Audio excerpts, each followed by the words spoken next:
The Moon Pool. Forward. The publication of the following narrative of Dr. Walter T. Goodwin has been authorized by the Executive Council of the International Association of Science.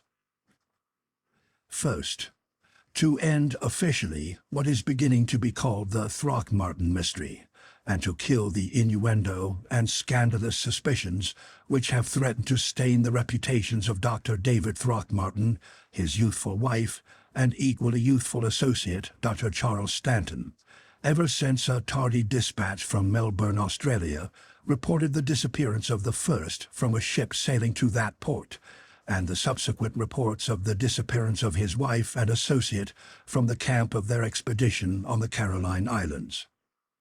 Second, because the Executive Council have concluded that Dr. Goodwin's experiences in his wholly heroic effort to save the three, and the lessons and warnings within those experiences, are too important to humanity as a whole to be hidden away in scientific papers, understandable only to the technically educated, or to be presented through the newspaper press in the abridged and fragmentary form which the space limitations of that vehicle make necessary.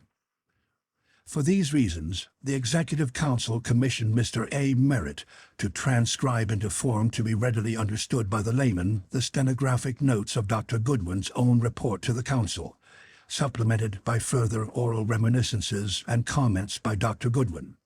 This transcription, edited and censored by the Executive Council of the Association, forms the contents of this book.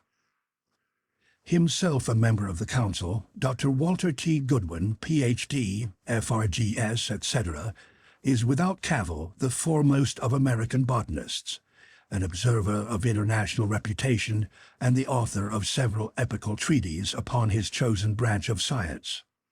His story, amazing in the best sense of that word as it may be, is fully supported by proofs brought forward by him and accepted by the organization of which I have the honor to be president. What matter has been elided from this popular presentation, because of the excessively menacing potentialities it contains, which unrestricted dissemination might develop, will be dealt with in purely scientific pamphlets of carefully guarded circulation. The International Association of Science, Pro JBK, President. Chapter 1. The Thing on the Moon Path. For 2 months, I had been on the D'Entrecasteaux Islands, gathering data for the concluding chapters of my book upon the flora of the volcanic islands of the South Pacific. The day before I had reached Port Moresby and had seen my specimens safely stored on board the Southern Queen. As I sat on the upper deck, I thought, with homesick mind, of the long leagues between me and Melbourne, and the longer ones between Melbourne and New York. It was one of Papua's yellow mornings when she shows herself in her somberest, most baleful mood. The sky was smoldering ochre. Over the island brooded a spirit, sullen, alien, implacable, filled with the threat of latent, malefic forces waiting to be unleashed. It seemed an emanation out of the untamed, sinister heart of Papua herself, sinister even when she smiles. And now and then, on the wind, came a breath from virgin jungles, laden with unfamiliar odors, mysterious and menacing. It is on such mornings that Papua whispers to you of her immemorial ancientness and of her power.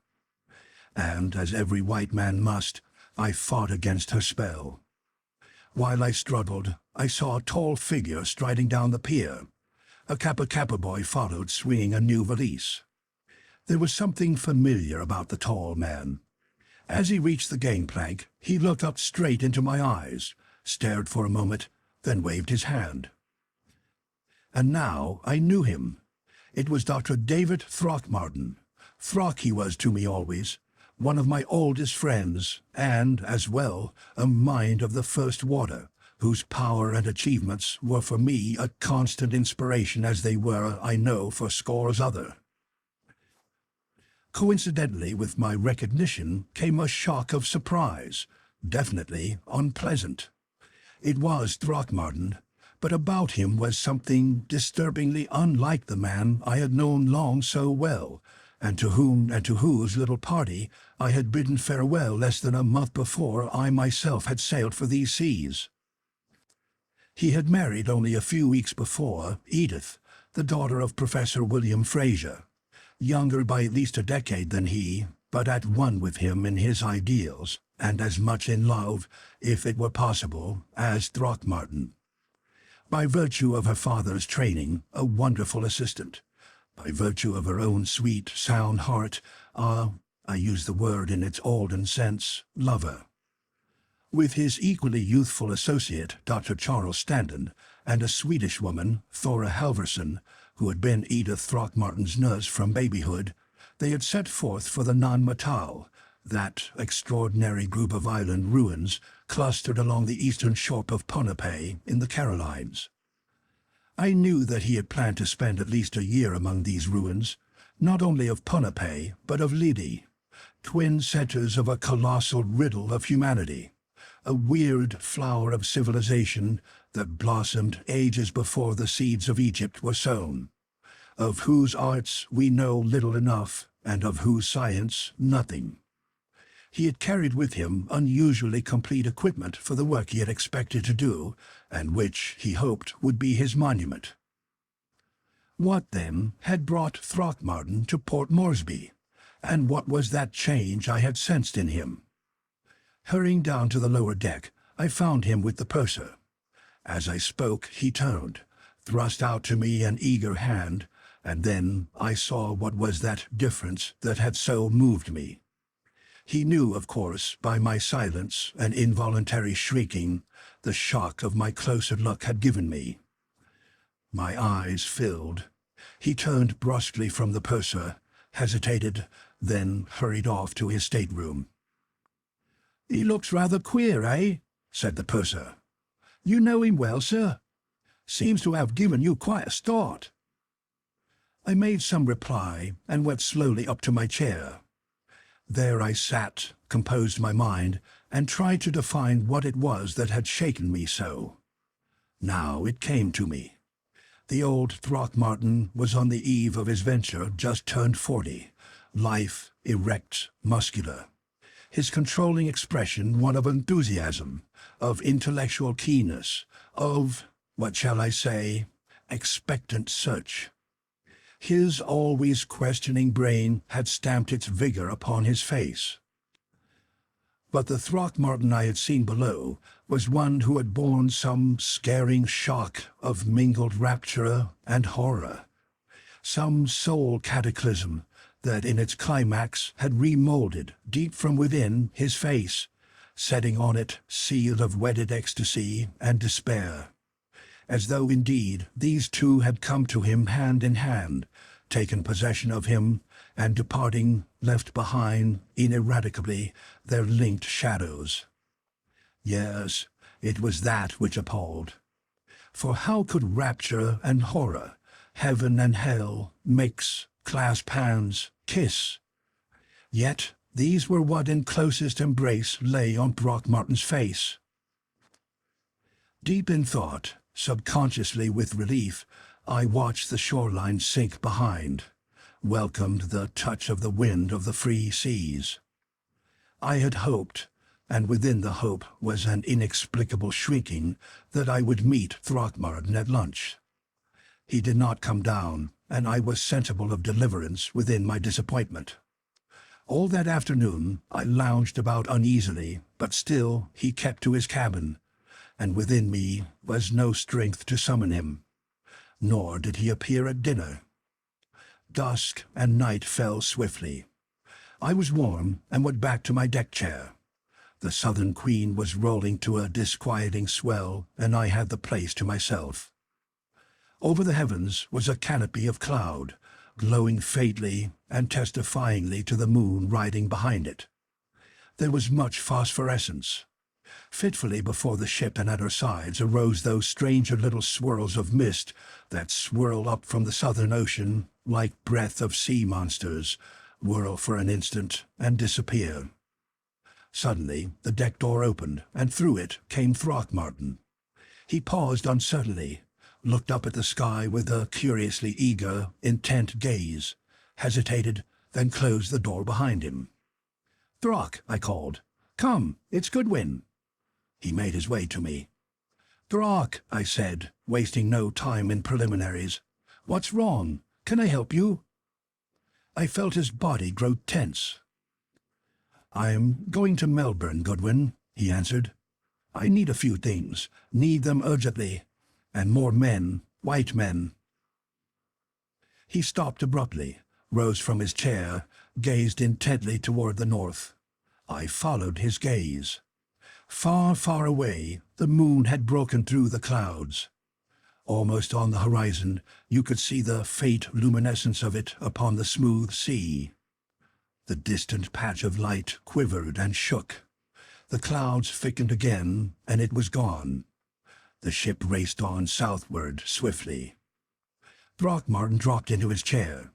He lighted a cigarette with a hand that trembled. Then he turned to me with abrupt resolution. "Goodwin," he said, "I do need help. If ever man needed it, I do. Goodwin, can you imagine yourself in another world, alien, unfamiliar, a world of terror, whose unknown joy is its greatest terror of all? You all alone there, a stranger. As such a man would need help, so I need—" He paused abruptly and arose. The cigarette dropped from his fingers. The moon had again broken through the clouds, and this time much nearer. Not a mile away was the patch of light that it threw upon the waves. Back of it, to the rim of the sea, was a lane of moonlight, a gigantic gleaming serpent racing over the edge of the world straight and surely toward the ship. Throckmartin stiffened to it, as a pointer does to a hidden covey. To me, from him pulsed a thrill of horror, but horror tinged with an unfamiliar, an infernal joy. It came to me and passed away, leaving me trembling with its shock of bitter sweet. He bent forward, all his soul in his eyes. The moon path swept closer, closer still. It was now less than half a mile away. From it the ship fled, almost as though pursued. Down upon it, swift and straight, a radiant torrent cleaving the waves, raced the moonstream. "Good God!" breathed Throckmartin, and if ever the words were a prayer and an invocation, they were. And then, for the first time, I saw it. The moon path stretched to the horizon and was bordered by darkness. It was as though the clouds above had been parted to form a lane, drawn aside like curtains, or as the waters of the Red Sea were held back to let the hosts of Israel through. On each side of the stream was the black shadow cast by the folds of the high canopies, and straight as road between the opaque walls gleamed, shimmered, and danced the shining, racing rapids of the moonlight. Far, it seemed immeasurably far, along this stream of silver fire I sensed, rather than saw, something coming. It drew first into sight as a deeper glow within the light. On and on it swept toward us, an opalescent mistiness that sped with the suggestion of some winged creature in arrowed flight. Dimly there crept into my mind memory of the Dayak legend of the winged messenger of Buddha, the Akla bird whose feathers are woven of the moon rays, whose heart is a living opal, whose wings in flight echo the crystal-clear music of the white stars, but whose beak is of frozen flame and shreds the souls of unbelievers. Closer it drew, and now there came to me sweet, insistent tinklings, like the pizzicati on violins of glass, crystal clear, diamonds melting into sounds. Now the thing was close to the end of the white path, close up to the barrier of darkness still between the ship and the sparkling head of the moonstream. Now it beat up against that barrier as a bird against the bars of its cage. It whirled with shimmering plumes, with swirls of lacy light, with spirals of living vapor. It held within it odd, unfamiliar gleams as of shifting mother-of-pearl. Coruscations and glittering atoms drifted through it as though it drew them from the rays that bathed it. Nearer and nearer it came, borne in the sparkling waves, and ever thinner shrank the protecting wall of shadow between it and us. Within the mistiness was a core, a nucleus of intenser light, veined, opaline, effulgent, intensely alive, and above it, tangled in the plumes and spirals that throbbed and whirled, were 7 glowing lights. Through all the incessant but strangely ordered movement of the thing, these lights held firm and steady. They were 7, like 7 little moons. One was of a pearly pink, one of a delicate nacreous blue, one of lambent saffron, and one of the emerald you see in the shallow waters of tropic isles, a deathly white, a ghostly amethyst, and one of the silver that is seen only when the flying fish leap beneath the moon. The tinkling music was louder still. It pierced the ears with a shower of tiny lances. It made the heart beat jubilantly, and checked it dolorously. It closed the throat with a throb of rapture, and gripped it tight with a hand of infinite sorrow. Came to me now a murmuring cry, stilling the crystal notes. It was articulate, but as though from something utterly foreign to this world. The ear took the cry and translated with conscious labor into the sounds of earth. And even as it compassed, the brain shrank from it irresistibly, and simultaneously it seemed reached toward it with irresistible eagerness. Throckmartin strode toward the front of the deck, straight toward the vision, now but a few yards away from the stern.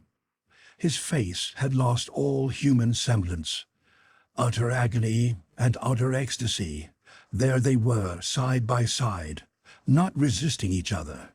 Unholy, inhuman companions blending into a look that none of God's creatures should wear, and deep, deep as his soul. A devil and a god dwelling harmoniously side by side. So must Satan, newly fallen, still divine, seeing heaven and contemplating hell, have appeared. And then, swiftly, the moon path faded. The clouds swept over the sky as though a hand had drawn them together. Up from the south came a roaring squall. As the moon vanished, what I had seen vanished with it, blotted out as an image on a magic lantern. The tinkling ceased abruptly, leaving a silence like that which follows an abrupt thunderclap. There was nothing about us but silence and blackness. Through me passed a trembling, as one who has stood on the very verge of the gulf wherein the men of the Luisade say lurks the fisher of the souls of men, and has been plucked back by sheerest chance. Throckmartin passed an arm around me. "It is as I thought," he said. In his voice was a new note, the calm certainty that has swept aside a waiting terror of the unknown. "Now I know. Come with me to my cabin, old friend, for now that you too have seen, I can tell you," he hesitated, "what it was you saw," he ended. As we passed through the door, we met the ship's first officer. Throckmartin composed his face into at least a semblance of normality. "Going to have much of a storm?" he asked. "Yes," said the mate. "Probably all the way to Melbourne." Throckmartin straightened, as though with a new thought. He gripped the officer's sleeve eagerly. "You mean at least cloudy weather for—" he hesitated. "For the next 3 nights, say?" "And for 3 more," replied the mate. "Thank God!" cried Throckmartin. and I think I never heard such relief and hope as was in his voice. The sailor stood amazed. "Thank God?" he repeated. "Thank? What do you mean?" But Throckmartin was moving onward to his cabin. I started to follow. The first officer stopped me. "Your friend," he said, "is he ill?" "The sea," I answered hurriedly. "He's not used to it. I'm going to look after him." Doubt and disbelief were plain in the seaman's eyes, but I hurried on, for I knew now that Throckmartin was ill indeed, but with a sickness the ship's doctor nor any other could heal. End of Chapter 1. The Moon Pool, Chapter 2. Dead, all dead. He was sitting, face and hands, on the side of his berth as I entered. He had taken off his coat. "Throck," I cried, "what is it? What are you flying from, man? Where is your wife and Stanton?" "Dead," he replied monotonously. "Dead, all dead." Then, as I recoiled from him, "All dead. Edith, Stanton, Thora, dead, or worse. And Edith in the moon pool, with them, drawn by what you saw on the moon path, that has put its brand upon me and follows me." He ripped open his shirt. "Look at this," he said. Around his chest, above his heart, the skin was white as pearl. This whiteness was sharply defined against the healthy tint of the body. It circled him with an even cincture about 2 inches wide. "Burn it," he said, and offered me his cigarette. I drew back. He gestured peremptorily. I pressed the glowing end of the cigarette into the ribbon of white flesh. He did not flinch, nor was there odor of burning, nor, as I drew the little cylinder away, any mark upon the whiteness. "Feel it," he commanded again. I placed my fingers upon the band. It was cold, like frozen marble. He drew his shirt around him. "2 things you have seen," he said. "It and its mark. Seeing, you must believe my story. Goodwin, I tell you again that my wife is dead, or worse, I do not know. The prey of what you saw. So too is Stanton, so Thora.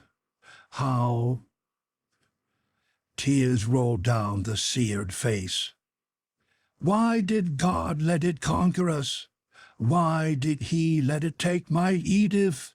he cried in utter bitterness. "Are there things stronger than God, do you think, Walter?" I hesitated. "Are there? Are there?" His wild eyes searched me. "I do not know just how you define God," I managed at last through my astonishment to make an answer. "If you mean the will to know, working through science—" He waved me aside impatiently. "Science," he said. "What is our science against that? Or against the science of whatever devils that made it, or made the way for it to enter this world of ours?" With an effort he regained control. "Goodwin," he said, "do you know at all of the ruins on the Carolines, the Cyclopean, megalithic cities and harbors of Ponape and Lili, of Kusei, of Rook and Hogaloo, and a score of other islets there? Particularly, do you know of the Nan-Madol and the Metalanum?" "Of the Metalanum I have heard and seen photographs," I said. "They call it, don't they, the lost Venice of the Pacific?" "Look at this map," said Throckmartin. "That," he went on, "is Christian's chart of the Metalanum harbor and the Nan-Madol. Do you see the rectangles marked Nan-Tawach?" "Yes," I said. "There," he said, "under those walls is the moon pool and the 7 gleaming lights that raise the dweller in the pool, and the altar and the shrine of the dweller. And there in the moon pool with it lie Edith and Stanton and Thora." "The dweller in the moon pool?" I repeated, half incredulously. "The thing you saw," said Throckmartin solemnly. A solid sheet of rain swept the ports, and the Southern Queen began to roll on the rising swells. Throckmartin drew another deep breath of relief, and drawing aside a curtain, peered out into the night. Its blackness seemed to reassure him. At any rate, when he sat again, he was entirely calm. "There are no more wonderful ruins in the world," he began, almost casually. "They take in some 50 islets, and cover with their intersecting canals and lagoons about 12 square miles. Who built them? None knows. When were they built? Ages before the memory of present man, that is sure. 10,000, 20,000, 100,000 years ago, the last more likely. All these islets, Walter, are squared, and their shores are frowning sea-walls of gigantic basalt blocks, hewn and put in place by the hands of ancient man. Each inner waterfront is faced with a terrace of those basalt blocks, which stand out 6 feet above the shallow canals that meander between them. On the islets behind these walls are time-shattered fortresses, palaces, terraces, pyramids. Immense courtyards strewn with ruins, and all so old that they seem to wither the eyes of those who look on them. There has been a great subsidence. You can stand out of Metalanum harbor for 3 miles and look down upon the tops of similar monolithic structures and walls 20 feet below you in the water. And all about, strung on their canals, are the bulwarked islets with their enigmatic walls peering through the dense growths of mangroves. Dead, deserted for incalculable ages, shunned by those who live near.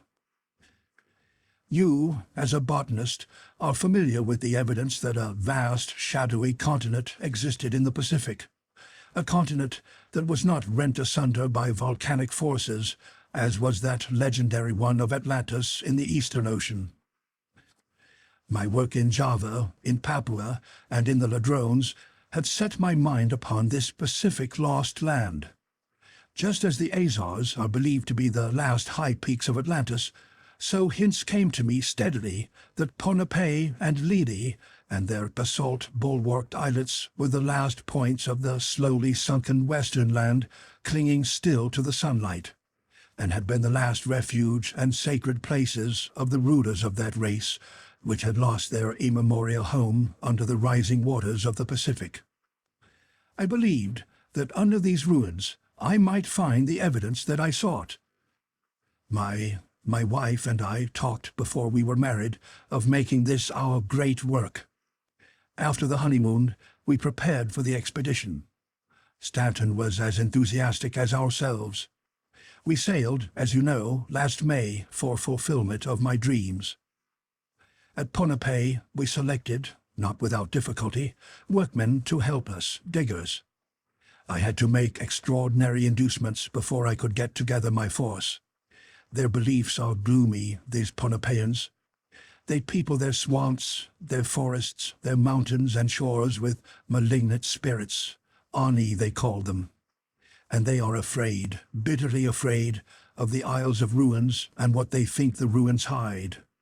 I do not wonder now. When they were told where they were to go and how long we expected to stay, they murmured.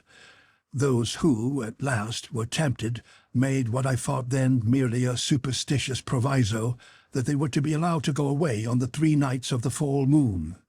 Would to God we had heeded them and gone too. We passed into Metalanum harbor. Off to our left, a mile away, arose a massive quadrangle. Its walls were all of 40 feet high and hundreds of feet on each side. As we drew by, our natives grew very silent, watched it furtively, fearfully.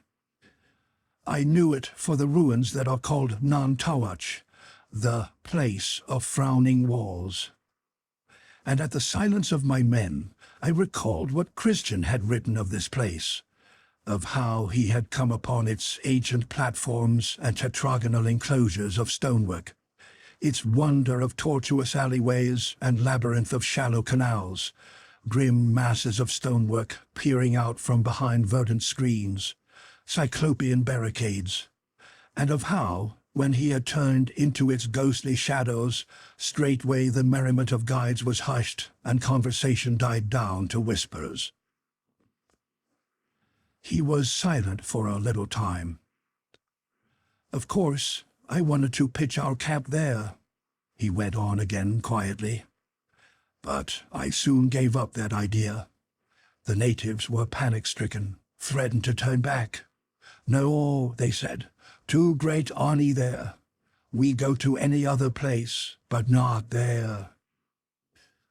We finally picked for our base the islet called Ushentau.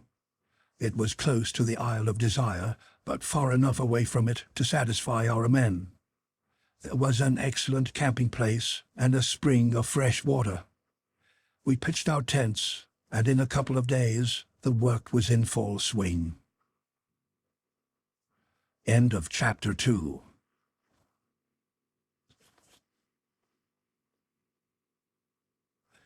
Chapter 3. The Moon Rock. "I do not intend to tell you now," Throckmartin continued, "the results of the next 2 weeks, nor of what we found. Later, if I am allowed, I will lay all that before you.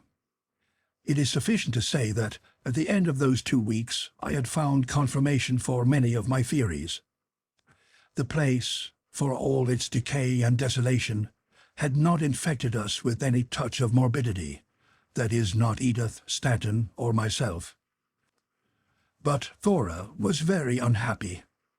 She was a Swede, as you know, and in her blood ran the beliefs and superstitions of the Northland, some of them so strangely akin to those of this far southern land. Beliefs of spirits, of mountain and forest, and water werewolves and beings maligned. From the first, she showed a curious sensitivity to what, I suppose, may be called the influences of the place. She said it smelled of ghosts and warlocks. I laughed at her then. 2 weeks slipped by, and at their end, the spokesman for our natives came to us. The next night was the full of the moon, he said. He reminded me of my promise. They would go back to their village in the morning. They would return after the 3rd night, when the moon had begun to wane. They left us sundry charms for our protection, and solemnly cautioned us to keep as far away as possible from Nan-Tawach during their absence. Half exasperated, half amused, I watched them go. No work could be done without them, of course, so we decided to spend the days of their absence junketing about the southern islets of the group. We marked down several spots for subsequent exploration, and on the morning of the 3rd day set forth along the east face of the breakwater for our camp on Ushentau, planning to have everything in readiness for the return of our men the next day. We landed just before dusk, tired and ready for our cots. It was only a little after 10 o'clock that Edith awakened me. "Listen," she said. "Lean over with your ear close to the ground."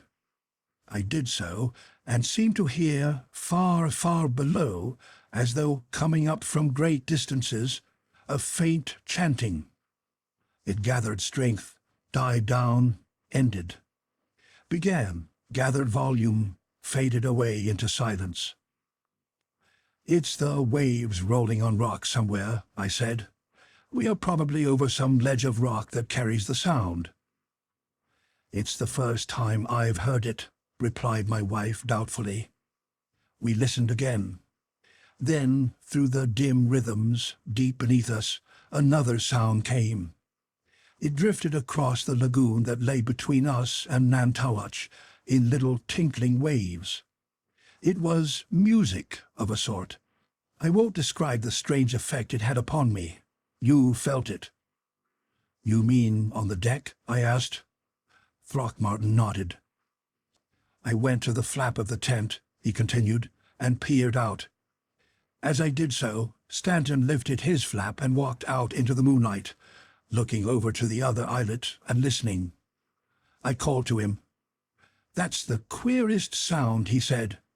He listened again. "Crystalline, like little notes of translucent glass, like the bells of crystal on the sistrums of Isis at Dandara Temple," he added half dreamily. We gazed intently at the island. Suddenly, on the seawall, moving slowly, rhythmically, we saw a little group of lights. Stanton laughed. "The beggars!" he exclaimed.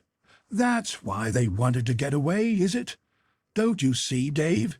It's some sort of a festival, rites of some kind that they hold during the full moon. That's why they were so eager to have us keep away, too." The explanation seemed good. I felt a curious sense of relief, although I had not been sensible of any oppression. "Let's slip over," suggested Stanton, but I would not. "They're a difficult lot as it is," I said. "If we break into one of their religious ceremonies, they'll probably never forgive us.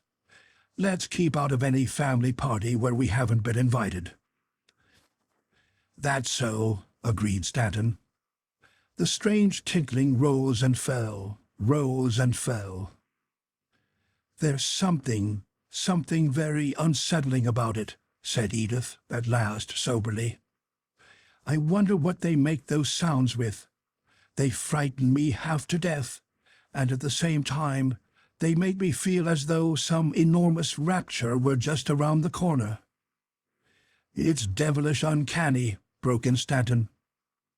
And as he spoke, the flap of Thora's tent was raised, and out into the moonlight strode the old Swede. She was the great Norse type, tall, deep-breasted, moulded on the old Viking lines. Her 60 years had slipped from her. She looked like some ancient priestess of Odin. She stood there, her eyes wide, brilliant, staring. She thrust her head forward towards Nan-Madol, regarding the moving lights. She listened. Suddenly, she raised her arms and made a curious gesture to the moon. It was an archaic movement. She seemed to drag it from remote antiquity, and yet in it was a strange suggestion of power.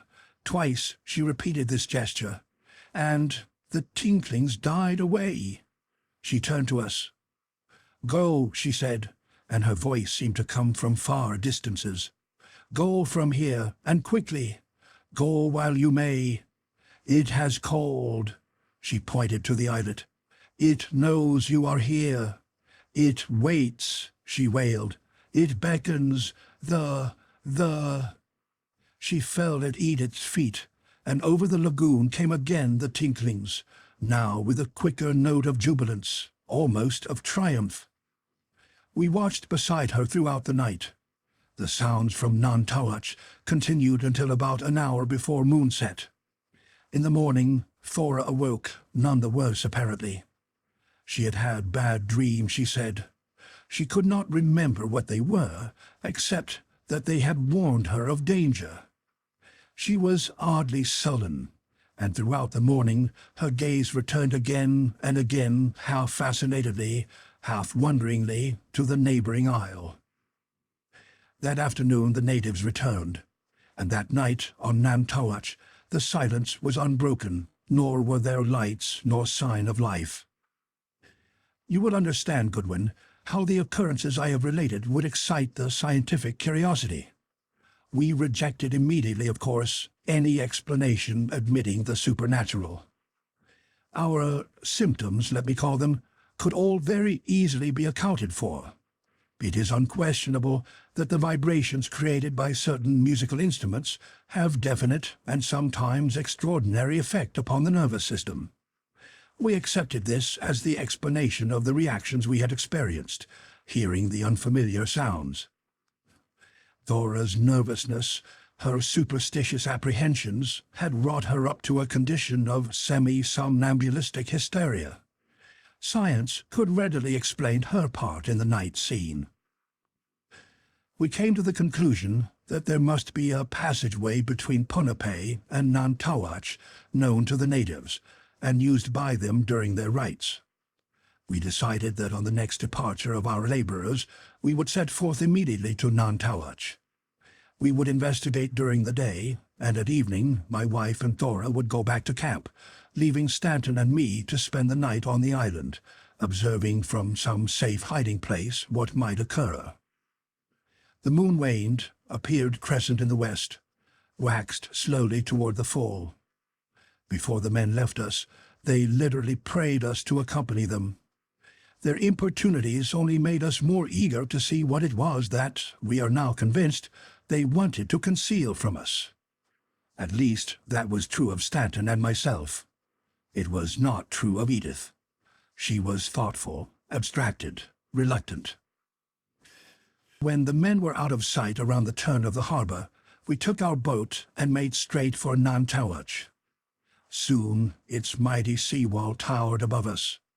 We passed through the water gate with its gigantic hewn prisms of basalt and landed beside a half-submerged pier. In front of us stretched a series of giant steps leading into a vast court strewn with fragments of fallen pillars. In the center of the court, beyond the shattered pillars, rose another terrace of basalt blocks, concealing, I knew, still another enclosure. And now, Walter, for the better understanding of what follows, and... He hesitated. Should you decide later to return with me, or, if I am taken, to follow us, listen carefully to my description of this place. Nan-Madol is literally 3 rectangles. The first rectangle is the seawall, built up of monoliths, hewn and squared, 20 feet wide at the top. To get to the gateway in the seawall, you pass along the canal marked on the map between Nan-Madol and the islet named Tau. The entrance to the canal is hidden by dense thickets of mangroves. Once through these, the way is clear. The steps lead up from the landing of the sea gate through the entrance to the courtyard. This courtyard is surrounded by another basalt wall, rectangular, following with mathematical exactness the march of the outer barricades. The seawall is from 30 to 40 feet high.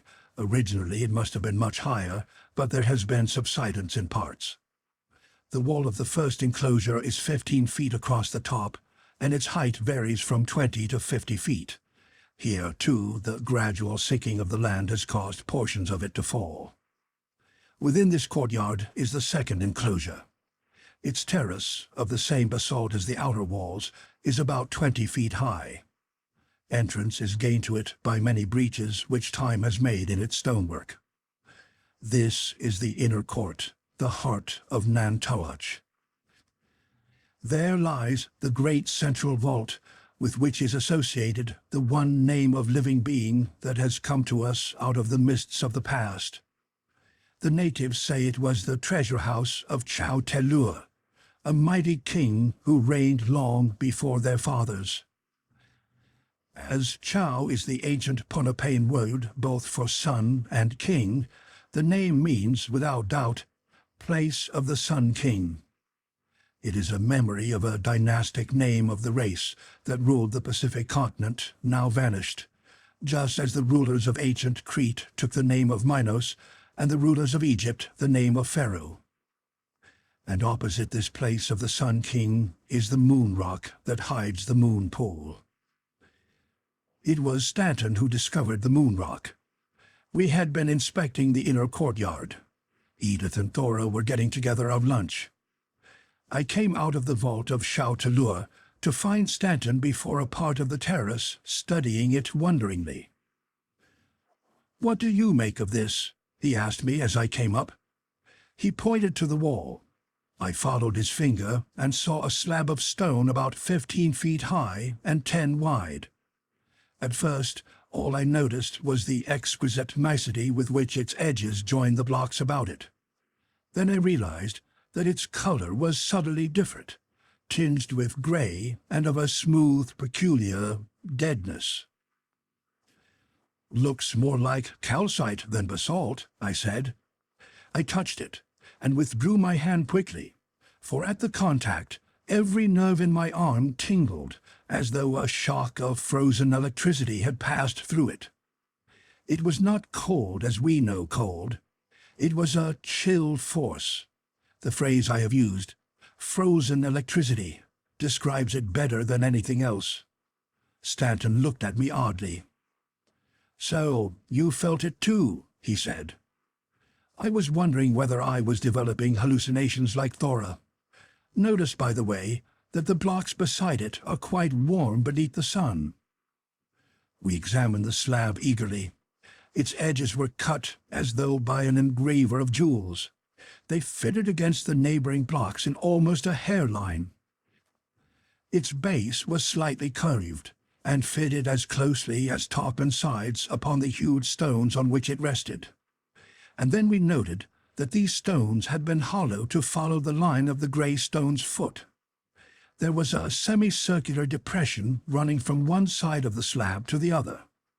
It was as though the grey rock stood in the center of a shallow cup, revealing half, covering half. Something about this hollow attracted me. I reached down and felt it. Goodwin, although the balance of the stones that formed it, like all the stones of the courtyard, were rough and age-worn, this was as smooth, as even-surfaced, as though it had just left the hands of the polisher. "It's a door," exclaimed Stanton. "It swings around in that little cup. That's what makes the hollow so smooth." "Maybe you're right," I replied. "But how the devil can we open it?" We went over the slab again, pressing upon its edges, thrusting against its sides. During one of those efforts, I happened to look up and cried out. A foot above and on each side of the corner of the grey rock's lintel was a slight convexity, visible only from the angle at which my gaze struck it. We carried with us a small scaling ladder, and up this I went. The bosses were apparently nothing more than chiseled curvatures in the stone. I laid my hand on the one I was examining and drew it back sharply. In my palm, at the base of my thumb, I had felt the same shock that I had in touching the slab below. I put my hand back. The impression came from a spot not more than an inch wide. I went carefully over the entire convexity, and 6 times more the chill ran through my arm. There were 7 circles an inch wide in the curved place, each of which communicated the precise sensation I have described. The convexity on the opposite side of the slab gave exactly the same results. But no amount of touching or of pressing these spots singly or in any combination gave the slightest promise of motion to the slab itself. "And yet there would open it," said Stanton positively. "Why do you say that?" I asked. "I don't know," he answered hesitatingly. "But something tells me so. Throck," he went on, half earnestly, half laughingly, "the purely scientific part of me is fighting the purely human part of me. The scientific part is urging me to find some way to get that slab either down or open. The human part is just as strongly urging me to do nothing of the sort and get away while I can." He laughed again, shamefacedly. "Which shall it be?" he asked, and I thought that in his tone the human side of him was ascendant. "It will probably stay as it is, unless we blow it to bits," I said. "I thought of that," he answered, "and I wouldn't dare," he added soberly enough. And even as I had spoken, there came to me the same feeling that he had expressed. It was as though something passed out of the grey rock that struck my heart, as a hand strikes an impious lip. We turned away, uneasily, and faced Thora coming through a breach on the terrace. "Miss Edith wants you quick," she began, and stopped. Her eyes went past me to the grey rock. Her body grew rigid. She took a few stiff steps forward and then ran straight to it. She cast herself upon its breast, hands and face pressed against it. We heard her scream as though her very soul were being drawn from her, and watched her fall at its foot. As we picked her up, I saw steal from her face the look I had observed when first we heard the crystal music of Nan-Madol, that unhuman mingling of opposites. End of Chapter 3.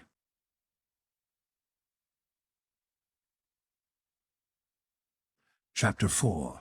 The First Vanishings. We carried Thora back, down to where Edith was waiting. We told her what had happened and what we had found. She listened gravely, and as we finished, Thora sighed and opened her eyes. "I would like to see the stone," she said. "Charles, you stay here with Thora." We passed through the outer court silently, and stood before the rock. She touched it, drew back her hand as I had, thrust it forward again resolutely, and held it there. She seemed to be listening. Then she turned to me. "David," said my wife, and the wistfulness in her voice hurt me. "David, would you be very, very disappointed if we went from here without trying to find out any more about it, would you?" "Walter, I never wanted anything so much in my life as I wanted to learn what that rock concealed. Nevertheless, I tried to master my desire, and I answered, 'Edith, not a bit if you want us to do it.'" She read my struggle in my eyes. She turned back toward the gray rock. I saw a shiver pass through her. I felt a tinge of remorse and pity. "Edith," I exclaimed, "we'll go." She looked at me again. "Science is a jealous mistress," she quoted. "No, after all, it may be just fancy. At any rate, you can't run away." "No, but Dave, I'm going to stay too." And there was no changing her decision. As we neared the others, she laid a hand on my arm. "Dave," she said, "if there should be something, well, inexplicable tonight, something that seems too dangerous, will you promise to go back to our own islet tomorrow, if we can, and wait until the natives return?" I promised eagerly. The desire to stay and see what came with the night was like a fire within me. We picked a place about 500 feet from the steps leading into the outer court. The spot we had selected was well hidden. We could not be seen, and yet we had a clear view of the stairs and the gateway. We settled down just before dusk to wait for whatever might come. I was nearest the giant steps, next me Edith, then Thora, and last Stanton. Night fell. After a time, the eastern sky began to lighten, and we knew that the moon was rising. Grew lighter still, and the orb peeped over the sea, swam into full sight. I glanced at Edith, and then at Thora. My wife was intently listening. Thora sat, as she had since we had placed ourselves, elbows on knees, her hands covering her face. And then, from the moonlight flooding us, there dripped down on me a great drowsiness. Sleep seemed to seep from the rays and fall upon my eyes, closing them inexorably. Edith's hand in mine relaxed. Stanton's head fell upon his breast, and his body swayed drunkenly. I tried to rise, to fight against the profound desire for slumber that pressed on me. And as I fought, Thora raised her head as though listening, and turned toward the gateway. There was infinite despair in her face, and expectancy. I tried again to rise, and a surge of sleep rushed over me.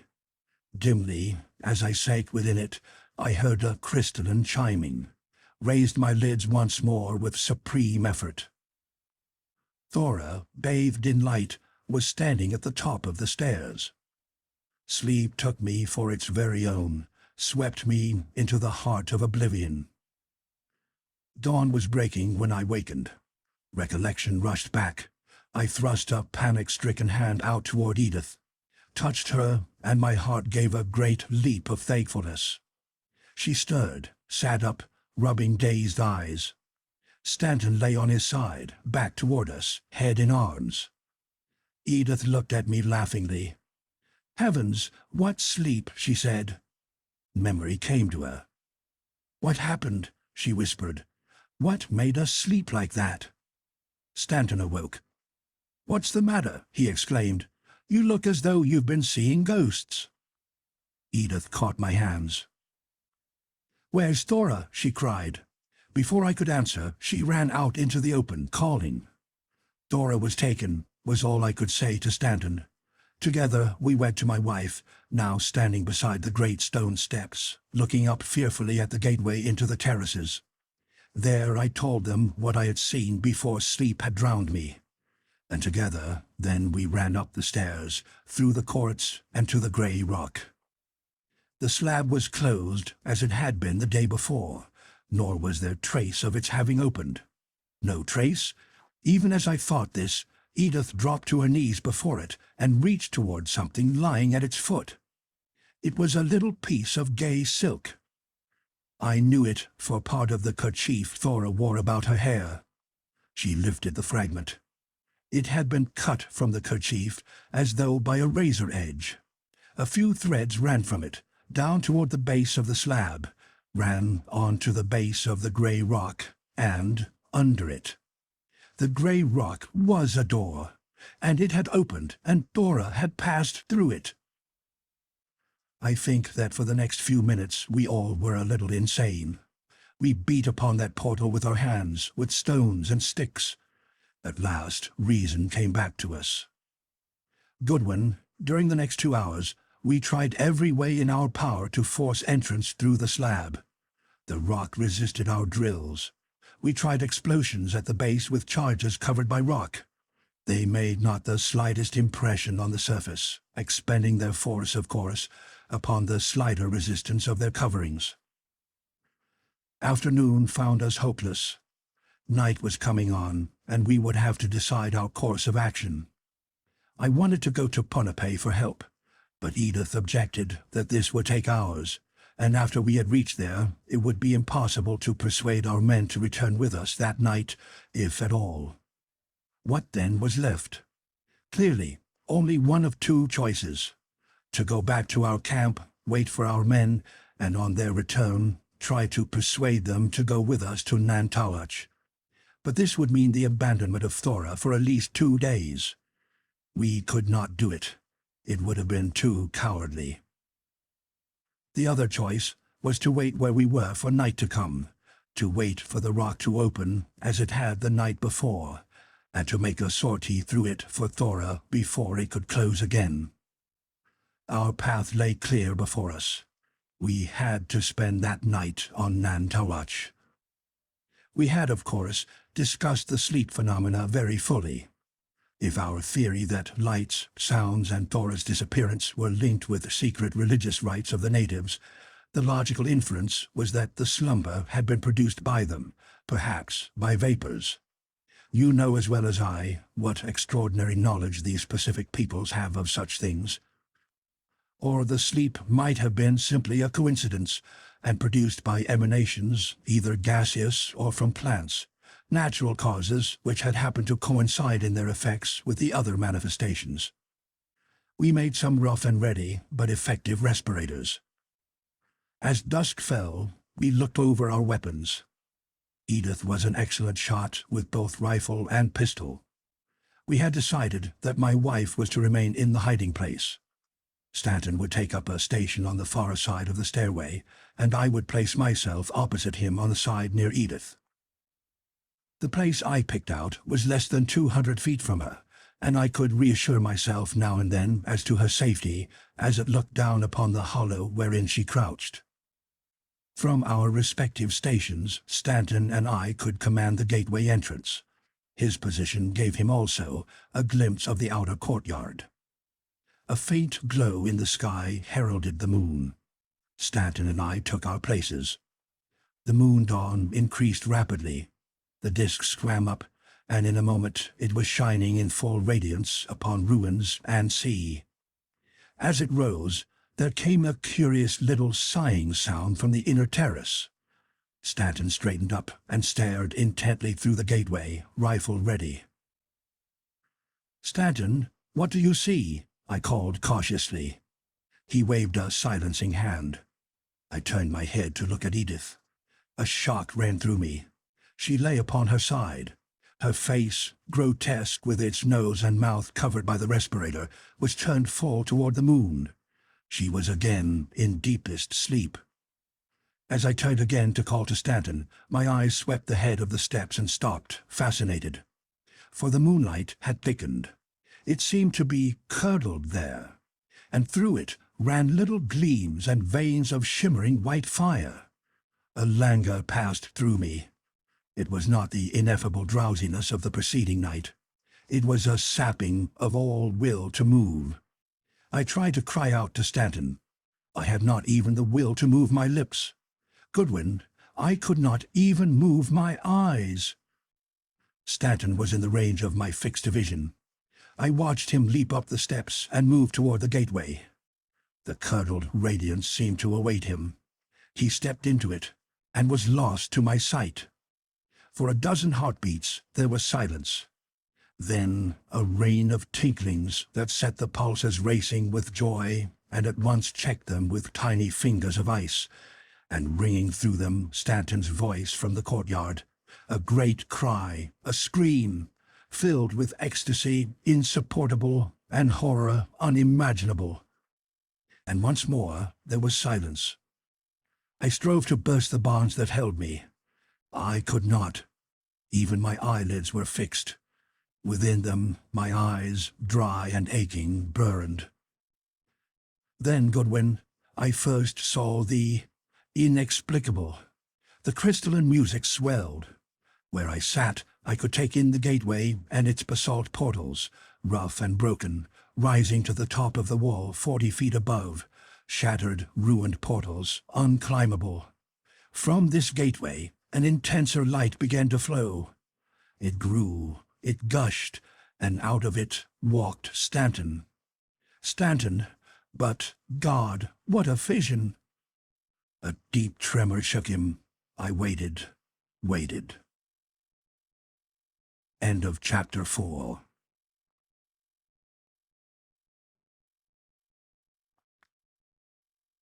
The Moon Pool, Chapter 5. Into the Moon Pool. Goodwin, Throckmartin went on at last, I can describe him only as a thing of living light. He radiated light, was filled with light, overflowed with it. A shining cloud whirled through and around him in radiant swirls, shimmering tentacles, luminescent, coruscating spirals. His face shone with a rapture too great to be borne by living man, and was shadowed with insuperable misery. It was as though it had been remolded by the hand of God and the hand of Satan, working together and in harmony. You have seen that seal upon my own, but you have never seen it in the degree that Stanton bore it. The eyes were wide open and fixed, as though upon some inward vision of hell and heaven. The light that filled and surrounded him had a nucleus, a core, something shiftingly human-shaped that dissolved and changed, gathered itself, whirled through and beyond him and back again. And as its shining nucleus passed through him, Stanton's whole body pulsed radiance. As the luminescence moved, there moved above it, still and serene always, 7 tiny globes of 7 colors, like 7 little moons. Then swiftly Stanton was lifted, levitated, up the unscalable wall and to its top. The glow faded from the moonlight, the tinkling music grew fainter. I tried again to move. The tears were running down now from my rigid lids, and they brought relief to my tortured eyes. I have said my gaze was fixed. It was. But from the side, peripherally, it took in a part of the far wall of the outer enclosure. Ages seemed to pass, and a radiance stole along it. Soon drifted into sight the figure that was Stanton. Far away he was, on the gigantic wall. But still I could see the shining spirals whirling jubilantly around and through him, felt rather than saw his tranced face beneath the 7 moons. A swirl of crystal notes, and he had passed.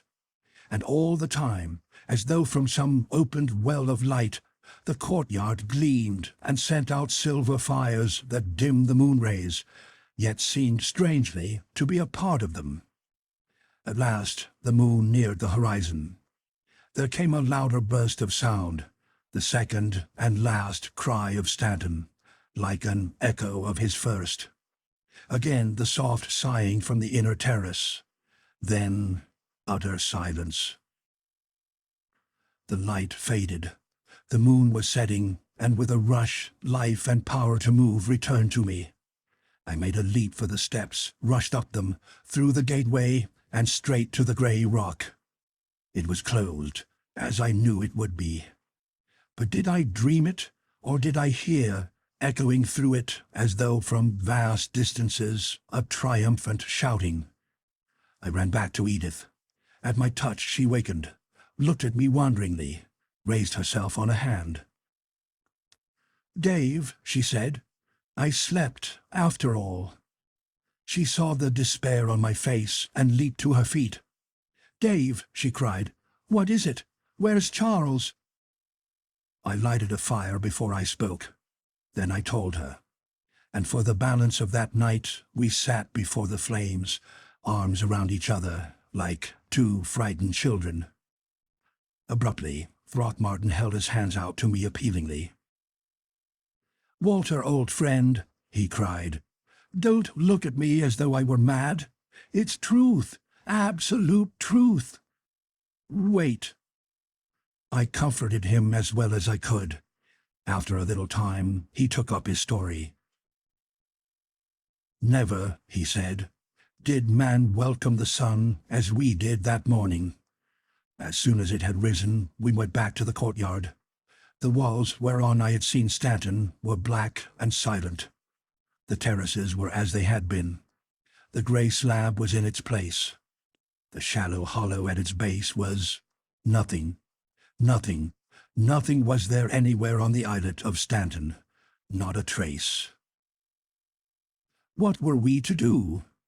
Precisely the same arguments that had kept us there the night before held good now, and doubly good. We could not abandon these two, could not go, as long as there was the faintest hope of finding them. And yet, for the love of each other, how could we remain? I loved my wife. How much I never knew until that day, and she loved me as deeply. "It takes only one each night," she pleaded. "Beloved, let it take me." I wept, Walter. We both wept. "We will meet it together," she said. And it was thus at last that we arranged it. "That took great courage indeed, Throckmartin," I interrupted. He looked at me eagerly. "You do believe, then?" he exclaimed. "I believe," I said. He pressed my hand with a grip that nearly crushed it. "Now," he told me, "I do not fear. If I fail, you will follow with help?" I promised. "We talked it over carefully," he went on, "bringing to bear all our power of analysis and habit of calm, scientific thought. We considered minutely the time element in the phenomena. Although the deep chanting began at the very moment of moonrise, fully 5 minutes had passed between its full lifting and the strange sighing sound from the inner terrace. I went back in memory over the happenings of the night before. At least 10 minutes had intervened between the first heralding sigh and the intensification of the moonlight in the courtyard. And this glow grew for at least 10 minutes more before the first burst of the crystal notes. Indeed, more than half an hour must have elapsed, I calculated, between the moment the moon showed above the horizon and the first delicate onslaught of the tinklings. "Edith," I cried, "I think I have it. The grey rock opens 5 minutes after upon the moonrise. But whoever or whatever it is that comes through it must wait until the moon has risen higher, or else it must come from a distance. The thing to do is not to wait for it, but to surprise it before it passes out the door. We will go into the inner court early. You will take your rifle and pistol and hide yourself where you can command the opening, if the slab does open. The instant it opens, I will enter. It's our best chance, Edith, I think it's our only one." My wife demurred strongly. She wanted to go with me, but I convinced her that it was better for her to stand guard without, prepared to help me if I were forced again into the open by what lay behind the rock. At the half-hour before moonrise, we went into the inner court. I took my place at the side of the grey rock. Edith crouched behind a broken pillar 20 feet away, slipped her rifle barrel over it so that it would cover the opening. The minutes crept by. The darkness lessened, and through the breaches of the terrace I watched the far sky softly lighten. With the first pale flush, the silence of the place intensified. It deepened, became unbearably expectant. The moon rose, showed the quarter, the half, then swam up into full sight like a great bubble. Its rays fell upon the wall before me, and suddenly, upon the convexities I have described, 7 little circles of light sprang out. They gleamed, glimmered, grew brighter, shone. The gigantic slab before me glowed with them. Silver wavelets of phosphorescence pulsed over its surface, and then it turned as though on a pivot, sighing softly as it moved. With a word to Edith, I flung myself through the opening. A tunnel stretched before me. It glowed with the same faint silvery radiance. Down it I raced. The passage turned abruptly, passed parallel to the walls of the outer courtyard, and then once more led downward. The passage ended. Before me was a high vaulted arch. It seemed to open into space. A space filled with lambent, coruscating, many-colored mist, whose brightness grew even as I watched. I passed through the arch and stopped in sheer awe. In front of me was a pool. It was circular, perhaps 20 feet wide. Around it ran a low, softly curved lip of glimmering silvery stone. Its water was palest blue. The pool, with its silvery rim, was like a great blue eye staring upward. Upon it streamed 7 shafts of radiance. They poured down upon the blue eye like cylindrical torrents. They were like shining pillars of light rising from a sapphire floor. One was the tender pink of the pearl, one of the aurora's green, a third a deathly white, the fourth the blue in mother-of-pearl, a shimmering column of pale amber, a beam of amethyst, a shaft of molten silver. Such are the colors of the 7 lights that stream upon the moon pool. I drew closer, awe-stricken. The shafts did not illumine the depths. They played upon the surface and seemed there to diffuse, to melt into it. The pool drank them. Through the water, tiny gleams of phosphorescence began to dart, sparkles and coruscations of pale incandescence. And far, far below I sensed a movement, a shifting glow as of a radiant body slowly rising. I looked upward, following the radiant pillars to their source. Far above were 7 shining globes, and it was from these that the rays poured. Even as I watched, their brightness grew. They were like 7 moons set high in some caverned heaven. Slowly, their splendor increased, and with it the splendor of the 7 beams streaming from them. I tore my gaze away and stared at the pool. It had grown milky, opalescent. The rays gushing into it seemed to be filling it. It was alive with sparklings, scintillations, glimmerings, and the luminescence I had seen rising from its depths was larger, nearer. A swirl of mist floated up from its surface. It drifted within the embrace of the rosy beam and hung there for a moment. The beam seemed to embrace it, sending through it little shining corpuscles, tiny rosy spiralings. The mist absorbed the rays, was strengthened by them, gained substance. Another swirl sprang into the amber shaft, clung and fed there, moved swiftly toward the first and mingled with it. and now other swirls arose, here and there, too fast to be counted, hung poised in the embrace of the light streams, flashed and pulsed into each other.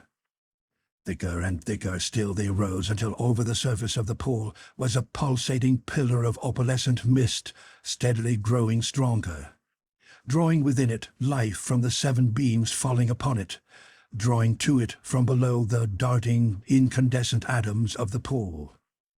Into its center was passing the luminescence rising from the far depths, and the pillar glowed, throbbed, began to send out questing swirls and tendrils. There, forming before me, was that which had walked with Stanton, which had taken Dora, the thing I had come to find. My brain sprang into action.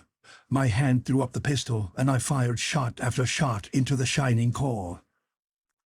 As I fired, it swayed and shook, gathered again. I slipped a second clip into the automatic, and another idea coming to me, took careful aim at one of the globes in the roof. From thence I knew came the force that shaped this dweller in the pool. From the pouring rays came its strength. If I could destroy them, I could check its forming. I fired again and again. If I hit the globes, I did no damage. The little motes in their beams danced with the motes in the mist, troubled. That was all. But up from the pool, like little bells, like tiny bursting bubbles of glass, swarmed the tinkling sounds, their pitch higher, all their sweetness lost, angry. And out from the inexplicable swept a shining spiral. It caught me above the heart, wrapped itself around me. There rushed through me a mingled ecstasy and horror. Every atom of me quivered with delight and shrank with despair. There was nothing loathsome in it, but it was as though the icy soul of evil and the fiery soul of good had stepped together within me. The pistol dropped from my hand. So I stood, while the pool gleamed and sparkled.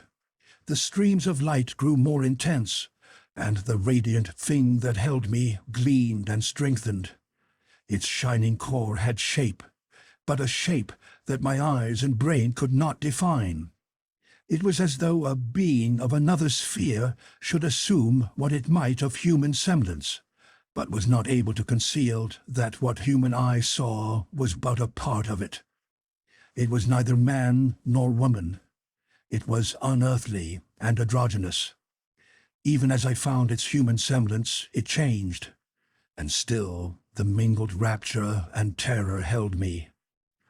Only in a little corner of my brain dwelt something untouched, something that held itself apart and watched. Was it the soul? I have never believed, and yet. Over the head of the misty body there sprang suddenly out 7 little lights. Each was the color of the beam beneath which it rested. I knew now that the dweller was complete. I heard a scream. It was Edith's voice. It came to me that she had heard the shots and followed me. I felt every faculty concentrate into a mighty effort. I wrenched myself free from the gripping tentacle, and it swept back. I turned to catch Edith, and as I did so, slipped, fell. The radiant shape above the pool leaped swiftly, and straight into it raced Edith, arms outstretched to shield me from it. God! She threw herself squarely within its splendor, he whispered. It wrapped its shining self around her. The crystal tinklings burst forth jubilantly. The light filled her, ran through and around her as it had with Stanton, and dropped down upon her face, the look.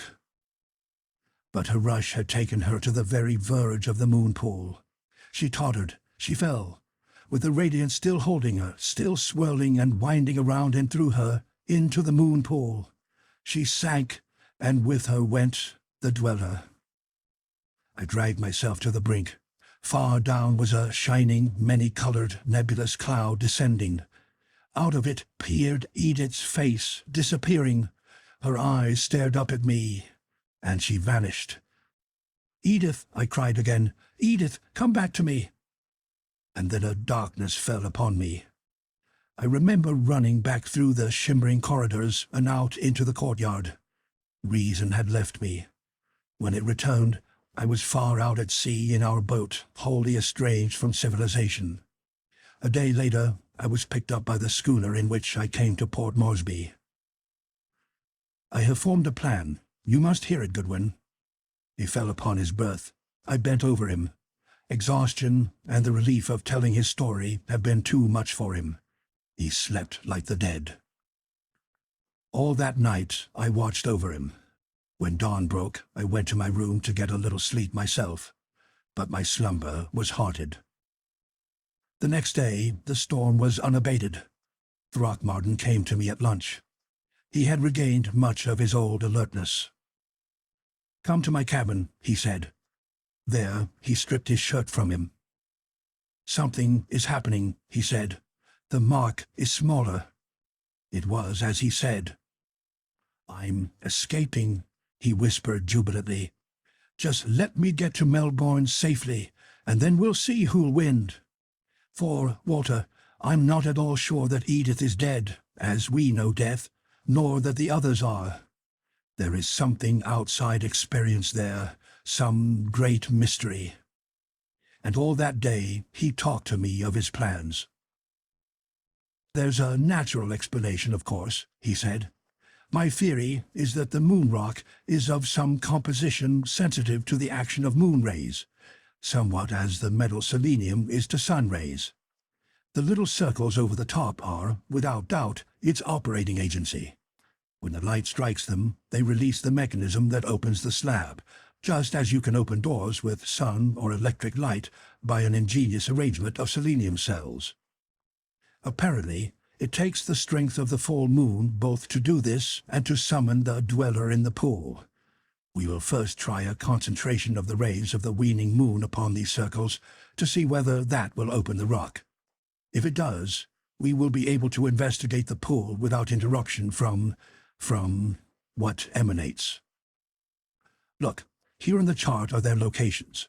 I have made this in duplicate for you in the event of something happening to me. And if I lose, you'll come after us, Goodwin, with help, won't you?" And again I promised. A little later he complained of increasing sleepiness. "But it's just weariness," he said. "Not at all like that other drowsiness. It's an hour till moonrise still." He yawned at last. "Wake me up a good 15 minutes before." He lay on the berth. I sat thinking. I came to myself with a guilty start. I had completely lost myself in my deep preoccupation. What time was it? I looked at my watch and jumped to the porthole. It was full moonlight. The orb had been out for fully half an hour. I strode over to Throckmartin and shook him by the shoulder. "Up, quick, man," I cried. He rose sleepily. His shirt fell open at the neck, and I looked, in amazement, at the white band around his chest. Even under the electric light, it shone softly, as though little flecks of light were in it. Throckmartin seemed only half awake. He looked down at his breast, saw the glowing cincture, and smiled. "Yes," he said drowsily, "it's coming to take me back to Edith. Well, I'm glad." "Throckmartin," I cried, "wake up! Fight!" "Fight," he said. "No use. Come after us."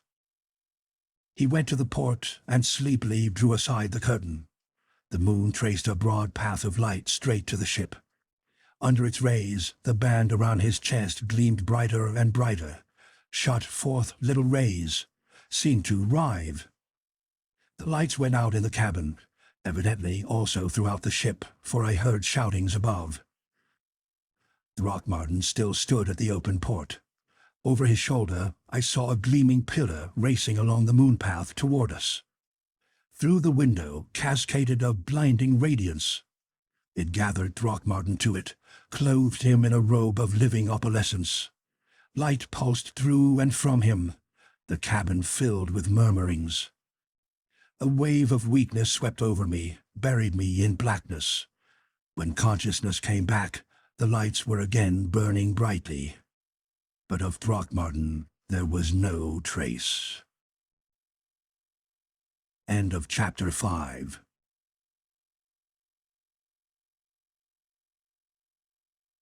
The Moon Pool, Chapter 6. The Shining Devil Took Them. My colleagues of the association, and to others who may read this, my narrative, for what I did and did not when full realization returned, I must offer here, briefly as I can, an explanation, a defense, if you will. My first act was to spring to the open port. The coma had lasted hours, for the moon was now low in the west. I ran to the door to sound the alarm. It resisted under my frantic hands, would not open. Something fell tinkling to the floor. It was the key, and I remembered then that Throckmartin had turned it before we began our vigil. With memory, a hope died that I had not known was in me, the hope that he had escaped from the cabin, found refuge elsewhere on the ship. And as I stooped, fumbling with shaking fingers for the key, a thought came to me that drove again the blood from my heart, held me rigid. I could sound no alarm on the Southern Queen for Throckmartin. Conviction of my appalling helplessness was complete. The ensemble of the vessel, from captain to cabin boy, was, to put it conservatively, average. None I knew, save Throckmartin and myself, had seen the first apparition of the dweller. Had they witnessed the second? I did not know, nor could I risk speaking, not knowing. And not seeing, how could they believe? They would have thought me insane, or worse even, it might be, his murderer. I snapped off the electrics, waited and listened, opened the door with infinite caution, and slipped unseen into my own stateroom. The hours until dawn were eternities of waking nightmare. Reason, resuming sway at least, steadied me. Even had I spoken and been believed, where in these wastes, after all the hours, could we search for Throckmartin? Certainly the captain would not turn back to Port Moresby. And even if he did, of what use for me to set forth for the Nan-Madol without the equipment which Throckmartin himself had decided was necessary if one hoped to cope with the mystery that lurked there? There was but one thing to do: follow his instructions. Get the paraphernalia in Melbourne or Sydney if it were possible. If not, sail to America as swiftly as might be, secure it there, and as swiftly return to Ponape. And this I determined to do. Calmness came back to me after I made this decision. And when I went up on deck, I knew that I had been right. They had not seen the dweller. They were still discussing the darkening of the ship, talking of dynamos burned out, wires short-circuited, a half-dozen explanations of the extinguishment. Not until noon was Throckmartin's absence discovered. I told the captain that I had left him early in the evening, that, indeed, I knew him but slightly after all. It occurred to none to doubt me, or to question me minutely. Why should it have? His strangeness had been noted, commented upon. All who had met him had thought him half mad. I did little to discourage the impression. And so it came naturally that on the log it was entered that he had fallen or leaped from the vessel some time during the night. A report to this effect was made when we entered Melbourne. I slipped quietly ashore, and in the press of the war news, Throckmartin's supposed fate won only a few lines of the newspapers. My own presence on the ship and in the city passed unnoticed. I was fortunate in securing at Melbourne everything I needed, except a set of Becquerel ray condensers, but these were the very keystone of my equipment. Pursuing my search to Sydney, I was doubly fortunate in finding a firm who were expecting these very articles and a consignment due them from the States within a fortnight. I settled down in strictest seclusion to await their arrival. And now it will occur to you to ask why I did not cable, during this period of waiting, to the association, demand aid from it, or why I did not call upon members of the university staffs of either Melbourne or Sydney for assistance. At the least, why I did not gather, as Throckmartin had hoped to do, a little force of strong men to go with me to the Nan-Madol. To the first two questions, I answer frankly, I did not dare. And this reluctance, this inhibition, every man jealous of his scientific reputation will understand. The story of Throckmartin, the happenings I had myself witnessed, were incredible, abnormal, outside the facts of all known science. I shrank from the inevitable disbelief, perhaps ridicule, nay, perhaps even the graver suspicion that had caused me to seal my lips while on the ship. Why, I myself could only half believe. How then could I hope to convince others? And as for the third question, I could not take men into the range of such a peril without first warning them of what they might encounter. And if I did warn them, it was checkmate. If it was also cowardice, well, I have atoned for it. But I do not hold it so. My conscience is clear.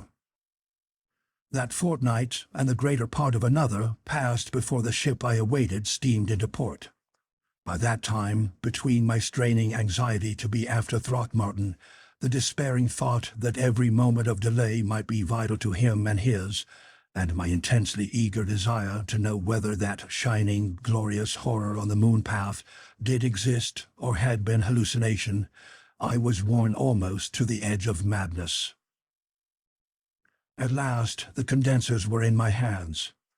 It was more than a week later, however, before I could secure passage back to Port Moresby, and it was another week still before I started north on the Suwarna, a swift little sloop with a 50-horsepower auxiliary, heading straight for Ponape and the Nan-Madol.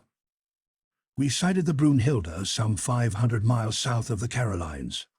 The wind had fallen soon after Papua had dropped astern. The Suwarna's ability to make her 12 knots an hour without it had made me very fully forgive her for not being as fragrant as the Javan flower for which she was named. Da Costa, her captain, was a garrulous Portuguese. His mate was a Canton man with all the marks of a long and able service on some pirate junk. His engineer was a half-breed China Malay, who had picked up his knowledge of power plants, heaven alone knew where, and, I had reason to believe, had transferred all his religious impulses to the American-built deity of mechanism he had so faithfully served. The crew was made up of 6 huge, chattering Tonga boys. The Suwarna had cut through Finshof and Huon Gulf to the protection of the Bismarcks. She had threaded the maze of the archipelago tranquilly, and we were then rolling over the 1,000-mile stretch of open ocean with New Hanover far behind us, and our boat's bow pointed straight toward Nukuar of the Monteverdes. After we had rounded Nukuar, we should, barring accident, reach Ponape in not more than 60 hours.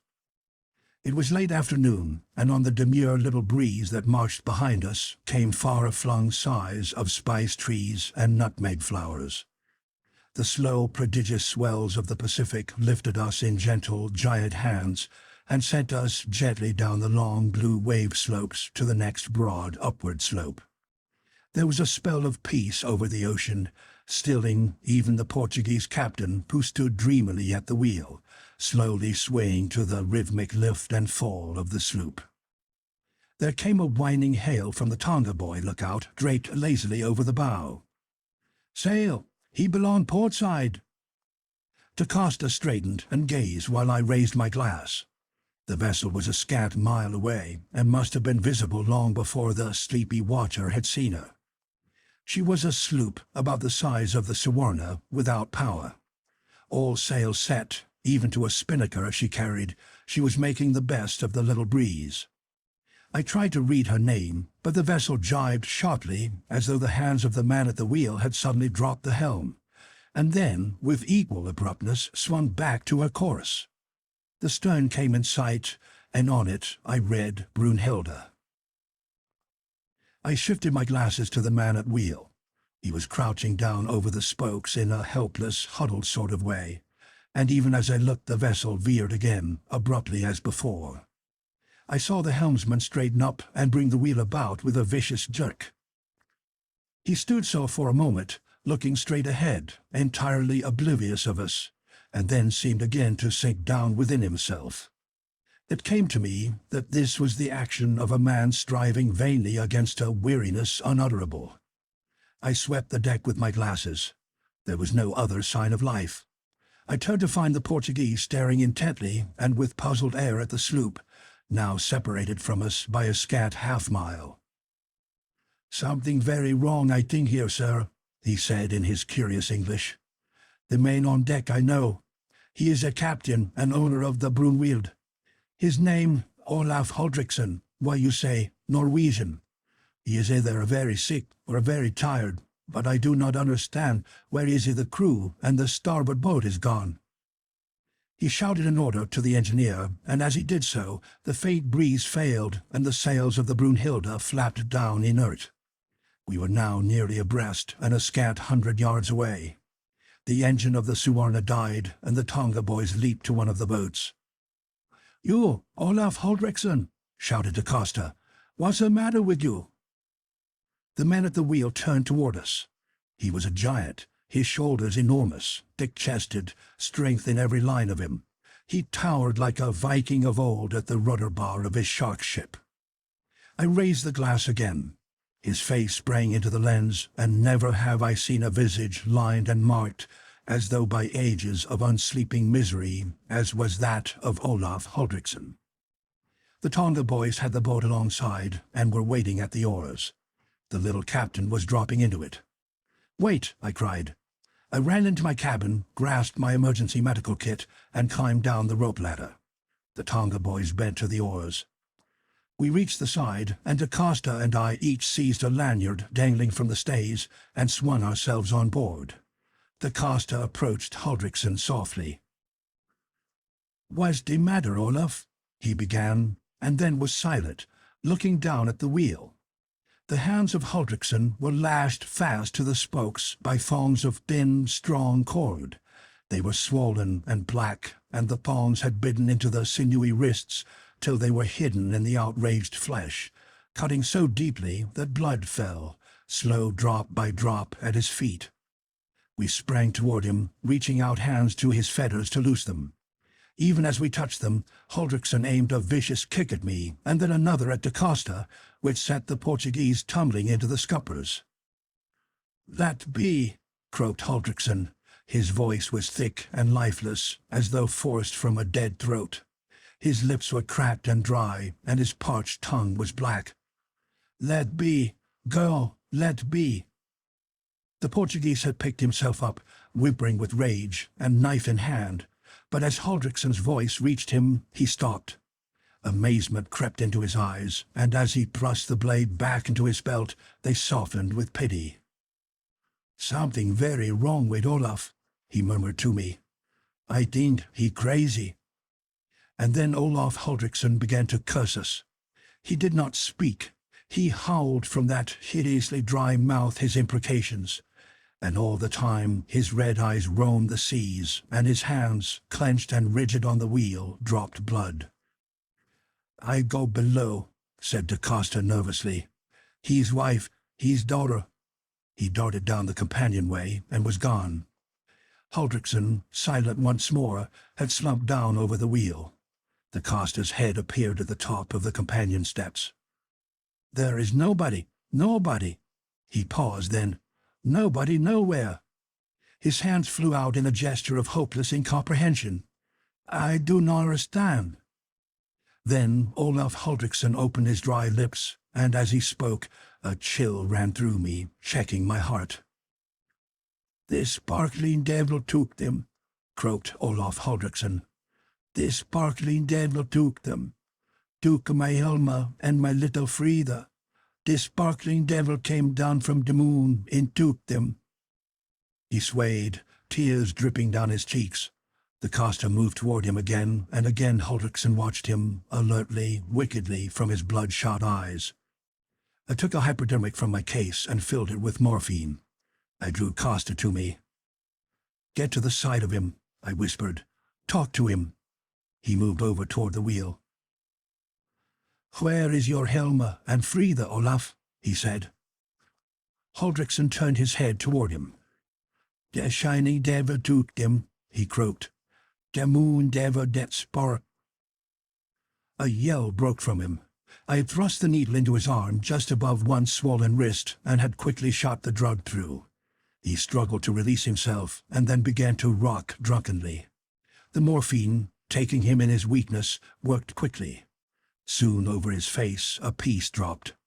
The pupils of the staring eyes contracted. Once, twice, he swayed, and then, his bleeding, prisoned hands held high and still gripping the wheel, he crumpled to the deck. With utmost difficulty we loosed the thongs, but at last it was done. We rigged a little swing, and the Tonga boy slung the great inert body over the side into the dory. Soon we had Huldriksen in my bunk. DaCosta sent half his crew over to the sloop, in charge of the Cantonese. They took in all sail, stripping Huldriksen's boat to the masts, and then, with the Brunhilde nosing quietly along after us at the end of a long hawser, one of the Tonga boys at her wheel, we resumed the way so enigmatically interrupted. I cleansed and bandaged the Norseman's lacerated wrists and sponged the blackened, parched mouth with warm water and a mild antiseptic. Suddenly, I was aware of DaCosta's presence and turned. His unease was manifest, and held, it seemed to me, a queer, furtive anxiety. "What do you think of Olaf, sir?" he asked. I shrugged my shoulders. "You think he killed his woman and his baby?" he went on. "You think he crazy and killed all?" "Nonsense, DaCosta," I answered. "You saw the boat was gone.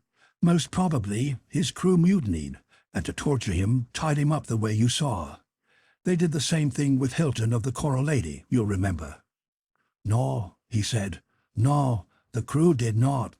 Nobody there on board when Olaf was tied." "What?" I cried, startled. "What do you mean?" "I mean," he said slowly, "that Olaf tie himself." "Wait." He went on at my incredulous gesture of dissent. "Wait, I show you." He had been standing with hands behind his back, and now I saw that he held in them the cut thongs that had bound Huldriksen. They were blood-stained, and each ended in a broad leather tip skillfully spliced into the cord. "Look," he said, pointing to these leather ends. I looked and saw in them deep indentations of teeth. I snatched one of the thongs and opened the mouth of the unconscious man on the bunk. Carefully, I placed the leather within it and gently forced the jaws shut on it. It was true. Those marks were where Olaf Huldriksen's jaws had gripped. "Wait," DaCosta repeated. "I show you." He took other cords and rested his hands on the supports of a chair back. Rapidly, he twisted one of the thongs round his left hand, drew a loose knot, shifted the cord up toward his elbow. This left hand and wrist still free, and with them he twisted the other cord around the right wrist, drew a similar knot. His hands were now in the exact position that Huldriksen's had been on the Brunhilde, but with cords and knots hanging loose. Then DaCosta reached down his head, took a leather end in his teeth, and with a jerk drew the thong that noosed his left hand tight. Similarly, he drew tight the second. He strained at his fetters. There before my eyes he had pinioned himself so that without aid he could not release himself. And he was exactly as Huldriksen had been. "You will have to cut me loose, sir," he said. "I cannot move them. It is an old trick on these seas. Sometimes it is necessary that a man stand at the wheel many hours without help, and he does this so that if he sleep, the wheel will wake him. Yes, sir." I looked from him to the man on the bed. "But why, sir," said DaCosta slowly, "did Olaf have to tie his hands?" I looked at him uneasily. "I don't know," I answered. "Do you?" He fidgeted, avoided my eyes, and then rapidly, almost surreptitiously, crossed himself. "No," he replied, "I know nothing. Some things I have heard, but they tell many tales on these seas." He started for the door. Before he reached it, he turned. "But these I do know," he half whispered. I am damn glad there is no full moon tonight," and passed out, leaving me staring after him in amazement. What did the Portuguese know? I bent over the sleeper. On his face was no trace of that unholy mingling of opposites the dweller stamped upon its victims. And yet, what was it the Norseman had said? The sparkling devil took them. Nay, he had been even more explicit. The sparkling devil that came down from the moon. Could it be that the dweller had swept upon the Brunhilde, drawing down the moon path Olaf Huldriksson's wife and babe, even as it had drawn Throckmartin? As I sat thinking, the cabin grew suddenly dark, and from above came a shouting and patter of feet. Down upon us swept one of the abrupt, violent squalls that are met with in these latitudes. I lashed Huldriksson fast in the berth and ran up on deck. The long, peaceful swells had changed into angry, choppy waves, from the tops of which the spindrift streamed in long, stinging lashes. A half-hour passed. The squall died as quickly as it had arisen. The sea quieted. Over in the west, from beneath the tattered, flying edge of the storm, dropped the red globe of the setting sun, dropped slowly until it touched the sea rim. I watched it, and rubbed my eyes and stared again. For over its flaming portal something huge and black moved, like a gigantic beckoning finger. Takasta had seen it too, and he turned the Suwarna straight toward the descending orb and its strange shadow. As we approached, we saw it was a little mass of wreckage, and that the beckoning finger was a wing of canvas, sticking up and swaying with the motion of the waves. On the highest point of the wreckage sat a tall figure, calmly smoking a cigarette. We brought the Suwarna to, dropped a boat, and with myself as coxswain, pulled toward a wrecked hydroplane. Its occupant took a long puff at his cigarette, waved a cheerful hand, shouted a greeting, and just as he did so, a great wave raised itself up behind him, took the wreckage, tossed it high in a swelter of foam, and passed on. When we had steadied our boat, where wreck and men had been was nothing. There came a tug at the side. Two muscular brown hands gripped it close to my left, and a sleek, black, wet head showed its top between them. Two bright blue eyes that held deep within them a laughing deviltry looked into mine, and a long, lithe body drew itself gently over the thwart and seated its dripping self at my feet. "Much obliged," said this man from the sea. "I knew somebody was sure to come along when the O'Keefe Banshee didn't show up." "The what?" I asked in amazement. "To O'Keefe Banshee. I'm Larry O'Keefe. It's a far way from Ireland, but not too far for the O'Keefe Banshee to travel if the O'Keefe was going to click in." I looked again at my astonishing rescue. He seemed perfectly serious. "Have you a cigarette? Mine went out," he said with a grin, as he reached a moist hand out for the little cylinder, took it, lighted it. I saw a lean, intelligent face, whose fighting jaw was softened by the wistfulness of the clean-cut lips and the honesty that lay side by side with the deviltry in the laughing blue eyes. Nose of a thoroughbred, with the suspicion of a tilt. Long, well-knit, slender figure that I knew must have all the strength of fine steel. The uniform of a lieutenant in the Royal Flying Corps of Britain's Navy. He laughed, stretched out a firm hand, and gripped mine. "Thank you really ever so much, old man," he said.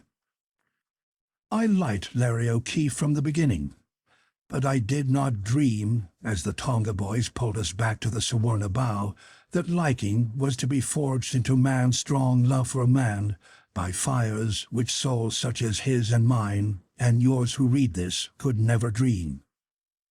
Larry O'Keefe, where are you now with your leprechauns and banshee, your heart of a child, your laughing blue eyes, and your fearless soul? Shall I never see you again, Larry O'Keefe, dear to me as some best-loved younger brother? Larry, End of Chapter 6.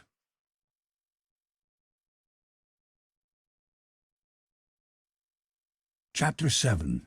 Larry O'Keefe. Pressing back the questions I longed to ask, I introduced myself. Oddly enough, I found that he knew me, or rather my work. He had bought, it appeared, my volume upon the peculiar vegetation whose habitat is disintegrating lava rock and volcanic ash that I had entitled, somewhat loosely, I could now perceive, Flora of the Craters. For he explained naively that he had picked it up, faking it an entirely different sort of book, a novel in fact, something like Meredith's Diana of the Crossways, which he liked greatly. He had hardly finished this explanation when we touched the side of the Suwarna, and I was forced to curb my curiosity until we reached the deck. "That thing you saw me sitting on," he said, after he had thanked the bowing little skipper for his rescue, "was all that was left of one of His Majesty's best little hydro-airplanes after that cyclone threw it off as excess baggage. And by the way, about where are we?" Jocasta gave him our approximate position from the noon reckoning. O'Keefe whistled. "A good 300 miles from where I left the HMS Dolphin about 4 hours ago," he said. "That squall I rode in on was some whizzer." "The Dolphin," he went on, calmly divesting himself of his soaked uniform, "was on her way to Melbourne. I'd been yearning for a joyride and went up for an alleged scouting trip. Then that blow shout out of nowhere picked me up and insisted that I go with it. About an hour ago, I thought I saw a chance to zoom up and out of it. I turned, and blick went my right wing, and down I dropped." "I don't know how we can notify your ship, Lieutenant O'Keefe," I said. "We have no wireless." "Dr. Goodwin," said Jocasta, "we could change our course, sir, perhaps." "Thanks, but not a bit of it," broke in O'Keefe. "Lord alone knows where the Dolphin is now. Fancy she'll be nosing around looking for me. Anyway, she's just as apt to run into you as you into her. Maybe we'll strike something with the wireless, and I'll trouble you to put me aboard." He hesitated. "Where are you bound, by the way?" he asked. "For Ponape," I answered. "No wireless there," mused O'Keefe. "Beastly hole. Stopped a week ago for fruit. Natives seem scared to death at us, or something. What are you going there for?" Jocasta darted a furtive glance at me. It troubled me. O'Keefe noted my hesitation. "Oh, I beg your pardon," he said. "Maybe I oughtn't to have asked that." "It's no secret, Lieutenant," I replied. "I'm about to undertake some exploration work, a little digging among the ruins on the Nan-Madol." I looked at the Portuguese sharply as I named the place. A pallor crept beneath his skin, and again he made swiftly the sign of the cross, glancing as he did so fearfully to the north. I made up my mind then to question him when opportunity came. He turned from his quick scrutiny of the sea and addressed O'Keefe. "There's nothing on board to feed you, Lieutenant." "Oh, just give me a sheet to throw around me, Captain," said O'Keefe, and followed him. Darkness had fallen, and as the two disappeared into Jocasta's cabin, I softly opened the door of my own and listened. Haldrickson was breathing deeply and regularly. I drew my electric flash, and shielding its rays from my face, looked at him. His sleep was changing from the heavy stupor of the drug into one that was at least on the borderland of the normal. The tongue had lost its arid blackness, and the mouth secretions had resumed action. Satisfied as to his condition, I returned to deck. O'Keefe was there, looking like a spectre in the cotton sheet he had wrapped about him. A deck table had been cleated down, and one of the Tonga boys was setting it for our dinner. Soon the very creditable larder of the Suwarna dressed the board, and O'Keefe, Jocasta, and I attacked it. The night had grown close and oppressive. Behind us the forward light of the Brunhilde glided, and the binnacle lamp threw up a faint glow in which her black helmsman's face stood out mistily. O'Keefe had looked curiously a number of times at our tow, but had asked no questions. "You're not the only passenger we picked up today," I told him. We found the captain of that sloop lashed to his wheel, nearly dead with exhaustion, and his boat deserted by everyone except himself. What was the matter? Asked O'Keefe in astonishment. We don't know, I answered. He fought us, and I had to drug him before we could get him loose from his lashings. He's sleeping down in my berth now. His wife and little girl ought to have been on board, the captain here says, but they weren't. Wife and child gone, exclaimed O'Keefe. From the condition of his mouth, he must have been alone at the wheel and without water at least 2 days and nights before we found him, I replied. And as for looking for anyone on these waters after such a time, it's hopeless. That's true, said O'Keefe.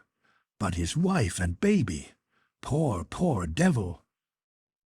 He was silent for a time, and then, at my solicitation, began to tell us more of himself.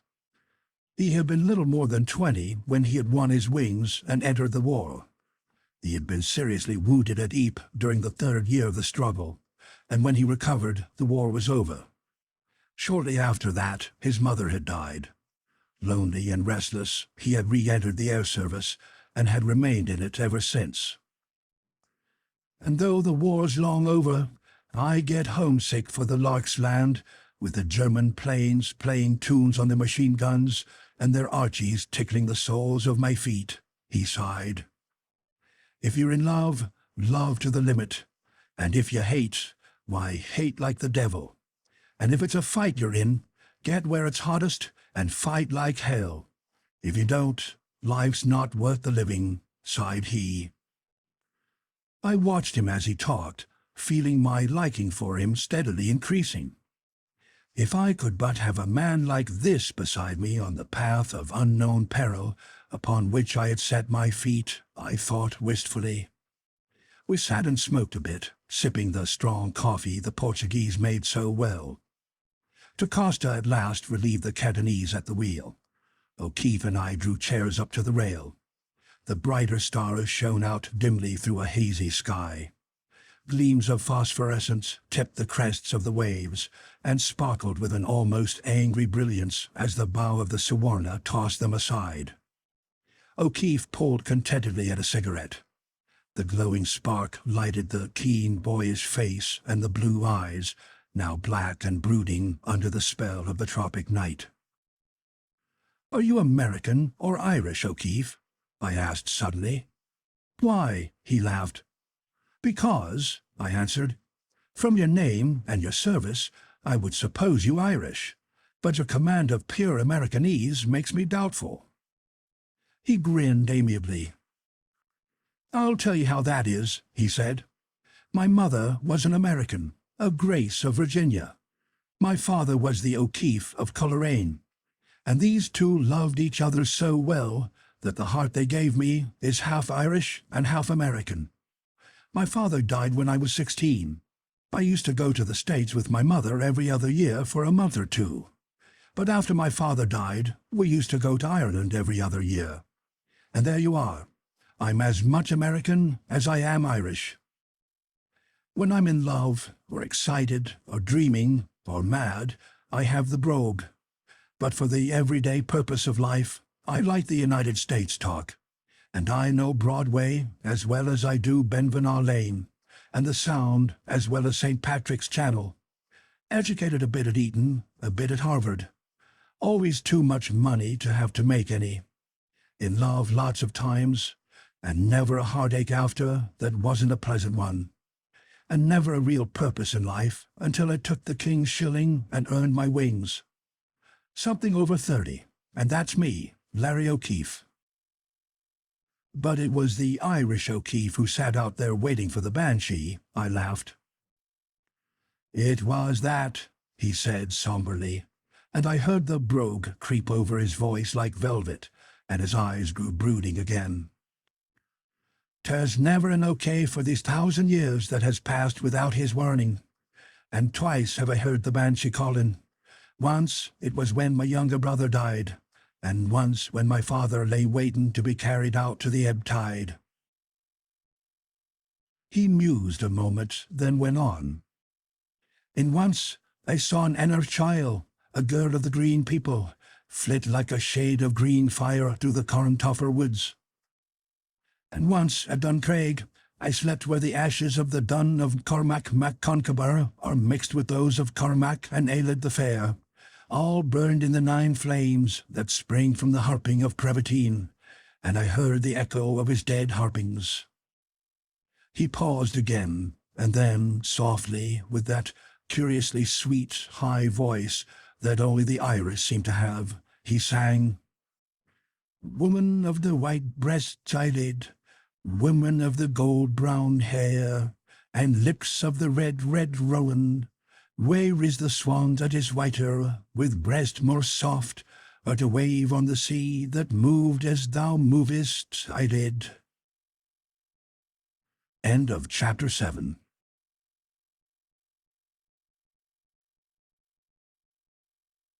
The Moon Pool. Chapter 8. Olaf's Story. There was a little silence. I looked upon him with wonder. Clearly, he was in deepest earnest. I know the psychology of the Gael is a curious one, and that deep in all their hearts their ancient traditions and beliefs have strong and living roots. And I was both amused and touched. Here was this soldier, who had faced war and its ugly realities open-eyed and fearless, picking, indeed, the most dangerous branch of the service for his own. A modern, if ever there was one, appreciative of the most unmystical Broadway, and yet soberly and earnestly attesting to his belief in Banshee, in shadowy people of the woods and phantom harpers. I wondered what he would think if he could see the Dweller, and then, with a pang, that perhaps his superstitions might make him an easy prey. He shook his head half impatiently and ran a hand over his eyes, turned to me and grinned. "Don't think I'm cracked, Professor," he said. "I'm not, but it takes me that way now and then. It's the Irish in me. And believe it or not, I'm telling you the truth." I looked eastward, where the moon, now nearly a week past the full, was mounting. "It can't make me see what you've seen, Lieutenant," I laughed. "But you can make me hear. I've always wondered what kind of a noise a disembodied spirit could make without any vocal cords or breath or any other earthly sound-producing mechanism. How does the Banshee sound?" O'Keefe looked at me seriously. "All right," he said. "I'll show you." From deep down in his throat came first a low, weird sobbing that mounted steadily into a keening whose mournfulness made my skin creep. Then his hand shot out and gripped my shoulder, and I stiffened like stone in my chair. For from behind us, like an echo, and then taking up the cry, swelled a wail that seemed to hold within it a sublimation of the sorrows of centuries. It gathered itself into one heartbroken, sobbing note and died away. O'Keefe's grip loosened, and he rose swiftly to his feet. "It's all right, Professor," he said. "It's for me. It found me, all this way from Ireland." Again the silence was rent by the cry, but now I had located it. It came from my room, and it could mean only one thing. Haldrickson had wakened. "Forget your Banshee," I gasped, and made a jump for the cabin. Out of the corner of my eye, I noted a look of half-sheepish relief flit over O'Keefe's face, and then he was beside me. Tacasta shouted an order from the wheel, the Cantonese ran up and took it from his hands, and the little Portuguese pattered down toward us. My hand on the door, ready to throw it open, I stopped. What if the Dweller were within? What if we had been wrong, and it was not dependent for its power upon that full flood of moon-ray, which Throckmartin had thought essential to draw it from the blue pool? From within, the sobbing wail began once more to rise. O'Keefe pushed me aside, threw open the door, and crouched low within it. I saw an automatic flash dully in his hand, saw it cover the cabin from side to side, following the swift sweep of his eyes around it. Then he straightened, and his face, turned toward the berth, was filled with wondering pity. Through the window streamed a shaft of the moonlight. It fell upon Huldrexon's staring eyes. In them, great tears slowly gathered and rolled down his cheeks. From his opened mouth came the woe-laden wailing. I ran to the port and drew the curtains. DaCosta snapped the lights. The Norseman's dolorous crying stopped as abruptly as though cut. His gaze rolled toward us, and at one bound he broke through the leashes I had buckled round him and faced us, his eyes glaring, his yellow hair almost erect with the force of the rage visibly surging through him. DaCosta shrunk behind me. O'Keefe, coolly watchful, took a quick step that brought him in front of me. "Where do you take me?" said Huldrexon, and his voice was like the growl of a beast. "Where is my boat?" I touched O'Keefe gently and stood before the giant. "Listen, Olaf Huldrexon," I said. "We take you to where the sparkling devil took your Helma and your Frida. We follow the sparkling devil that came down from the moon. Do you hear me?" I spoke slowly, distinctly, striving to pierce the mists that I knew swirled around the strained brain. And the words did pierce. He thrust out a shaking hand. "You say you follow?" he asked falteringly. "You know where to follow? Where it took my Helma and my little Frida?" "Just that, Olaf Huldrexon," I answered. "Just that. I pledge you my life that I know." DaCosta stepped forward. "He speaks true, Olaf. You go faster on the Suvarna than on the Brunhilde, Olaf, yes." The giant Norseman, still gripping my hand, looked at him. "I know you, DaCosta," he muttered. "You are all right, yeah. You are a fair man. Where is the Brunhilde?" "She follow behind on a big rope, Olaf," soothed the Portuguese. "Soon you see her. But now lie down and tell us, if you can, why you tie yourself to your wheel, and what it is that happened, Olaf." "If you'll tell us how the sparkling devil came, it will help us all when we get to where it is, Huldrexon," I said. On O'Keefe's face there was an expression of well-nigh ludicrous doubt and amazement.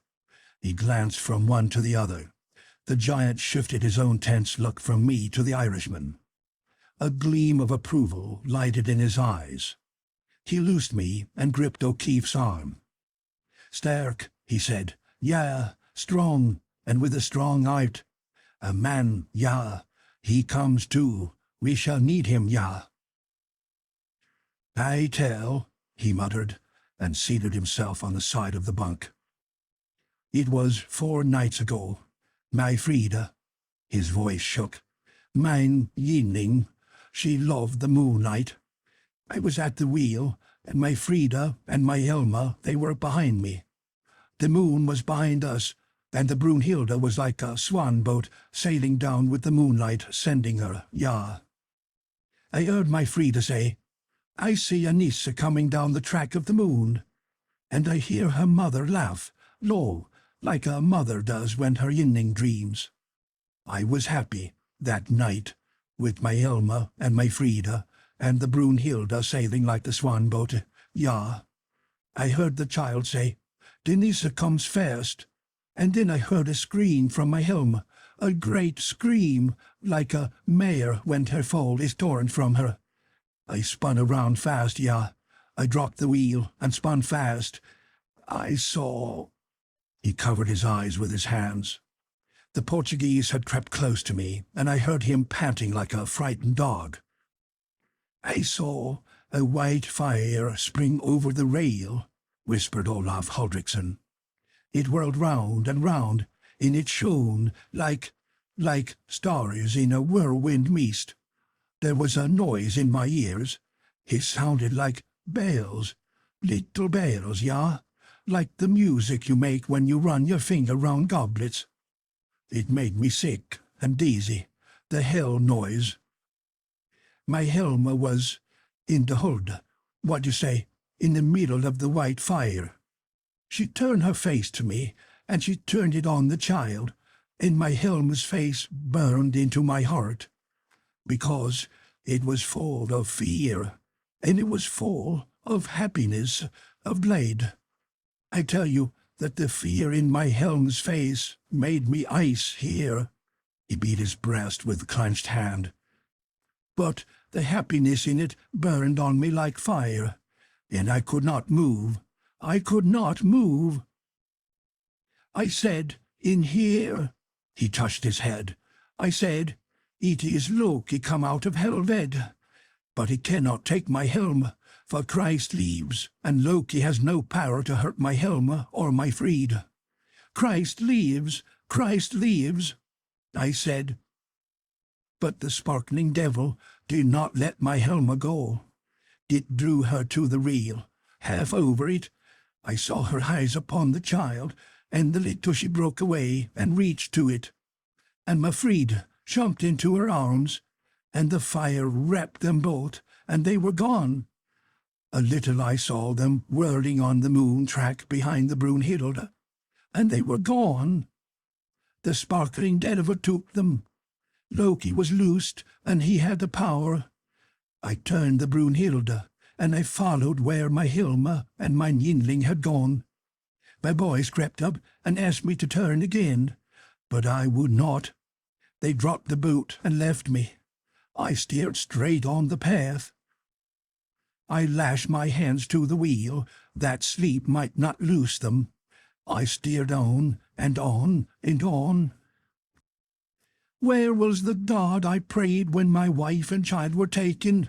cried Olaf Haldriksson, and it was as though I heard Throckmartin asking that same bitter question. "I have left him as he left me, ja. I pray now to Thor and to Odin, who can fetter Loki." He sank back, covering again his eyes. "Olaf," I said, "what you have called the sparkling devil has taken once dear to me. I too was following it when we found you. You shall go with me to its home, and there we will try to take from it your wife and your child, and my friends as well. But now that you may be strong for what is before us, you must sleep again." Olaf Haldriksson looked upon me, and in his eyes was that something which souls must see, in the eyes of him and the old Egyptians called the Searcher of Hearts in the Judgment Hall of Osiris. "You speak a truth," he said at last, slowly. "I will do what you say." He stretched out an arm at my bidding. I gave him a second injection. He lay back, and soon he was sleeping. I turned toward DaCosta. His face was livid and sweating, and he was trembling pitiably. O'Keefe stirred. "You did that mighty well, Dr. Goodwin," he said. "So well that I almost believed you myself." "What did you think of his story, Mr. O'Keefe?" I asked. His answer was almost painfully brief and colloquial. "Nuts," he said. I was a little shocked, I admit. "I think he's crazy, Dr. Goodwin," he corrected himself quickly. "So what else could I think?" I turned to the little Portuguese without answering. "There is no need for any anxiety tonight, Captain," I said. "Take my word for it. You need some rest yourself. Shall I give you a sleeping draught?" "I do wish you would, Dr. Goodwin, sir," he answered gratefully. "Tomorrow, when I feel better, I would have a talk with you." I nodded. He did know something then. I mixed him an opiate of considerable strength. He took it and went to his own cabin. I locked the door behind him, and then, sitting beside the sleeping Norseman, I told O'Keefe my story from end to end. He asked few questions as I spoke. But after I had finished, he cross-examined me rather minutely upon my recollections of the radiant phases upon each appearance, checking these with Throckmartin's observations of the same phenomena in the chamber of the moon pool. "And now what do you think of it all?" I asked. He sat silent for a while, looking at Haldriksson. "Not what you seem to think, Dr. Goodwin," he answered at last, gravely. "There be sleep over it. One thing, of course, is certain. You and your friend Throckmartin and this man here saw something, but—" He was silent again, and then continued with a kindness that I found vaguely irritating. "But I've noticed that when a scientist gets superstitious, it takes very hard.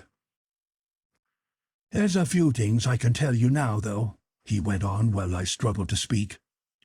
"I pray in my heart that we'll meet neither the Dolphin nor anything with wireless on board going up, because, Dr. Goodwin, I'd dearly love to take a crack at your dwelling." "Add another thing," said O'Keefe. "After this, cut out the trimmings, Doc, and call me plain Larry, for whether I think you're crazy or whether I don't, you're there with the nerve professor, and I'm for you." "Good night," said Larry, and took himself out to the deck hammock he had insisted upon having slung for him, refusing the captain's importunities to use his own cabin. And it was with extremely mixed emotions as to his compliment that I watched him go. Superstitious. I, whose pride was my scientific devotion to fact and fact alone. Superstitious.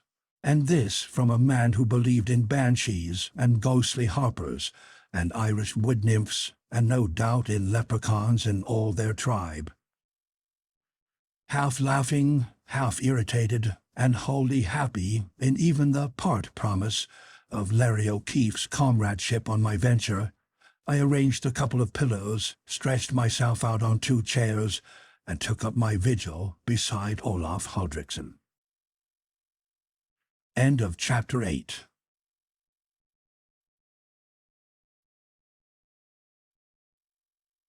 The Moon Pool. Chapter 9. A Lost Page of Earth. When I awakened, the sun was streaming through the cabin porthole. Outside, a fresh voice lilted. I lay on my 2 chairs and listened. The song was one with the wholesome sunshine and the breeze blowing stiffly in whipping the curtains. It was Larry O'Keefe and his maidens. "The little red lark is shaking his wings, straight from the breast of his love he springs." Larry's voice soared.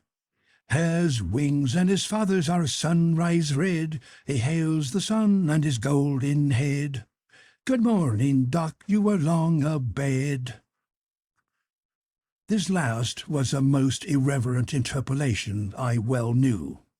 I opened my door. O'Keefe stood outside, laughing. The Suwarna, her engine silent, was making fine headway under all sail, the Brunhilde skipping in her wake cheerfully with half her canvas up. The sea was crisping and dimpling under the wind. Blue and white was the world as far as the eye could reach. Schools of little silvery green flying fish broke through the water, rushing on each side of us, flashed for an instant and were gone. Behind us, gulls hovered and dipped. The shadow of mystery had retreated far over the rim of this wide-awake and beautiful world, and if, subconsciously, I knew that somewhere it was brooding and waiting, for a little while at least, I was consciously free of its oppression. "How's the patient?" asked O'Keefe. He was answered by Huldrickson himself, who must have risen just as I left the cabin. The Norseman had slipped on a pair of pajamas, and, giant torso naked under the sun, he strode out upon us. We all of us looked at him a trifle anxiously, but Olaf's madness had left him. In his eyes was much sorrow, but the berserk rage was gone. He spoke straight to me. "You said last night we follow?" I nodded. "It is where?" he asked again. "We go first to Ponape, and from there to Matalanum Harbor, to the Nan-Madol. You know the place?" Huldrickson bowed, a white gleam of ice showing in his blue eyes. "It is there?" he asked. "It is there that we must first search," I answered. "Good," said Olaf Huldrickson. "It is good." He looked at Da Costa inquiringly, and the little Portuguese, following his thought, answered his unspoken question. "We should be at Ponape tomorrow morning early, Olaf." "Good," repeated the Norseman. He looked away, his eyes tear-filled. The restraint fell upon us, the embarrassment all men experience when they feel a great sympathy and a great pity, to neither of which they quite know how to give expression. By silent consent, we discussed at breakfast only the most casual topics. When the meal was over, Huldriksen expressed a desire to go aboard the Brunhilde. The Suwarna hove to, and Acosta and he dropped into the small boat.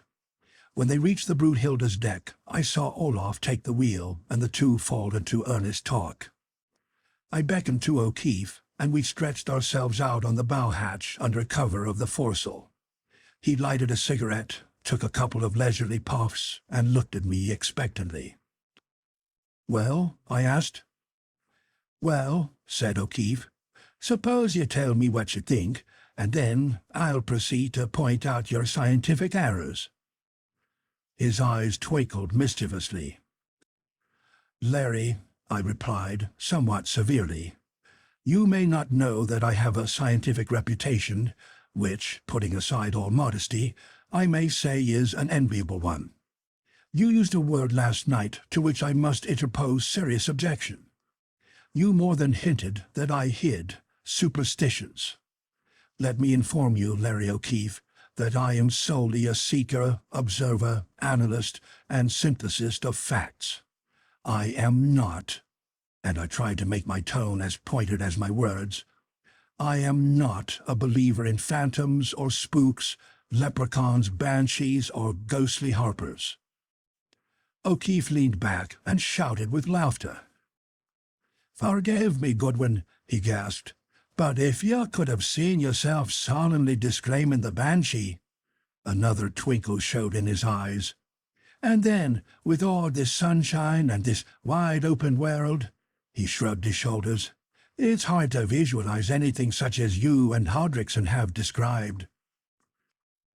"I know how hard it is, Larry," I answered, "and don't think I have any idea that the phenomenon is supernatural, in the sense spiritualists and table-turners have given that word. I do think it is supernormal, energized by a force unknown to modern science, but that doesn't mean I think it's outside the radius of science." "Tell me your theory, Goodwin," he said. I hesitated, for not yet had I been able to put into form to satisfy myself any explanation of the dweller. "I think," I hazarded finally, "it is possible that some members of that race peopling the ancient continent, which we know existed here in the Pacific, have survived. We know that many of these islands are honeycombed with caverns and vast subterranean spaces, literally underground lands running in some cases far out beneath the ocean floor. It is possible that for some reason survivors of this race sought refuge in the abysmal spaces, one of whose entrances is on the islet where Throckmartin's party met its end. As for their persistence in these caverns, we know they possessed a high science. They may have gone far in the mastery of certain universal forms of energy, especially that we call light.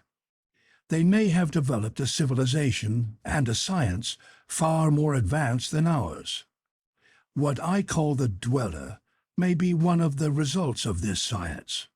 Larry, it may well be that this lost race is planning to emerge again upon the Earth's surface." "And is sending out your dweller as a messenger, as scientific dove from their ark?" I chose to overlook the banter in his question. "Did you ever hear of the Chamats?" I asked him. He shook his head.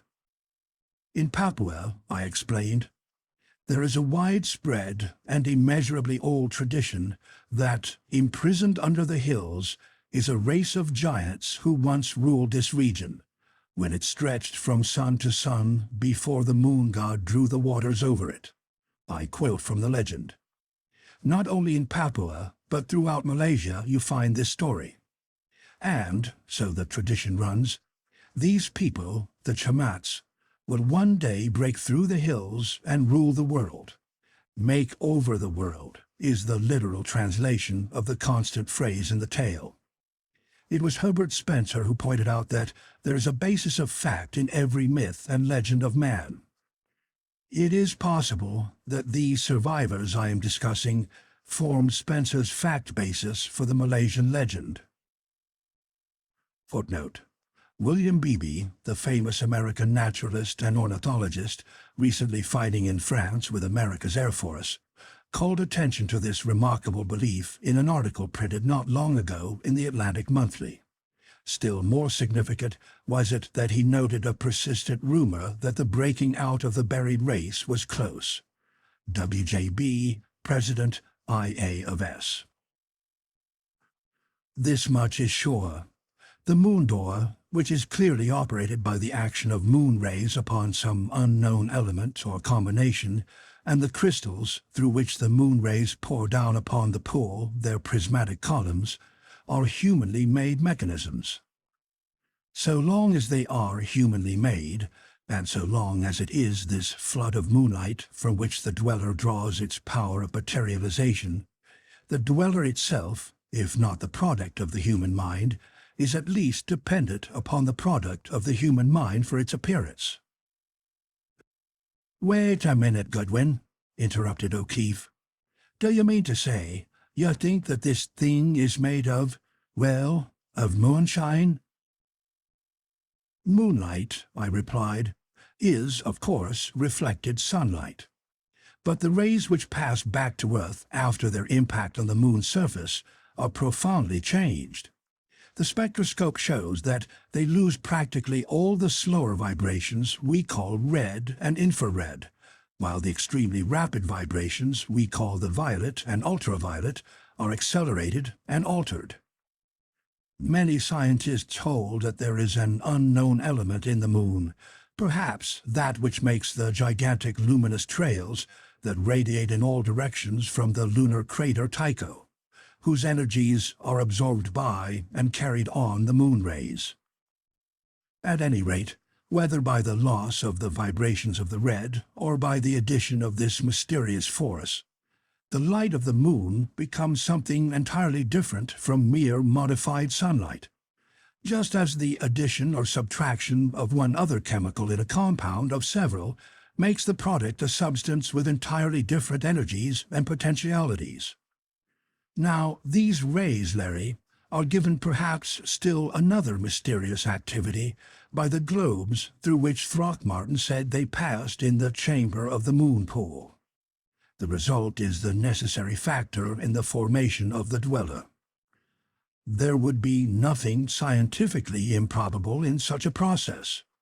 Kovalsky, the great Russian physicist, produced crystalline forms exhibiting every faculty that we call vital by subjecting certain combinations of chemicals to the action of highly concentrated rays of various colors. Something in light and nothing else produced their pseudo-vitality. We do not begin to know how to harness the potentialities of that magnetic vibration of the ether we call light. "Listen, Doc," said Larry earnestly. "I'll take everything you say about this lost continent. The people used to live on it and their caverns for granted. But by the sword of Brian Boru, you'll never get me to fall for the idea that a bunch of moonshine can handle a big woman such as you say Throckmartin's Thura was, nor a two-fisted man such as you say Throckmartin was, nor Haldrickson's wife. And I'll bet she was one of those strapping big northern women, too. You'll never get me to believe that any bunch of concentrated moonshine could handle them and take them waltzing off along the moonbeam back to wherever it goes. No, Doc, not on your life. Even Tennessee moonshine couldn't do that. Nix." "All right, O'Keefe," I answered, now very much irritated indeed. "What's your theory?" And I could not resist adding, "Fairies?" "Professor," he grinned, "if that thing's a fairy, it's Irish, and when it sees me, it'll be so glad there'll be nothing to it. 'I was lost, strayed, or stolen, Larryovic,' it'll say, 'and I was so homesick for the old sod, I was desperate,' it'll say, 'and take me back quick before I do any more harm,' it'll tell me. and that's the truth. Now, don't get me wrong. I believe you all saw something all right. But what I think you saw was some kind of a gas. All this region is volcanic, and islands and things are constantly poking up from the sea. It's probably gas, a volcanic emanation, something new to us and that drives you crazy. Lots of kinds of gas do that. It hit the Throckmartin party on that island, and they probably were all more or less delirious all the time. Thought they saw things, talked it over, and, collective hallucination, just like the angels of Mons and other miracles of the war. Somebody sees something that looks like something else. He points it out to the man next to him. "Do you see it?" asks he. "Sure I see it," says the other. And there you are, collective hallucination. When your friends got it bad, they most likely jumped overboard, one by one. Haldrickson sails into a place where it is, and it hits his wife. She grabs the child and jumps over. Maybe the moon rays make it luminous. I've seen gas on the front under the moon that looked like 1,000 whirling dervish devils. Yes, and you could see the devil's faces in it. And if it got into your lungs, nothing could ever make you think you hadn't seen real devils. For a time, I was silent. "Larry," I said at last, "whether you are right or I am right, I must go to the Nan-Madol. Will you go with me, Larry?" "Goodwin," he replied, "I surely will. I'm as interested as you are. If we don't run across the dolphin, I'll stick. I'll leave word at Ponape to tell them where I am should they come along. If they report me dead for a while, there's nobody to care, so that's all right. Only, old man, be reasonable. You've thought over this so long, you're going bog, honestly you are." And again, the gladness that I might have Larry O'Keefe with me was so great that I forgot to be angry.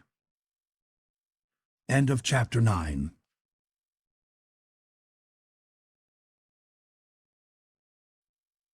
Chapter 10. The Moon Pool. DaCosta, who had come aboard unnoticed by either of us, now tapped me on the arm. "Dr. Goodwin," he said, "can I see you in my cabin, sir?" At last, then, he was going to speak. I followed him. "Doctor," he said when we had entered, "this is a very strange thing that has happened to Olaf. Very strange. And the natives of Ponape, they have been very much excited lately. Of what they fear, I know nothing, nothing." Again that quick, furtive crossing of himself. "But these I have to tell you. There came to me from Ranaloa last month a man, a Russian, a doctor like you. His name, it was Marakinov. I take him to Ponape, and the natives there, they will not take him to the Nan-Madol where he wished to go. No. So I take him. We leave him in a boat, with much instrument carefully tied up. I leave him there with the boat and the food.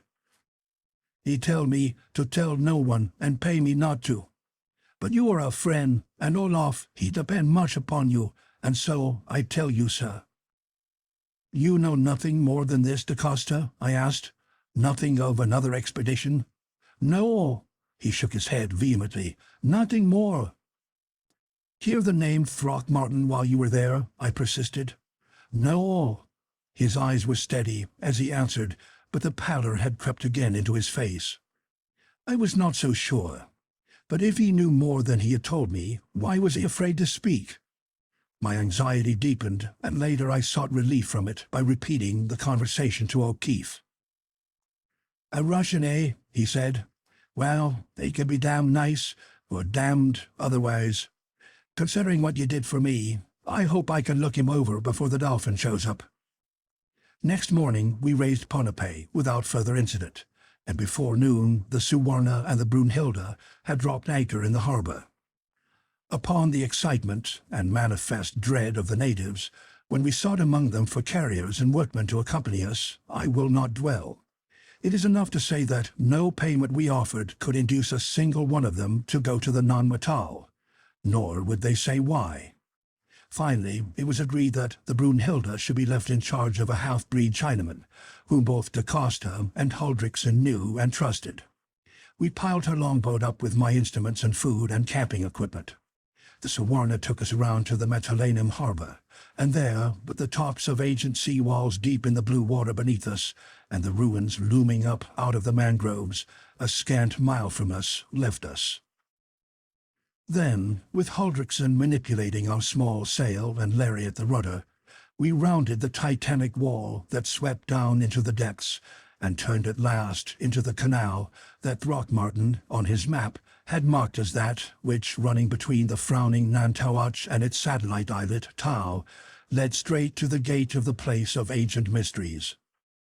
And as we entered that channel, we were enveloped by a silence so intense, so weighted, that it seemed to have substance, an alien silence that clung and stifled and still stood aloof from us, the living. It was a stillness, such as might follow the long tramping of millions into the grave. It was paradoxical, as it may be, filled with the withdrawal of life. Standing down in the chamber depths of the Great Pyramid, I had known something of such silence, but never such intensity as this. Larry felt it too, and I saw him look at me askance. If Olaf, sitting in the bow, felt it too, he gave no sign. His blue eyes, with again the glint of ice within them, watched the channel before us. As we passed, there arose upon our left sheer walls of black basalt blocks, cyclopean, towering 50 feet or more, broken here and there by the sinking of their deep foundations.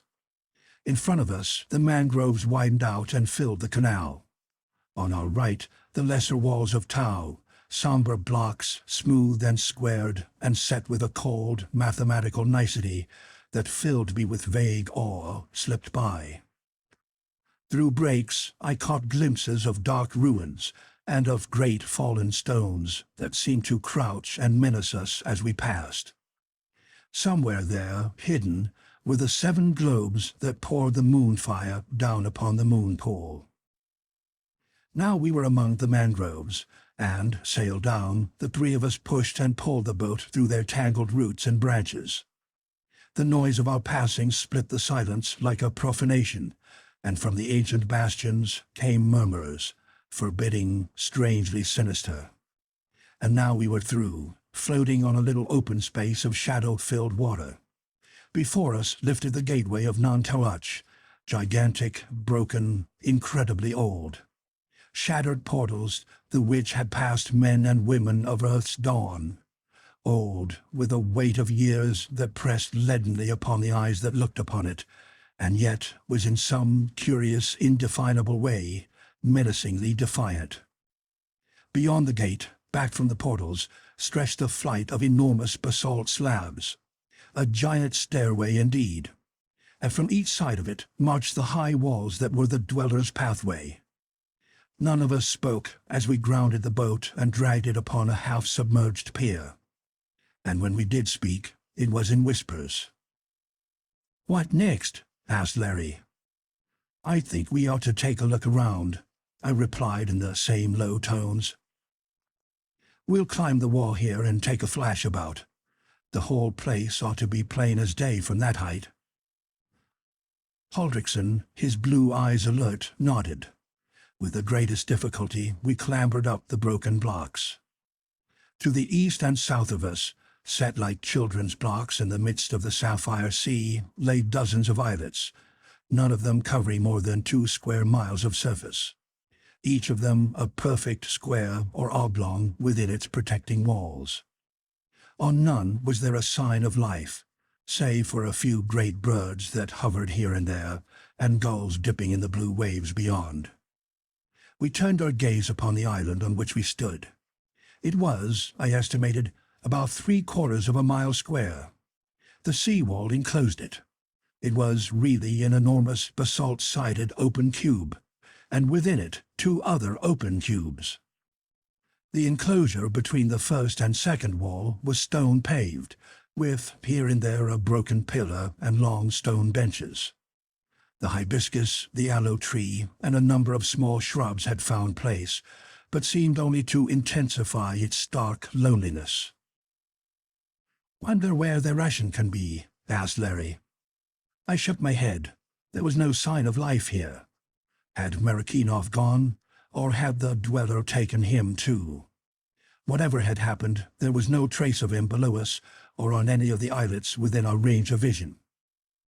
We scrambled down the side of the gateway. Olaf looked at me wistfully. "We start the search now, Olaf," I said. "And first, O'Keefe, let us see whether the grey stone is really here. After that, we will set up camp, and while I unpack, you and Olaf search the island. It won't take long."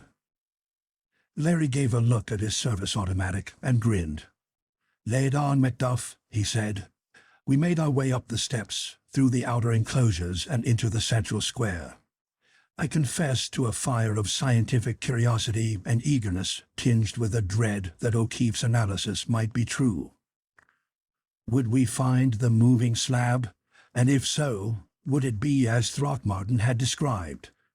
If so, then even Larry would have to admit that here was something that the theories of gases and luminous emanations would not explain. And the first test of the whole amazing story would be passed.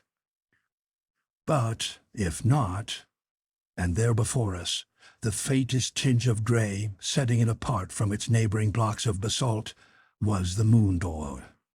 There was no mistaking it. This was, in very deed, the portal through which Throckmartin had seen pass that glorious, dreadful apparition he called the Dweller. At its base was the curious, seemingly polished, cup-like depression within which my lost friend had told me the opening doors swung. What was that portal, more enigmatic than was ever Sphinx? And what lay beyond it? What did that smooth stone, whose wan deadness whispered of ages, old corridors of time opening out into alien, unimaginable vistas, hide? It had cost the world of science Throckmartin's great brain, as it had cost Throckmartin those he loved. It had drawn me to it in search of Throckmartin, and its shadow had fallen upon the soul of Olaf the Norseman. And upon what thousands upon thousands more, I wondered, since the brains that had conceived it had vanished with their secret knowledge. What lay beyond it? I stretched out a shaking hand and touched the surface of the slab. A faint thrill passed through my hand and arm, oddly unfamiliar and as oddly unpleasant, as of electric contact holding the very essence of cold. O'Keefe, watching, imitated my action. As his fingers rested on the stone, his face filled with astonishment. "It's the door?" he asked. I nodded. There was a low whistle from him, and he pointed up toward the top of the grey stone. I followed the gesture and saw, above the moon door and on each side of it, two gently curving bosses of rock, perhaps a foot in diameter. "The moon door's keys," I said. "It begins to look so," answered Larry. "If we can find them," he added. "There's nothing we can do till moonrise," I replied, "and we've none too much time to prepare as it is. Come." A little later we were beside our boat. We lighted it, set up the tent, and as it was now but a short hour to sundown, I bade them leave me and make their search. They went off together, and I busied myself with opening some of the paraphernalia I had brought with me. First of all, I took out the 2 Becquerel ray condensers that I had bought in Sydney. Their lenses would collect and intensify to the fullest extent any light directed upon them. I had found them most useful in making spectroscopic analysis of luminous vapors, and I knew that at Yerkes Observatory splendid results had been obtained from them in collecting the diffused radiance of the nebulae for the same purpose. If my theory of the grey slab's mechanism were correct, it was practically certain that with the satellites only a few nights past the full, we could concentrate enough light on the bosses to open the rock. And as the ray streams through the 7 globes described by Throckmartin would be too weak to energize the pool, we could enter the chamber free from any fear of encountering its tenant, make our preliminary observations, and go forth before the moon had dropped so far that the concentration in the condensers would fall below that necessary to keep the portal from closing. I took out a small spectroscope, and a few other instruments for the analysis of certain light manifestations and the testing of metal and liquid. Finally, I put aside my emergency medical kit. I had hardly finished examining and adjusting these before O'Keefe and Huldrickson returned. They reported signs of a camp at least 10 days old beside the northern wall of the outer court, but beyond that, no evidence of others beyond ourselves on Nan-Madol. We prepared supper, ate and talked a little, but for the most part were silent. Even Larry's high spirits were not in evidence. Half a dozen times I saw him take out his automatic and look it over. He was more thoughtful than I had ever seen him. Once he went into the tent, rummaged about a bit, and brought out another revolver, which he said he had got from Takasta, and a half-dozen clips of cartridges. He passed the gun over to Olaf. At last a glow in the southeast heralded the rising moon. I picked up my instruments and the medical kit. Larry and Olaf shouldered each short ladder that was part of my equipment, and with our electric flashes pointing the way, walked up the great stairs, through the enclosures, and straight to the grey stone. By this time the moon had risen, and its clipped light shone full upon the slab. I saw faint gleams pass over it, as of fleeting phosphorescence, but so faint were they that I could not be sure of the truth of my observation. We set the ladders in place. Olaf I assigned to stand before the door and watch for the first signs of its opening, if open it should. The becquerels were set within 3-inch tripods, whose feet I had equipped with the vacuum rings to enable them to hold fast to the rock. I scaled one ladder and fastened a condenser over the boss, descended, set Larry up to watch it, and, ascending the second ladder, rapidly fixed the other in its place. Then, with O'Keefe watchful on his perch, I on mine, and Olaf's eyes fixed upon the moon door, we began our vigil. Suddenly there was an exclamation from Larry. "7 little lights are beginning to glow on this stone," he cried. But I had already seen those beneath my lens begin to gleam out with a silvery luster. Swiftly the rays within the condenser began to thicken and increase, and as they did so, the 7 small circles waxed like stars growing out of the dusk, and with a queer, curdled is the best word I can find to define it, radiance entirely strange to me. Beneath me I heard a faint, sighing murmur, and then the voice of Huldrickson. "It opens. The stone turns." I began to climb down the ladder. Again came Olaf's voice. "The stone, it is open." And then a shriek, a wail of blended anguish and pity, of rage and despair, and the sound of swift footsteps racing through the wall beneath me. I dropped to the ground. The moon door was wide open, and through it I caught a glimpse of a corridor filled with a faint, pearly, vaporous light, like earliest misty dawn. But of Olaf I could see nothing, and even as I stood, gaping, from behind me came the shot crack of a rifle. The glass of the condenser at Larry's side flew into fragments. He dropped swiftly to the ground. The automatic in his hand flashed once, twice, into the darkness. And the moon door began to pivot slowly, back into its place. I rushed toward the turning stone with the wild idea of holding it open. As I thrust my hands against it, there came at my back a snarl and an oath, and Larry staggered under the impact of a body that had flung itself straight at his throat. He reeled at the lip of the shallow cup at the base of the slab, slipped upon its polished curve, fell, and rolled with that which had attacked him, kicking and writhing, straight through the narrowing portal into the passage. Forgetting all else, I sprang to his aid. As I leaped, I felt the closing edge of the moon door graze my side. Then, as Larry raised a fist, brought it down upon the temple of the man who had grappled with him, and rose from the twitching body unsteadily to his feet, I heard, shuddering past me, a mournful whisper, spun about as though some giant's hand had whirled me. The end of the corridor no longer opened out into the moonlit square of ruined Nan-Madol. It was barred by a solid mass of glimmering stone. The moon door had closed. O'Keefe took a stumbling step toward the barrier behind us. There was no mark of juncture with the shining walls. The slab fitted into the sides as closely as a mosaic. "It's shut all right," said Larry. "But if there's a way in, there's a way out.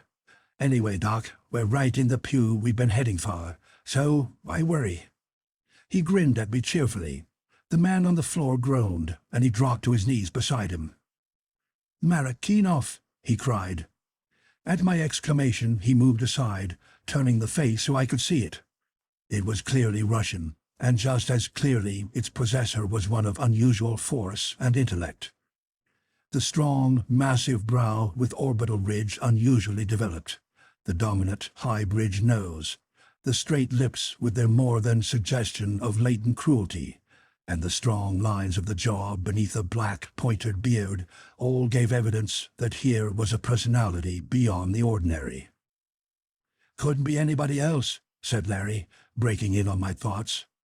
"He must have been watching us over there from the Chateaudour's vault all the time." Swiftly, he ran practice hands over his body, then stood erect, holding out to me 2 wicked-looking magazine pistols and a knife. "They got one of my bullets through his right forearm, too," he said. "Just a flash wound, but it made him drop his rifle. Sam Arsenal, our little Russian scientist, what?" I opened my medical kit. The wound was a slight one, and Larry stood looking on as I bandaged it. "Got another one of those condensers?" he asked suddenly. "And do you suppose Olaf would know enough to use it?" "Larry," I answered. "Olaf's not outside. He's in here somewhere." His jaw dropped. "The hell you say?" he whispered. "Didn't you hear him shriek when the stone opened?" I asked. "I heard him, yes," he said, "but I didn't know what was the matter. And then this wildcat jumped me." He paused, and his eyes widened. "Which way did he go?" he asked swiftly. I pointed down the faintly glowing passage. "There's only one way," I said. "Watch that bird close," hissed O'Keefe, pointing to Marikinoff, and pistol in hand, stretched his long legs and raced away. I looked down at the Russian. His eyes were open, and he reached out a hand to me. I lifted him to his feet. "I have heard," he said. "We follow, quick. If you will take my arm, please. I am shaken yet, yes." I gripped his shoulder without a word, and the 2 of us set off down the corridor after O'Keefe. Marikinoff was gasping, and his weight pressed upon me heavily, but he moved with all the will and strength that were in him. As we ran, I took hasty note of the tunnel. Its sides were smooth and polished, and the light seemed to come not from their surfaces, but from far within them, giving to the walls an elusive aspect of distance and depth, rendering them, in a peculiarly weird way, spacious. The passage turned, twisted, ran down, turned again. It came to me that the light that illumined the tunnel was given out by tiny points deep within the stone, sprang from the points ripplingly, and spread upon their polished faces. There was a cry from Larry far ahead. "Olaf!" I gripped Marikinoff's arm closer, and we sped on. Now we were coming fast to the end of the passage. Before us was a high arch, and through it I glimpsed a dim, shifting luminosity as of mist filled with rainbows. We reached the portal, and I looked into a chamber that might have been transported from that enchanted palace of the Gene King that rises beyond the magic mountains of Kaf. Before me stood O'Keefe, and a dozen feet in front of him Huldrickson, with something clasped tightly in his arms. The Norseman's feet were at the verge of a shining, silvery lip of stone, within whose oval lay a blue pool. And down upon this pool, staring upward like a gigantic eye, fell 7 pillars of phantom light, one of them amethyst, one of rose, another of white, a fourth of blue, and 3 of emerald, of silver, and of amber. They fell each upon the azure surface, and I knew that these were the 7 streams of radiance within which the dweller took shape, now but pale ghosts of their brilliancy when the full energy of the moonstream raced through them. Haldrickson bent and placed on the shining silver lip of the pool that which he held, and I saw that it was the body of a child. He set it there so gently, bent over the side, and thrust a hand down into the water. And as he did so, he moaned and lurched against the little body that lay before him. Instantly, the form moved and slipped over the verge into the blue. Haldrickson threw his body over the stone, hands clutching, arms thrust deep down, and from his lips issued a long-drawn, heart-shriveling wail of pain and of anguish that held in it nothing human. Close on its wake came a cry from Marikhinov. "Catch him!" shouted the Russian. "Drag him back, quick!" He leaped forward, but before he could half clear that distance, O'Keefe had leaped too, had caught the Norseman by the shoulders and toppled him backward, where he lay whimpering and sobbing.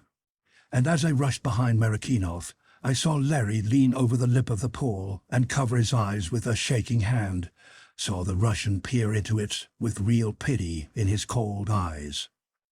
Then I stared down myself into the moon pool, and there, sinking, was a little maid whose dead face and fixed, terror-filled eyes looked straight into mine, and ever sinking slowly, slowly vanished. And I knew that this was Olaf's Frida, his beloved Yinling. But where was the mother, and where had Olaf found his babe? The Russian was first to speak.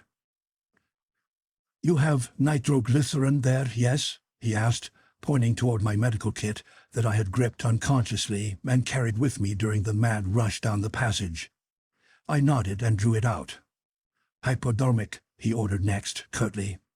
Took the syringe, filled it accurately with its 1/100th of a grain dosage, and leaned over Haldrickson. He rolled up the sailor's sleeves halfway to the shoulder.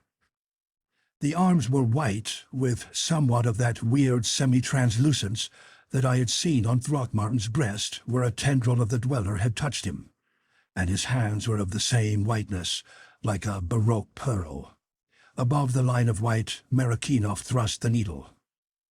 "He will need all his heart can do," he said to me. Then he reached down into a belt about his waist and drew from it a small, flat flask of what seemed to be lead. He opened it and let a few drops of its contents fall on each arm of the Norwegian. The liquid sparkled and instantly began to spread over the skin much as oil or gasoline dropped on water does, only far more rapidly. And as it spread, it drew a sparkling film over the marbled flesh, and little wisps of vapor rose from it. The Norseman's mighty chest heaved with agony. His hands clenched. The Russian gave a grunt of satisfaction at this, dropped a little more of the liquid, and then, watching closely, grunted again and leaned back. Haldrickson's labored breathing ceased. His head dropped upon Larry's knee, and from his arms and hands the whiteness swiftly withdrew. Marikhinov arose and contemplated us, almost benevolently. "He will all right be in 5 minutes," he said. "I know. I do it to pay for that shot of mine, and also because we will need him, yes." He turned to Larry. "You have a punch like a mule kick, my young friend," he said. "Sometime you pay me for that too, eh?" He smiled, and the quality of the grimace was not exactly reassuring. Larry looked him over quizzically. "You're Marikhinov, of course," he said. The Russian nodded, betraying no surprise at the recognition. "And you?" he asked. "Lieutenant O'Keefe, of the Royal Flying Corps," replied Larry, saluting. "And this gentleman is Dr. Walter T. Goodwin." Marikhinov's face brightened. "The American botanist?" he queried. I nodded. "Ah," cried Marikhinov eagerly, "but this is fortunate. Long I have desired to meet you. Your work, for an American, is most excellent, surprising. But you are wrong in your theory of the development of the angiospermae from Psychododea dakotensis. All wrong." I was interrupting him with considerable heat, for my conclusions from the fossil Psychododea I knew to be my greatest triumph, when Larry broke in upon me rudely. "Say," he spluttered, "am I crazy? Are you? What in damnation kind of a place and time is this to start an argument like that?" "Angiospermae, is it?" exclaimed Larry. "Hell!" Marikinoff again regarded him with that irritating air of benevolence. "You have not the scientific mind, young friend," he said. "The paunch, yes, but so has the mule. You must learn that the only fact is important. Not you, not me, not this," he pointed to Huldriksen, "or its sorrows. The only fact, whatever it is real, yes. But," he turned to me, "another time." Huldriksen interrupted him. The big seaman had risen stiffly to his feet and stood with Larry's arm supporting him. He stretched out his hands to me. "I saw her," he whispered. "I saw mine Frida when the stone swung, and she lay there just at my feet. I picked her up and saw that mine Frida was dead. But I hoped, and I thought maybe mine Helma was somewhere here too, so I ran with mine Yinning here." His voice broke. "I thought maybe she was not dead," he went on. "And when I saw that," he pointed to the moon pool, "and I thought I would bathe her face and she might live again. And when I dipped my hands within, the life left them, and the cold, deadly cold, ran up through them into my heart. And mine Frida, she fell." He covered his eyes, and dropping his head on O'Keefe's shoulder, stood, racked by sobs that seemed to tear at his very soul. End of Chapter 10.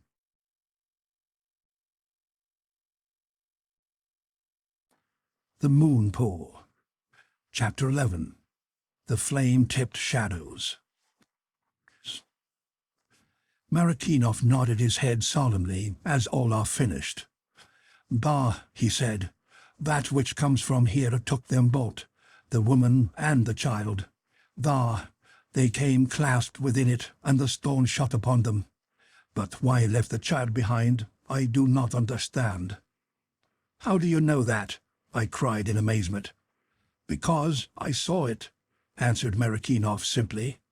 "Not only did I see it, but hardly had I time to make escape through the entrance before it passed whirling and murmuring, and its battle sounds all joyous. Da, it was what you call the squeak close, that." "Wait a moment," I said, stilling Larry with a gesture. "Do I understand you to say that you were within this place?" Marikinoff actually beamed upon me. "Da, Dr. Goodwin," he said, "I went in when that which comes from it went out." I gaped at him, stricken dumb. Into Larry's bellicose attitude crept a suggestion of grudging respect. Olaf, trembling, watched silently. "Dr. Goodwin and my impetuous young friend, you," went on Marikinoff after a moment's silence, and I wondered vaguely why he did not include Huldriksen in his address. "It is time that we have an understanding. I have a proposal to make to you also. It is this. We are what you call a bad boat, and all of us are in it. Da, we need all hands, is it not so? Let us put together our knowledge and our brains and resources, and even the punch of a mule as a resource," he looked wickedly at O'Keefe, "and pull our boat into quiet waters again. After that—" "All very well, Marikinoff," interjected Larry, "but I don't feel very safe in any boat with somebody capable of shooting me through the back." Marikinoff waved a deprecatory hand. "It was natural that," he said. "Logical. Da. Here is a very great secret, perhaps many secrets to my country invaluable." He paused, shaken by some overpowering emotion. The veins in his forehead grew congested, the cold eyes blazed, and the guttural voice harshened. "I do not apologize, and I do not explain," rasped Marikinoff. "But I will tell you, da. Here is my country sweating blood in an experiment to liberate the world. And here are the other nations ringing us like wolves and waiting to spring at our throats at the least sign of weakness. And here are you, Lieutenant O'Keefe of the English wolves, and you, Dr. Goodwin of the Yankee Pack. And here in this place, maybe that will enable my country to win its war for the water. What are the lives of you two and this sailor to that? Less than the flies I crush with my hand, less than the midges in the sunbeam." He suddenly gripped himself. "But that is not now the important thing," he resumed, almost coldly. "Not that, nor my shooting. Let us squarely the situation face. My proposal is so, that we join interests, and what you call see it through together. Find our way through this place, and those secrets learn of which I have spoken, if we can. And when that is done, we will go our ways, to his own land each, to make use of them for our lands, as each of us may. On my part, I offer my knowledge, and it is very valuable, Dr. Goodwin, and my training. You and Lieutenant O'Keefe do the same, and this man Olaf, what he can do of his strength, for I do not think his usefulness lies in his brains, no." "And a fact, Goodwin," broke in Larry as I hesitated. "The professor's proposition is this. He wants to know what's going on here, but he begins to realize it's no one man's job, and besides, we have the drop on him. We're 3 to his 1, and we have all his hardware and cutlery. But also, we can do better with him than without him, just as he can do better with us than without us. It's an even break, for a while. But once he gets that information he's looking for, then look out. You and Olaf and I are the wolves and the flies and the midges again, and the strafing will be about due. Nevertheless, with 3 to 1 against him, if he can get away with it, he deserves to. I'm for taking him up, if you are." There was almost a twinkle in Markinov's eyes. "It is not just as I would have put it, perhaps," he said, "but in its skeleton he has a right. Nor will I turn my hand against you while we are still in danger here. I pledge you my honor on this." Larry laughed. "All right, Professor," he grinned. "I believe you mean every word you say. Nevertheless, I'll just keep the guns." Markinov bowed imperturbably. "And now," he said, "I will tell you what I know. I found the secret of the door mechanism, even as you did, Dr. Goodwin. But by carelessness, my condensers were broken. I was forced to wait while I sent for others, and the waiting might be for months. I took certain precautions, and on the first night of this full moon, I hid myself within the vault of Châteauneuf." An involuntary thrill of admiration for the man went through me at the manifest heroism of this leap in the dark. I could see it reflected in Larry's face. "I hid in the vault," continued Markinov, "and I saw that which comes from here come out. I waited long hours. At last, when the moon was low, it returned, ecstatically, with a man, a native, in embrace enfolded. It passed through the door, and soon then the moon became low and the door closed. The next night more confidence was mine, yes. And after that which comes had gone, I looked through its open door.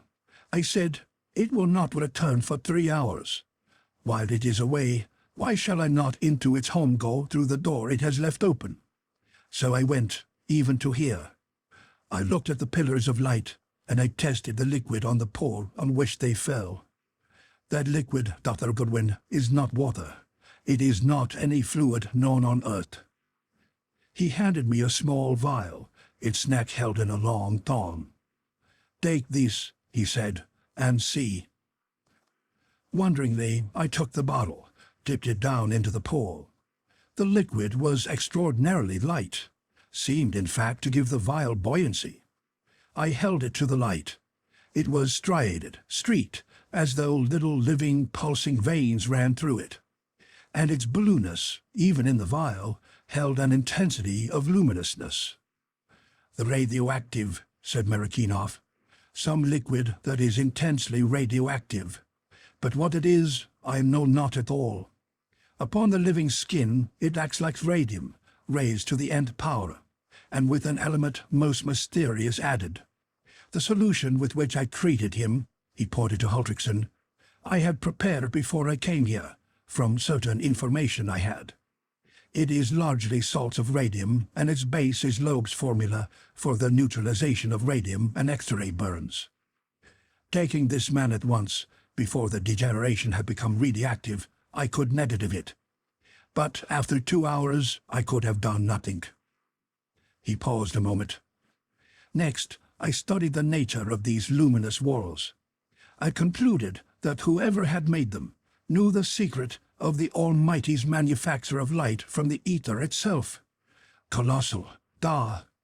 But the substance of these blocks confines an atomic, atomic manipulation, a conscious arrangement of electrons, light-emitting and perhaps indefinitely so. These blocks are lamps in which oil and wick are electrons drawing light waves from the ether itself. A Prometheus indeed, this discoverer. I looked at my watch, and that little guardian warned me that it was time to go. I went. That which comes forth returned, this time empty-handed. And the next night I did the same thing. Engrossed in research, I let the moments go by to the danger point, and scarcely was I replaced within the vaults when the shining thing raced over the walls, and in its grip the woman and child. Then you came, and that is all. And now, what is it you know? Very briefly, I went over my story. His eyes gleamed now and then, but he did not interrupt me. A great secret, a colossal secret, he muttered when I had ended. We cannot leave it hidden. The first thing to do is to try the door, said Larry, matter of fact. There is no use, my young friend, assured Marikinoff mildly. Nevertheless, we'll try, said Larry. We retraced our way through the winding tunnel to the end, but soon even O'Keefe saw that any idea of moving the slab from within was hopeless. We returned to the chamber of the pool. The pillars of light were fainter, and we knew that the moon was sinking. On the world outside, before long, dawn would be breaking. I began to feel thirst, and the blue semblance of water within the silvery rim seemed to glint mockingly as my eyes rested on it. Da, it was Marikinoff reading my thoughts uncannily. Da, we will be thirsty. And it would be very hard for him of us who loses control and drinks of that, my friend. Da. Larry threw back his shoulders as though shaking a burden from them. This place would give an angel of joy, the Widdies, he said. I suggest that we look around and find something that will take us somewhere. You can bet the people that built it had more ways of getting in than that once-a-month family entrance. Knock, you and Olaf take the left wall. The professor and I will take the right. He loosened one of his automatics with a suggestive movement. After you, Professor, he bowed politely to the Russian. We parted and set forth. The chamber widened out from the portal in what seemed to be the arc of an immense circle.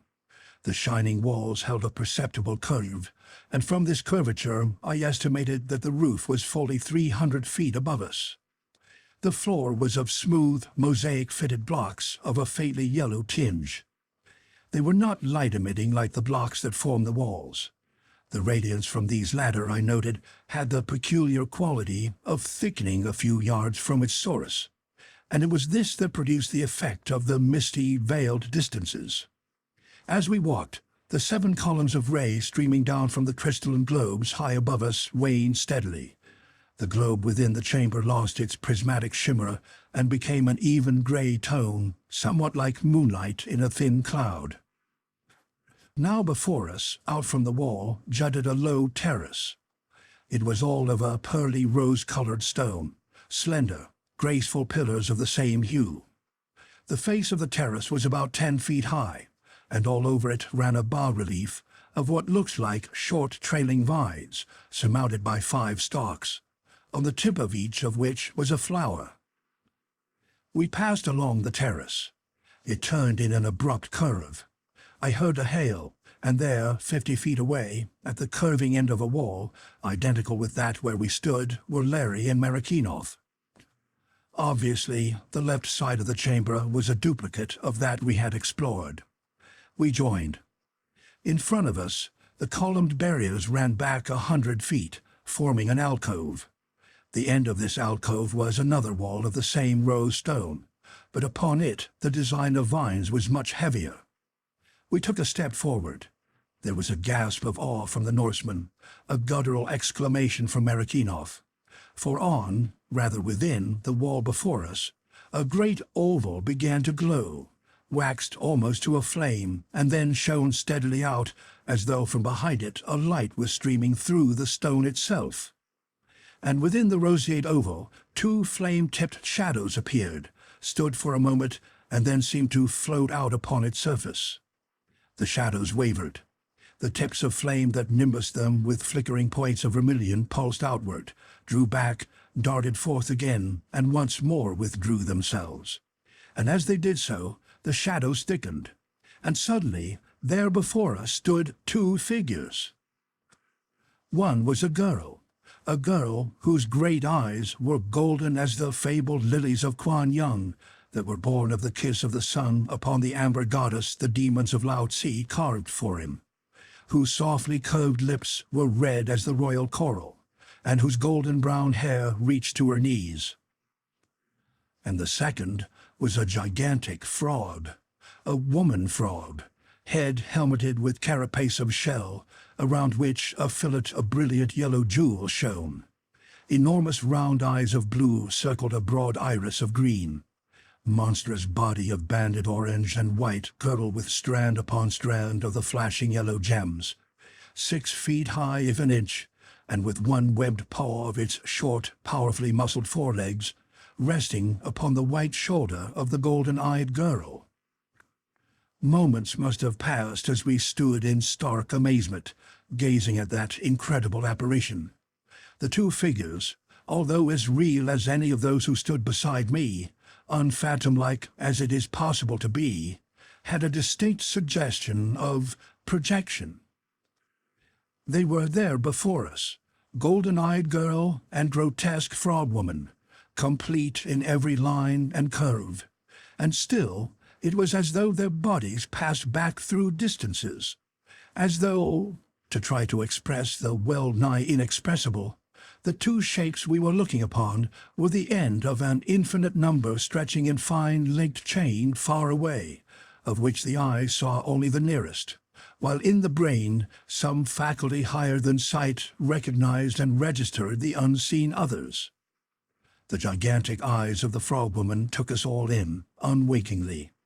Little glints of phosphorescence shone out within the metallic green of the outer iris ring. She stood upright, her great legs bowed, the monstrous slit of her mouth slightly open, revealing a row of white teeth sharp and pointed as lancets. The paw resting on the girl's shoulder, half covering its silken surface, and from its 5 webbed digits long yellow claws of polished horn glistened against the delicate texture of the flesh. But if the frog-woman regarded us all, not so did the maiden of the rosy wall. Her eyes were fastened upon Larry, drinking him in with extraordinary intentness. She was tall, far over the average of women, almost as tall indeed as O'Keefe himself. Not more than 20 years old, if that, I thought. Abruptly she leaned forward. The golden eyes softened and grew tender. The red lips moved as though she were speaking. Larry took a quick step, and his face was that of one who, after countless births, comes at last upon the twin soul lost to him for ages. The frog-woman turned her eyes upon the girl. Her huge lips moved, and I knew that she was talking. The girl held out a warning hand to O'Keefe, and then raised it, resting each finger upon one of the 5 flowers of the carved vine close beside her. Once, twice, 3 times she pressed upon the flower centers, and I noticed that her hand was curiously long and slender, the digits like those wonderful tapering ones the painters we call the primitive gave to their virgins. 3 times she pressed the flowers, and then looked intently at Larry once more. A slow, sweet smile curved the crimson lips. She stretched both hands out toward him again eagerly. A burning blush rose swiftly over white breasts and flower-like face. Like the clicking out of a cinematograph, the pulsing oval faded, and golden-eyed girl and frog-woman were gone. And thus it was that Lugur, the handmaiden of the Silent Ones, and Larry O'Keefe first looked into each other's hearts. Larry stood rapt, gazing at the stone. "Aelid," I heard him whisper. "Aelid of the lips like the red, red rowan and the golden-brown hair." "Clearly of the Rhaenodai," said Marikinoff. "A development of the fossa labyrinthodonts. You saw her teeth, da?" "Rhaenodai, yes," I answered, "but from the stegocephalia of the order Echidota." Never such a complete indignation as was in O'Keefe's voice as he interrupted. "What do you mean? Fossils and stego whatever it is," he asked. "She was a girl, a wonder girl, a real girl, and Irish, or I'm not an O'Keefe." "We were talking about the frog woman, Larry," I said conciliatingly. His eyes were wild as he regarded us. "Say," he said, "if you two had been in the Garden of Eden when Eve took the apple, you wouldn't have had time to give her a look for counting the scales on the snake." He strode swiftly over to the wall. We followed.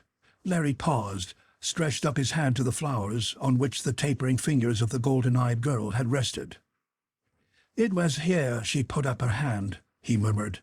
He pressed caressingly the carved calyxes, once, twice, a third time, even as she had, and silently and softly the wall began to split.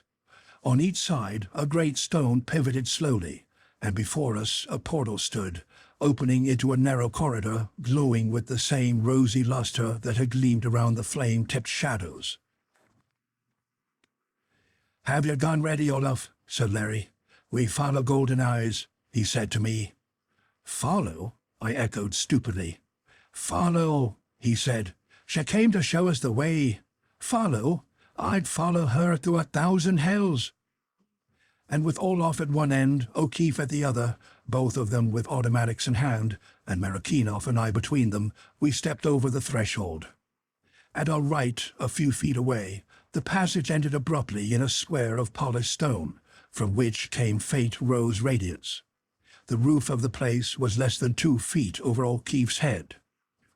A yard at left of us lifted a 4-foot-high, gently curved barricade, stretching from wall to wall, and beyond it was blackness. An utter and appalling blackness that seemed to gather itself from infinite depths. The rose glow in which we stood was cut off by the blackness as though it had substance. It shimmered out to meet it, and was checked as though by a blow. Indeed, so strong was the suggestion of sinister, straining force within the rayless opacity that I shrank back, and Marikinoff with me. Not so O'Keefe. Olaf beside him, he strode to the wall and peered over. He beckoned us. "Flash your pocket light down there," he said to me, pointing into the thick darkness below us. The little electric circle quivered down as though afraid, and came to rest upon a surface that resembled nothing so much as clear black ice. I ran the light across, here and there. The floor of the corridor was of a substance so smooth, so polished, that no man could have walked upon it. It sloped downward at a slowly increasing angle. "We'd have to have non-skid chains and brakes on our feet to tackle that," mused Larry. Abstractedly, he ran his hands over the edge on which he was leaning. Suddenly, they hesitated and then gripped tightly. "That's a queer one," he exclaimed. His right palm was resting upon a rounded protuberance, on the side of which were 3 small circular indentations. "A queer one," he repeated, and pressed his fingers upon the circles. There was a sharp click. The slabs that had opened to let us through swung swiftly together. A curiously rapid vibration thrilled through us. A wind arose and passed over our heads, a wind that grew and grew until it became a whistling shriek, then a roar, and then a mighty humming, to which every atom in our bodies pulsed in rhythm painful almost to disintegration. The rosy wall dwindled in a flash to a point of light and disappeared. Wrapped in the clinging, impenetrable blackness, we were racing, dropping, hurling at a frightful speed. Where? And ever that awful humming of the rushing wind and the lightning cleaving of a tangible dark. So it came to me oddly, must the newly released soul race through the sheer blackness of outer space up to the throne of justice, where God sits high above all suns? I felt Marikinoff creep close to me, gripping my nerve and flashing my pocket light. Saw Larry standing, peering ahead, and Huldrickson, one strong arm around his shoulders, bracing him. And then the speed began to slacken. Millions of miles, it seemed, below the sound of the unearthly hurricane, I heard Larry's voice, thin and ghost-like beneath its clamor. "Got it!" shrilled the voice. "Got it! Don't worry!" The wind died down to the roar, passed back through the whistling shriek, and diminished to a steady whisper. In the comparative quiet, O'Keefe's tones now came in normal volume. "Some little shoot-the-shoots, what?" he shouted. "Say, if they had this at Coney Island or the Crystal Palace, press all the way in these holes and she goes top high. Diminish pressure, diminish speed. The curve of this dashboard here sends the wind shooting up over our heads like a windshield. What's behind you?" I flashed the light back. The mechanism on which we were ended in another wall, exactly similar to that over which O'Keefe crouched. "Well, we can't fall out anyway," he laughed. "Wish to hell I knew where the brakes were. Look out." We dropped dizzily down an abrupt, seemingly endless slope, fell as into an abyss, then shot abruptly out of the blackness into a throbbing green radiance. O'Keefe's fingers must have pressed down upon the controls, for we leaped forward almost with the speed of light. I caught a glimpse of luminous immensities on the verge of which we flew, of depths inconceivable, and flitting through the incredible spaces, gigantic shadows as of the wings of Israfel, which are so wide, say the Arabs, the world can cower under them like a nestling. And then, again, the living blackness. "What was that?" This from Larry, with the nearest approach to awe that he had yet shown. "Turldom," croaked the voice of Olaf. "Shout!" This from Marikinoff. "What the space!" "Have you considered, Dr. Goodwin," he went on after a pause, "a curious thing? We know, or at least is it not that 9 out of 10 astronomers believe that the moon was hurled out of this same region we now call the Pacific when the earth was yet like molasses, almost molten, I should say. And is it not curious that that which comes from the moon chamber needs the moon rays to bring it forth, is it not? And is it not significant again that the stone depends upon the moon for operating? Da. And last, such a space in Mother Earth as we just glimpsed. How else could it have been torn but by some gigantic birth, like that of the moon? Da, I do not put forward these as statements of fact, no, but as suggestions. I started. There was so much that this might explain. An unknown element that responded to the moon rays in opening the moon door, the blue pore with its weird radioactivity, and the force within it that reacted to the same light stream. It was not inconceivable that a film had drawn over the world wound, a film of earth flesh which drew itself over that colossal abyss after our planet had borne its satellite. That world womb did not close when her shining child sprang forth. It was impossible. And all that we know of Earth's depth is 4 miles over 8,000. What is there at the heart of Earth? What of that radiant unknown element upon the moon Mount Tycho? And what of that element unknown to us as part of Earth, which is seen only in the corona of the sun at eclipse that we call coronium? Yet the Earth is child of the sun as the moon is Earth's daughter. And what of that other unknown element we find glowing green in the far-flung nebulae? Green as that we had just passed through, and that we call nebulium. Yet the sun is child of the nebulae, as the earth is child of the sun, and the moon is child of the earth. And what miracles are there in coronium and nebulium, which, as the child of nebula and sun, we inherit? Yes, and in Tycho's enigma, which came from Earth-heart. We were flashing down to Earth-heart, and what miracles were hidden there. End of chapter 11.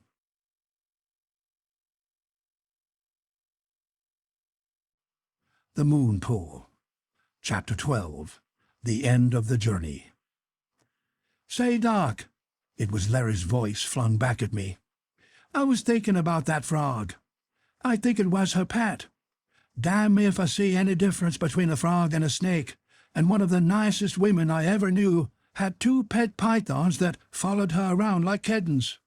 Not such a devilish lot of choice between a frog and a snake, except on the side of the frog, what? Anyway, any pet that girl wants is hers. I don't care if it's a leaping 12-toed lobster or a whale-bodied scorpion. Get me?" By which I knew that our remarks upon the frog-woman were still bothering O'Keefe. "He thinks of foolish nothings like the foolish sailor," grunted Marikinoff, acid contempt in his words. "What are their women to dis?" He swept out a hand, and as though at a signal, the car poised itself for an instant, then dipped, literally dipped down into sheer space, skimmed forward in what was clearly curved flight, rose as upon a sweeping upgrade, and then began swiftly to slacken its fearful speed. Far ahead, a point of light showed, grew steadily. We were within it, and softly all movement ceased. How acute had been the strain of our journey, I did not realize until I tried to stand, and sank back, leg muscles too shaky to bear my weight. The car rested in a slit in the center of a smooth-walled chamber, perhaps 20 feet square. The wall facing us was pierced by a low doorway, through which we could see a flight of steps leading downward. The light streamed through a small opening, the base of which was twice a tall man's height from the floor. A curving flight of broad, low steps led up to it, and now it came to my steadying brain that there was something puzzling, peculiar, strangely unfamiliar about this light. It was silvery, shaded faintly with a delicate blue, and flushed lightly with a nacreous rose, but a rose that differed from that of the terraces of the pool chamber, as the rose within the opal differs from that within the pearl. In it were tiny, gleamy points like the motes in a sunbeam, but sparkling white like the dust of diamonds, and with a quality of vibrant vitality. They were as though they were alive. The light cast no shadows. A little breeze came through the oval and played about us. It was laden with what seemed the mingled breath of spice flowers and pines. It was curiously vivifying, and in it the diamonded atoms of light shook and danced. I stepped out of the car, the Russian following, and began to ascend the curved steps toward the opening, at the top of which O'Keefe and Olaf already stood. As they looked out, I saw both their faces change, Olaf's with awe, O'Keefe's with incredible amaze. I hurried to their side. At first, all that I could see was space, a space filled with the same coruscating effulgence that pulsed about me. I glanced upward, obeying that instinctive impulse of earthfolk that bids them seek within the sky for sources of light. There was no sky, at least no sky such as we know. All was a sparkling nebulosity rising into infinite distances, as the azure above the day world seems to fill all the heavens. Through it ran pulsing waves and flashing javelin rays that were like shining shadows of the aurora, echoes, octaves lower, of those brilliant arpeggios and chords that played about the poles. My eyes fell beneath its splendor. I stared outward. Miles away, gigantic luminous cliffs sprang sheer from the limits of a lake whose waters were of milky opalescence. It was from these cliffs that the spangled radiance came, shimmering out from all their lustrous surfaces. To the left and right, as far as the eye could see, they stretched, and they vanished in the auroral nebulosity on high. "Look at that!" exclaimed Larry. I followed his pointing finger. On the face of the shining wall, stretched between two colossal columns, hung an incredible veil, prismatic, gleaming with all the colors of the spectrum. It was like a web of rainbows woven by the fingers of the daughters of the Jinn. In front of it, and a little at each side, was a semicircular pier, or better, a plaza, of what appeared to be glistening, pale yellow ivory. At each end of its half-circle clustered a few low-walled rose-stone structures, each of them surmounted by a number of high, slender pinnacles. We looked at each other, I think, a bit helplessly, and back again through the opening. We were standing, as I've said, at its base. The wall in which it was set was at least 10 feet thick, and so, of course, all that we could see of that which was without were the distances that revealed themselves above the outer ledge of the oval. "Let's take a look at what's under us," said Larry. He crept out upon the ledge and peered down, the rest of us following. 100 yards beneath us stretched gardens that must have been like those of many-columned Iram, which the ancient Adite king had built for his pleasure ages before the deluge, and which Allah, so the Arab legend tells, took and hid from man within the Sahara, beyond all hope of finding. Jealous because they were more beautiful than his in paradise. Within them, flowers and groves of laced, fern-like trees, pillared pavilions nestled. The trunks of the trees were emerald, of vermilion, and of azure blue, and the blossoms, whose fragrance was borne to us, shone like jewels. The graceful pillars were tinted delicately. I noted that the pavilions were double, in a way two-storied, and that they were oddly splotched with circles, with squares, and with oblongs of opacity. Noted, too, that over many this opacity stretched like a roof, yet it did not seem material. Rather, it was impenetrable shadow. Down through this city of gardens ran a broad, shining green thoroughfare, glistening like glass and spanned at regular intervals with graceful arched bridges.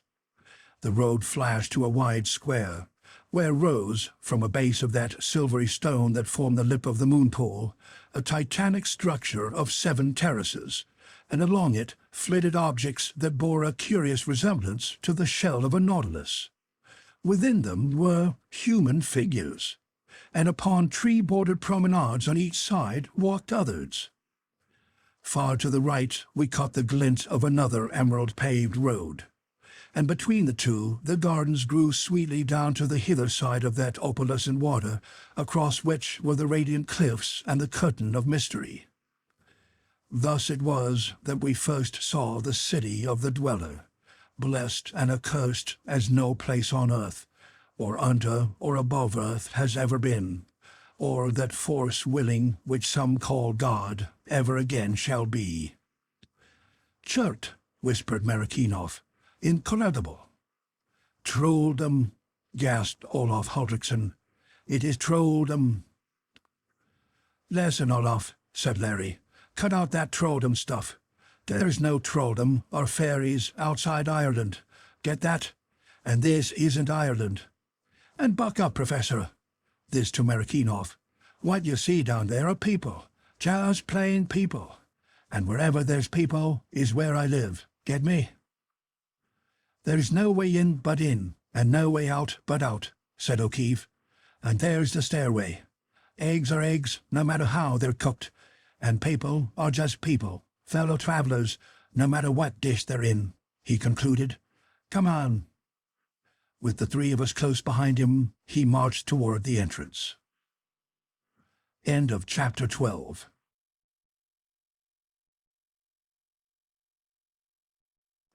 The Moon Pool. Chapter 13. Yolara, Priestess of the Shining One. "You better have this handy, Doc."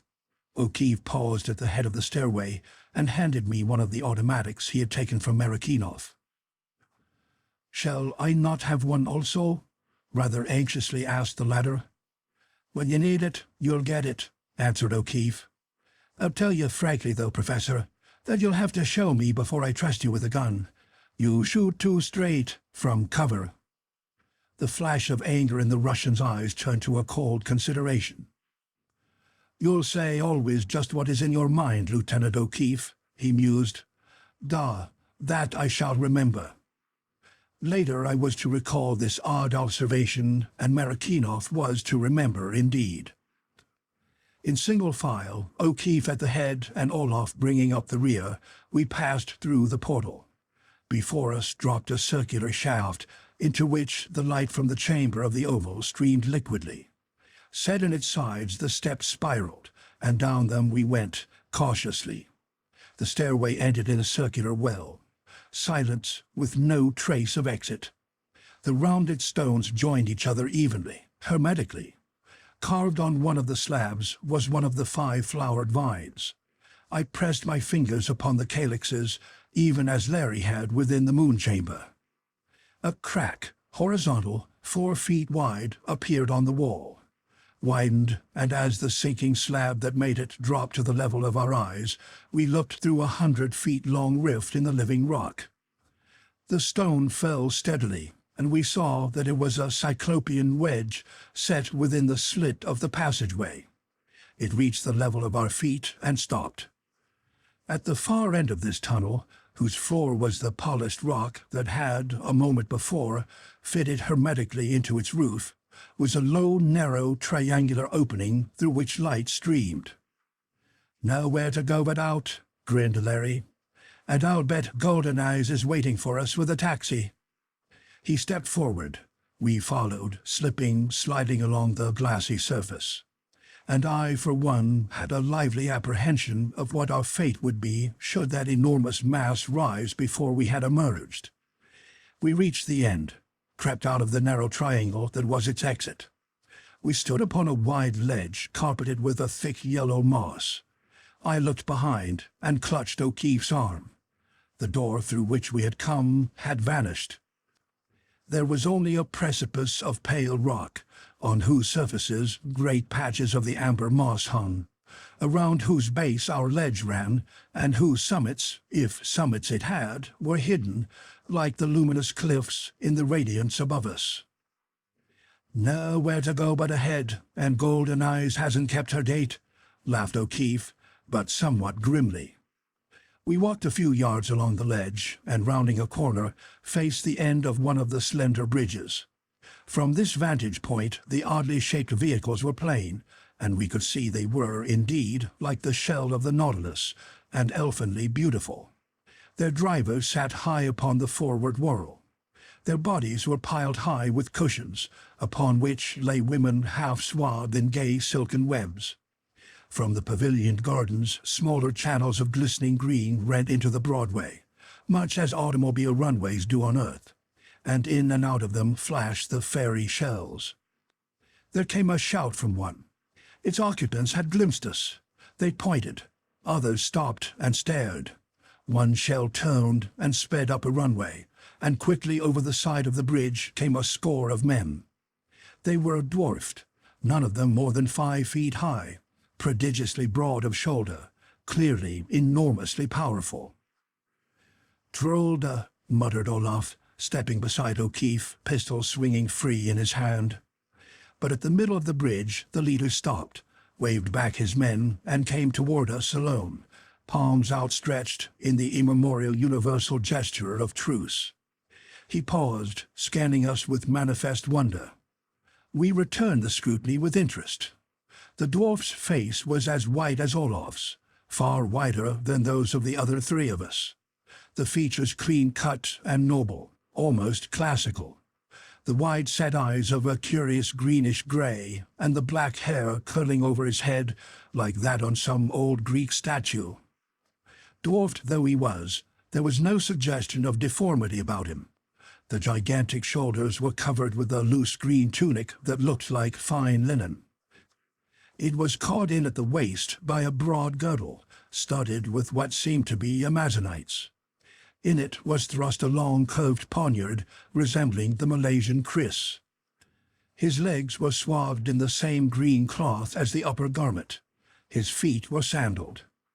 My gaze returned to his face, and in it I found something subtly disturbing, an expression of half-malicious gaiety that underlay the wholly prepossessing features like a vague threat, a mocking deviltry that hinted at entire callousness to suffering or sorrow, something of the spirit that was vaguely alien and disquieting. He spoke, and to my surprise, enough of the words were familiar to enable me clearly to catch the meaning of the whole. They were Polynesian, the Polynesian of the Samoans, which is its most ancient form, but in some indefinable way archaic. Later, I was to know that the tongue bore the same relation to the Polynesian of today, as does not that of Chaucer, but of the Venerable Bede to modern English. Nor was this to be so astonishing, when with the knowledge came the certainty that it was from it the language we call Polynesian sprang. "From whence do you come, strangers, and how found you your way here?" said the green dwarf.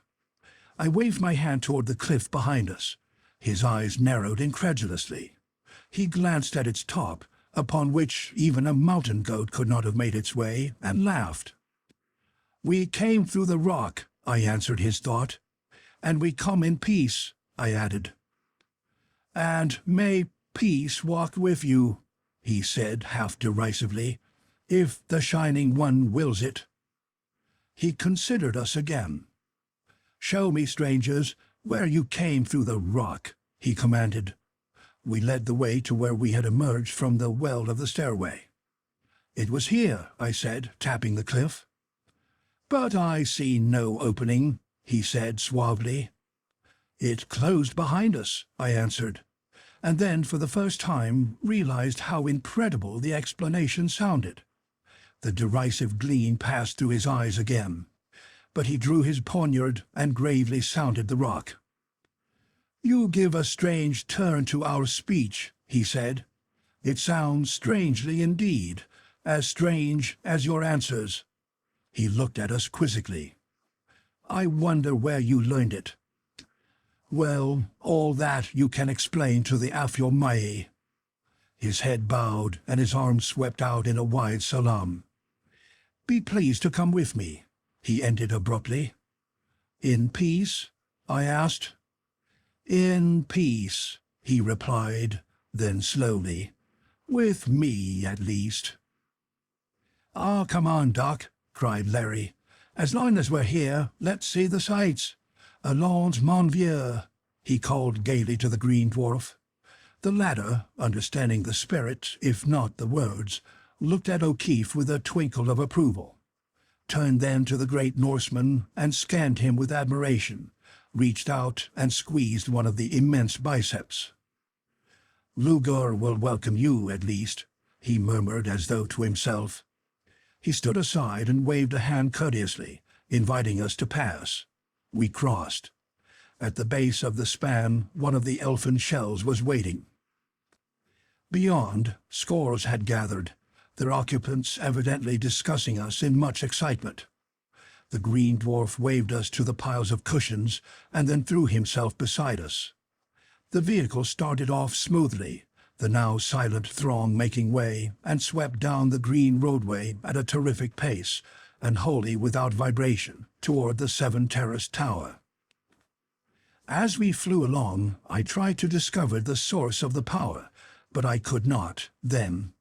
There was no sign of mechanism, but that the shell responded to some form of energy was certain, the driver grasping a small lever which seemed to control not only our speed, but our direction. We turned abruptly and swept up a runway through one of the gardens, and stopped softly before a pillared pavilion. I saw now that these were much larger than I had thought. The structure to which we had been carried covered, I estimated, fully an acre. Oblong, with its slender, vari-colored columns spaced regularly. Its walls were like the sliding screens of the Japanese shoji. The green dwarf hurried us up a flight of broad steps flanked by great carved serpents, winged and scaled. He stamped twice upon mosaic stones between two of the pillars, and a screen rolled aside, revealing an immense hall, scattered about with low divans on which lolled a dozen or more of the dwarfish men, dressed identically as he. They sauntered up to us leisurely, the surprised interest in their faces tempered by the same inhumanly gay malice that seemed to be characteristic of all these people we had as yet seen. "The Alfiomaye awaits them, Radora," said one. The green dwarf nodded, beckoned us, and led the way through the great hall and into a smaller chamber, whose far side was covered with the opacity I had noted from the eyrie of the cliff. I examined the blackness with lively interest. It had neither substance nor texture. It was not matter, and yet it suggested solidity, an entire cessation, a complete absorption of light, an ebon veil at once immaterial and palpable. I stretched involuntarily my hand out toward it, and felt it quickly drawn back. "Do you seek your end so soon?" whispered Rador. "But I forget. You do not know," he added. "On your life, touch not the blackness, ever. It—" He stopped, for abruptly in the density a portal appeared, swinging out of the shadow like a picture thrown by a lantern upon a screen. Through it was revealed a chamber filled with a soft, rosy glow.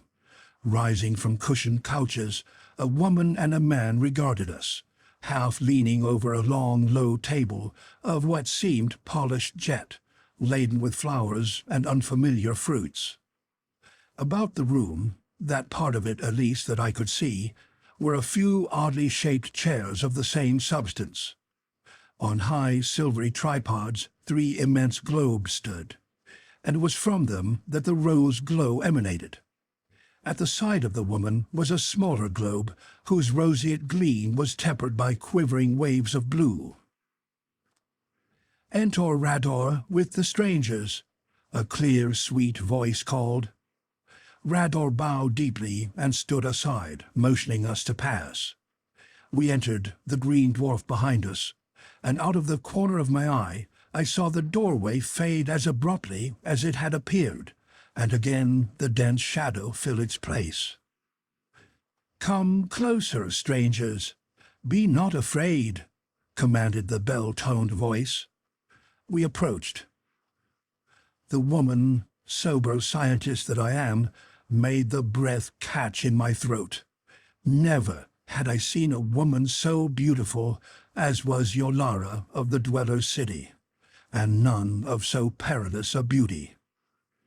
Her hair was of the color of the young tassels of the corn, and coiled in a regal crown above her broad white brows.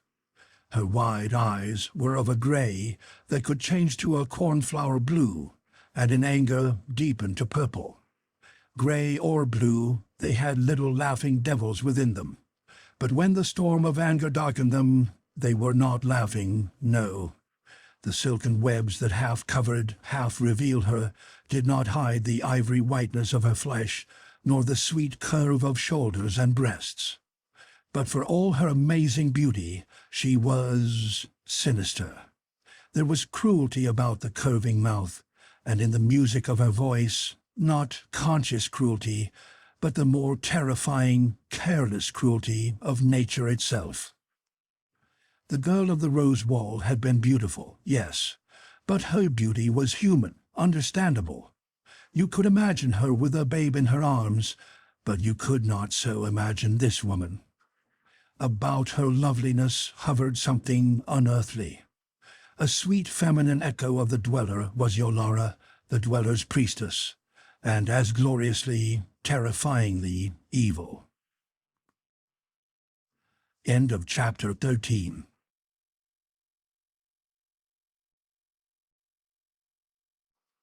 The Moon Pool. Chapter 14. The Justice of Laura. As I looked at her, the man arose and made his way round the table toward us.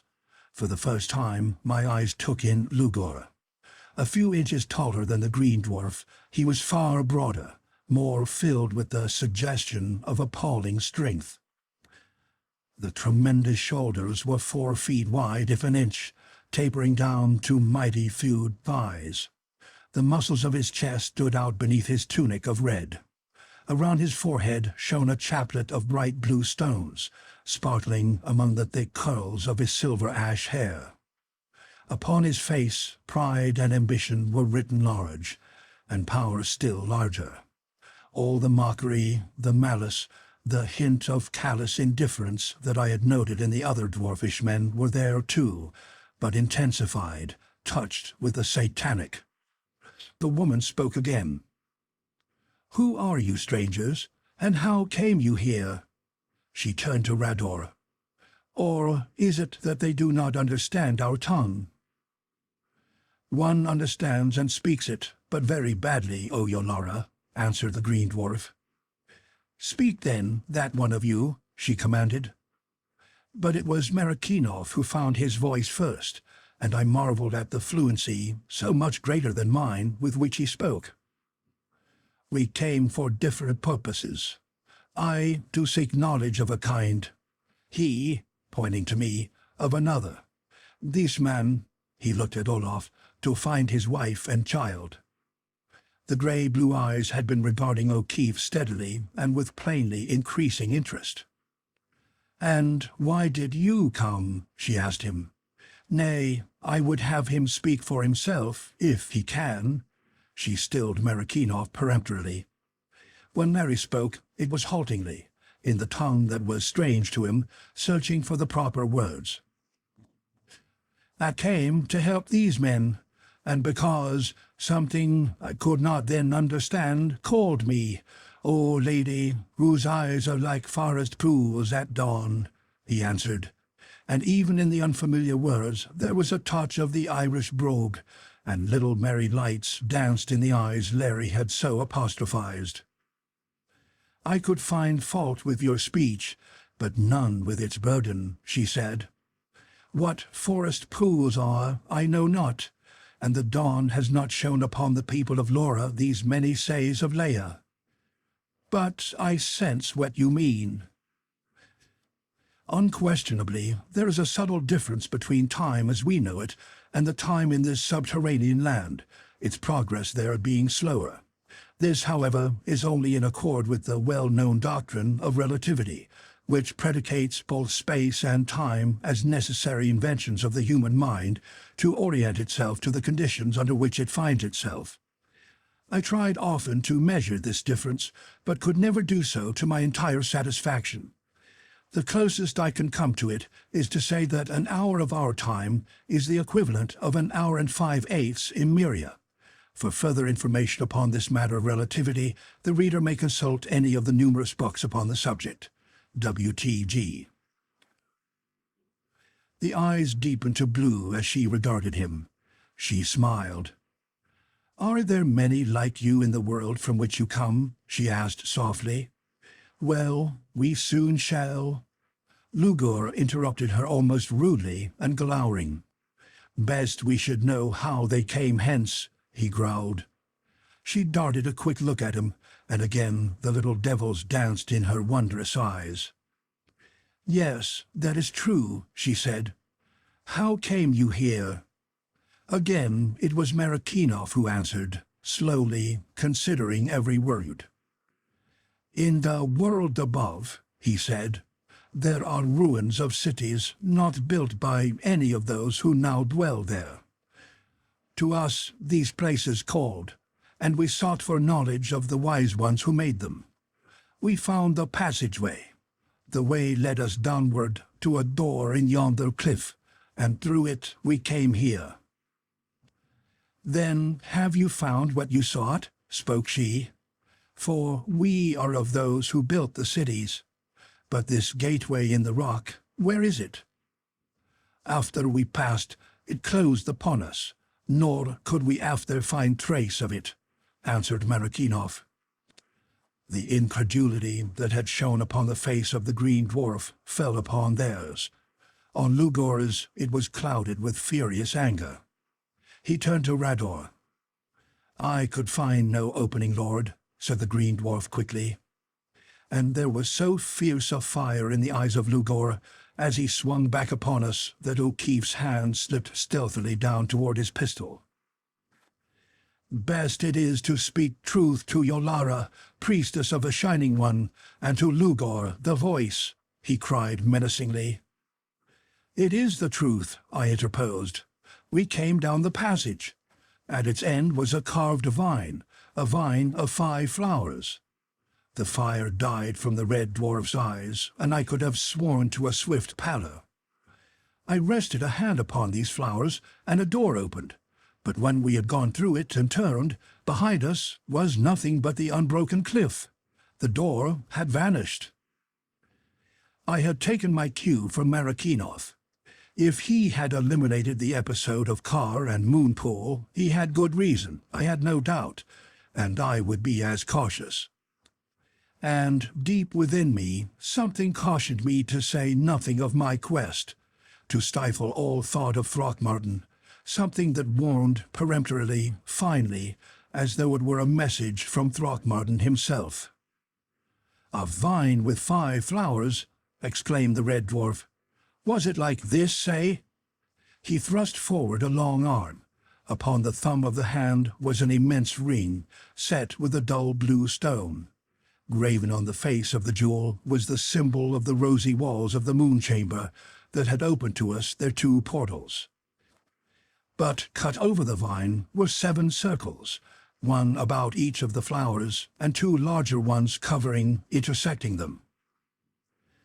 "This is the same," I said, "but these were not there." I indicated the circles. The woman drew a deep breath and looked deep into Lugur's eyes. "The sign of the Silent Ones," she half whispered.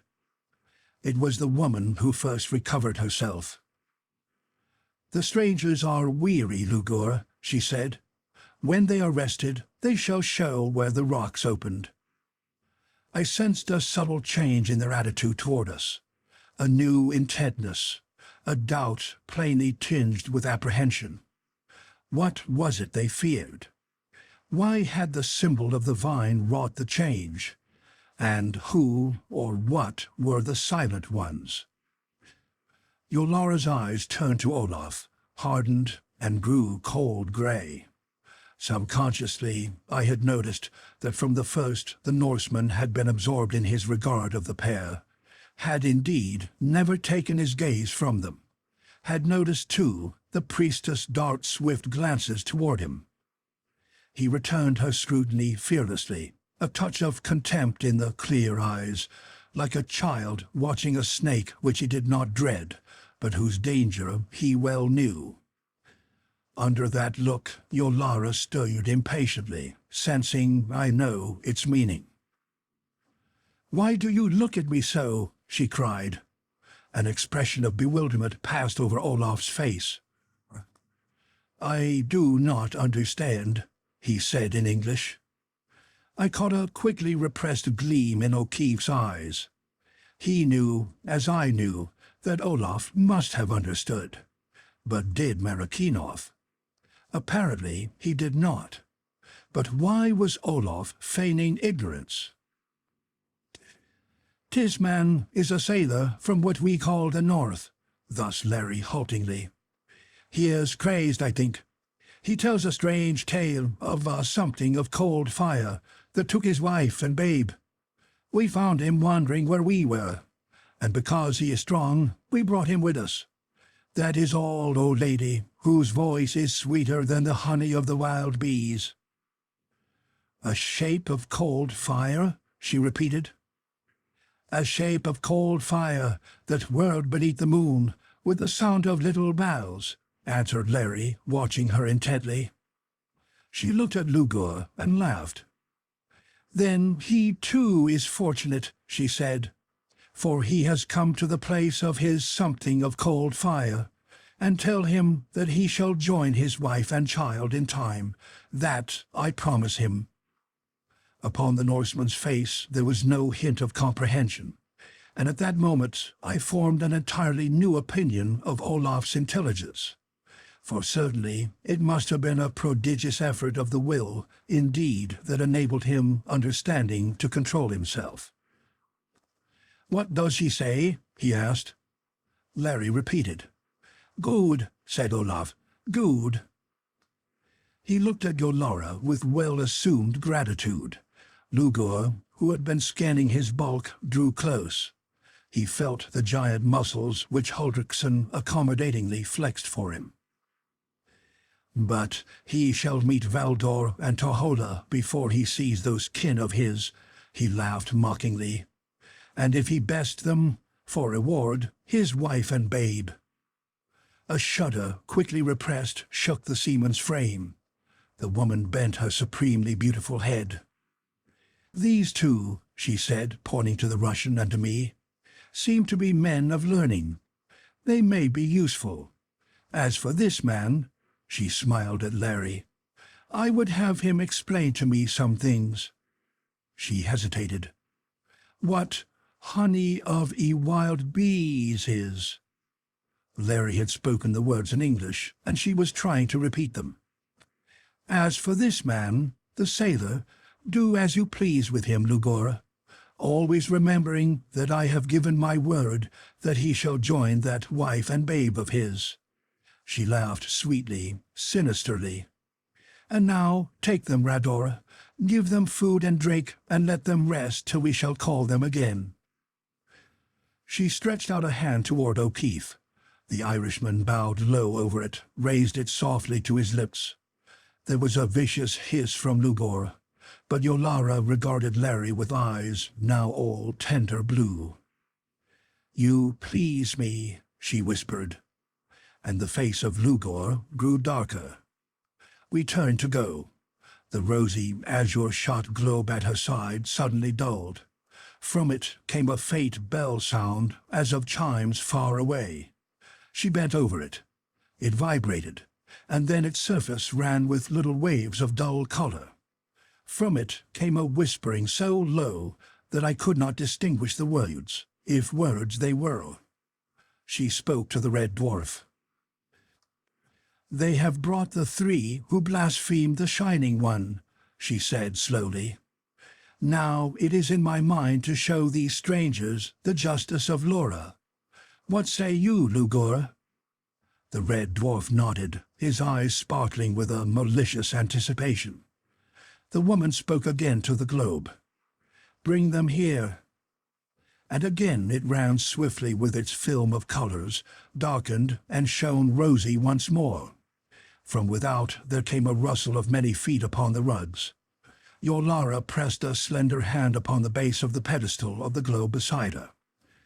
Abruptly the light faded from all, and on the same instant the four walls of blackness vanished, revealing on two sides the lovely, unfamiliar garden through the guarding rows of pillars. At our backs, soft draperies hid what lay beyond. Before us, flanked by flowered screens, was the corridor through which we had entered, crowded now by the green dwarfs of the great hall. The dwarfs advanced. Each, I now noted, had the same clustering black hair of Rador. They separated, and from them stepped three figures. A youth of not more than 20, short, but with the great shoulders of all the males we had seen of this race. A girl of 17, I judged, white-faced, a head taller than the boy, her long black hair disheveled. And behind these two, a stunted, gnarled shape whose head was sunk deep between the enormous shoulders, whose white beard fell like that of some ancient gnome down to his waist, and whose eyes were a white flame of hate. The girl cast herself weeping at the feet of the priestess. The youth regarded her curiously. "You are Sangar of the lower waters," murmured Yolara almost caressingly. "And this is your daughter and her lover?" The gnome nodded, the flame in his eyes leaping higher. "It has come to me that you three have dared blaspheme the Shining One, its priestess and its voice," went on Yolara smoothly. "Also that you have called out to the three Silent Ones. Is it true?" "Your spies have spoken," and have you not already judged us?" The voice of the old dwarf was bitter. A flicker shot through the eyes of Yolara, again cold gray. The girl reached a trembling hand out to the hem of the priestess's veils. "Tell us why you did these things, Sangar," she said. "Why you did them, knowing full well what your reward would be." The dwarf stiffened. He raised his withered arms, and his eyes blazed. "Because evil are your thoughts, and evil are your deeds," he cried. "Yours and your lover's there." He leveled a finger at Lugur. "Because of the Shining One you have made evil too, and the greater wickedness you contemplate, you and he with the Shining One. But I tell you that your measure of iniquity is full, the tale of your sin near ended.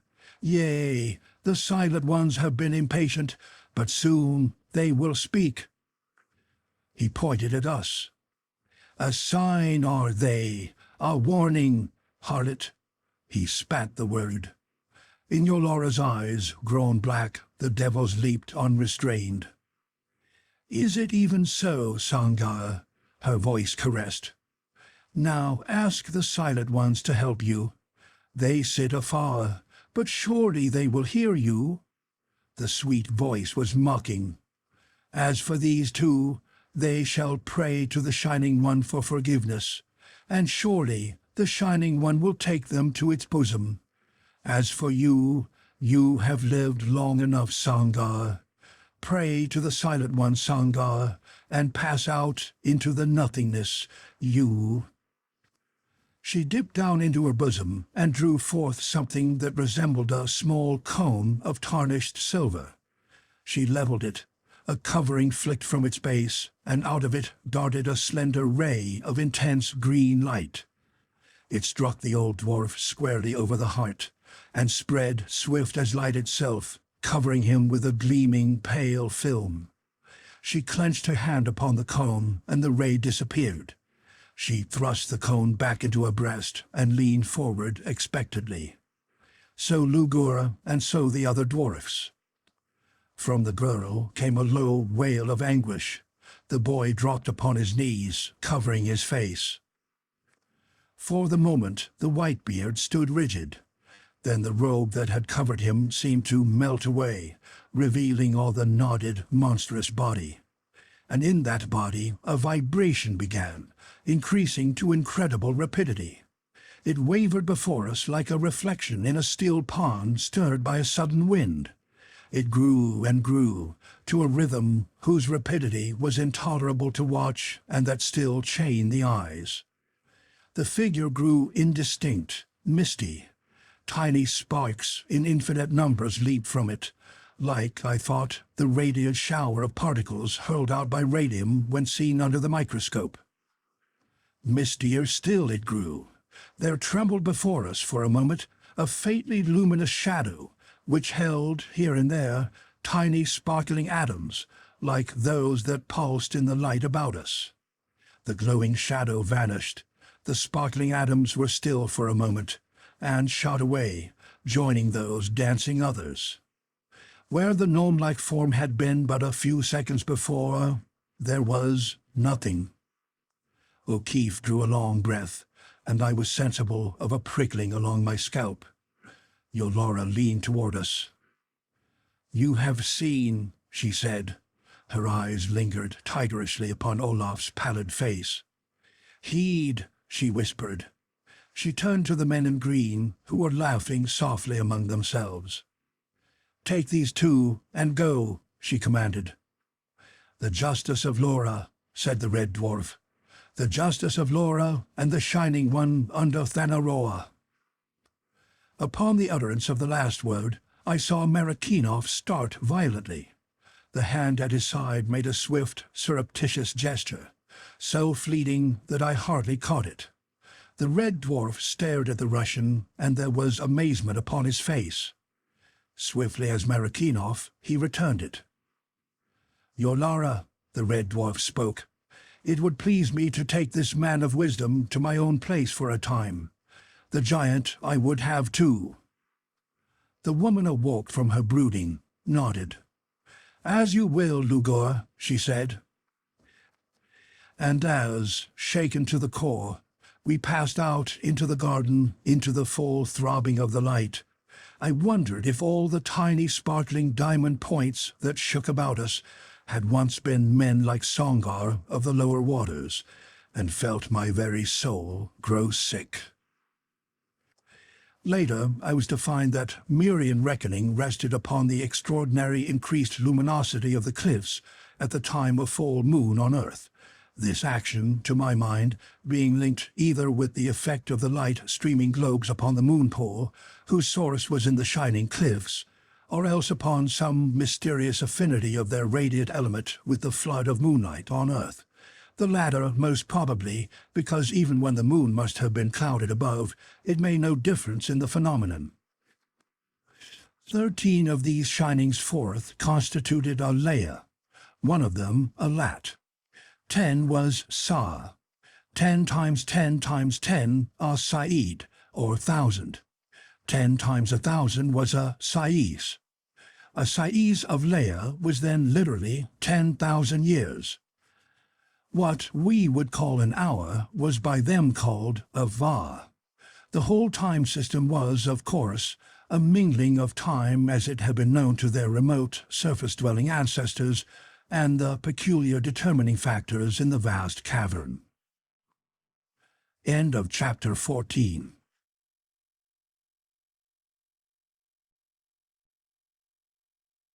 The Moon Pool. Chapter 15. The Angry Whispering Globe.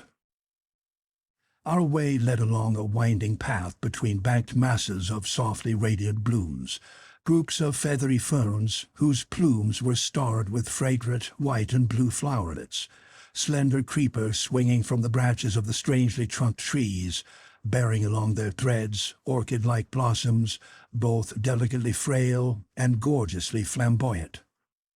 The path we trod was an exquisite mosaic pastel greens and pinks upon a soft grey base, garlands of nimbused forms like the flaming rows of the Rosicrucians held in the mouths of the flying serpents.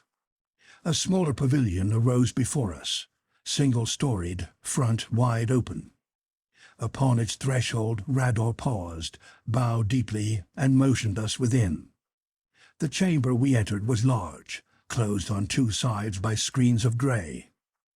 At the back, gay, concealing curtains.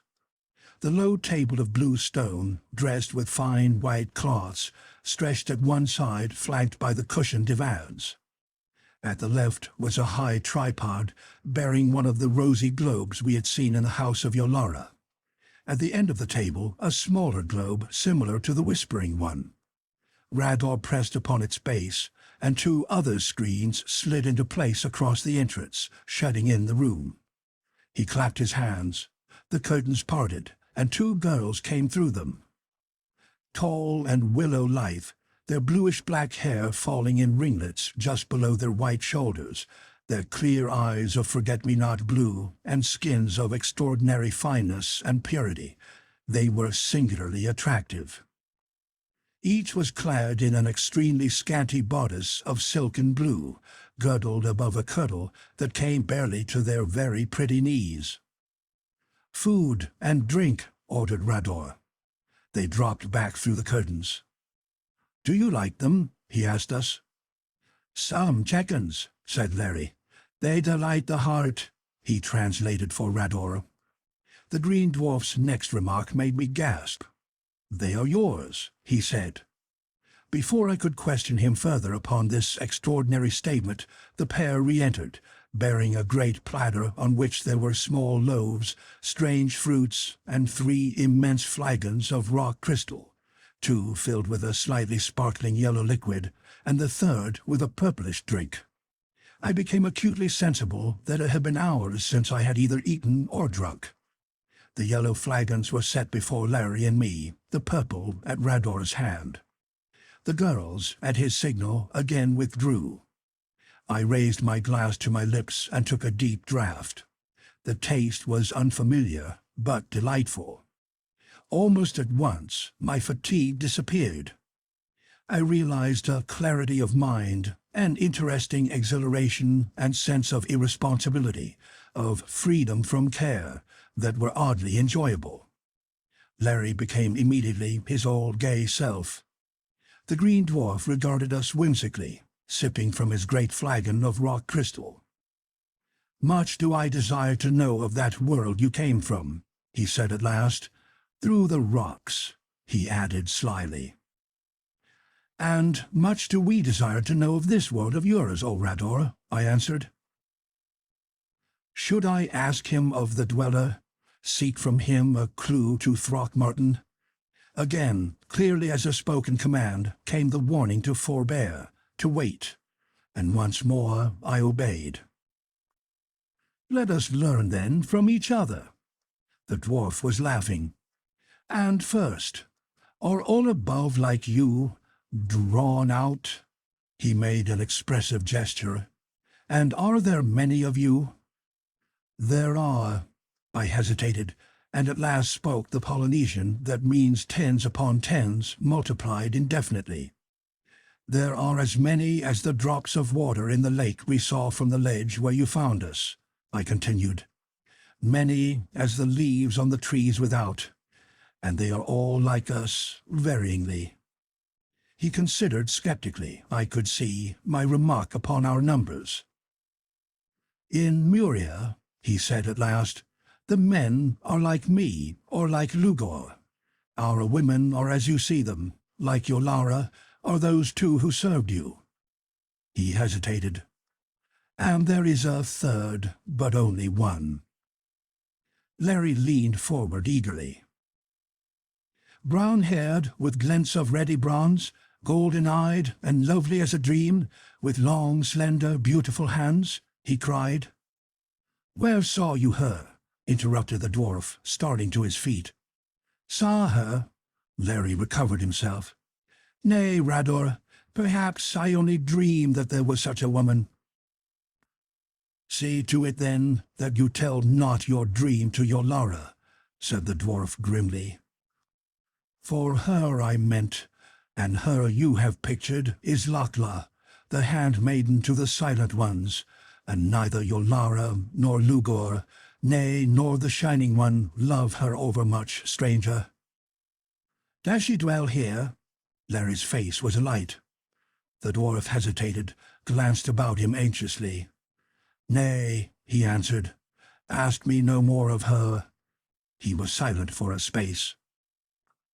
"And what do you, who are as leaves or drops of water, do in that world of yours?" he said, plainly bent on turning the subject. "Keep off the golden-eyed girl, Larry," I interjected. "Wait till we find out why she's taboo." "Love and battle, strive and accomplish and die, or fail and die," answered Larry to Rador, giving me a quick nod of acquiescence to my warning in English. "In that, at least, your world and mine differ little," said the dwarf. "How great is this world of yours, Rador?" I spoke. He considered me gravely. "How great indeed, I do not know," he said frankly at last. "The land where we dwell with the Shining One stretches along the white waters for—" He used a phrase of which I could make nothing. "Beyond this city of the Shining One, and on the hither shores of the white waters, dwell the Ladala, the common ones." He took a deep draught from his flagon. "There are, first, the fair-haired ones, the children of the ancient rulers," he continued. "There are, second, we the soldiers, and last, the Ladala, who dig and till and weave and toil, and give our rulers and us their daughters, and dance with the Shining One," he added. "Who rules?" I asked. "The fair-haired under the Council of Nine, who are under Yolara, the Priestess, and Lugur, the Voice," he answered, "who are in turn beneath the Shining One." There was a ring of bitter satire in the last. "And those three who were judged?" This from Larry. "They were of the Ladala," he replied, "like those two I gave you, But they grow restless. They do not like to dance with the Shining One, the blasphemers." He raised his voice in a sudden great shout of mocking laughter. In his words I caught a fleeting picture of the race, an ancient, luxurious, close-bred oligarchy clustered about some mysterious deity, a soldier class that supported them, and underneath all the toiling, oppressed hordes. "And is that all?" asked Larry. "No," he answered. "There is the Sea of Crimson, where—" Without warning, the globe beside us sent out a vicious note. Rador turned toward it, his face paling. Its surface crawled with whisperings, angry, peremptory. "I hear," he croaked, gripping the table. "I obey." He turned to us, a face devoid for once of its malice. "Ask me no more questions, strangers," he said. "And now, if you are done, I will show you where you may sleep and bathe." He arose abruptly. We followed him through the hangings, passed through a corridor and into another smaller chamber, roofless, the sides walled with screens of dark gray. 2 cushioned couches were there, and a curtained door leading into an open outer enclosure in which a fountain played within a wide pool. "Your bath," said Rador. He dropped the curtain and came back into the room. He touched a carved flower at one side. There was a tiny sighing from overhead, and instantly, across the top, spread a veil of blackness, impenetrable to light, but certainly not to air, for through it pulsed little breaths of the garden fragrances. The room filled with a cool twilight, refreshing, sleep-inducing. The Green Dwarf pointed to the couches. "Sleep," he said. "Sleep and fear nothing. My men are on guard outside." He came closer to us, the old mocking gaiety sparkling in his eyes. "But I spoke too quickly," he whispered. "Whether it is because the Aphio-Mai fears their tongues, or—" he laughed at Larry. "The maids are not yours." Still laughing, he vanished through the curtains of the room of the fountain before I could ask him the meaning of his curious gift, its withdrawal, and his most enigmatic closing remarks. "Back in the great old days of Ireland," thus Larry breaking into my thoughts raptly, the brogue thick, "there was Careel mac Careel, Careel Swift-Spare, and Careel Round Kivin of Nablach, of the blood of Angus of the great people when he was sleeping in the likeness of a pale reed. Then Cavan put the penance on Careel, that for a year Careel should wear his body in Nablach, which is the land of Faery, and for that year Cavan should wear the body of Careel. And it was done. And in that year Careel met Emar of the birds, that are one white, one red, and one black, and they loved. And from that love sprang Alil their son. And when Alil was born, he took a reed flute, and first he played slumber on Careel, and then he played old age, so that Careel grew white and withered. Then Alil played again, and Careel became a shadow. Then a shadow of a shadow. Then a breath. And the breath went out upon the wind." He shivered. "Like the old gnome," he whispered, "that they called Sangar of the lower waters." He shook his head as though he cast a dream from him. Then, all alert, "But that was in Iceland ages agone, and there's nothing like that here, Doc." He laughed. "It doesn't scare me one little bit, old boy.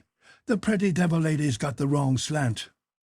When you've had a pal standing beside you one moment, full of life and joy and power and potentialities, telling what he's going to do to make the world hum when he gets through the slaughter, just running over the zep and pep of life, Doc, and the next instant, right in the middle of a laugh, a piece of damned shell takes off half his head, and with it joy and power and all the rest of it." His face twitched. "Well, old man, in the face of that mystery, a disappearing act such as the devil lady treated us to doesn't make much of a dent. Not on me. But by the brogans of Brianborough, If we could have had some of that stuff to turn on during the war, oh boy. He was silent, evidently contemplating the idea with vast pleasure. And as for me, at that moment, my last doubt of Larry O'Keefe vanished. I saw that he did believe, really believed, in his banshees, his leprechauns, and all the old dreams of the Gael, but only within the limits of Ireland. In one drawer of his mind was packed all his superstition, his mysticism, and what of weakness it might carry. But face him with any peril or problem, and the drawer closed instantaneously, leaving a mind that was utterly fearless, incredulous and ingenious, swept clean of all cobwebs by as fine a skeptic broom as ever brushed a brain. Some stuff. Deepest admiration was in his voice. If we'd only had it when the war was on. Imagine half a dozen of us scooting over the enemy batteries and the gunners underneath all at once beginning to shake themselves to pieces. Wow. His tone was rapturous. It's easy enough to explain, Larry, I said. The effect, that is. For what the green ray is made of, I don't know, of course. But what it does, clearly, is stimulate atomic vibration to such a pitch that the cohesion between the particles of matter is broken, and the body flies to bits, just as a flywheel does when its speed gets so great that the particles of which it is made can't hold together. Shake themselves to pieces is right, then, he exclaimed. Absolutely right, I nodded.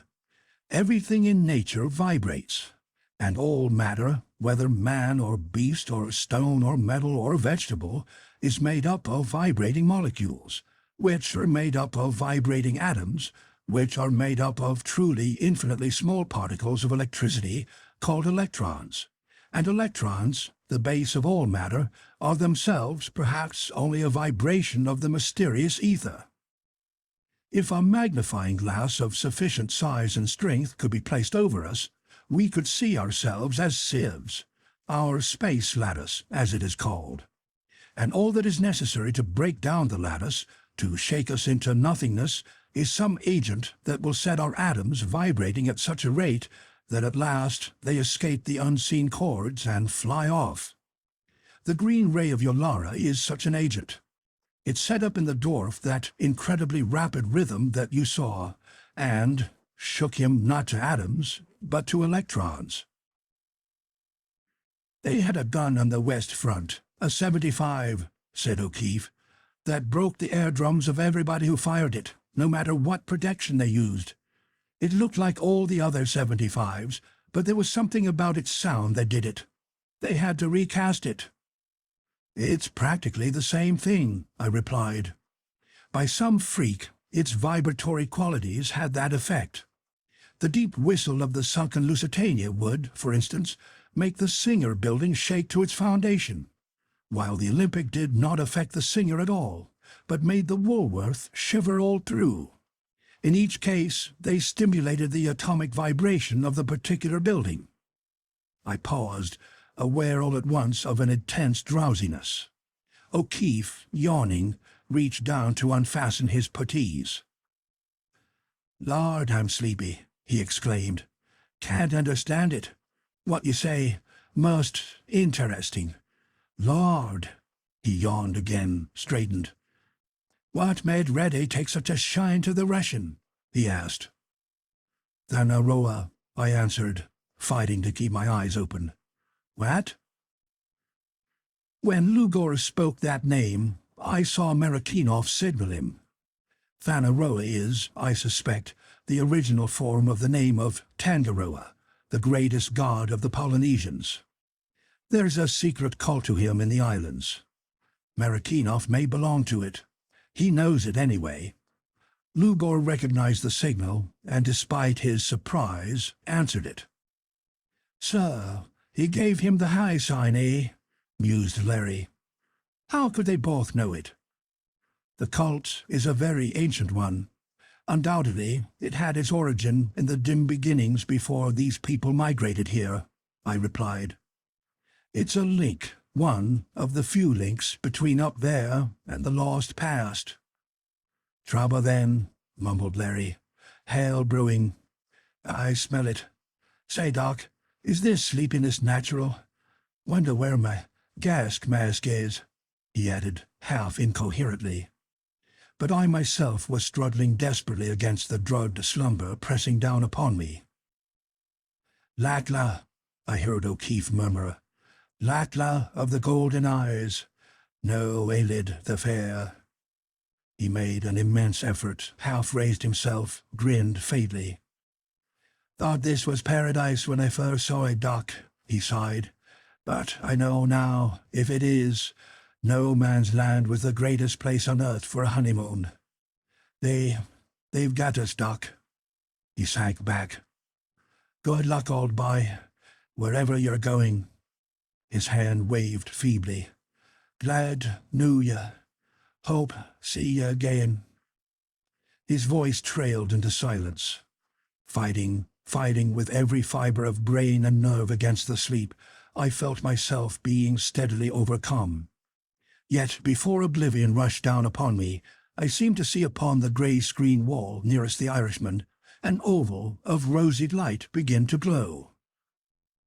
Watched as my falling lids inexorably fell, a flame-tipped shadow waver on it, thicken, condense, and there, looking down upon Larry, her eyes great golden stars in which intensest curiosity and shy tenderness struggled, sweet mouth half smiling, was the girl of the moon pool's chamber, the girl whom the green dwarf had named Lakla, the vision Larry had invoked before that sleep which I could no longer deny had claimed him. Closer she came, closer. The eyes were over us. Then oblivion indeed. End of chapter 15.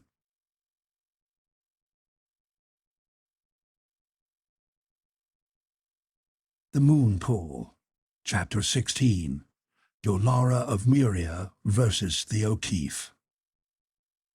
I awakened with all the familiar, homely sensation of a shade having been pulled up in a darkened room. I thrilled with a wonderful sense of deep rest and restored resiliency. The ebon shadow had vanished from above, and down into the room was pouring the silvery light. From the fountain pool came a mighty splashing and shouts of laughter. I jumped and drew the curtain. O'Keefe and Rador were swimming a wild race, the dwarf like an otter, outdistancing and playing around the Irishman at will. Had that overpowering sleep, and now I confess that my struggle against it had been largely inspired by fear that it was the abnormal slumber which Throckmartin had described as having heralded the approach of the Dweller before it had carried away Thora and Stanton. Had that sleep been after all nothing but natural reaction of tired nerves and brains? And that last vision of the golden-eyed girl bending over Larry, had that also been a delusion of an overstressed mind? Well, it might have been. I could not tell. At any rate, I decided I would speak about it to O'Keefe once we were alone again, and then, giving myself up to the urge of buoyant well-being, I shouted like a boy, stripped, and joined the two in the pool. The water was warm, and I felt the unwanted tingling of life in every vein increase.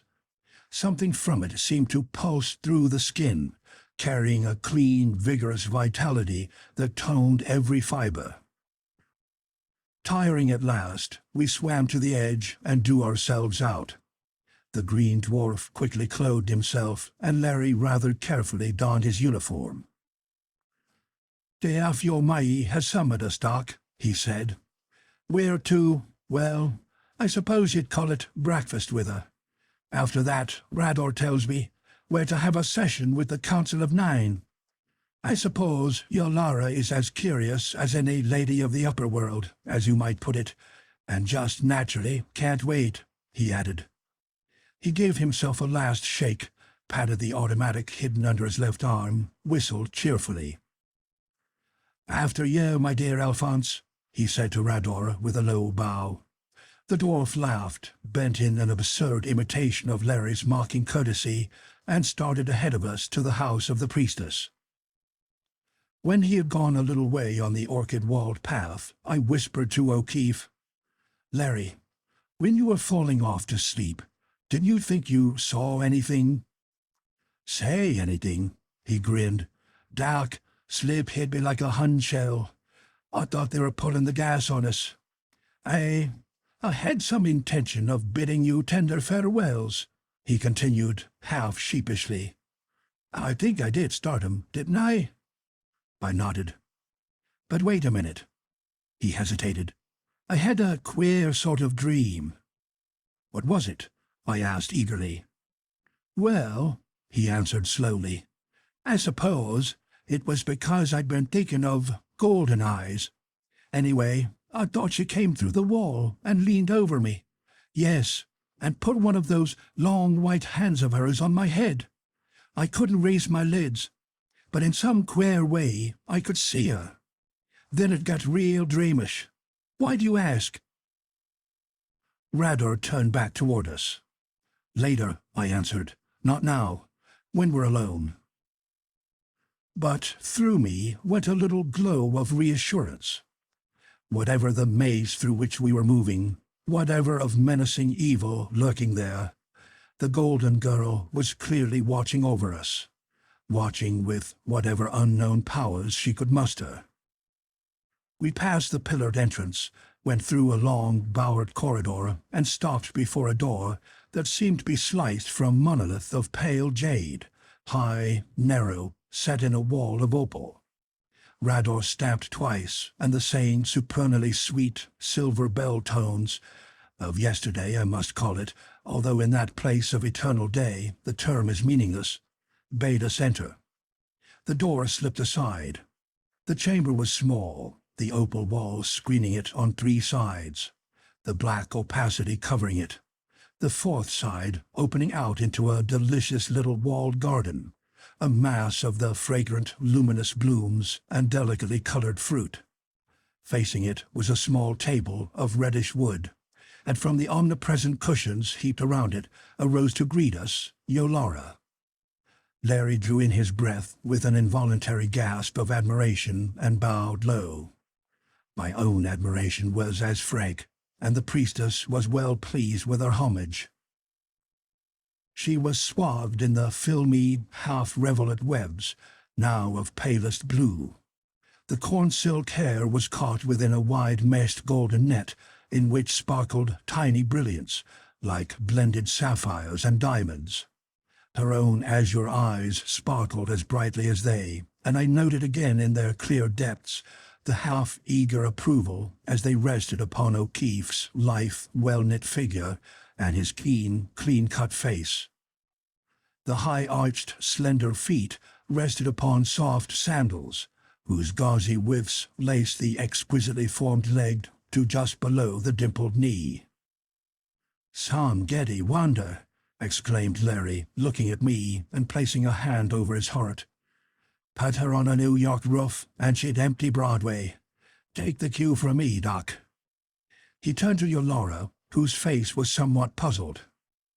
"I said, O lady, whose shining hair is a web for hearts, that in our world your beauty would dazzle the sight of men, as would a little woman's sun," he said in the florid imagery to which the tongue lends itself so well.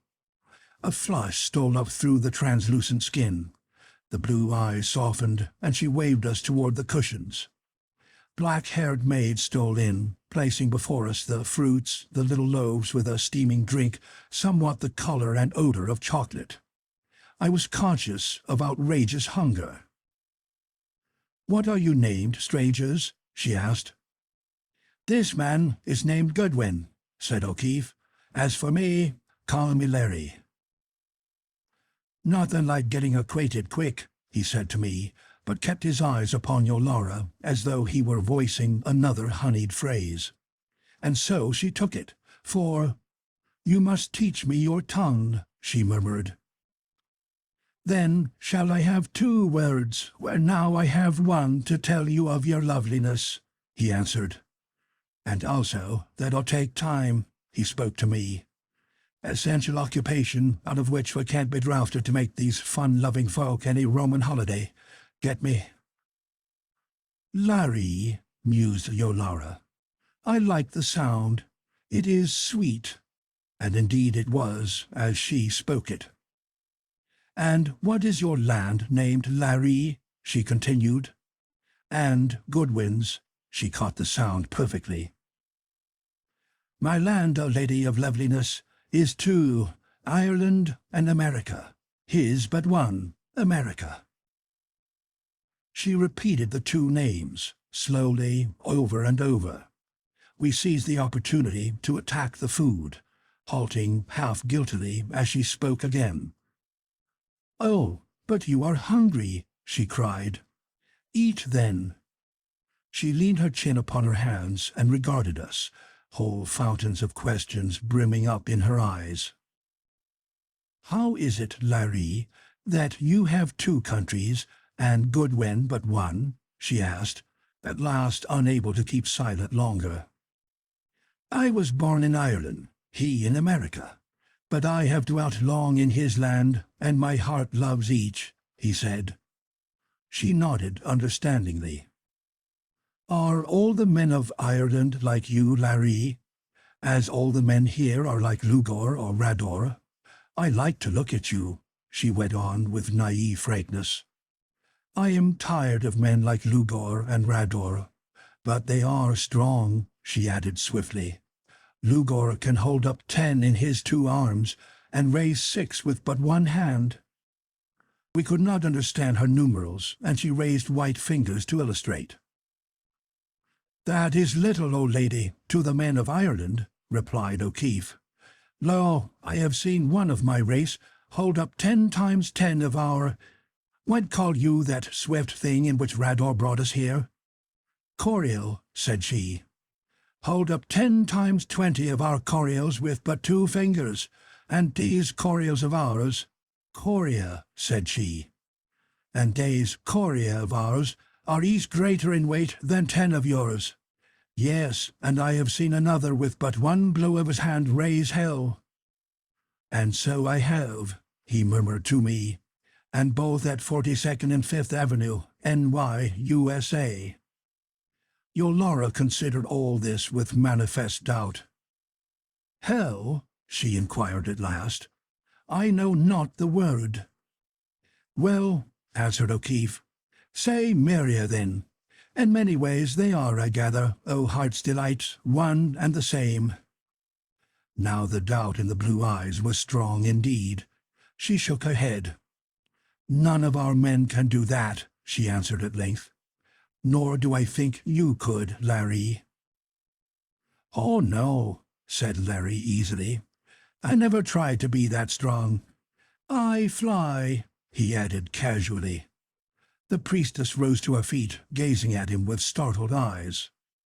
Fly? She repeated incredulously. Like a Zytia, a bird? Larry nodded, and then, seeing the dawning command in her eyes, went on hastily. Not with my own wings, Yolara. In, a choreo that moves through— What's the word for air, Doc? Well, through this. He made a wide gesture up towards the nebulous haze above us. He took a pencil and on a white cloth made a hasty sketch of an airplane. In, a choreo like this. She regarded the sketch gravely, thrust a hand down into her girdle, and brought forth the keen-bladed poniard, cut Larry's markings out, and placed the fragment carefully aside. That I can understand, she said. Remarkably intelligent young woman, muttered O'Keefe. Hope I'm not giving anything away, but she had me. But what are your women like, Larry? Are they like me? And how many have loved you? She whispered. In all Ireland and America there is none like you, Yolara, he answered. And take that any way you please, he muttered in English. She took it, it was evident, as it most pleased her. Do you have goddesses? She asked. Every woman in Ireland and America is a goddess, thus Larry. Now that I do not believe. There was both anger and mockery in her eyes.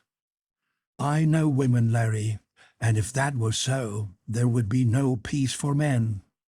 There isn't, replied he. The anger died out, and she laughed, sweetly, understandingly. And which goddess do you worship, Larry? You, said Larry O'Keefe boldly. Larry, Larry, I whispered, be careful. It's high explosive. But the priestess was laughing, little trills of sweet bell notes, and pleasure was in each one. You are indeed bold, Larry, she said, to offer me your worship. Yet am I pleased by your boldness. Still, Lugur is strong, and you are not of those who, what did you say, have tried? And your wings are not here, Larry. Again her laughter rang out. The Irishman flushed. It was touché for Yolara. Fare not for me with Lugur, he said grimly. Rather fear for him. The laughter died. She looked at him searchingly, a little enigmatic smile about her mouth, so sweet and so cruel. Well, we shall see, she murmured. You say you battle in your world. With what? Oh, with this and with that, answered Larry airily. We manage. Have you the keth? I mean, that with which I set Sangar into the nothingness? She asked swiftly. Say what she's driving at? O'Keefe spoke to me swiftly. Well, I do, but here's where the O'Keefe lands. I said, he turned to her, all voice of silver fire, that your spirit is high, even as your beauty, and searches out men's souls, as does your loveliness their hearts. And now listen, Yolara, for what I spake is truth. Into his eyes came the far-away gaze, into his voice the Irish softness. Lo, in my land of Ireland, this many of your life's length agone, see, he raised his 10 fingers, clenched and unclenched them times 20. The mighty men of my race, the Taitha Dadain, could send men out into the nothingness, even as do you with the kith. And this they did by their harpings, and by words spoken, words of power, O Yolara, that have their power still, and by pipings, and by slaying sounds. There was Cravatine, who played swift flames from his harp, flying flames that ate those they were sent against. And there was Delua of Hybras Ill, whose pipes played away from man and beast and all living things their shadows, and at last played them to shadows too, so that wherever Delua went, his shadows that had been men and beast followed like a storm of little rusting leaves.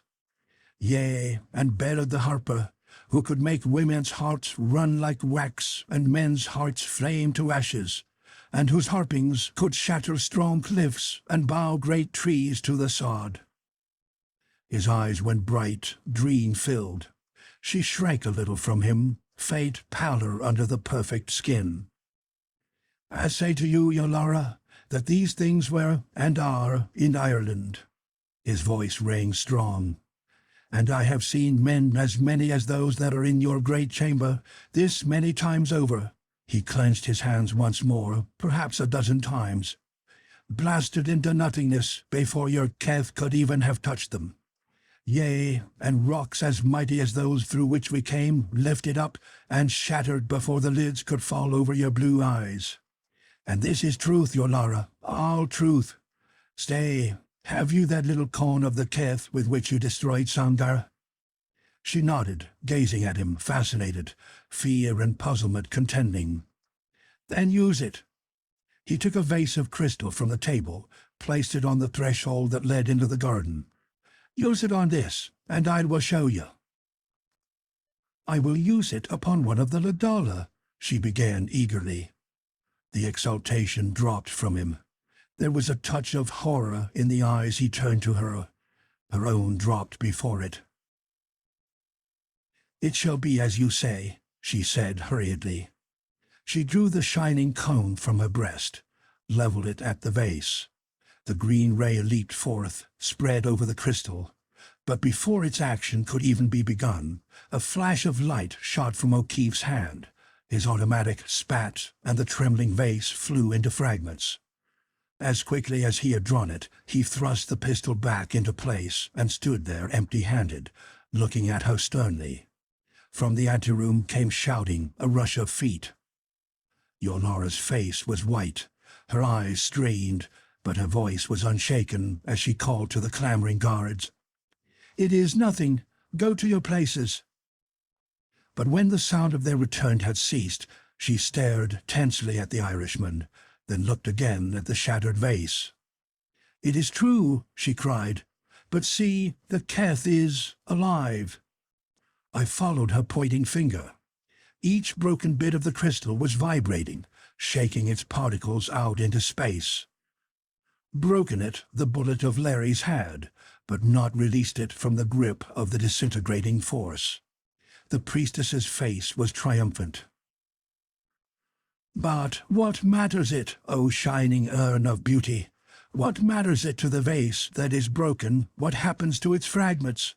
asked Larry, gravely and pointedly. And triumph died from her face, and for a space she was silent, brooding. "Next," whispered O'Keefe to me, "lots of surprises in the little box. Keep your eye on the opening and see what comes out." We had not long to wait. There was a sparkle of anger about Yolara, something too of injured pride. She clapped her hands, whispered to the maid who answered her summons, and then sat back regarding us maliciously.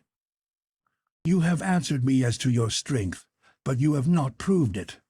But the Keth you have answered. Now answer this," she said. She pointed out into the garden. I saw a flowering branch bend and snap as though a hand had broken it, but no hand was there. Saw then another and another bend and break, a little tree sway and fall, and closer to us came the trail of snapping boughs, while down into the garden poured the silvery light, revealing nothing. Now a great ewer beside a pitter rose swiftly in air and hurled itself crashing at my feet. Cushions close to us swirled about as though in the vortex of a whirlwind. And unseen hands held my arms in a mighty clutch fast to my sides. Another gripped my throat, and I felt a needle-sharp poniard point pierce my shirt, touch the skin just over my heart. "Larry!" I cried despairingly. I twisted my head, saw that he too was caught in this grip of the invisible. But his face was calm, even amused. "Keep cool, Doc," he said. "Remember, she wants to learn the language." Now from Yolara burst chime upon chime of mocking laughter. She gave a command. The hands loosened, the poniard withdrew from my heart. Suddenly, as I had been caught, I was free, and unpleasantly weak and shaky. "Have you that in Ireland, Larry?" cried the priestess, and once more trembled with laughter. "A good play, Yolara." His voice was as calm as his face. "But they did that in Ireland, even before Dalua piped away his first man's shadow. And in Goodwin's land they make ships, Coria, that go on water, so you can pass by them and see only sea and sky. And those water Coria are each of them many times greater than this whole palace of yours." But the priestess laughed on. "It did get me a little," whispered Larry. "That wasn't quite up to my mark. But God, if we could find that trick out and take it back with us." "Not so, Larry," Yolara gasped through her laughter. "Not so. Goodwin's cry betrayed you." Her good humor had entirely returned. She was like a mischievous child, pleased over some successful trick. And like a child, she cried, "I'll show you," signaled again, whispered to the maid who, quickly returning, laid before her a long metal case. Yolara took from her girdle something that looked like a small pencil, pressed it, and shot a thin stream of light, for all the world like an electric flash, upon its hasp. The lid flew open. Out of it she drew 3 flat, oval crystals, faint rose in hue. She handed one to O'Keefe and one to me. "Look," she commanded, placing the third before her own eyes. I peered through the stone, and instantly there leaped into sight, out of thin air, 6 grinning dwarfs. Each was covered from top of head to soles of feet in a web so tenuous that through it their bodies were plain. The gauzy stuff seemed to vibrate, its strands to run together like quicksilver. I snatched the crystal from my eyes, and the chamber was empty. Put it back, and there were the grinning 6. Yolara gave another sign, and they disappeared, even from the crystals. "It is what they wear, Larry," explained Yolara graciously. "It is something that came to us from the Ancient Ones. But we have so few," she sighed. "Such treasures must be 2-edged swords, Yolara," commented O'Keefe. "For how know you that one within them creeps not to do you with hand eager to strike?" "There is no danger," she said indifferently. "I am the keeper of them." She mused for a space, then abruptly, "And now no more. You two are to appear before the council at a certain time, but fear nothing. You, Goodwin, go with Rador about our city and increase your wisdom. But you, Larry, await me here in my garden." She smiled at him, provocatively, maliciously too. "For shall not one who has resisted a world of goddesses be given all the chance to worship when at last he finds his own?" She laughed wholeheartedly and was gone. And at that moment I liked Yolara better than ever I had before, and, alas, better than ever I was to in the future. I noted Rador standing outside the open jade door and started to go, but O'Keefe caught me by the arm. "Wait a minute," he urged. "About golden eyes. You were going to tell me something. It's been on my mind all through that little sparring match." I told him of the vision that had passed through my closing lids. He listened gravely and then laughed. "The material simply admits all light, vibrations, or perhaps curves them, just as the opacities cut them off," I answered. "A man under the X-ray is partly invisible. This makes him wholly so. He doesn't register, as the people of the motion picture profession say." "Camouflage," repeated Larry. "And as for the shining one, say," he snorted, "I'd like to set the O'Keefe Banshee up against it. I'll bet that old resourceful Irish body would give it the first 3 bites and a stranglehold, and wallop it before it knew it had 'em. Oh, wow, boy, howdy." I heard him still chuckling gleefully over this vision as I passed along the opal wall with the green dwarf. A shell was awaiting us. I paused before entering it to examine the polished surface of the runway and the great road. It was obsidian, volcanic glass of pale emerald, unflawed, translucent, with no sign of block or juncture. I examined the shell. "What makes it go?" I asked Rador. At a word from him, the driver touched a concealed spring, and an aperture appeared beneath the control lever, of which I have spoken in a preceding chapter. Within was a small cube of black crystal, through whose sides I saw, dimly, a rapidly revolving, glowing ball, not more than 2 inches in diameter. Beneath the cube was a curiously shaped, slender cylinder winding down into the lower body of the Nautilus whirl. "Watch," said Rador. He motioned me into the vehicle and took a place beside me. The driver touched the lever. A stream of coruscations flew from the ball down into the cylinder. The shell started smoothly, and as the tiny torrent of shining particles increased, it gathered speed. "The chorial does not touch the road," explained Rador. "It is lifted so far." He held his forefinger and thumb less than a 16th of an inch apart, above it. And perhaps here is the best place to explain the activation of the shells, or choria. The force utilized was atomic energy. Passing from the whirling ball, the ions darted through the cylinder to two bands of a peculiar metal affixed to the base of the vehicles, somewhat like skids of a sled. Impinging upon these, they produced a partial negation of gravity, lifting the shell slightly, and at the same time creating a powerful repulsive force, or thrust, that could be directed backward, forward, or sideways at the will of the driver. The creation of this energy and the mechanism of its utilization were briefly as follows. Dr. Goodwin's lucid and exceedingly comprehensive description of this extraordinary mechanism has been deleted by the Executive Council of the International Association of Science as too dangerously suggestive to scientists of the Central European powers with which we were so recently at war.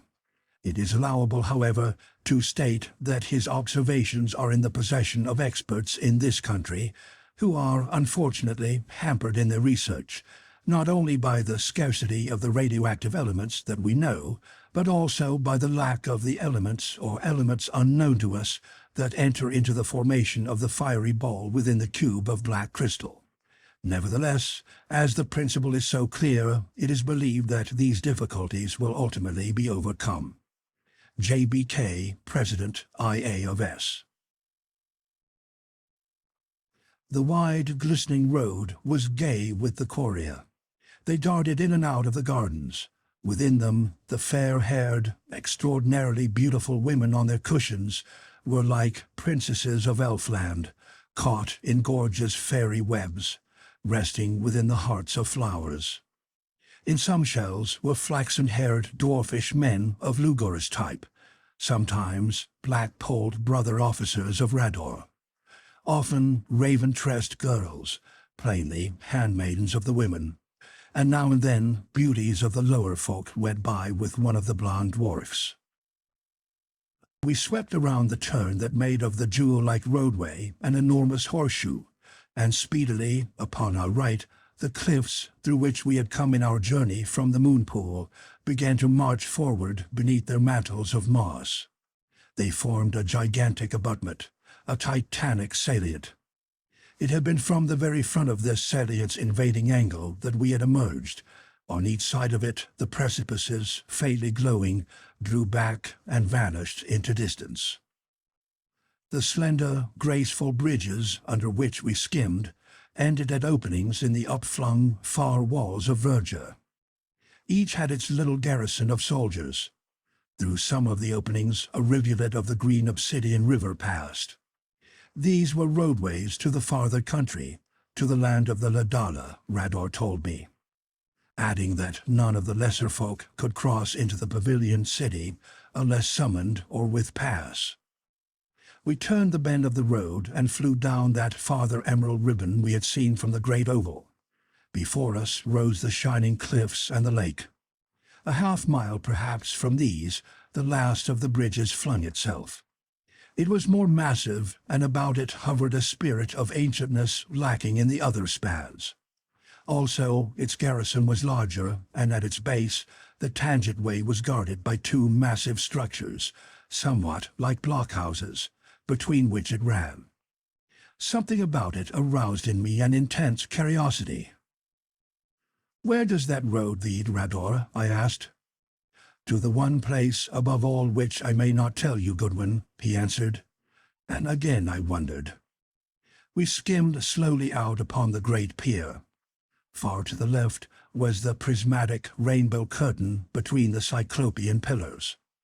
On the white waters, graceful shells, lacustrine replicas of the elf chariots, swam, but none was near that distant web of wonder. "Rador, what is that?" I asked. "It is the veil of the Shining One," he answered slowly. Was the Shining One that which we named the Dweller? "What is the Shining One?" I cried eagerly. Again he was silent, nor did he speak until we had turned on our homeward way. And, lively as my interest, my scientific curiosity were, I was conscious suddenly of acute depression. Beautiful, wondrously beautiful this place was, and yet in its wonder dwelt a keen edge of menace, of unease, of inexplicable, inhuman woe. As though in a secret garden of God a soul should set upon it the gaze of some lurking spirit of evil, which, some way, somehow, had crept into the sanctuary and only bided its time to spring. End of chapter 16.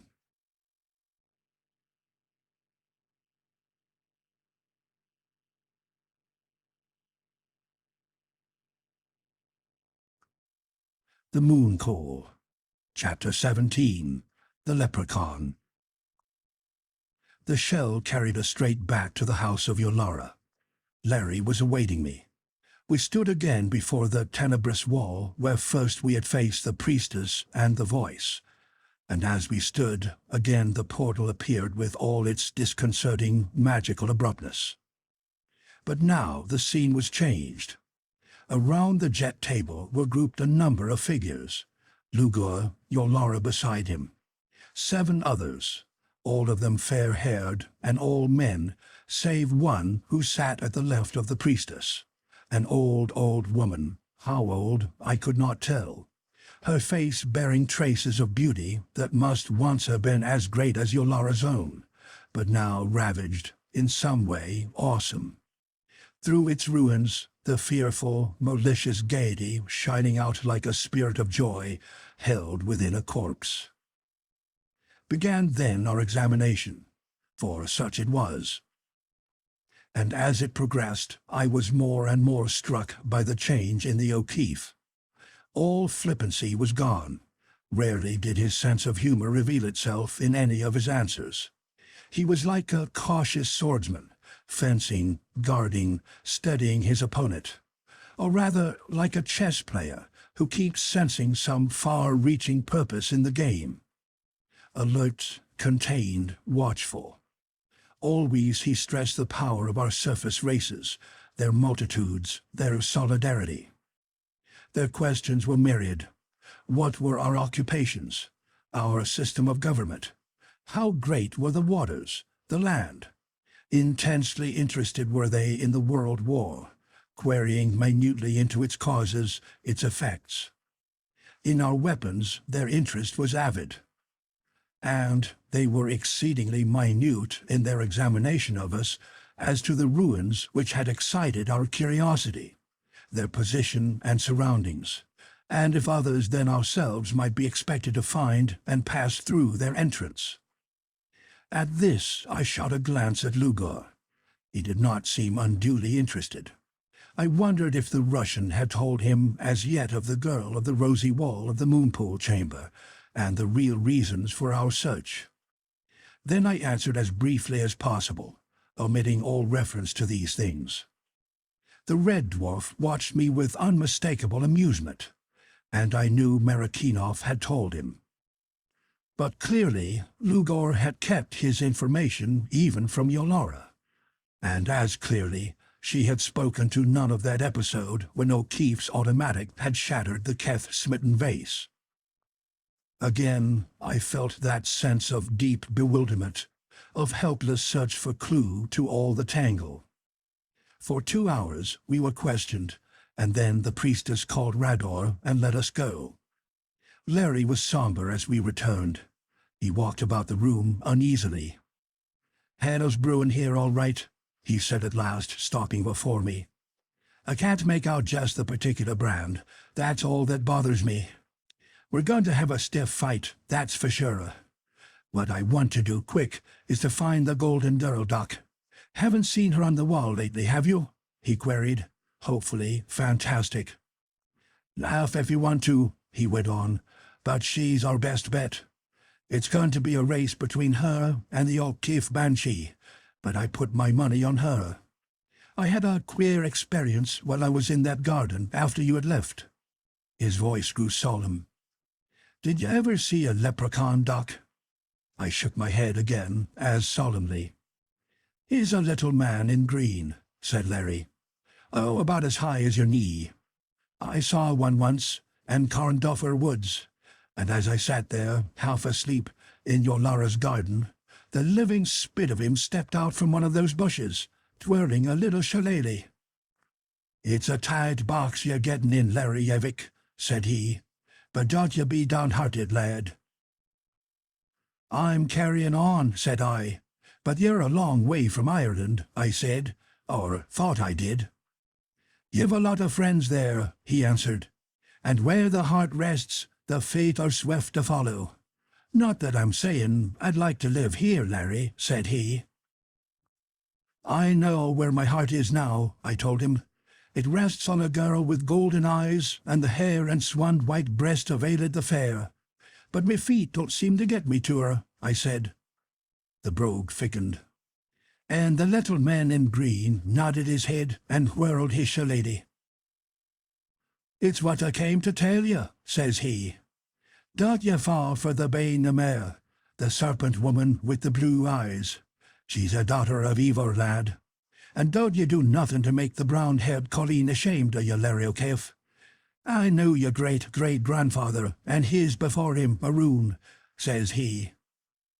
'And one of the O'Keefe felons is to think their heart's big enough to hold all the women of the world. A heart's built to hold only one permanently, Larry,' he says. 'And I'm warning you, a nice girl don't like to move into a place all cluttered up with another's washing and mending and cooking and other things pretending to general wife work. Not that I think the blue-eyed one is keen for mending and cooking,' says he. 'You don't have to be coming all this way to tell me that,' I answered. 'Well, I'm just a-telling you,' he says. 'You've got some rough knocks coming, Larry. In fact, you're in for a devil of a time. But remember that you're the O'Keefe,' says he. 'And while the boys are all with you, Evick, you've got to be on the job yourself.' 'I hope,' I tell him, 'that the O'Keefe Banshee can find her way here in time. That is, if it's necessary, which I hope it won't be.' 'Don't you worry about that,' says he. 'Not that she's keen on leaving the old sod, Larry.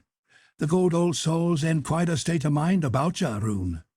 I don't mind telling you, lad, that she's mobilising all the clan, and if she has to come for you, Evick, they'll be with her, and they'll sweep this Jod Clane before you go.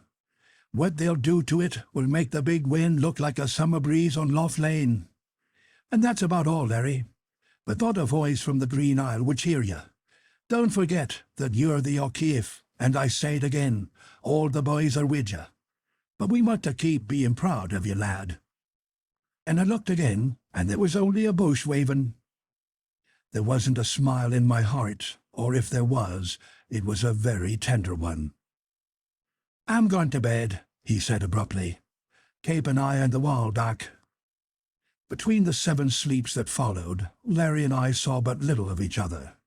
Yolara sought him more and more. Thrice we were called before the council. Once we were at a great feast, whose splendors and surprises I can never forget. Largely, I was in the company of Rador. Together we two passed the green barriers into the dwelling place of the Ladala. They seemed provided with everything needful for life, but everywhere was an oppressiveness, a gathering together of hate that was spiritual rather than material, as tangible as the latter and far, far more menacing. 'They do not like to dance with the Shining One,' was Rador's constant and only reply to my efforts to find the cause. Once I had concrete evidence of the mood. Glancing behind me, I saw a white, vengeful face peer from behind a tree trunk, a hand lift, a shining dart speed from it straight toward Rador's back. Instinctively, I thrust him aside. He turned upon me angrily. I pointed to where the little missile lay, still quivering on the ground. He gripped my hand. 'That, some day, I will repay,' he said. I looked again at the thing. At its end was a tiny cone covered with a glistening, gelatinous substance. Rador pulled from a tree beside us a fruit somewhat like an apple. 'Look,' he said.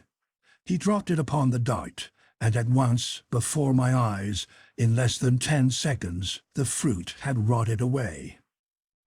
"That's what would have happened to Rador but for you, friend," he said. Come now between this and the prelude to the latter half of the drama, whose history this narrative is, only scattering and necessarily fragmentary observations. First, the nature of the ebon opacities, blocking out the spaces between the pavilion pillars or covering their tops like roofs. These were magnetic fields, light absorbers, negativing the vibrations of radiance, literally screens of electric force, which formed as impervious a barrier to light as would have screens of steel. They instantaneously made night appear in a place where no night was, but they interposed no obstacle to air or to sound. They were extremely simple in their inception, no more miraculous than is glass, which, inversely, admits the vibrations of light, but shuts out those coarser ones we call air, and partly those others which produce upon our auditory nerves the effects we call sound. Briefly, their mechanism was this. For the same reason that Dr. Goodwin's exposition of the mechanism of the atomic engines was deleted, his description of the light-destroying screens has been deleted by the Executive Council. JBF, President, IA of S. There were two favored classes of the Ladala, the soldiers and the dream makers. The dream makers were the most astonishing social phenomena, I think, of all. Denied by their circumscribed environment the wider experiences of us of the outer world, the Murians had perfected an amazing system of escape through the imagination. They were, too, intensely musical. Their favorite instruments were double flutes, immensely complex pipe organs, pipes great and small. They had another remarkable instrument made up of a double octave of small drums, which gave forth percussions remarkably disturbing to the emotional centers. It was this love of music that gave rise to one of the few truly humorous incidents of our caverned life. Larry came to me. It was just after our fourth sleep, I remember. "Come on to a concert," he said. We skimmed off to one of the bridge garrisons. Rador called the 20 guards to attention, and then, to my utter stupefaction, the whole company, O'Keefe leading them, roared out the anthem, "God Save the King." They sang, in a closer approach to the English than might have been expected scores of miles below England's level. "Send him victorious, happy and glorious," they bellowed. He quivered with suppressed mirth at my paralysis of surprise. "Taught him that for Marrakenov's benefit," he gasped. "Wait till that red hears it. He'll blow up." "Just wait until you hear Yolara lisp a pretty little thing I taught her," said Larry as we set back for what we now called home.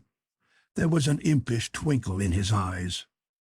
And I did hear, for it was not many minutes later that the priestess condescended to command me to come to her with O'Keefe. "Show old Goodwin how much you have learned of our speech, O Lady of the Lips of Honeyed Flame," murmured Larry.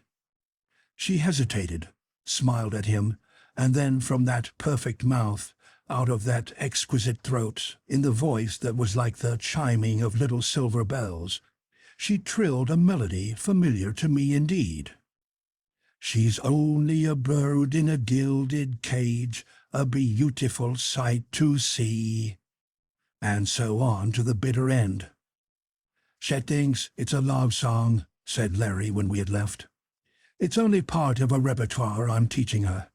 Honestly, Doc, it's the only way I can keep my mind clear when I'm with her," he went on earnestly. "She's a deviless from hell, but a wonder. Whenever I find myself going, I get her to sing that, or Take Back Your Gold, or some other ancient lay, and I'm back again, pronto, with the right perspective. Pop goes all the mystery. Hell, I say, she's only a woman."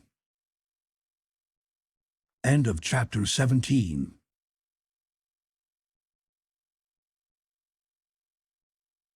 The Moon Pool. Chapter 18. The Amphitheater of Jet. For hours, the black-haired folk had been streaming across the bridges, flowing along the promenade by scores and by hundreds, drifting down toward the gigantic seven-terrace temple, whose interior I had never as yet seen, and from whose towering exterior, indeed, I had always been kept far enough away, unobtrusively, but nonetheless decisively, to prevent any real observation. The structure, I had estimated nevertheless, could not reach less than 1,000 feet above its silvery base, and the diameter of its circular foundation was about the same. I wondered what was bringing the Ladala into Lora, and where they were vanishing. All of them were flower-crowned with the luminous, lovely blooms, old and young, slender, mocking-eyed girls, dwarfed youths, mothers with their babes, gnomed oldsters. On they poured, silent for the most part, and sullen, a sullenness that held acid bitterness even as their subtle, half-sinister, half-gay malice seemed tempered into little keen-edged flames, oddly, menacingly defiant.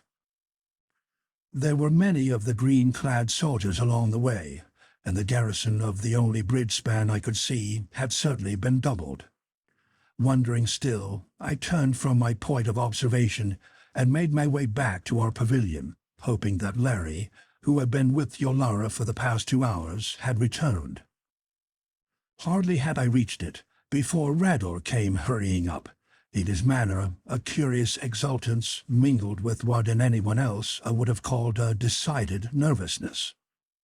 "Come," he commanded before I could speak. "The council has made decision, and Larry is awaiting you."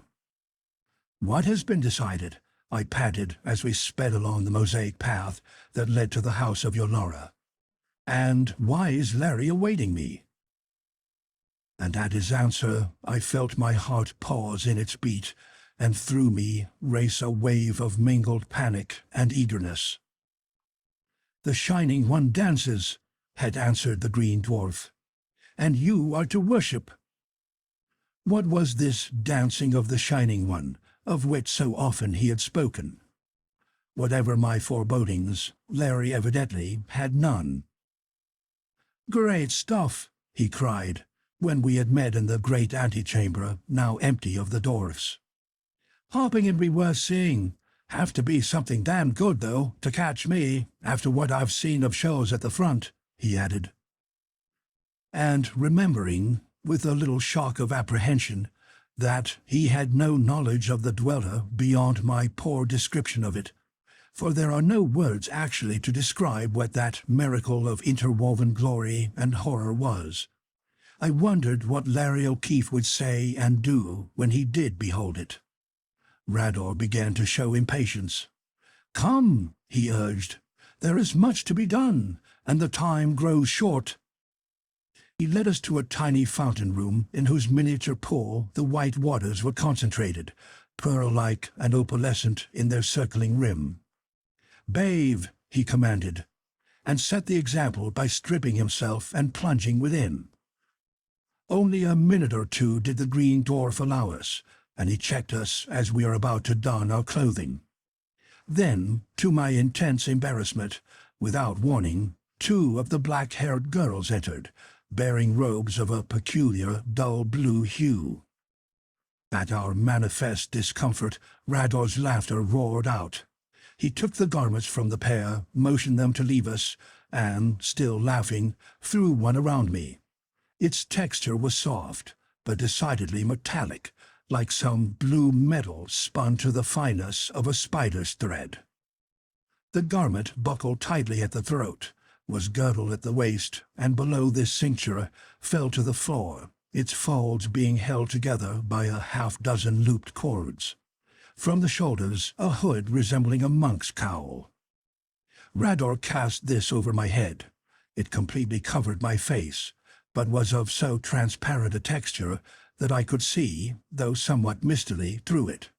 Finally, he handed us both a pair of long gloves of the same material, and high stockings, the feet of which were gloved, 5-toed. And again his laughter rang out at our manifest surprise.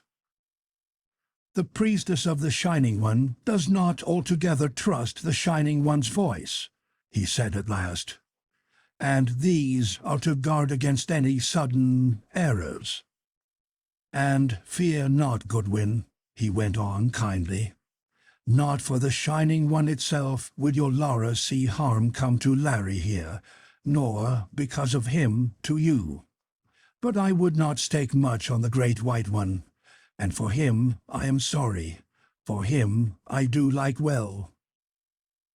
Is he to be with us? Asked Larry eagerly. He used to be where we go, replied the dwarf soberly.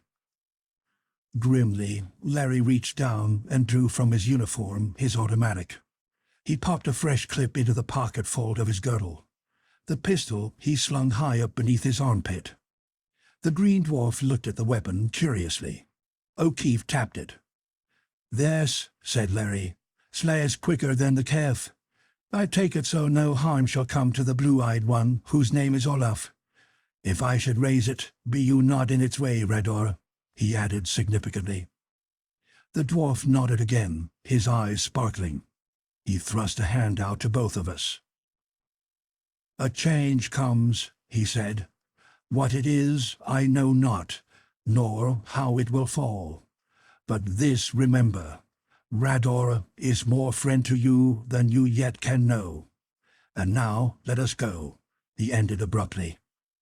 He led us, not through the entrance, but into a sloping passage ending in a blind wall. Touched a symbol graven there, and it opened, precisely as had the rosy barrier of the moon-pool chamber. And, just as there, but far smaller, was a passage end, a low curved wall facing a shaft, not black as had been that abode of living darkness, but faintly luminescent. Rador leaned over the wall. The mechanism clicked and started. The door swung shut. The sides of the car slipped into place, and we swept swiftly down the passage. Overhead, the wind whistled. In a few moments, the moving platform began to slow down. It stopped in a closed chamber no larger than itself. Rador drew his poniard and struck twice upon the wall with its hilt. Immediately, a panel moved away, revealing a space filled with a faint, misty blue radiance. And at each side of the open portal stood 4 of the dwarfish men, grey-headed, old, clad in flowing garments of white, each pointing toward us a short silver rod. Rador drew from his girdle a ring and held it out to the first dwarf. He examined it, handed it to the one beside him, and not until each had inspected the ring did they lower their curious weapons. Containers of that terrific energy they called the Kef, I thought, and later was to know that I had been right. We stepped out. The doors closed behind us. The place was weird enough. Its pave was a greenish-blue stone resembling lapis lazuli. On each side were high pedestals holding carved figures of the same material. There were perhaps a score of these, but in the mistiness I could not make out their outlines. A droning, rushing roar beat upon our ears, filled the whole cavern. "I smell the sea," said Larry suddenly. The roaring became deep-toned, clamorous, and close in front of us a rift opened. 20 feet in width, it cut the cavern floor and vanished into the blue mist on each side. The cleft was spanned by one solid slab of rock not more than 2 yards wide. It had neither railing nor other protection. The 4 leading priests marched out upon it one by one, and we followed. In the middle of the span they knelt. 10 feet beneath us was a torrent of blue seawater racing with prodigious speed between polished walls. It gave the impression of vast depth. It roared as it sped by, and far to the right was a low arch through which it disappeared. It was so swift that its surface shone like polished blue steel, and from it came the blessed, our worldly, familiar ocean breath that strengthened my soul amazingly and made me realize how earth-sick I was. Whence came the stream, I marveled, forgetting for the moment, as we passed on again, all else. Were we closer to the surface of Earth than I had thought, or was this some mighty flood falling through an opening in sea floor? Heaven alone knew how many miles above us, losing itself in deeper abysses beyond these. How near and how far this was from the truth I was to learn, and never did truth come to man in more dreadful guise. The roaring fell away, the blue haze lessened. In front of us stretched a wide flight of steps, huge as those which had led us into the courtyard of Nan-Madol through the ruined sea gate. We scaled it. It narrowed. From above, light poured through a still narrower opening. Side by side, Larry and I passed out of it. We had emerged upon an enormous platform of what seemed to be glistening ivory. It stretched before us for 100 yards or more, and then shelved gently into the white waters. Opposite, not a mile away, was that prodigious web of woven rainbows Rador had called the Veil of the Shining One.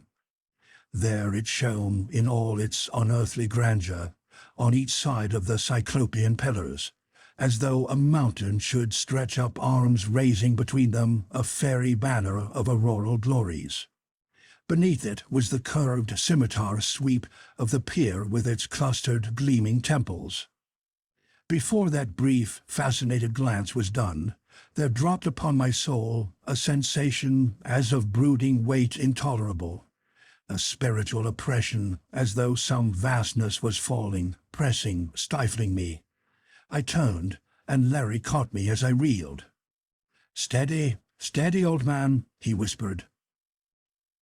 At first, all that my staggering consciousness could realize was an immensity, an immeasurable uprearing that brought with it the same throat-gripping vertigo as comes from gazing downward from some great height.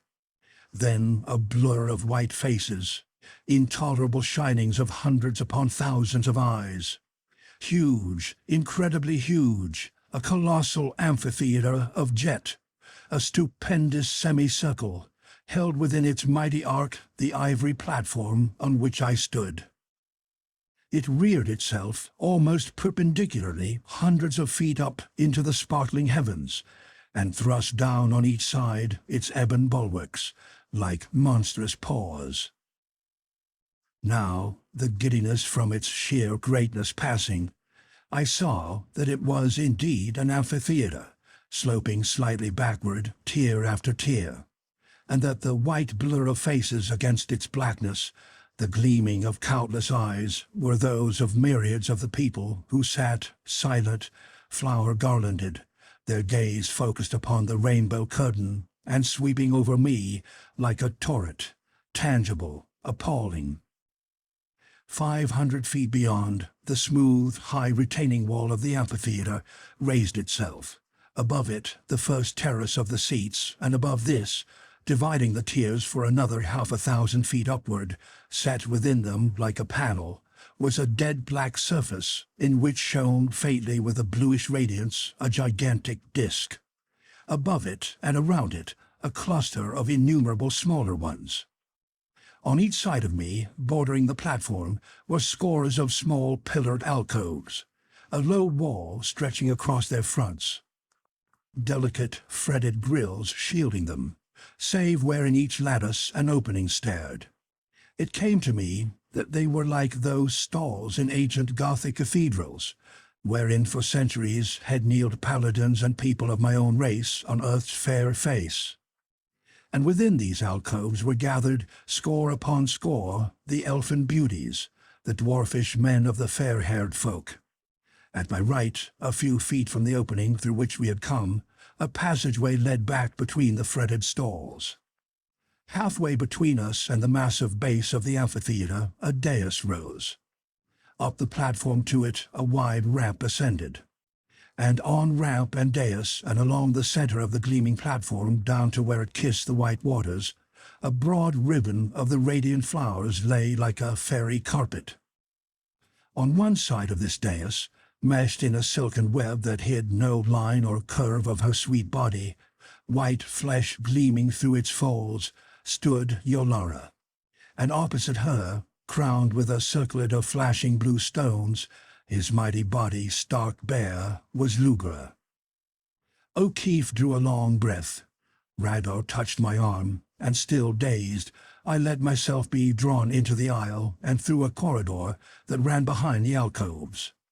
At the back of one of these, the green dwarf paused, opened a door, and motioned us within.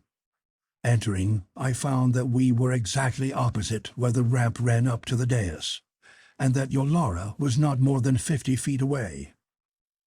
She glanced at O'Keefe and smiled. Her eyes were ablaze with little dancing points of light.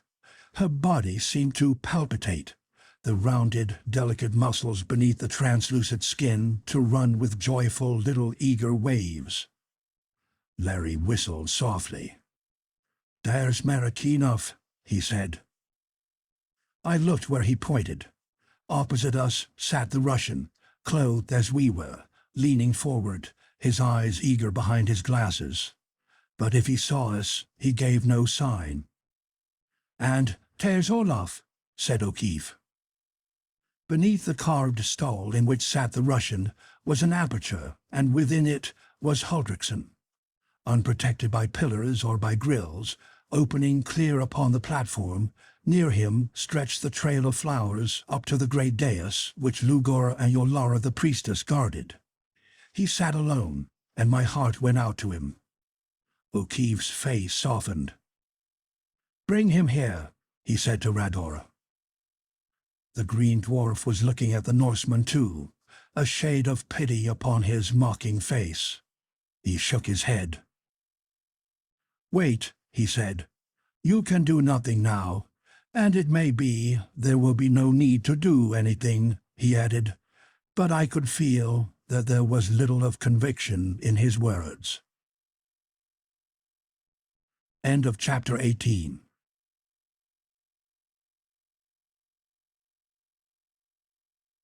The Moon Pool. Chapter 19. The Madness of Olaf. Yolara threw her white arms high. From the mountainous tears came a mighty sigh. A rippling ran through them. And upon the moment, before Yolara's arms fell, there issued, apparently from the air around us, a peal of sound that might have been the shouting of some playful god, hurling great suns through the net of stars. It was like the deepest notes of all the organs in the world combined in one, summoning, majestic, cosmic. It held within it the thunder of the spheres rolling through the infinite, the birth song of suns made manifest in the womb of space, echoes of creation's supernal chord. It shook the body like a pulse from the heart of the universe, pulsed and died away. On its death came a blaring as of all the trumpets of conquering hosts since the first pharaoh led his swarms, triumphal, compelling. Alexander's clamoring hosts, brazen-throated wolf horns of Caesar's legions, blare of trumpets of Genghis Khan and his golden horde, clangor of the locust levies of Tamerlane, bugles of Napoleon's armies, war shout of all earth's conquerors. And it died. Fast upon it, a throbbing, muffled tumult of harp sounds, mellownesses of myriads of wood horns, the subdued, sweet shrilling of multitudes of flutes, Pandean pipings, inviting, carrying with them the calling of waterfalls in the hidden places, rushing brooks and murmuring forest winds, calling, languorous, lulling, dripping into the brain like the very honeyed essence of sound. And after them a silence in which the memory of the music seemed to beat ever more faintly through every quivering nerve. From me all fear, all apprehension had fled. In their place was nothing but joyous anticipation, a supernal freedom from even the shadow of care or sorrow. Not now did anything matter. Olaf or his haunted, hate-filled eyes, Throckmartin or his fate. Nothing of pain, nothing of agony, nothing of striving, nor endeavor, nor despair in that wide outer world that had turned suddenly into a troubled dream. Once more the first great note pealed out. Once more it died, and from the clustered spheres a kaleidoscopic blaze shot, as though drawn from the majestic sound itself. The many-colored rays darted across the white waters and sought the face of the irised veil.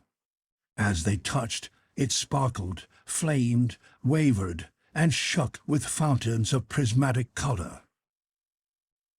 The light increased, and in its intensity the silver air darkened, faded into shadow that white mosaic of flower-crowned faces set in the amphitheater of jet, and vast shadows dropped upon the high-flung tiers and shrouded them. But on the skirts of the rays, the fretted stalls in which we sat with the fair-haired ones blazed out, iridescent like jewels. I was sensible of an acceleration of every pulse, a wild stimulation of every nerve. I felt myself being lifted above the world, close to the threshold of the high gods. Soon their essence and their power would stream out into me. I glanced at Larry. His eyes were wild with life. I looked at Olaf, and in his face was none of this, only hate and hate and hate. The peacock waves streamed out over the waters, cleaving the seeming darkness, a rainbow path of glory. And the veil flashed, as though all the rainbows that had ever shone were burning within it. Again the mighty sound pealed. Into the center of the veil the light drew itself, grew into an intolerable brightness, and with a storm of tinklings, a tempest of crystalline notes, a tumult of tiny chimings, through it sped the Shining One. Straight down that radiant path, its high-flung plumes of feathery flame shimmering, its coruscating spirals whirling, its 7 globes of 7 colors shining above its glowing core, it raced toward us. The hurricane of bells of diamond glass were jubilant, joyous. I felt O'Keefe grip my arm. Yolara threw her white arms out in a welcoming gesture. I heard from the tier a sigh of rapture, and in it a poignant, wailing undertone of agony. Over the waters, down the light stream, to the end of the ivory pier, flew the Shining One. Through its crystal pizzicati drifted inarticulate murmurings, deadly sweet, stilling the heart and setting it leaping madly. For a moment it paused, poised itself, and then came whirling down the flower path to its priestess, slowly, ever more slowly. It hovered for a moment between the woman and the dwarf, as though contemplating them, turned to her with its storm of tinkling softened, its murmurings infinitely caressing. Bent toward it, Yolara seemed to gather within herself pulsing waves of power. She was terrifying, gloriously maddeningly evil, and as gloriously maddeningly heavenly. Aphrodite and the Virgin, Tanith of the Carthaginians and Saint Bride of the Isles, a queen of hell and a princess of heaven in one. Only for a moment did that which we had called the Dweller, and which these named the Shining One, pause. It swept up the ramp to the dais, rested there, slowly turning, plumes and spirals lacing and unlacing, throbbing, pulsing. Now its nucleus grew plainer, stronger, human in a fashion, and all inhuman, neither man nor woman, neither god nor devil, subtly partaking of all. Nor could I doubt that whatever it was, within that shining nucleus was something sentient, something that had will and energy, and in some awful, supernormal fashion, intelligence. Another trumpeting, a sound of stones opening, a long, low wail of utter anguish. Something moved shadowy in the river of light, and slowly at first, then ever more rapidly, shapes swam through it. There were half a score of them, girls and youths, women and men. The Shining One poised itself, regarded them. They drew closer, and in the eyes of each, and in their faces, was the bud of that awful intermingling of emotions, of joy and sorrow, ecstasy and terror, that I had seen in full blossom on Throckmartin's. The thing began again its murmurings, now infinitely caressing, coaxing, like the song of a siren from some witched star. And the bell sounds rang out, compellingly, calling, calling, calling. I saw Olaf lean far out of his place, saw, half-consciously, at Lugur's signal, 3 of the dwarfs creep in and take places unnoticed behind him. Now the first of the figures rushed upon the dais and paused.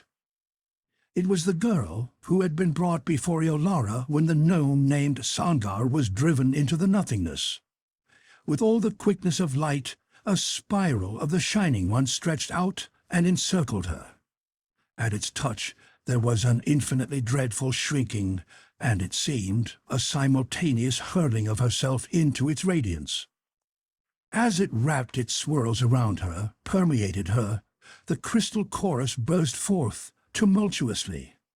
Through and through her the radiance pulsed. Began then that infinitely dreadful, but infinitely glorious rhythm they called the Dance of the Shining One. And as the girl swirled within its sparkling mists, another and another flew into its embrace, until, at last, the dais was an incredible vision. A mad star's witch's Sabbath, an altar of white faces and bodies gleaming through living flame, transfused with rapture insupportable and horror that was hellish, and ever radiant plumes and spirals expanding, the core of the Shining One waxed, growing greater as it consumed, as it drew into and through itself the life force of those lost ones. So they spun interlaced, and there began to pulse from them life, vitality, as though the very essence of nature was filling us. Dimly, I recognized that what I was beholding was vampirism inconceivable. The banked tears chanted, the mighty sounds pealed forth. It was a saturnalia of demigods. Then, whirling, bell notes storming, the Shining One withdrew slowly from the dais, down the ramp, still embracing, still interwoven with those who had thrown themselves into its spirals. They drifted with it, as though half-carried in dreadful dance. White faces sealed, forever, into that semblance of those who held within, linked God and devil. I covered my eyes. I heard a gasp from O'Keefe, opened my eyes and sought his. Saw the wildness vanish from them as he strained forward.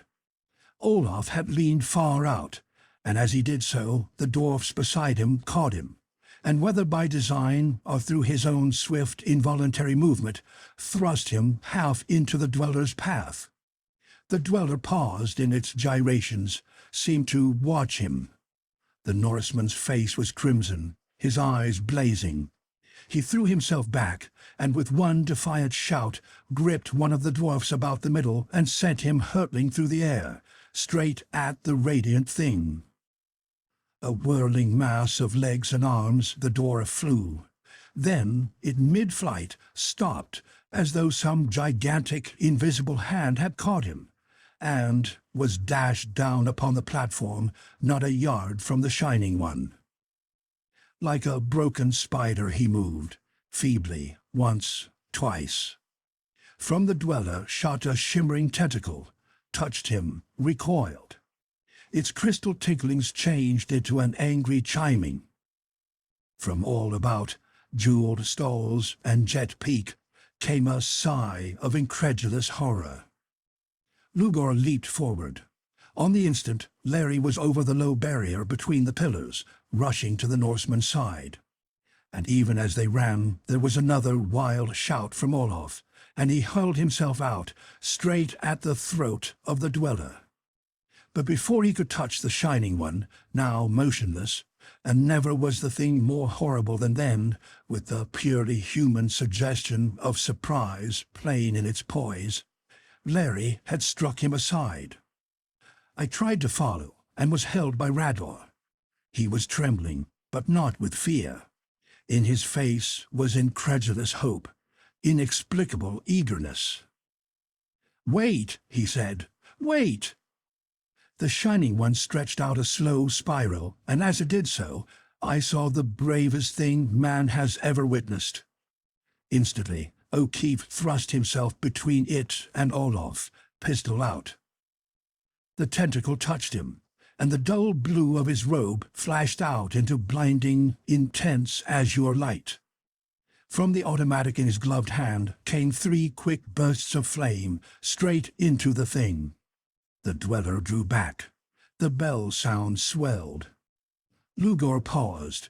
His hand darted up, and in it was one of the silver Keth cones. But before he could flash it upon the Norseman, Larry had unlooped his robe, thrown its fold over Olaf, and, holding him with one hand away from the Shining One, thrust with the other his pistol into the dwarf's stomach. His lips moved, but I could not hear what he said. But Lugur understood, for his hand dropped. Now Yolara was there. All this had taken barely more than 5 seconds. She thrust herself between the 3 men and the dweller. She spoke to it, and the wild buzzing died down. The gay crystal tinklings burst forth again. The thing murmured to her, began to whirl, faster, faster, passed down the ivory pier, out upon the waters, bearing with it, meshed in its light, the sacrifices, swept on ever more swiftly, triumphantly, and turning, with its ghastly crew, vanished through the veil. Abruptly, the polychromatic path snapped out. The silver light poured in upon us. From all the amphitheater arose a clamor, a shouting. Marikhinov, his eyes staring, was leaning out, listening. Unrestrained now by Rador, I vaulted the wall and rushed forward. But not before I had heard the green dwarf murmur, "There is something stronger than the Shining One. 2 things, yea, a strong heart and hate." Olaf, panting, eyes glazed, trembling, shrank beneath my hand. "The devil did took my helm," I heard him whisper. "The shining devil."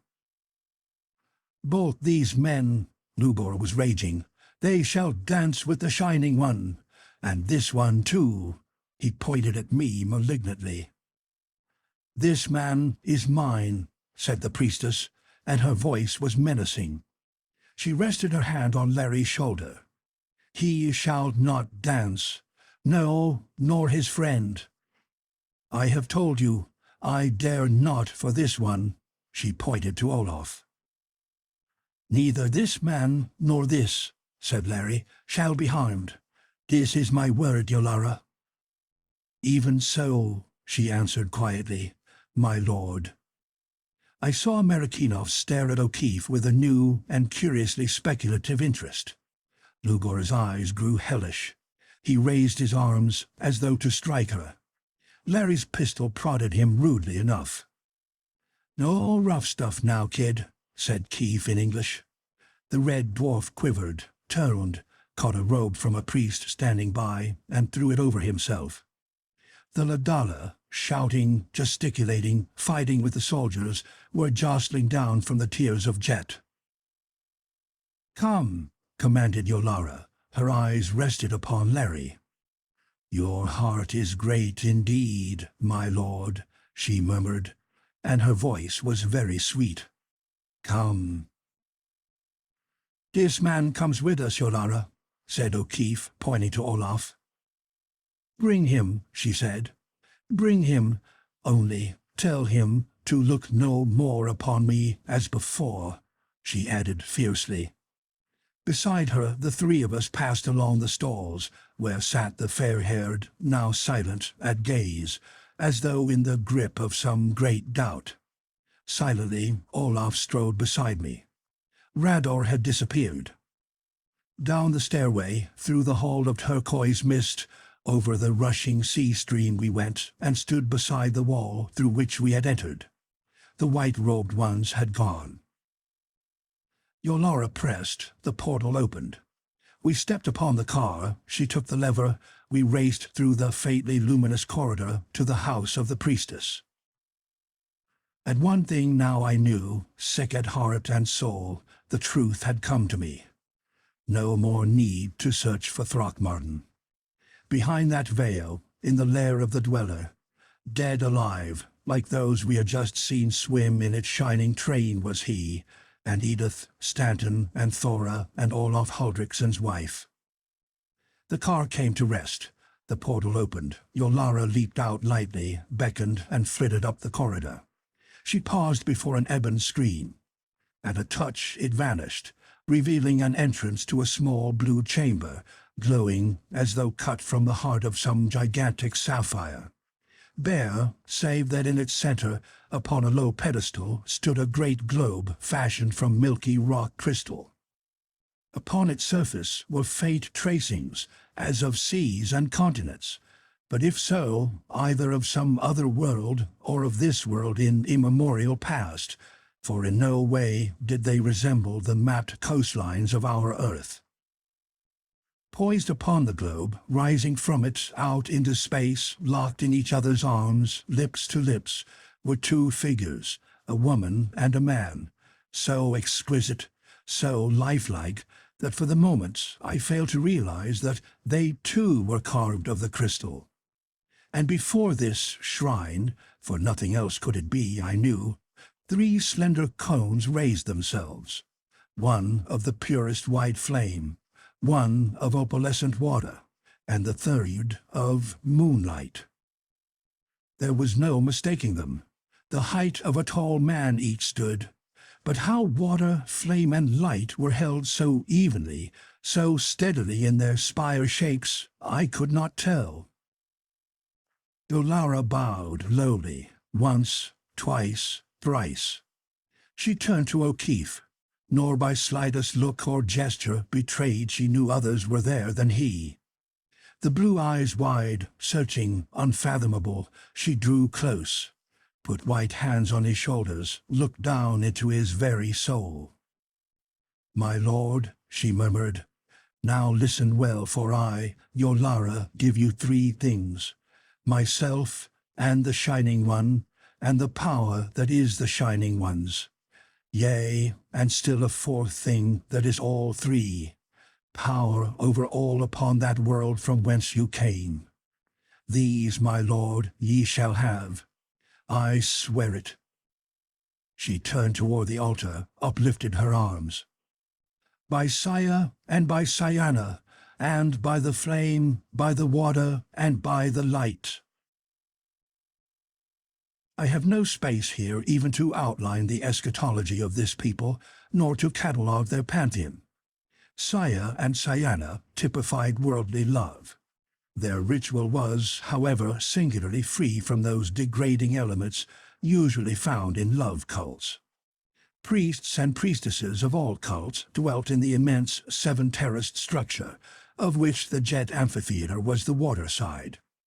The symbol, icon, representation of Saya and Sayana, the globe and the upstriving figures, typified earthly love, feet bound to earth, but eyes among the stars. Hell or heaven I never heard formulated, nor their equivalents, unless that existence in the Shining One's domain could serve for either. Over all this was Thanaroa, remote, unheeding but still maker and ruler of all, an absentee first cause personified. Thanaroa seemed to be the one article of belief in the creed of the soldiers. Rador, with his reverence for the Ancient Ones, was an exception. Whatever there was, indeed, of high, truly religious impulse among the Myrians, this far, high god had. I found this exceedingly interesting, because it had long been my theory, to put the matter in the shape of a geometrical formula, that the real attractiveness of gods to man increases uniformly according to the square of their distance. WTG. Let none dare to take you from me, nor ye go from me unbidden, she whispered fiercely. Then swiftly, still ignoring us, she threw her arms about O'Keefe, pressed her white body to his breast, lips raised, eyes closed, seeking his. O'Keefe's arms tightened around her, his head dropped, lips seeking, finding hers, passionately. From Olaf came a deep, indrawn breath that was almost a groan, but not in my heart could I find blame for the Irishman. The priestess' opened eyes, now all misty blue, thrust him back, stood regarding him. O'Keefe, dead white, raised a trembling hand to his face. "And thus have I sealed my oath, O Lord," she whispered. For the first time she seemed to recognize our presence, stared at us a moment, then through us, and turned to O'Keefe. "Go now," she said. "Soon Rador shall come for you. Then, well, after that, let happen what will." She smiled once more at him, so sweetly, turned toward the figures upon the great globe, sank upon her knees before them. Quietly we crept away. Still silence made our way to the little pavilion. But as we passed, we heard a tumult from the green roadway. Shouts of men, now and then a woman's scream. Through a rift in the garden, I glimpsed a jostling crowd on one of the bridges. Green dwarfs struggling with the ladala, and all about droned a humming as of a giant hive disturbed.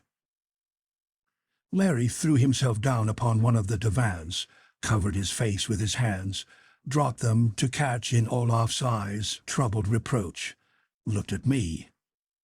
"I couldn't help it," he said, half defiantly, half miserably. "God, what a woman! I couldn't help it." "Larry," I asked, "why did you tell her you didn't love her then?" He gazed at me, the old twinkle back in his eyes. "Spoken like a scientist, Doc," he exclaimed. "I suppose if a burning angel struck you out of nowhere and threw itself about you, you would most dignifiedly tell it you didn't want to be burned. For God's sake, don't talk nonsense, Goodwin," he ended, almost peevishly. "Evil, evil." The Norseman's voice was deep, nearly a chant. "All here is of evil. Trolldom and Helvide it is, yeah. And that she-devil scuff beauty, what is she but harlot of that shining devil thee worship? I, Olaf Huldrickson, know what she meant when she held out to you power over all the world, yeah, as if the world had not devils enough in it now." "What?" The cry came from both O'Keefe and myself at once. Olaf made a gesture of caution, relapsed into sullen silence. There were footsteps on the path, and into sight came Rador. But a Rador changed. Gone was every vestige of his mockery. Curiously solemn, he saluted O'Keefe and Olaf with that salute which before this I had seen given only to Yolara and to Lugur. There came a swift quickening of the tumult, died away. He shrugged mighty shoulders. "The Ladala are awake," he said. "So much for what two brave men can do." He paused thoughtfully. "Bones and dust jostle not each other for place against the grave wall," he added oddly. "But if bones and dust have revealed to them that they still live—" He stopped abruptly, his eyes seeking the globe that bore and sent forth speech. I find that I have neglected to explain the working of these interesting mechanisms that were telephonic, dictaphonic, and telegraphic in one. I must assume that my readers are familiar with the receiving apparatus of wireless telegraphy, which must be tuned by the operator until its own vibratory quality is in exact harmony with the vibrations, the extreme rapid impacts, of those short electric wavelengths we call hertzium, and which carry the wireless messages. We must assume also that they are familiar with the elementary fact of physics that the vibrations of light and sound are interchangeable. The hearing-talking globes utilize both these principles, and with consummate simplicity. The light with which they shone was produced by an atomic motor within their base, similar to that which activated the merely illuminating globes. The composition of the phonic spheres gave their surfaces an acute sensitivity and resonance. In conjunction with its energizing power, the metal set up what is called a field of force, which linked it with every particle of its kind, no matter how distant. When vibrations of speech impinged upon the resonant surface, its rhythmic light vibrations were broken, just as a telephone transmitter breaks electric current. Simultaneously, these light vibrations were changed into sound on the surfaces of all spheres tuned to that particular instrument. The crawling colors which showed themselves at these times were literally the voice of the speaker in its spectrum equivalent. While usually the sounds produced required considerable familiarity with the apparatus to be understood quickly, they could, on occasion, be made startlingly loud and clear, as I was soon to realize. WTG. "The Alfio has sent me to watch over you till she summons you," he announced clearly. "There is to be a feast. You, Larry, you, Goodwin, are to come. I remain here with Olaf." "No harm to him," broke in O'Keefe sharply. Rador touched his heart, his eyes. "By the Ancient Ones, and by my love for you, and by what you twain did before the Shining One, I swear it," he whispered. Rador clapped palms. A soldier came round the path, in his grip a long flat box of polished wood. The green dwarf took it, dismissed him, threw open the lid. "Here is your apparel for the feast, Larry," he said, pointing to the contents. O'Keefe stared, reached down and drew out a white, shimmering, softly metallic, long-sleeved tunic, a broad silvery girdle, leg swathings of the same argent material, and sandals that seemed to be cut out from silver. He made a quick gesture of angry dissent. "Nay, Larry," muttered the dwarf, "wear them. I counsel it. I pray it. Ask me not why." He went on swiftly, looking again at the globe. O'Keefe, as I, was impressed by his earnestness. The dwarf made a curiously expressive pleading gesture. O'Keefe abruptly took the garments, passed into the room of the fountain. "The Shining One dances not again?" I asked. "No," he said. "No." He hesitated. "It is the usual feast that follows the sacrament. Lugur and Double-Tongue, who came with you, will be there," he added slowly. "Lugur," I gasped in astonishment. "After what happened, he will be there?" "Perhaps because of what happened, Goodwin, my friend," he answered, his eyes again full of malice. "And there will be others, friends of Yolara, friends of Lugur, and perhaps another." His voice was almost inaudible. "One whom they have not called." He halted, half fearfully, glancing at the globe, put finger to lips, and spread himself out upon one of the couches. "Strike up the band," came O'Keefe's voice. "Here comes the hero." He strode into the room. I am bound to say that the admiration in Rador's eyes was reflected in my own, and even, if involuntarily, in Olaf's. "A son of Sayana," whispered Rador. He knelt, took from his girdle pouch a silk-wrapped something, unwound it, and still kneeling, drew out a slender poniard of gleaming white metal, hilted with the blue stones. He thrust it into O'Keefe's girdle, then gave him again the rare salute. "Come," he ordered, and took us to the head of the pathway. "Now," he said grimly, "let the Silent Ones show their power, if they still have it." And with this strange benediction, he turned back. "For God's sake, Larry," I urged as we approached the house of the Priestess, "you'll be careful." He nodded, but I saw with a little deadly pang of apprehension in my heart a puzzled, lurking doubt within his eyes. As we ascended the serpent steps, Marikinoff appeared. He gave a signal to our guards, and I wondered what influence the Russian had attained, for promptly, without question, they drew aside. At me he smiled amiably. "Have you found your friends yet?" he went on, and now I sensed something deeply sinister in him. "No, it is too bad. Well, don't give up hope." He turned to O'Keefe. "Lieutenant, I would like to speak to you, alone." "I've no secrets from Goodwin," answered O'Keefe. "So?" queried Marikinoff suavely. He bent, whispered to Larry. The Irishman started, eyed him with a certain shocked incredulity, then turned to me. "Just a minute, Doc," he said, and I caught the suspicion of a wink. They drew aside, out of earshot. The Russian talked rapidly. Larry was all attention. Marikinoff's earnestness became intense. O'Keefe interrupted, appeared to question. Marikinoff glanced at me, and as his gaze shifted from O'Keefe, I saw a flame of rage and horror blaze up in the latter's eyes.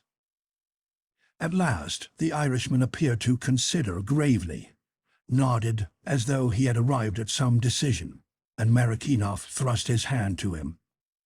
And only I could have noticed Larry shrinking, his microscopic hesitation before he took it, and his involuntary movement, as though to shake off something unclean, when the clasp was ended. Marikinoff, without another look at me, turned and went quickly within. The guards took their places. I looked at Larry inquiringly. "Don't ask a thing now, Doc," he said tensely. "Wait till we get home. But we've got to get damn busy, and quick, I'll tell you that now." End of Chapter 19.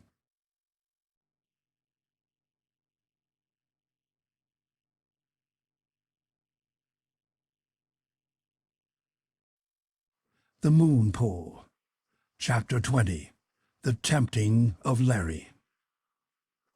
We paused before thick curtains, through which came the faint murmur of many voices. They parted. Out came two, ushers I suppose they were, in cuirasses and kilts that reminded me somewhat of chain mail, the first armor of any kind here that I had seen. They held open the folds. The chamber, on whose threshold we stood, was far larger than either anteroom or hall of audience. Not less than 300 feet long and half that in length. From end to end of it ran two huge semicircular tables, paralleling each other, divided by a wide aisle, and heaped with flowers, with fruits, with viands unknown to me, and glittering with crystal flagons, beakers, goblets of as many hues as the blooms. On the gay cushioned couches that flanked the tables, lounging luxuriously, were scores of the fair-haired ruling class, and there rose a little buzz of admiration, oddly mixed with a half-startled amaze, as their gaze fell upon O'Keefe in all his silvery magnificence. Everywhere the light-giving globes set their roseate radiance. The queerest dwarfs led us through the aisle. Within the arc of the inner half-circle was another glittering board, an oval. But of those seated there, facing us, I had eyes for only one, Yolara. She swayed up to greet O'Keefe, and she was like one of those white lily maids, whose beauty Huang Ku, the sage, says made the Gobi first a paradise, and whose lusts later the burned-out desert that it is. She held out hands to Larry, and on her face was passion, unashamed, unhiding. She was Circe, but Circe conquered. Webs of filmiest white clung to the rose-leaf body. Twisted through the corn-silk hair, a threaded circlet of pale sapphire shone, but they were pale beside Yolara's eyes. O'Keefe bent, kissed her hands, something more than mere admiration flaming from him. She saw, and smiling, drew him down beside her. It came to me that of all, only these two, Yolara and O'Keefe, were in white, and I wondered. Then, with a tightening of nerves, ceased to wonder, as there entered Lugur. He was all in scarlet, and as he strode forward, a silence fell, a tense, strained silence. His gaze turned upon Yolara, rested upon O'Keefe, and instantly his face grew dreadful. There is no other word than that for it. Marikinoff leaned forward from the center of the table, near whose end I sat, touched and whispered to him swiftly. With appalling effort, the red dwarf controlled himself. He saluted the priestess, ironically, I thought, took his place at the further end of the oval, and now I noted that the figures between were the seven of that council, of which the Shining One's priestess and voice were the heads. The tension relaxed, but did not pass, as though a storm cloud should turn away, but still lurk, threatening. My gaze ran back. This end of the room was draped with the exquisitely colored, graceful curtains, looped with gorgeous garlands. Between curtains and table, where sat Larry and the nine, a circular platform, perhaps 10 yards in diameter, raised itself a few feet above the floor, its gleaming surface half covered with the luminous petals, fragrant, delicate. On each side below it were low carven stools. The curtains parted, and softly entered girls bearing their flutes, their harps, the curiously emotion-exciting octaved drums. They sank into their places. They touched their instruments. A faint, languorous measure throbbed through the rosy air. The stage was set. What was to be the play? Now about the tables passed other dusky-haired maids, fair bosoms bare, their scanty kirtles looped high, pouring out the wines for the feasters. My eyes sought O'Keefe. Whatever it had been that Marikinoff had said, clearly it now filled his mind, even to the exclusion of the wondrous woman beside him. His eyes were stern, cold, and now and then, as he turned them toward the Russian, filled with a curious speculation. Yolara watched him, frowned, gave a low order to the Hebe behind her. The girl disappeared, entered again with a ewer that seemed cut of amber. The priestess poured from it into Larry's glass a clear liquid that shook with tiny sparkles of light. She raised the glass to her lips, handed it to him. Half smiling, half abstractedly, he took it, touched his own lips where hers had kissed, drained it. A nod from Yolara, and the maid refilled his goblet. At once there was a swift transformation in the Irishman. His abstraction vanished. The sternness fled. His eyes sparkled. He leaned caressingly toward Yolara, whispered. Her blue eyes flashed triumphantly. Her chiming laughter rang. She raised her own glass, but within it was not that clear drink that filled Larry's, and again he drained his own, and lifting it full once more, caught the baleful eyes of Lugur, and held it toward him mockingly. Yolara swayed close, alluring, tempting. He arose, face all reckless gaiety, rollicking deviltry. "A toast," he cried in English, "to the Shining One, and may the hell where it belongs soon claim it." He had used their own word for their god. All else had been in his own tongue, and so, fortunately, they did not understand. But the contempt in his action they did recognize, and a dead of fearful silence fell upon them all. Lugur's eyes blazed, little sparks of crimson in their green. The priestess reached up, caught at O'Keefe. He seized the soft hand, caressed it. His gaze grew far away, sombre. "The Shining One," he spoke low, "and now again I see the faces of those who dance with it. It is the fires of Mora. Come, God alone knows how, from Erin to this place. The fires of Mora." He contemplated the hushed folk before him, and then from his lips came that weirdest, most haunting of the lyric legends of Erin, the curse of Mora. "The fretted fires of Mora blew o'er him in the night. He thrills no more to loving, nor weeps for past delight. For when those flames have bidden, both grief and joy take flight." Again Yolara tried to draw him down beside her, and once more he gripped her hand. His eyes grew fixed. He crooned, "And through the sleeping silence his fate must track the tune, when the world is barred and speckled with silver of the moon." He stood, swaying for a moment, and then, laughing, let the priestess have her way, drained again the glass. And now my heart was cold indeed, for what hope was there left with Larry, mad, wild, drunk?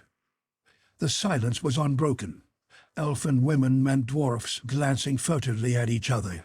But now Yolara rose, face set, eyes flashing grey. "Hear you the council, and you, Lugur, and all who are here," she cried. "Now I, the priestess of the Shining One, take, as is my right, my mate. And this is he." She pointed down upon Larry. He glanced up at her. "Can't quite make out what to say, Yolara," he muttered thickly. "But say anything you like. I love your voice." I turned sick with dread. Yolara's hand stole softly upon the Irishman's curls, caressingly. "You know the law, Yolara." Lugur's voice was flat, deadly. "You may not mate with other than your own kind. And this man is a stranger, a barbarian, food for the Shining One." Literally, he spat the phrase. "No, not of our kind, Lugur. Higher," Yolara answered serenely. "Lo, a son of Saya and of Sayana." "A lie!" roared the red dwarf. "A lie!" "The Shining One revealed it to me," said Yolara sweetly.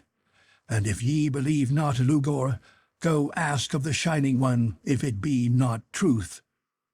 There was bitter, nameless menace in those last words, and whatever their hidden message to Lugur, it was potent. He stood, choking, face hell-shadowed. Marakinov leaned out again, whispered. The red dwarf bowed, now wholly ironically, resumed his place and his silence. And again I wondered, ice-hearted, what was the power the Russian had so to sway Lugur. "What says the council?" Yolara demanded, turning to them. Only for a moment they consulted among themselves. Then the woman, whose face was a ravaged shrine of beauty, spoke. "The will of the priestess is the will of the council," she answered. Defiance died from Yolara's face. She looked down at Larry tenderly. He sat, swaying, crooning. "Bid the priests come," she commanded, then turned to the silent room. "By the rights of Saya and Sayana, Yolara takes their son for her mate." And again her hand stole down possessingly, serpent soft, to the drunken head of the O'Keefe. The curtains parted widely. Through them filed, 2 by 2, 12 hooded figures, clad in flowing robes, of the green one sees in forest vistas of opening buds of dawning spring. Of each pair, one bore clasped to breast a globe of that milky crystal in the sapphire shrine room, the other a harp, small, shaped somewhat like the ancient clarsach of the Druids. 2 by 2 they stepped upon the raised platform, placed gently upon it each their globe, and 2 by 2 crouched behind them. They formed now a star of 6 points about the pedal dais, and simultaneously they drew from their faces the covering cowls. I half rose. Youths and maidens, these of the fair-haired, and youths and maids more beautiful than any of those I had yet seen, for upon their faces was little of that disturbing mockery to which I had been forced so often, because of the deep impression it made upon me to refer. The ashen gold of the maiden priestess's hair was wound about their brows in shining coronals. The pale locks of the youths were clustered within circlets of translucent, glimmering gems, like moonstones. And then, crystal globe alternately before and harp alternately held by youth and maid, they began to sing. What was that song? I do not know, nor ever shall. Archaic, ancient beyond thought, it seemed. Not with the ancientness of things that for uncounted ages have been but wind-driven dust. Rather, it was the ancientness of the golden youth of the world, love lilts of earth younglings, with light of newborn suns drenching them, corals of young stars mating in space, murmurings of April gods and goddesses. A languor stole through me. The rosy lights upon the tripods began to die away, and as they faded, the milky globes gleamed forth brighter, ever brighter. Yolara rose, stretched a hand to Larry, led him through the sextuple groups, and stood face to face with him in the center of their circle. The rose light died. All that immense chamber was black, save for the circle of the glowing spheres. Within this, their milky radiance grew brighter, brighter. The song whispered away. A throbbing arpeggio dripped from the harps, and as the notes pulsed out, up from the globes, as though striving to follow, pulsed with them tips of moon-fire cones, such as I had seen before Yolara's altar. Weirdly, caressingly, compellingly, the harp notes throbbed in repeated, re-repeated theme, holding within itself the same archaic golden quality I had noted in the singing. And over the moon-flamed pinnacles rose higher. Yolara lifted her arms. Within her hands were clasped O'Keefe's. She raised them above their 2 heads and slowly, slowly drew him with her into a circling, graceful step, tendrilings delicate as the slow spiralings of twilight mist upon some still stream. As they swayed, the rippling arpeggios grew louder, and suddenly the slender pinnacles of moonfire bent, dipped, flowed to the floor, crept in a shining ring around those 2, and began to rise, a gleaming, glimmering, enchanted barrier, rising, ever rising, hiding them. With one swift movement, Yolara unbound her circlet of pale sapphires, shook loose the waves of her silken hair. It fell, a rippling, wondrous cascade, veiling both her and O'Keefe to their girdles, and now the shining coils of moonfire had crept to their knees, was circling higher, higher, and ever despair grew deeper in my soul. What was that? I started to my feet, and all around me in the darkness I heard startled motion. From without came a blaring of trumpets, the sound of running men, loud murmurings. The tumult grew closer. I heard cries of, "Lakla! Lakla!" Now it was at the very threshold, and within it, oddly, as though punctuating the clamor, a deep-toned, almost abysmal booming sound, thunderously bass and reverberant. Abruptly, the harping ceased. The moonfire shuddered, fell, and began to sweep back into the crystal globes. Yolara's swaying form grew rigid, every atom of it listening. She threw aside the veiling cloud of hair, and in the gleam of the last retreating spirals her face glared out like some old Greek mask of tragedy. The sweet lips that even at their sweetest could never lose their delicate cruelty had no sweetness now. They were drawn into a square, inhuman as that of the Medusa. In her eyes were the fires of the pit, and her hair seemed to writhe like the serpent locks of that Gorgon whose mouth she had borrowed. All her beauty was transformed into a nameless thing, hideous, inhuman, blasting. If this was the true soul of Yolara springing to her face, then, I thought, God help us in very deed. I wrested my gaze away to O'Keefe. All drunkenness gone, himself again, he was staring down at her, and in his eyes were loathing and horror unutterable. So they stood, and the light fled. Only for a moment did the darkness hold. With lightning swiftness, the blackness that was the chamber's other wall vanished. Through a portal open between grey screens, the silver sparkling radiance poured. And through the portal marched, 2 by 2, incredible nightmare figures, frogmen, giants, taller by nearly a yard than even tall O'Keefe. Their enormous saucer eyes were irised by wide bands of green-flecked red, in which the phosphorescence flickered. Their long muzzles, lips half open in monstrous grin, held rows of glistening, slender, lancet-sharp fangs.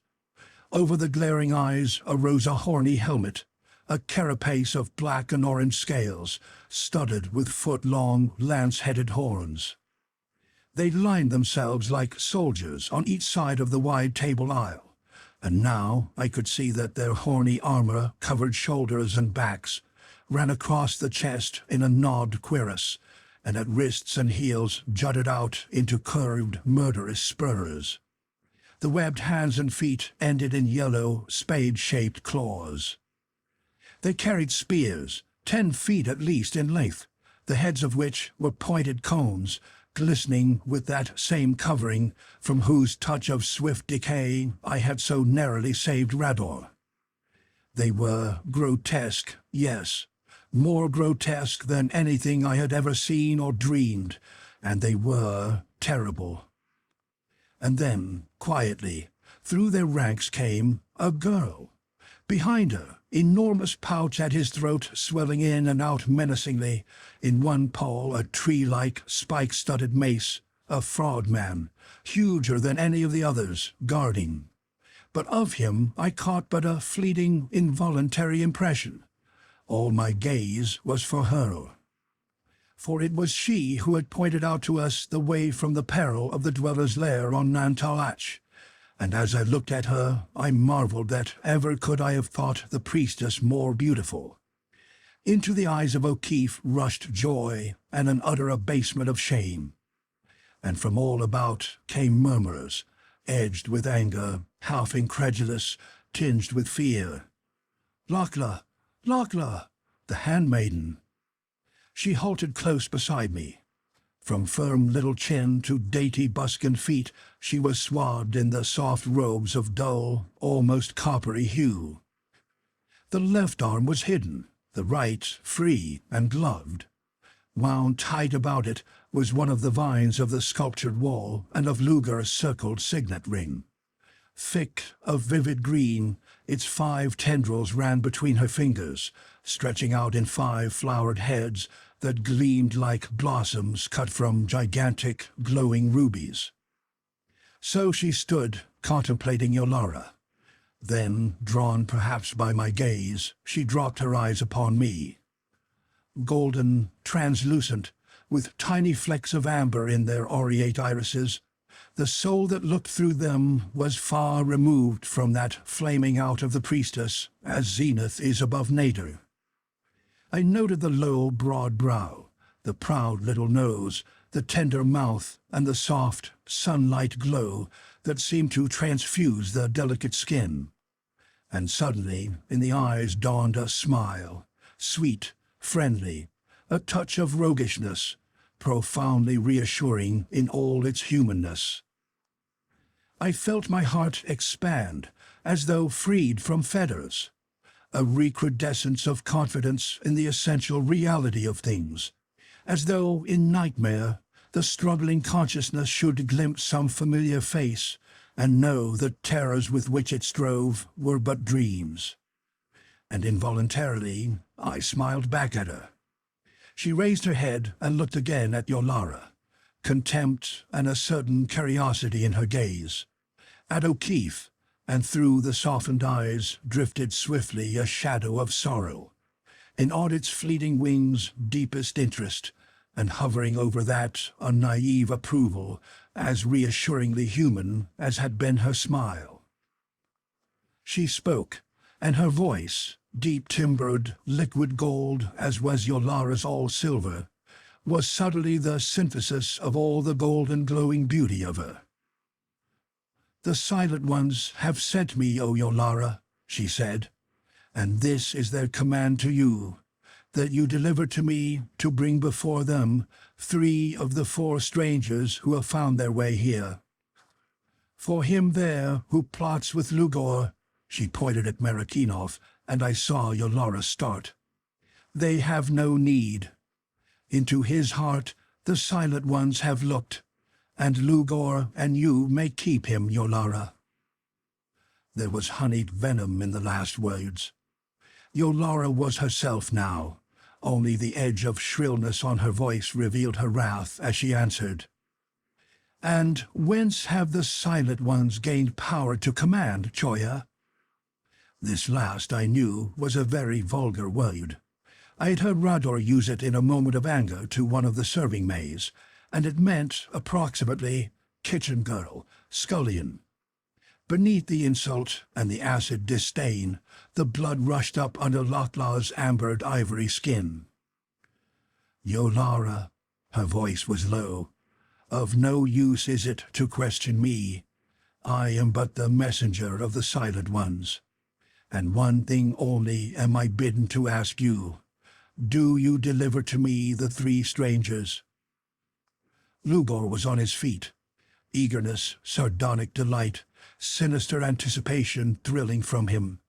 And my same glance showed Marikinoff, crouched, biting his fingernails, glaring at the golden girl. "No," Yolara spat the word. "No. Now by Thanaroa and by the Shining One, no." Her eyes blazed, her nostrils were wide, in her fair throat a little pulse beat angrily. "You, Lochla, take you my message to the Silent Ones. Say to them that I keep this man," she pointed to Larry, "because he is mine. Say to them that I keep the yellow-haired one and him," she pointed to me, "because it pleases me. Tell them that upon their mouths I place my foot so," she stamped upon the dais viciously, "and that in their faces I spit," and her action was hideously snake-like. "And say last to them, you handmaiden, that if you they dare send to Yolara again, she will feed you to the Shining One. Now go."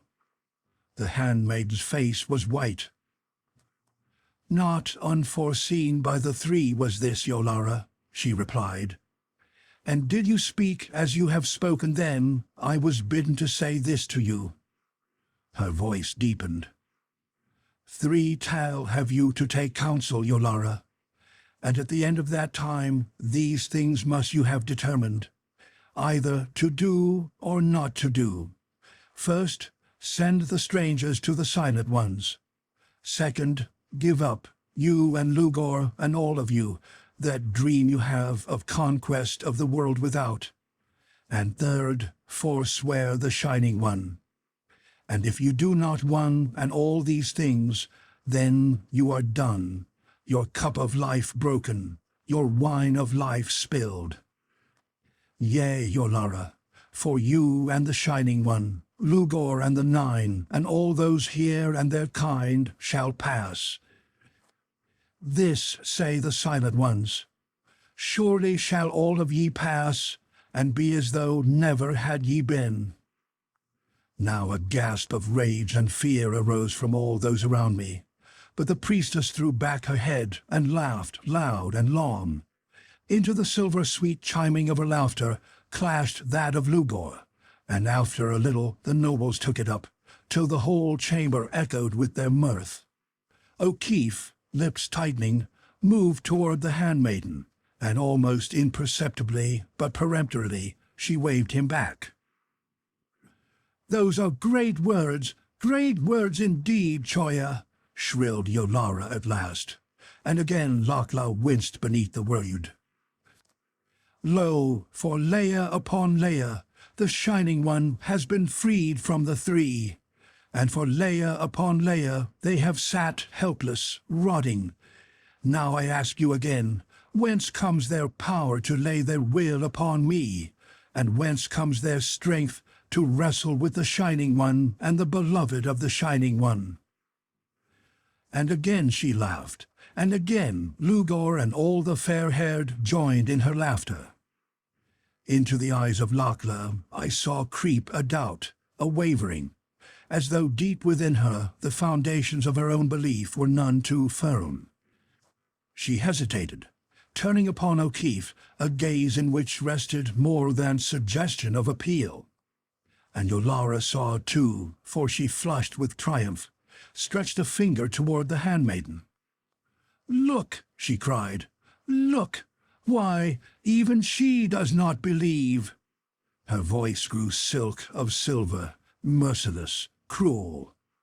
"Now am I minded to send another answer to the Silent Ones. Yea, but not by you, Lakla, by these." She pointed to the fraudmen, and, swift as light, her hand darted into her bosom, bringing forth the little shining cone of death. But before she could level it, the golden girl had released that hidden left arm and thrown over her face a fold of the metallic swathings. Swifter than Yolara, she raised the arm that held the vine, and now I knew this was no inert blossoming thing. It was alive. It writhed down her arm, and its 5 rubescent flower heads thrust out toward the priestess, vibrating, quivering, held in leash only by the light touch of the handmaiden at its very end. From the swelling throat pouch of the monster behind her came a succession of the reverberant boomings. The fraudmen wheeled, raised their lances, leveled them at the throng. Around the reaching ruby flowers a faint red mist swiftly grew. The silver cone dropped from Yolara's rigid fingers. Her eyes grew stark with horror. All her unearthly loveliness fled from her. She stood, pale-lipped. The handmaiden dropped the protecting veil, and now it was she who laughed. "It would seem, then, Yolara, that there was a thing of the Silent Ones ye fear," she said. "Well, the kiss of the Yetta I promise you in return for the embrace of your Shining One." She looked at Larry, long, searchingly, and suddenly, again with all that effect of sunlight bursting into dark places, her smile shone upon him. She nodded, half gaily, looked down upon me, the little merry light dancing in her eyes, waved her hand to me. She spoke to the giant frogman. He wheeled behind her as she turned, facing the priestess, club upraised, fangs glistening. His troop moved not a jot, spears held high. Lakla began to pass slowly, almost, I thought, tauntingly, and as she reached the portal, Larry leaped from the dais. "Elena," he cried, "you'll not believe in me just when I found you." In his excitement, he spoke in his own tongue, the velvet brogue appealing. Lakla turned, contemplated O'Keefe, hesitant, unquestionably longingly, irresistibly, like a child making up her mind whether she dared or dared not take a delectable something offered her. "I go with you," said O'Keefe, this time in her own speech. "Come on, Doc." He reached out a hand to me. But now Yolara spoke. Life and beauty had flowed back into her face, and in the purple eyes all her hosts of devils were gathered. Do you forget what I promised you before Saya and Sayana? And do you think that you can leave me, as though I were a choya like her?" She pointed to Lakla. "Do you—" "Now listen, Yolara," Larry interrupted, almost plaintively. "No promise was passed from me to you, and why would you hold me?" He passed unconsciously into English. "Be a good sport, Yolara," he urged. "You've got a very devil of a temper, you know, and so have I, and we'd be really awfully uncomfortable together. And why don't you get rid of that devilish pet of yours and be good?" She looked at him, puzzled. Marikinoff leaned over, translated to Lugur. The red dwarf smiled maliciously, drew near the priestess, whispered to her what was, without doubt, as near as he could come in the Mirian to Larry's own very colloquial phrases. Yolara's lips writhed. "Hear me, Lakla," she cried. "Now would I not let you take this man from me, were I to dwell 10,000 Leia in the agony of the Yekta's kiss. This I swear to you, by Phanaroa, by my heart, and by my strength. And may my strength wither, my heart rot in my breast, and Phanaroa forget me if I do." "Listen, Yolara," began O'Keefe again. "Be silent, you—" It was almost a shriek, and her hand again sought in her breast for the comb of rhythmic death. Lugur touched her arm, whispered again. The glint of guile shone in her eyes. She laughed softly, relaxed. "The Silent Ones, Lakla, bade you say that they allowed me 3 Tal to decide," she said suavely. "Go now in peace, Lakla, and say that Yolara has heard, and that for the 3 Tal they allow her, she will take counsel." The handmaiden hesitated. "The Silent Ones have said it," she answered at last. "Stay you here, strangers." The long lashes drooped as her eyes met O'Keefe's, and a hint of blush was in her cheeks. "Stay you here, strangers, till then. But, Yolara, see you on that heart and strength you have sworn by, that they come to no harm, else that which you have invoked shall come upon you swiftly indeed, and that I promise you," she added.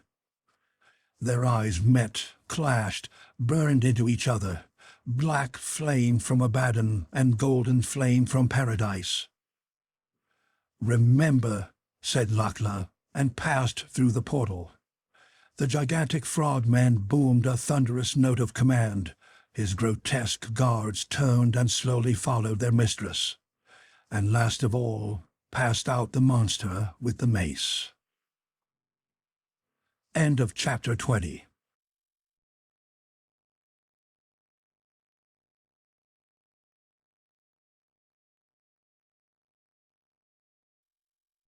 The Moon Pool. Chapter 21. Larry's Defiance. A clamor arose from all the chambers, stilled in an instant by a motion of Yolara's hand. She stood silent, regarding O'Keefe with something other now than blind wrath, something half regretful, half beseeching. But the Irishman's control was gone. "Yolara," his voice shook with rage, and he threw caution to the wind. "Now hear me. I go where I will, and when I will. Here shall we stay until the time she named is come, and then we follow her, whether you will or not. And if any should have thought to stop us, tell them of that flame that shattered the vase," he added grimly. The wistfulness died out of her eyes, leaving them cold, but no answer made she to him. "What Lakla has said, the council must consider, and at once." The priestess was facing the nobles. "Now, friends of mine and friends of Lugur, must all feud, all rancor between us end." She glanced swiftly at Lugur. "The Ladala are stirring, and the Silent Ones threaten. Yet fear not, for are we not strong under the Shining One? And now leave us." Her hand dropped to the table, and she gave, evidently, a signal, for in marched a dozen or more of the green dwarfs. "Take these two to their place," she commanded, pointing to us. The green dwarfs clustered about us. Without another look at the priestess, O'Keefe marched beside me, between them, from the chamber. And it was not until we had reached the pillared entrance that Larry spoke. "I hate to talk like that to a woman, Doc," he said, "and a pretty woman at that. But first she played me with a mock deck, and then not only pinched all the chips, but drew a gun on me. What the hell? She nearly had me married to her. I don't know what the stuff was she gave me, but take it from me, if I had the recipe for that brew, I could sell it for $1,000 a jolt at 42nd and Broadway. One jigger of it, and you forget there is a trouble in the world. 3 of them, and you forget there is a world. No excuse for it, Doc, and I don't care what you say, or what Lochla may say. It wasn't my fault, and I don't hold it up against myself for a damn." "I must admit that I'm a bit uneasy about her threats," I said, ignoring all this. He stopped abruptly. "What are you afraid of?" "Mostly," I answered dryly, "I have no desire to dance with the Shining One." "Listen to me, Goodwin." He took up his walk impatiently. "I've all the love and admiration for you in the world, but this place has got your nerve. Hereafter, one Larry O'Keefe of Ireland and the little old USA leads this party. Nix on the tremolo stop, nix on the superstition. I'm the works, get me?" "Yes, I get you," I exclaimed testily enough. "But to use your own phrase, kindly can the repeated references to superstition." "Why should I?" He was almost wrathful. "You scientific people build up whole philosophies on the basis of things you never saw, and you scoff at people who believe in other things that you think they never saw, and that don't come under what you label scientific. You talk about paradoxes.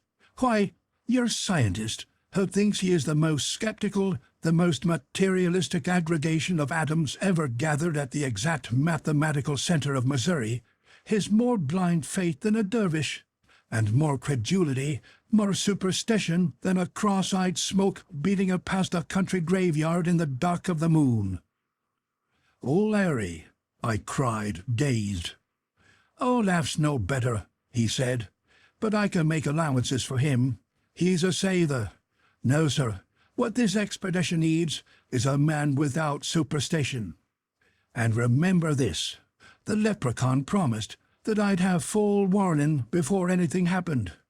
And if we do have to go out, we'll see that banshee bunch clean up before we do, and pass in a blaze of glory.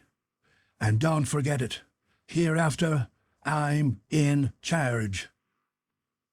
By this time we were before our pavilion, and neither of us in a very amiable mood, I'm afraid.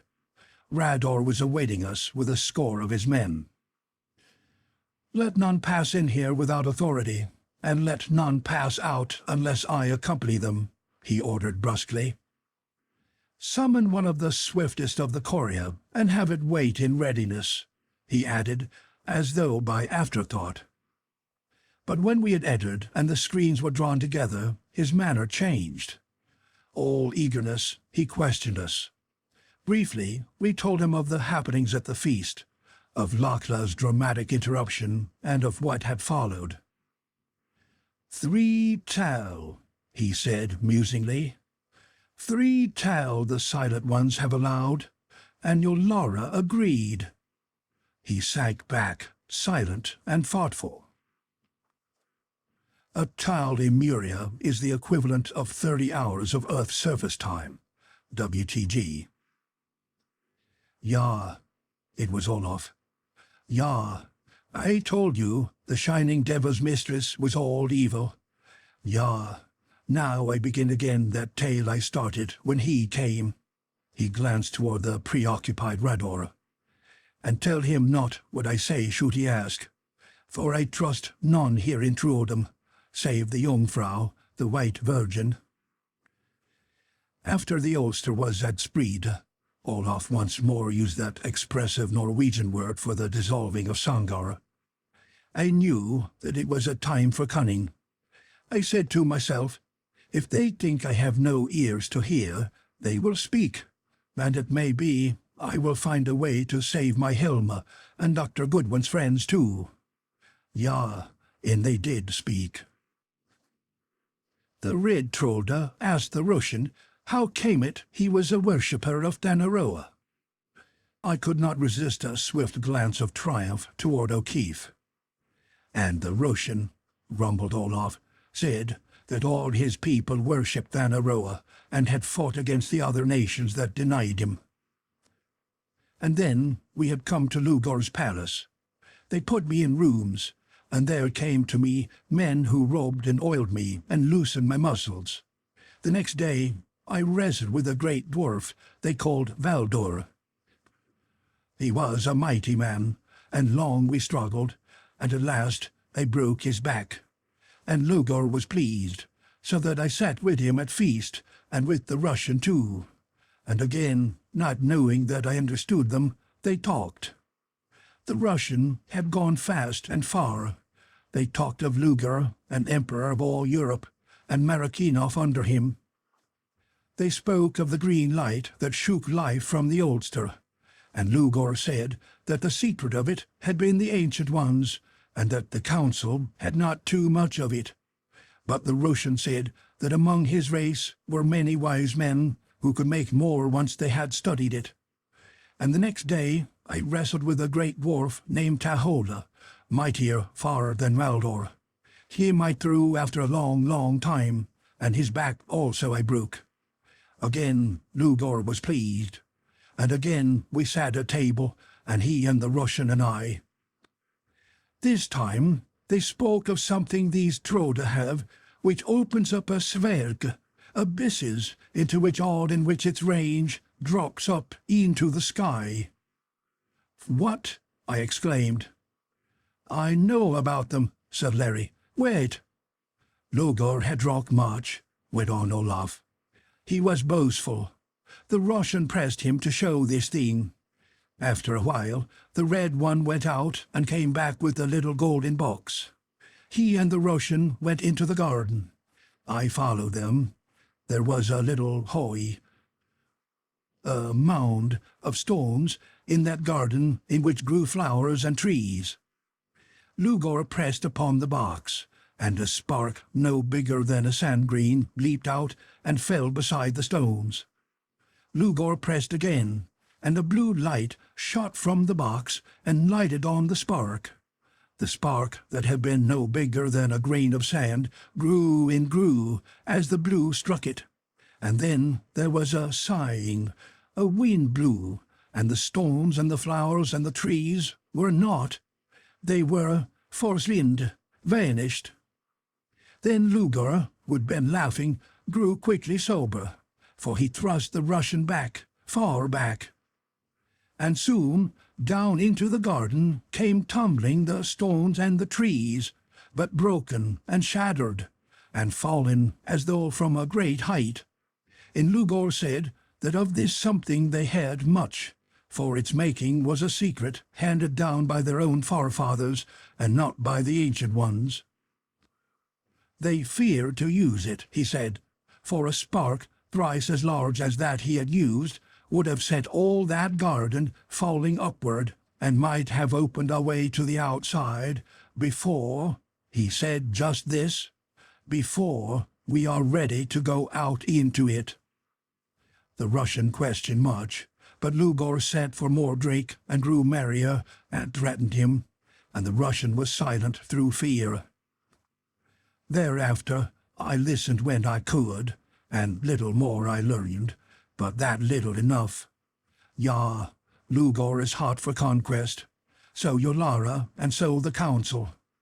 They tire of it here, And the silent ones make their minds not too easy, no, even though they jeer at them. In this they plan to rule our world with their shining devil." The Norseman was silent for a moment, then voice, deep, trembling. "Troldom is awake. Herr Vida crouches at Earth Gate, whining to be loosed into a world already devil-ridden, and we are but 3. I felt the blood drive out of my heart, but Larry's was the fighting face of the O'Keefes of 1,000 years.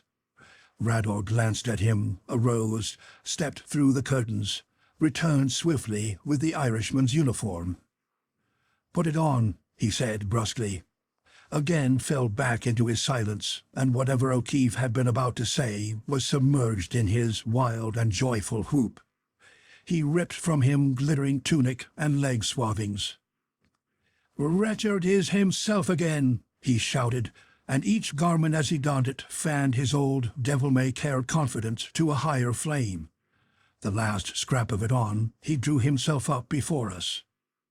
"Bow down, ye devils," he cried. "Bang your heads on the floor, and do homage to Larry the First, Emperor of Great Britain, autocrat of all Ireland, Scotland, England, and Wales, and adjacent waters and islands. Kneel, ye Scots, kneel!" "Larry," I cried, "are you going crazy?" "Not a bit of it," he said. "I'm that and more if Comrade Marikinoff is on the level. Whoop! Bring forth the royal jewels and put a whole new bunch of golden strings in Tara's harp, and down with the Sasamac forever. Whoop!" He did a wild jig. "Lord, how good the old tods feel," he grinned. "The touch of 'em has gone to my head, but it's straight stuff I'm telling you about my empire." He sobered. "Not that it's not serious enough at that. A lot that Olaf's told us I've surmised from hints dropped by Yolara. But I got the full key to it from the Red himself when he stalked me just before... He reddened. "Well, just before I acquired that brand-new brand of souse. Maybe he had a hint. Maybe he just surmised that I knew a lot more than I did. And he thought Yolara and I were going to be loving little turtle doves. Also, he figured that Yolara had a lot more influence with the unholy fireworks than Lugur. Also, that being a woman, she could be more easily handled. All this being so, what was the logical thing for himself to do? Sure, you get me, Steve. Throw down Lugur and make an alliance with me. So he calmly offered to ditch the Red Dwarf if I would deliver Yolara. My reward from Russia was to be said emperorship. Can you beat it? Good Lord!" He went off into a perfect storm of laughter. But not to me, in the light of what Russia has done and has proved herself capable, did this thing seem at all absurd. Rather, in it, I sensed the dawn of catastrophe colossal.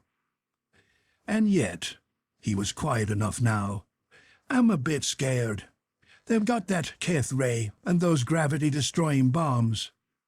Gravity-destroying bombs? I gasped. Sure, he said. The little fairy that sent the trees and stones kiting up from Lugur's garden. Marikinoff licked his lips over them. They cut off gravity, just about as the shadow screens cut off light, and consequently, whatever's in their range goes shooting just naturally up to the moon. They get my goat, why deny it, went on Larry. With them and the Keth and the gentle invisible soldiers walking around assassinating at will, well, the worst Bolsheviki are only puking babes, eh, Doc? I don't mind the shining one, said O'Keefe. One splash of a downtown New York high-pressure fire hose would do for it. But the others are the goods, believe me. But for once, O'Keefe's confidence found no echo within me. Not lightly, as he, did I hold that dread mystery, the Dweller, and a vision passed before me, a vision of an apocalypse undreamed by the evangelist, a vision of the Shining One swirling into our world, a monstrous, glorious, flaming pillar of incarnate, eternal evil, of peoples passing through its radiant embrace into that hideous, unearthly life in death which I had seen enfold the sacrifices, of armies trembling into dancing atoms of diamond dust beneath the green ray's rhythmic death, of cities rushing out into space upon the wings of that other demoniac force which Olaf had watched at work, of a haunted world through which the assassins of the Dweller's Court stole invisible, carrying with them every passion of hell, of the rallying to the thing of every sinister soul, and of the weak and the unbalanced, mystics and carnivores of humanity alike. For well I knew that, once loosed, not any nation could hold this devil god for long, and that swiftly its blight would spread. And then a world that was all colossal reek of cruelty and terror, a welter of lusts, of hatreds, and of torment, a chaos of horror in which the Dweller, waxing ever stronger, the ghastly hordes of those it had consumed growing ever greater, wreaked its inhuman will. At the last, a ruined planet, a cosmic plague, spinning through the shuddering heavens. Its verdant plains, its murmuring forests, its meadows and its mountains, manned only by a countless crew of soulless, mindless dead alive, their shells illumined with the Dweller's infernal glory. And, flaming over this vampirized earth like a flare from some hell, far, infinitely far beyond the reach of man's farthest flung imagining, the Dweller. Rador jumped to his feet, walked to the whispering globe. He bent over its base, did something with its mechanism, beckoned to us. The globe swam rapidly, faster than ever I had seen it before. A low humming arose, changed into a murmur, and then from it I heard Lugur's voice clearly. "It is to be war, then?" There was a chorus of assent from the council, I thought. "I will take the tall one, named Larry." It was the priestess's voice. "After the 3 Tal, you may have him, Lugur, to do with as you will." "No." It was Lugur's voice again, but with a rasp of anger. "All must die." "He shall die." Again Yolara. "But I would that first he see Lakla pass, and that she know what is to happen to him." "No." I started, for this was Marakinov. Now was no time, Yolara, for one's own desires. This is my counsel. At the end of the 3 Tal, Lakla will come for our answer. Your men will be in ambush, and they will slay her and her escort quickly with the Keth. But not till that is done must the 3 be slain, and then quickly. With Lakla dead, we shall go forth to the Silent Ones, and I promise you that I will find the way to destroy them." "It is well." It was Lugur. "It is well, Yolara." It was a woman's voice, and I knew it for that old one of ravaged beauty. "Cast from your mind whatever is in it for this stranger, either of love or hatred. In this the council is with Lugur and the men of wisdom." There was a silence. Then came the priestess's voice, sullen but beaten. "It is well. Let the 3 be taken now by Rador to the temple and given to the high priest Sator, thus Lugur, until what we have planned comes to pass." Rador gripped the base of the globe. Abruptly, it ceased its spinning. He turned to us as though to speak, and even as he did so, its bell note sounded peremptorily, and on it the color films began to creep at their accustomed pace. "I hear," the green dwarf whispered. "They shall be taken there at once." The globe grew silent. He stepped toward us. "You have heard." He turned to us. "Not on your life, Rador," said Larry. "Nothing doing. And then, in the Murian's own tongue, "We follow Lakla, Rador, and you'll lead the way." He thrust the pistol close to the green dwarf's side. Rador did not move. "Of what use, Larry?" he said quietly. "Me you can slay, but in the end you will be taken. Life is not held so dear in Muria that my men out there, or those others who can come quickly, will let you by, even though you slay many. And in the end they will overpower you." There was a trace of irresolution in O'Keefe's face. "And," added Rador, "if I let you go, I dance with the Shining One, or worse." O'Keefe's pistol hand dropped. "You're a good sport, Rador, and far be it from me to get you in bad," he said. "Take us to the temple. When we get there, well, your responsibility ends, doesn't it?" The green dwarf nodded. On his face, a curious expression. Was it relief? Or was it emotion higher than this? He turned curtly. "Follow," he said.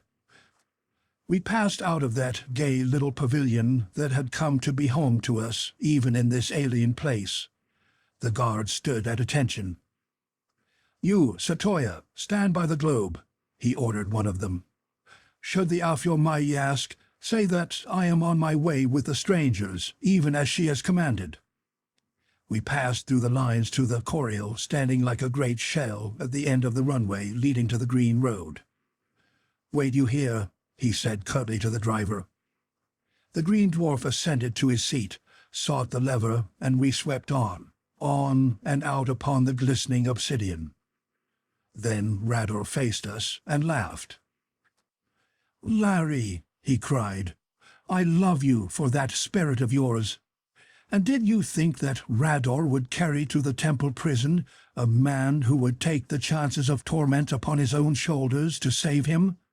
Or you, Goodwin, who saved him from the rotting death? For what did I take the Coriol, or lift the veil of silence that I might hear what threatened you?" He swept the Coriol to the left, away from the temple approach. "I am done with Lugur, and with Yolara, and the Shining One," cried Rador. "My hand is for you three, and for Lakla, and those to whom she is handmaiden." The shell leaped forward, seemed to fly. End of chapter 21.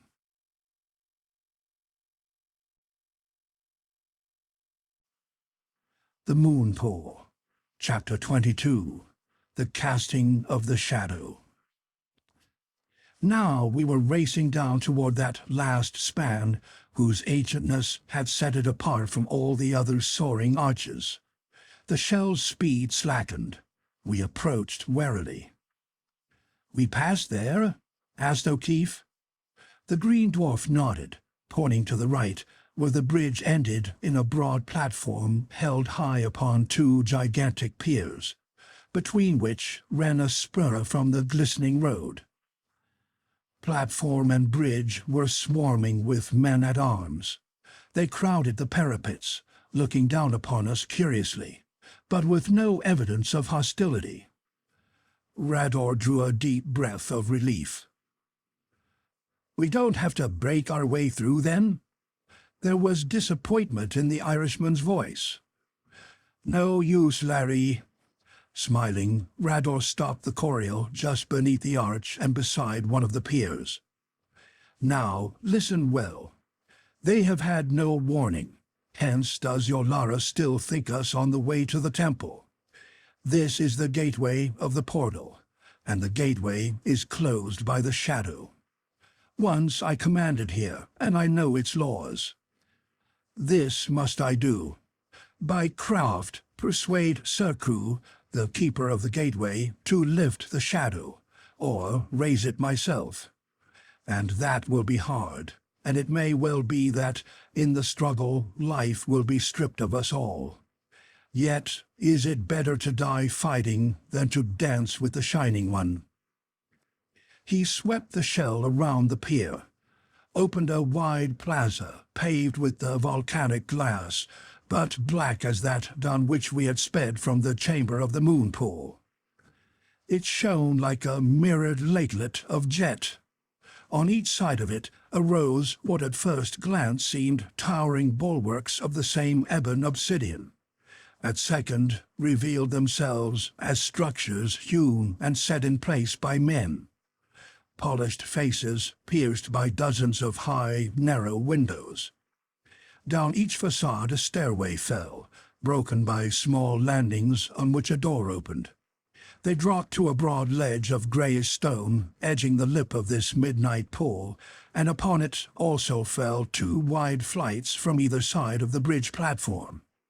Along all 4 stairways the guards were ranged, and here and there against the ledge stood the shells, in a curiously comforting resemblance to parked motors in our own world. The sombre walls bulked high, curved and ended in 2 obelisked pillars, from which, like a tremendous curtain, stretched a barrier of that tenebrous gloom, which, though weightless as shadow itself, I now knew to be as impenetrable as the veil between life and death. In this murk, unlike all others I had seen, I sensed movement, a quivering, a tremor constant and rhythmic, not to be seen, yet caught by some subtle sense, as though through it beat a swift pulse of black light. The green dwarf turned the coriol slowly to the edge at the right, crept cautiously on toward where, not more than 100 feet from the barrier, a low, wide entrance opened in the fort. Guarding its threshold stood 2 guards, armed with broadswords, double-handed, terminating in a wide lunette mouthed with murderous fangs. These they raised in salute, and through the portal strode a dwarf huge as Rador, dressed as he and carrying only the poniard that was the badge of office of Miria's captainry. The green dwarf swept the shell expertly against the ledge, leaped out. "Greetings, Surku," he answered. "I was but looking for the Coria of Lakla." "Lakla?" exclaimed Surku. "Why, the handmaiden passed with her Akka nigh a va ago." "Passed?" The astonishment of the green dwarf was so real that half was I myself deceived. "You let her pass?" "Certainly I let her pass." But under the green dwarf's stern gaze, the truculence of the guardian faded. "Why should I not?" he asked apprehensively. "Because Yolara commanded otherwise," answered Rador coldly. "There came no command to me." Little beads of sweat stood out on Surku's forehead. "Surku," interrupted the green dwarf swiftly, "truly is my heart wrung for you. This is a matter of Yolara and of Lugur and the council, yes, even of the Shining One. And the message was sent, and the fate, mayhap, of all Myria rested upon your obedience and the return of Lakla with these strangers to the council. Now truly is my heart wrung, for there are few I would less like to see dance with the Shining One than you, Surku," he added softly. Livid now was the gateway's guardian, his great frame shaking. "Come with me and speak to Yolara," he pleaded. "There came no message. Tell her." "Wait, Surku." There was a thrill, as of inspiration, in Rador's voice. "This coriol is of the swiftest. Lakla's are of the slowest. With Lakla scarce a va ahead, we can reach her before she enters the portal. Lift you the shadow. We will bring her back, and this I will do for you, Surku." Doubt tempered Surku's panic. "Why not go alone, Rador, leaving the strangers here with me?" he asked, and I thought, not unreasonably. "Nay, then," the green dwarf was brusque, "Lakla will not return unless I carry to her these men as evidence of our good faith. Come, we will speak to Yolara, and she shall judge you." He started away, but Surku caught his arm. "No, Rador, no!" he whispered, again panic-stricken. "Go you, as you will, but bring her back. Speed, Rador." He sprang toward the entrance. "I lift the shadow." Into the green dwarf's poise crept a curious, almost a listening alertness. He leaped to Serku's side. "I go with you," I heard. "Some little I can tell you." They were gone. "Fine work," muttered Larry. "Nominated for a citizen of Ireland when we get out of this, one Rador of—" The shadow trembled, shuddered into nothingness. The obelisk outposts that had held it framed a ribbon of roadway, high-banked with verdure, vanishing in green distances. And then from the portal sped a shriek, a death cry. It cut through the silence of the ebon pit like a whimpering arrow. Before it had died, down the stairways came pouring the guards. Those at the threshold raised their swords and peered within.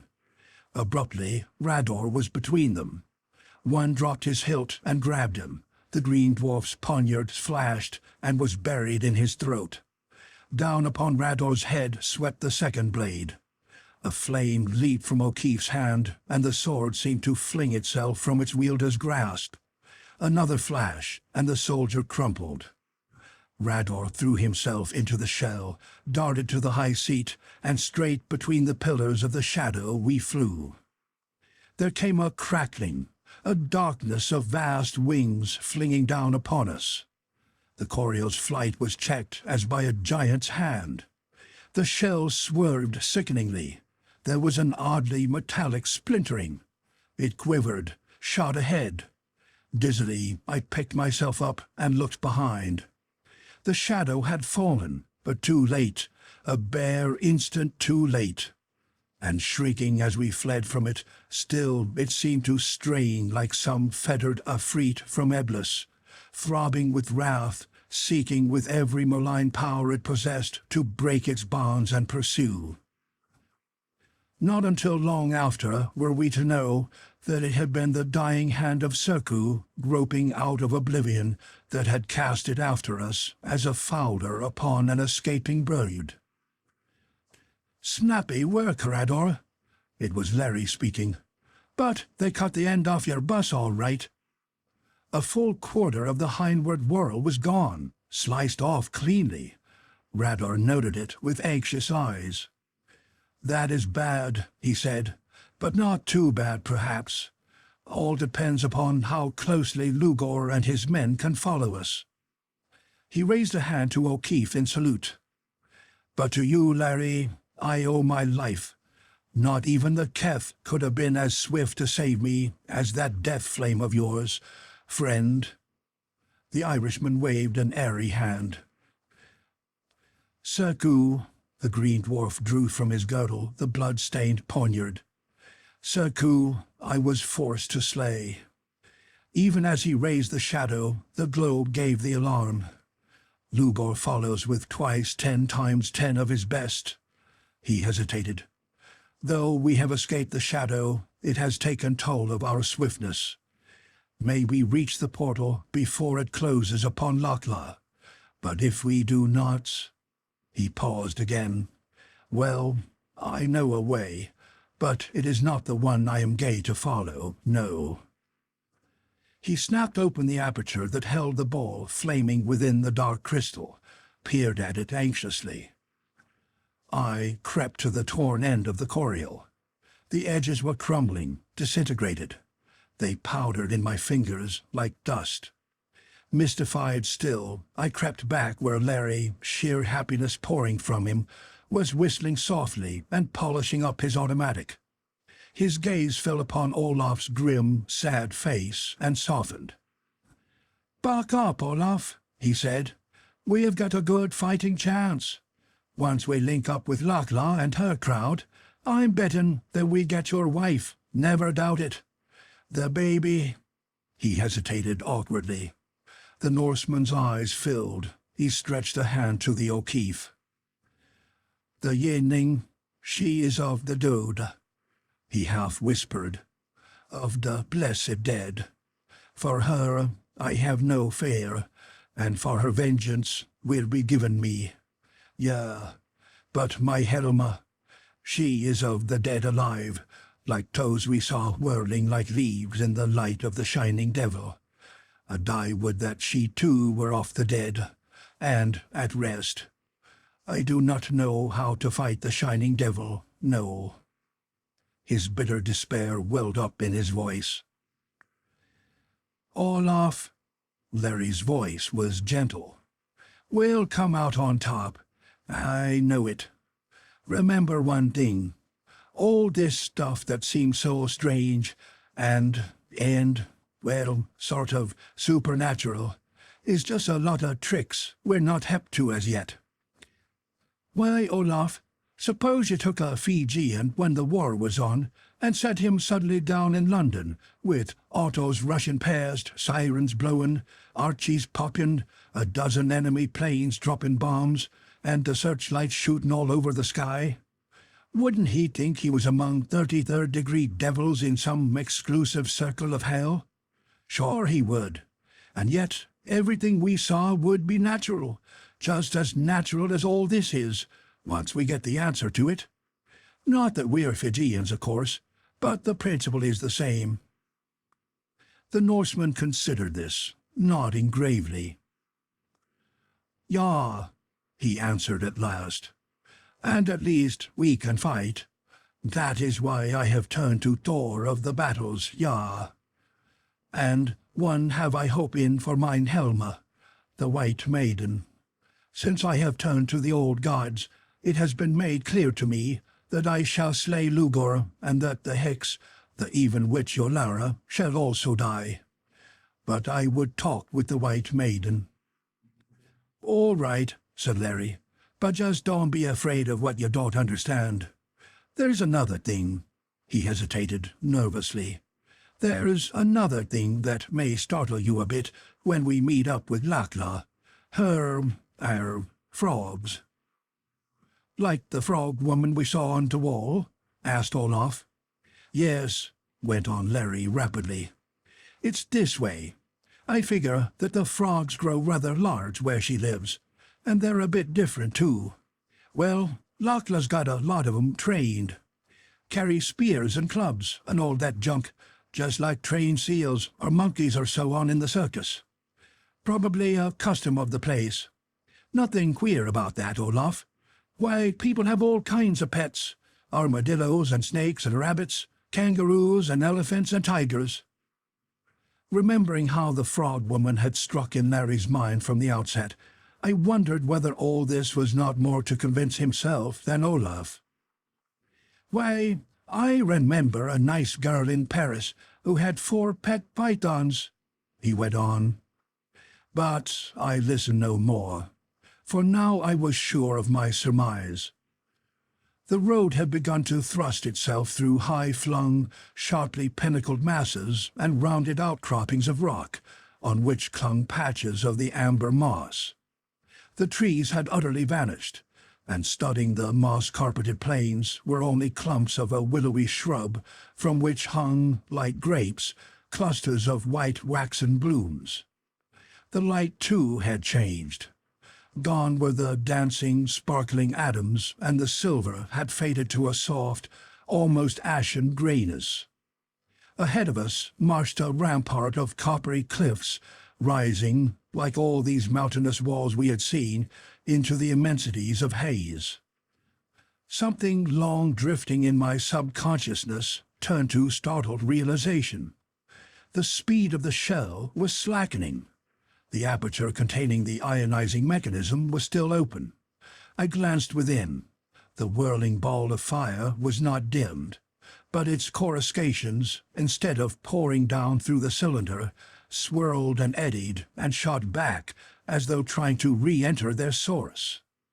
Rador nodded grimly. "The shadow takes its toll," he said. We talked to rise. Larry gripped my arm.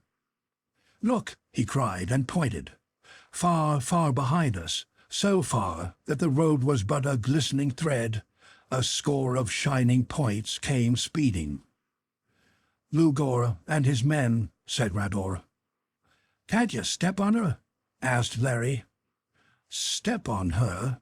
repeated the green dwarf, puzzled. "Give her more speed. Push her," explained O'Keefe. Rador looked about him. The coppery ramparts were close, not more than 3 or 4 miles distant. In front of us, the plain lifted in a long, rolling swell, and up this the Coriol essayed to go, with a terrifying lessening of speed. Faintly, behind us came shootings, and we knew the Lugur drew close. Nor anywhere was there a sign of Lochla nor her frogmen. Now we were halfway to the crest. The shell barely crawled, and from beneath it came a faint hissing. It quivered, and I knew that its base was no longer held above the glassy surface, but rested on it. "One last chance," exclaimed Rador. He pressed upon the control lever and wrenched it from its socket. Instantly, the sparkling ball expanded, whirling with prodigious rapidity and sending a cascade of coruscations into the cylinder. The shell rose, leaped through the air. The dark crystal split into fragments. The fiery ball dulled, died, but upon the impetus of that last thrust we reached the crest. Poised there for a moment, I caught a glimpse of the road dropping down the side of an enormous moss-covered, bowl-shaped valley, whose sharply curved sides ended abruptly at the base of the towering barrier. Then, down the steep, powerless to guide or to check the shell, we plunged in a meteor rush straight for the annihilating adamantine breasts of the cliffs. Now the quick thinking of Larry's air training came to our aid. As the rampart reared close, he threw himself upon Rador, hurled him and himself against the side of the flying whirl. Under the shock, the finely balanced machine swerved from its course. It struck the soft, low bank of the road, shot high in the air, bounded on through the thick carpeting, whirled like a dervish, and fell upon its side. Shot from it, we rolled for yards, but the moss saved broken bones or serious bruise. "Quick!" cried the green dwarf. He seized an arm, dragged me to my feet, began running to the cliff base not 100 feet away. Beside us raced O'Keefe and Olaf. At our left was the black road. It stopped abruptly, was cut off by a slab of polished crimson stone 100 feet high and as wide, set within the coppery face of the barrier. On each side of it stood pillars, cut from the living rock, and immense almost as those which held the rainbow veil of the dweller. Across its face weaved unnameable carvings, but I had no time for more than a glance. The green dwarf gripped my arm again. "Quick!" he cried again. "The handmaiden has passed!" At the right of the portal ran a low wall of shattered rock. Over this we raced like rabbits. Hidden behind it was a narrow path. Crouching, Rador in the lead, we sped along it. 300, 400 yards we raced, and the path ended in a cul-de-sac. To our ears was borne a louder shouting. The first of the pursuing shells had swept over the lip of the great bowl, poised for a moment as we had, and then began a cautious descent. Within it, scanning the slopes, I saw Lugur. "A little closer, and I'll get him," whispered Larry viciously. He raised his pistol. His hand was caught in a mighty grip. Rador, eyes blazing, stood beside him. "No!" rasped the green dwarf. He heaved a shoulder against one of the boulders that formed the pocket. It rocked aside, revealing a slit. "In!" ordered he, straining against the weight of the stone. O'Keefe slipped through, Olaf at his back, I following. With a lightning leap, the dwarf was beside me, the huge rock missing him by a hairbreadth as it swung into place. We were in Cimmerian darkness. I felt for my pocket flash and recalled with distress that I had left it behind with my medicine kit when we fled from the gardens. But Rador seemed to need no light. "Grip hands," he ordered.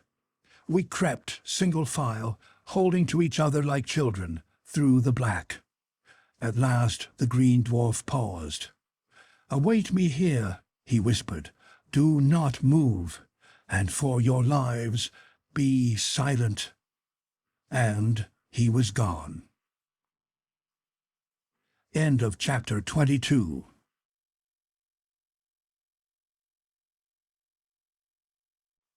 The Moon Pool, chapter 23. Dragon Worm and Moss Death. For a small eternity, to me at least, we waited. Then, as silent as ever, the green dwarf returned. "It is well," he said, some of the strain gone from his voice. "Grip hands again and follow." "Wait a bit, Rador." This was Larry. "Does Lugur know this side entrance? If he does, why not let Olaf and me go back to the opening and peck them off as they come in? We could hold the lot, and in the meantime you and Goodwin could go after Lachla for help." "Lugur knows the secret of the portal, if he dare use it," answered the captain with a curious indirection. "And now that they have challenged the Silent Ones, I think he will dare. Also, he will find our tracks, and it may be that he knows this hidden way." "Well, for God's sake!" O'Keefe's appalled bewilderment was almost ludicrous. "If he knows all that, and you knew all that, why didn't you let me click him when I had the chance?" "Larry," the green dwarf was oddly humble, "it seemed good to me, too, at first, and then I heard a command, heard it clearly, to stop you, that Lugur die not now, lest a greater vengeance fail." "Command? From whom?" The Irishman's voice distilled out of the blackness the very essence of bewilderment. "I thought," Rador was whispering, "I thought it came from the Silent Ones." "Superstition," groaned O'Keefe in utter exasperation. "Always superstition. What can you do against it?" "Never mind, Rador." His sense of humor came to his aid. "It's too late now, anyway. Where do we go from here, old dear?" he laughed. "We tread the path of one I am not fain to meet," answered Rador. "But if meet we must, point the death tubes at the pale shield he bears upon his throat, and send the flame into the flower of cold fire that is its centre, nor look into his eyes." Again Larry gasped, and I with him. "It's getting too deep for me, Doc," he muttered dejectedly. "Can you make head or tail of it?" "No," I answered shortly enough. "But Rador fears something, and that's his description of it." "Sure," he replied, "only it's a code I don't understand." I could feel his grin. "All right, for the flower of cold fire, Rador, and I won't look into his eyes," he went on cheerfully. "But hadn't we better be moving?" "Come," said the soldier. Again, hand in hand, we went blindly on. O'Keefe was muttering to himself. "Flower of cold fire. Don't look into his eyes. Some joint. Damn superstition." Then he chuckled and caroled softly. "Old Mama pin a cold rose on me. 2 young frogmen are in love with me. Shut my eyes so I can't see." "Shh," Rador was warning. He began whispering. "For Havava we go along a way of death. From its peril we pass into another against whose dangers I can guard you. But in part this is in view of the roadway, and it may be that Lugur will see us. If so, we must fight as best we can. If we pass these 2 roads safely, then is the way to the Crimson Sea clear, nor need we fear Lugur nor any. And there is another thing that Lugur does not know. When he opens the portal, the Silent Ones will hear, and Lachla and the Aka will be swift to greet its opener. "Radora," I asked, "how know you all this?" "The handmaiden is my sister's child," he answered quietly. O'Keefe drew a long breath. "Uncle," he remarked casually in English, "meet the man who's going to be your nephew." And thereafter he never addressed the Green Dwarf except by the avuncular title, which Rador, humorously enough, apparently conceived to be one of respectful endearment. For me, a light broke. Plain now was the reason for his foreknowledge of Lachlan's appearance at the feast, where Larry had so narrowly escaped Yolara's spells. Plain the determining factor that had cast his lot with ours, and my confidence, despite his discourse of mysterious perils, experienced a remarkable quickening. Speculation as to the marked differences in pigmentation and appearance of niece and uncle was dissipated by my consciousness that we were now moving in a dim half-light. We were in a fairly wide tunnel. Not far ahead, the gleam filtered pale yellow, like sunlight sifting through the leaves of autumn poplars.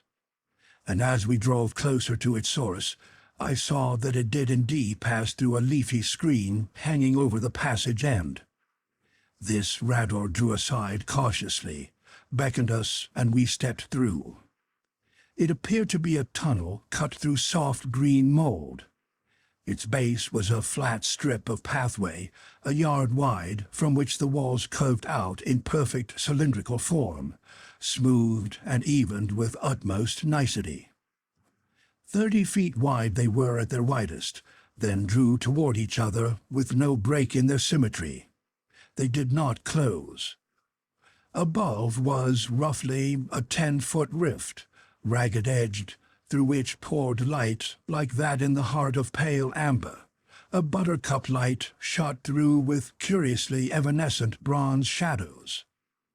"Quick!" commanded Rador uneasily, and set off at a sharp pace. Now, my eyes accustomed to the strange light, I saw that the tunnel's walls were of moss. In them I could trace fringe leaf and curly leaf, pressings of enormous bladder cups, Physcomitrium, immense splashes of what seemed to be the scarlet-crested cladonia, traceries of huge moss veils, crushings of teeth, peristomy, gigantic, spore cases brown and white, saffron and ivory, hot vermilions and cerulean blues, pressed into an astounding mosaic by some titanic force. "Hurry!" It was Rador calling. I had lagged behind. He quickened the pace to a half-run. We were climbing, panting. The amber light grew stronger, the rift above us wider. The tunnel curved. On the left, a narrow cleft appeared. The Green Dwarf leaped toward it, thrust us within, pushed us ahead of him up a steep, rocky fissure, well nigh indeed a chimney. Up and up this we scrambled until my lungs were bursting, and I thought I could climb no more. The crevice ended. We crawled out and sank, even Rador, upon a little leaf-carpeted clearing circled by lacy tree ferns. Gasping, legs aching, we lay prone, relaxed, drawing back strength and breath. Rador was first to rise. Thrice he bent low as in homage. Then, "Give thanks to the Silent Ones, for their power has been over us," he exclaimed. Dimly, I wondered what he meant. Something about the fern leaf at which I had been staring aroused me. I leaped to my feet and ran to its base. This was no fern, no. It was fern moss. The largest of its species I had ever found in tropic jungles had not been more than 2 inches high, and this was 20 feet. The scientific fire I had experienced in the tunnel returned uncontrollable. I parted the fronds, gazed out. My outlook commanded a vista of miles, and that vista, a fata morgana of plantum, a land of flowered sorcery. forests of tree-high mosses spangled over with blooms of every conceivable shape and color, cataracts and clusters, avalanches and nets of blossoms in pastels, in dulled metallics, in gorgeous flamboyant hues, some of them phosphorescent and shining like living jewels, some sparkling as though with dust of opals, of sapphires, of rubies and topazes and emeralds. Thickets of convolvuli like the trumpets of the 7 archangels of Mara, king of illusion, which are shaped from the bows of splendors arching his highest heaven. And moss veils like banners of a marching host of titans, pennons and bannerets of the sunset, gonfalons of the Gene, webs of fairy, oriflammes of elfland. Springing up through that polychromatic flood, myriads of pedicles, slender and straight as spears, or soaring in spirals, or curbing with undulations graceful as the white serpents of Tanit in the ancient Carthaginian groves, and all surmounted by a fantasy of spore cases in shapes of minaret and turret, domes and spires and cones, caps of Phrygia and bishops' mitres, shapes grotesque and unnameable, shapes delicate and lovely. They hung high, poised, nodding and swaying, like goblins hovering over Titania's court. Cacophony of café accenting the flower-maiden music of Parsifal. Bizarrerie of the angled, fantastic beings that people the Javan pantheon watching a bacchanal of houris in Mohammed's paradise. Down upon it all poured the amber light, dimmed in the distances by huge, drifting darkenings, lurid as the flying mantles of the hurricane. And through the light, like showers of jewels, myriads of birds, darting, dipping, soaring, and still other myriads of gigantic, shimmering butterflies. A sound came to us, reaching out like the first faint susurrus of the incoming tide, sighing, sighing, growing stronger.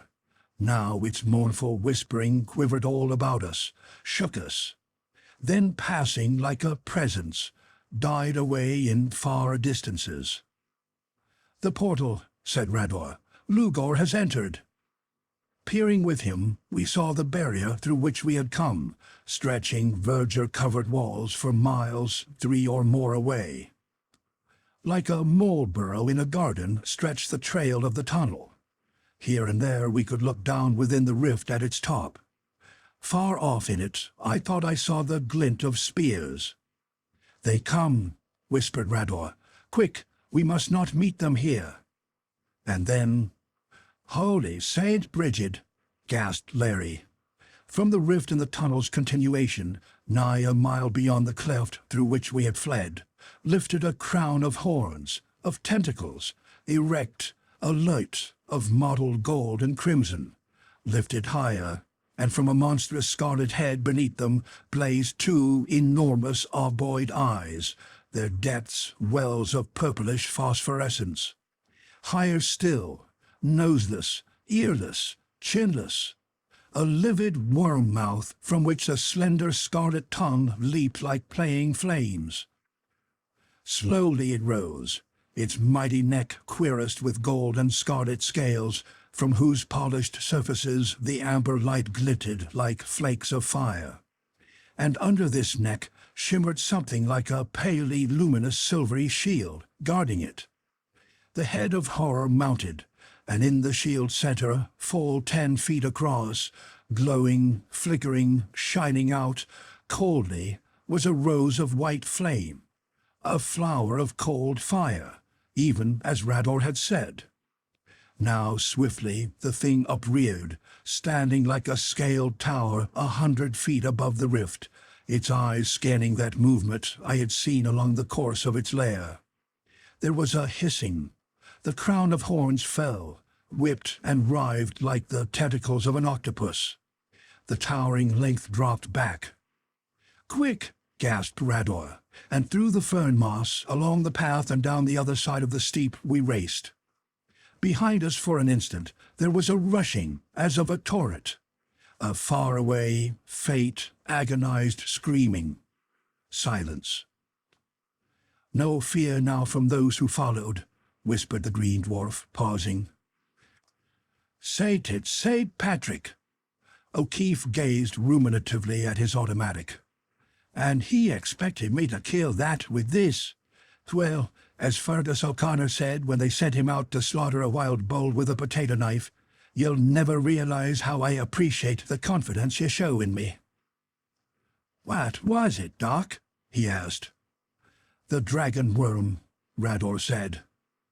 "It was Hervé de Orm, the Helde worm," groaned Olaf. "There you go again," blazed Larry.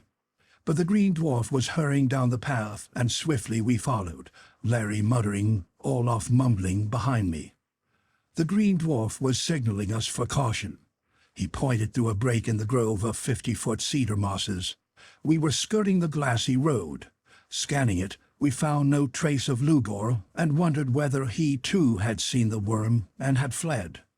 Quickly we passed on, drew away from the Coria path.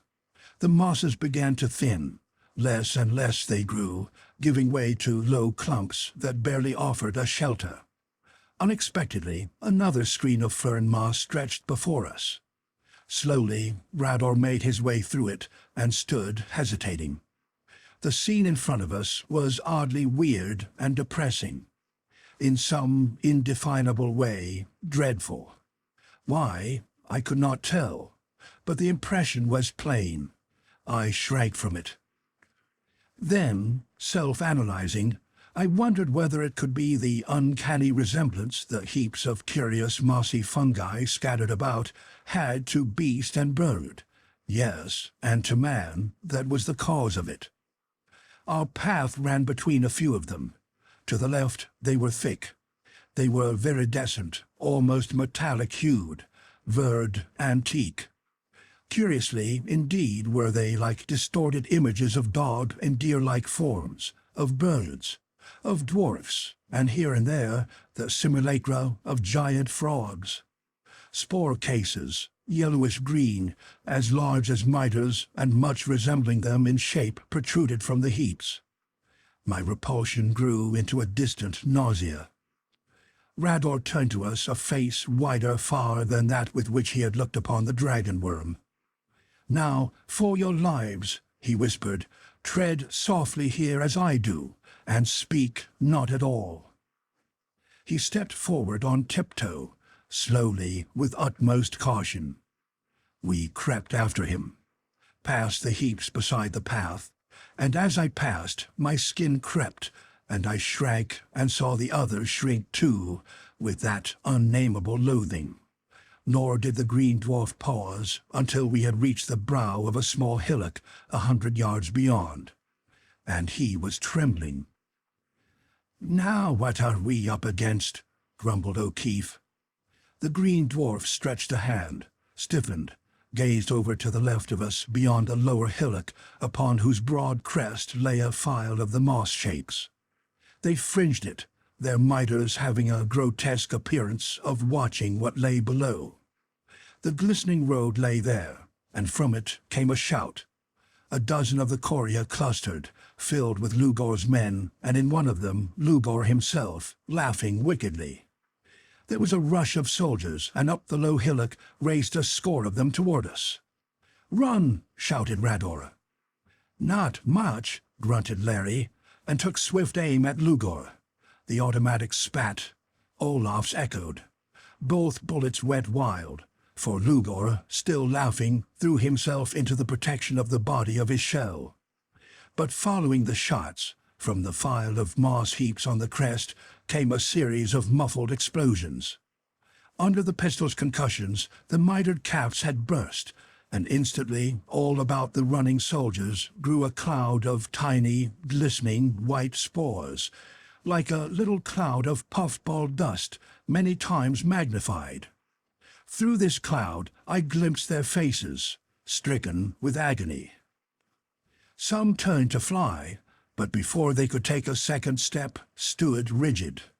The spore cloud drifted and eddied about them, rained down on their heads and half-bare breasts, covered their garments, and swiftly they began to change.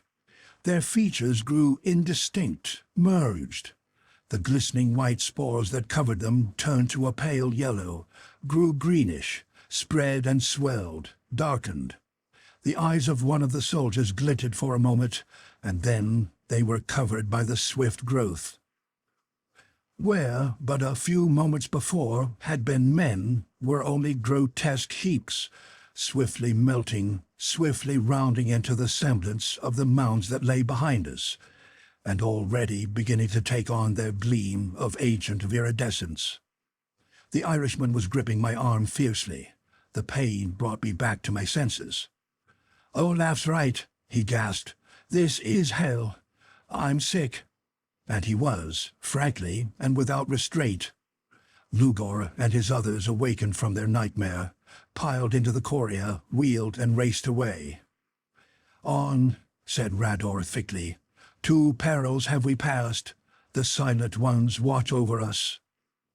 Soon we were again among the familiar and so unfamiliar moss giants. I knew what I had seen, and this time Larry could not call me superstitious.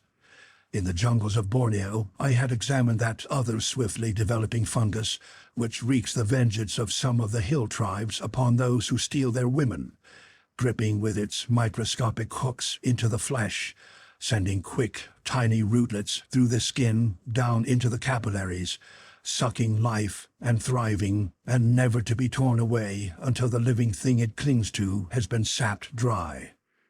Here was but another of the species in which the development rate was incredibly accelerated. Some of this I tried to explain to O'Keefe as we sped along, reassuring him. "But they turned to moss before our eyes," he said. Again I explained, patiently, but he seemed to derive no comfort at all from my assurances that the phenomena were entirely natural, and aside from their more terrifying aspect, of peculiar interest to the botanist. "I know," was all he would say. "But suppose one of those things had burst while we were going through. God." I was wondering how I could, with comparative safety, study the fungus when Rador stopped. In front of us was again the road ribbon. "Now is all danger past," he said. "The way lies open, and Lugur has fled." There was a flash from the road. It passed me like a little lariat of light. It struck Larry squarely between the eyes, spread over his face, and drew itself within. "Down!" cried Rador, and hurled me to the ground. My head struck sharply. I felt myself grow faint. Olaf fell beside me. I saw the green dwarf draw down the O'Keefe. He collapsed limply, face still, eyes staring. A shout, and from the roadway poured a host of Lugur's men. I could hear Lugur bellowing. There came a rush of little feet. Soft, fragrant draperies brushed my face. Dimly, I watched Lugur bend over the Irishman. She straightened. Her arms swept out, and the writhing vine, with its tendrilled heads of ruby bloom, 5 flames of misty incandescence leaped into the faces of the soldiers now close upon us. It darted at their throats, striking, coiling, and striking again, coiling and uncoiling with incredible rapidity, and flying from leverage points of throats, of faces, of breasts, like a spring endowed with consciousness, volition, and hatred. And those it struck stood rigid as stone, with faces, masks of inhuman fear and anguish, and those still unstricken fled. Another rush of feet, and down upon Lugur's faces poured the frogmen, their booming giant leading, thrusting with their lances, tearing and rending with talons and fangs and spurs. Against that onslaught the dwarfs could not stand. They raced for the shells. I heard Lugur shouting menacingly, and then Lochla's voice, pealing like a golden bugle of wrath. "Go, Lugur," she cried, "go, that you and Yolara and your Shining One may die together. Death for you, Lugur! Death for you all! Remember, Lugur, death!" There was a great noise within my head. No matter. Norhala was here, Norhala here, but too late. Lugur had outplayed us. Moss death nor dragon worm had frightened him away. He had crept back to trap us. Norhala had come too late. Larry was dead. Larry. But I had heard no banshee wailing, and Larry had said he could not die without that warning. No, Larry was not dead. So ran the turbulent current of my mind. A horny arm lifted me. Two enormous, oddly gentle saucer eyes were staring into mine. My head rolled. I caught a glimpse of the golden girl kneeling beside the O'Keefe. The noise in my head grew thunderous, was carrying me away on its thunder, swept me into soft, blind darkness. End of chapter 23.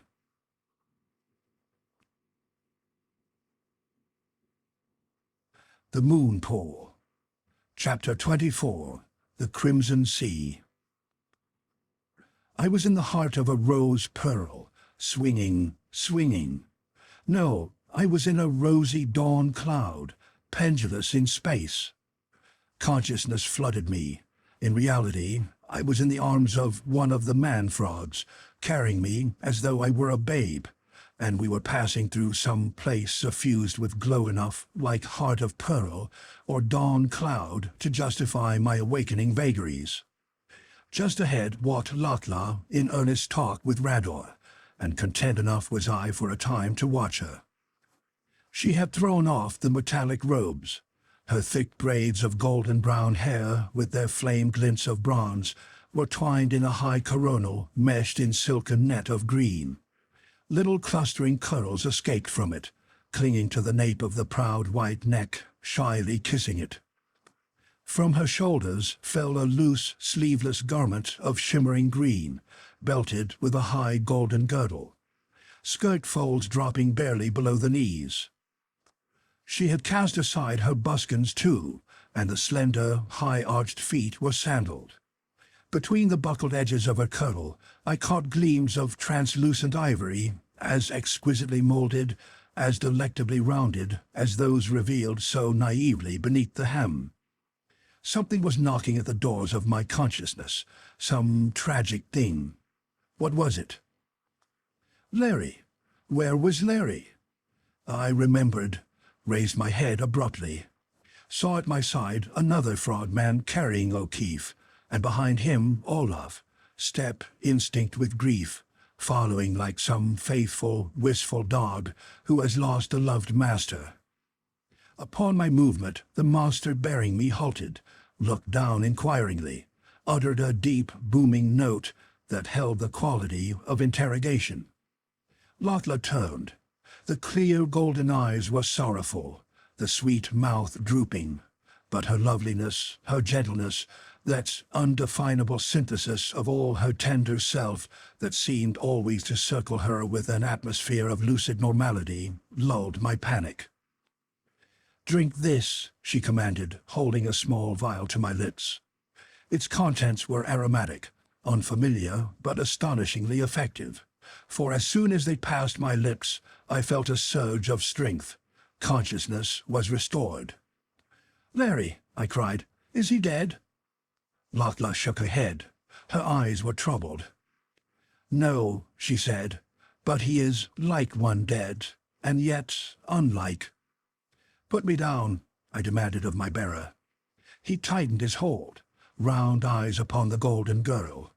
She spoke, in sonorous, reverberating monosyllables, and I was set upon my feet.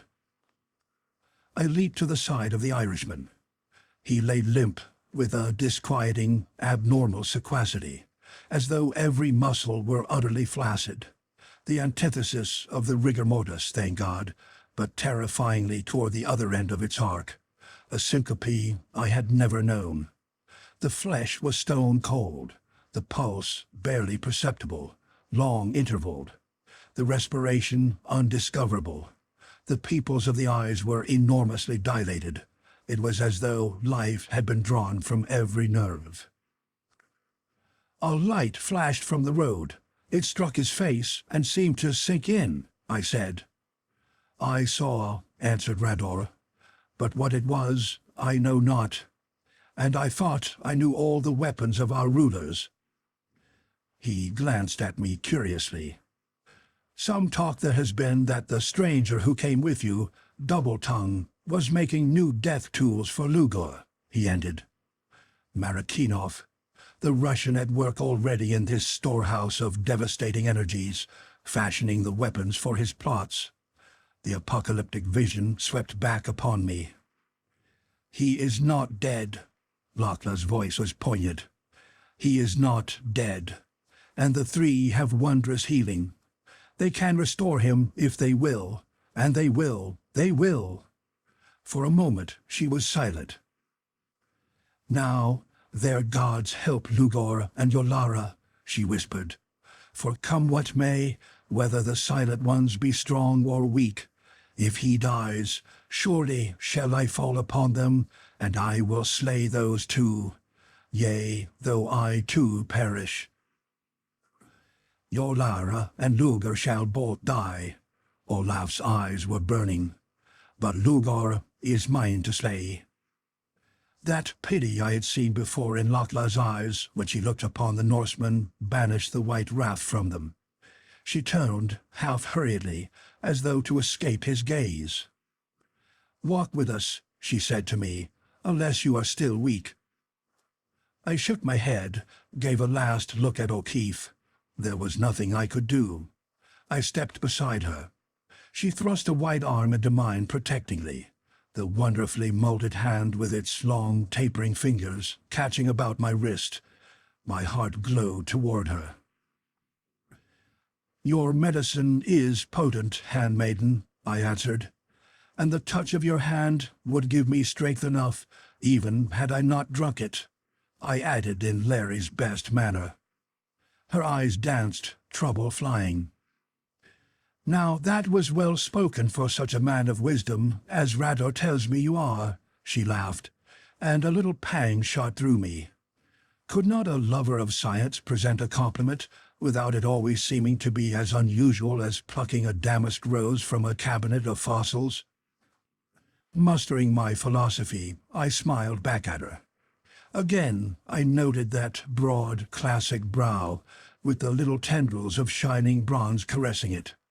The tilted, delicate, nut-brown brows that gave a curious touch of innocent diablerie to the lovely face, flower-like, pure, high-bred, a touch of roguishness, subtly alluring, sparkling over the maiden Madonna-ness that lay ever like a delicate, luminous suggestion beneath it. The long black curling lashes, the tender, rounded, bare left breast. "I have always liked you," she murmured naively, "since first I saw you, in that place where the Shining One goes forth into your world. And I am glad you like my medicine as well as that you carry in the black box that you left behind," she added swiftly. "How know you of that, Lochla?" I gasped. "Oft and oft I came to him there, and to you, while you lay sleeping." "How call you him?" She paused. "Larry," I said. "Larry." She repeated it excellently. "And you?" "Goodwin," said Rador. I bowed quite as though I were being introduced to some charming young lady met in that old life, now seemingly eons removed. "Yes, Goodwin," she said. "Oft and oft I came. Sometimes I thought you saw me. And did he not dream of me sometime?" she asked wistfully. "He did," I said, "and watched for you." Then amazement grew vocal. "But how came you?" I asked. "By a strange road," she whispered, "to see that all was well with him, and to look into his heart, for I feared Yolara and her beauty. But I saw that she was not in his heart." A blush burned over her, turning even the little bare breast rosy. "It is a strange road," she went on hurriedly.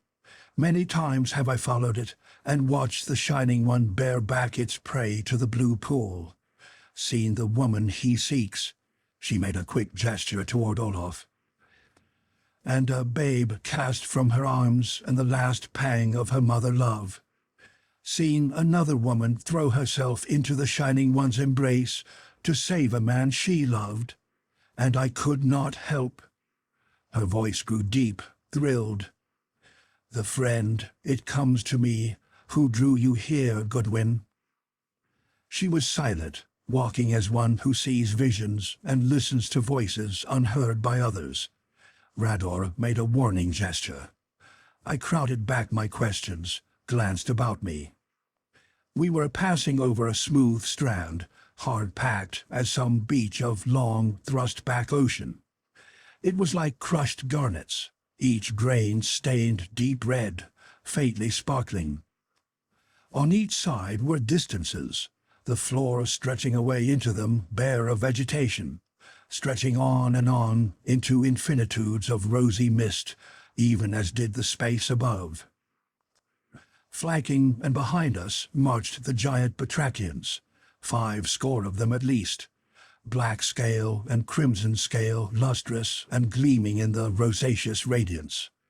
Saucer eyes shining circles of phosphorescence, green, purple, red. Spurs clicking as they crouched along with a gait at once grotesque and formidable. Ahead the mist deepened into a ruddier glow. Through it a long, dark line began to appear. The mouth, I thought, of the cavern space through which we were going. It was just before us, over us. We stood bathed in a flood of rubescence. A sea stretched before us, a crimson sea, gleaming like that lost lacquer of royal coral, and the flame dragon's blood which Fu Si set upon the bower he built for his stolen sun-maiden, that going toward it she might think it the sun itself rising over the summer seas. Unmoved by wave or ripple, it was placid as some deep woodland pool when night rushes up over the world. It seemed molten, or as though some hand great enough to rock earth had distilled here from conflagrations of autumn sunsets their flaming essences. A fish broke through, large as a shark, blunt-headed, flashing bronze, ridged and mailed as though with serrate plates of armor. It leaped high, shaking from it a sparkling spray of rubies, dropped and shot up a geyser of fiery gems. Across my line of vision, moving stately over the sea, floated a half-globe, luminous, diaphanous, its iridescence melting into turquoise, thence to amethyst, to orange, to scarlet shot with rose, to vermilion, a translucent green, thence back into the iridescence. Behind it 4 others, and the least of them 10 feet in diameter, and the largest no less than 30. They drifted past like bubbles blown from froth of rainbows by pipes in mouths of Titans young. Then from the base of one arose a tangle of shimmering strands, long, slender whiplashes that played about and sank slowly again beneath the crimson surface. I gasped, for the fish had been a ganoid, that ancient armored form that was perhaps the most intelligent of all life on our planet during the Devonian era, but which for age upon age had vanished, save for its fossils held in the embrace of the stone that once was their soft bottom beds. And the half-globes were medusae, jellyfish, but of a size, luminosity, and color unheard of. Now Lakla cupped her mouth with pink palms and sent a clarion note ringing out. The ledge on which we stood continued a few hundred feet before us, falling abruptly, though from no great height, to the crimson sea. At right and left it extended in a long semicircle. Turning to the right, when she had sent her call, I saw, rising a mile or more away, veiled lightly by the haze, a rainbow, a gigantic prismatic arch, flattened, I thought, by some quality of the strange atmosphere. It sprang from the ruddy strand, leaped the crimson tide and dropped 3 miles away upon a precipitous, jagged upthrust of rock, frowning black from the lacquered depths. And surmounting a higher ledge beyond this upthrust, a huge dome of dull gold, cyclopean, striking eyes and mind with something unhumanly alien, baffling, sending the mind groping, as though across the deserts of space, from some far-flung star, should fall upon us linked sounds, coherent certainly, meaningful surely, vaguely familiar, yet never to be translated into any symbol or thought of our own particular planet. The sea of crimson lacquer, with its floating moons of luminous color, this bow of prismed stone leaping to the weird isle, crowned by the anomalous aureate excrescence, the half-human batrachians, the elf land through which we had passed, with all its hidden wonders and terrors. I felt the foundations of my cherished knowledge shaking. Was this all a dream? Was this body of mine lying somewhere, fighting a fevered death, and all these but images floating through the breaking chambers of my brain? My knees shook. Involuntarily, I groaned. Lugur turned, looked at me anxiously, slipped a soft arm behind me, held me till the vertigo passed. "Patience," she said. "The bearers come. Soon you shall rest." I looked. Down toward us, from the bow's end, were leaping swiftly another score of the frogmen. Some bore litters, high-handled, not unlike palanquins. "Asgard," Olaf stood beside me, eyes burning, pointing to the arch. "Bifrost bridge, sharp as sword edge, over which swords go to Valhalla. And she is a Valkyr, a sword maiden, ja." I gripped the Norseman's hand. It was hot, and a pang of remorse shot through me. If this place had so shaken me, how must it have shaken Olaf? It was with relief that I watched him, at Lochla's gentle command, drop into one of the litters and lie back, eyes closed, as 2 of the monsters raised its yoke to their scaled shoulders. Nor was it without further relief that I myself lay back on the soft, velvety cushions of another. The cavalcade began to move.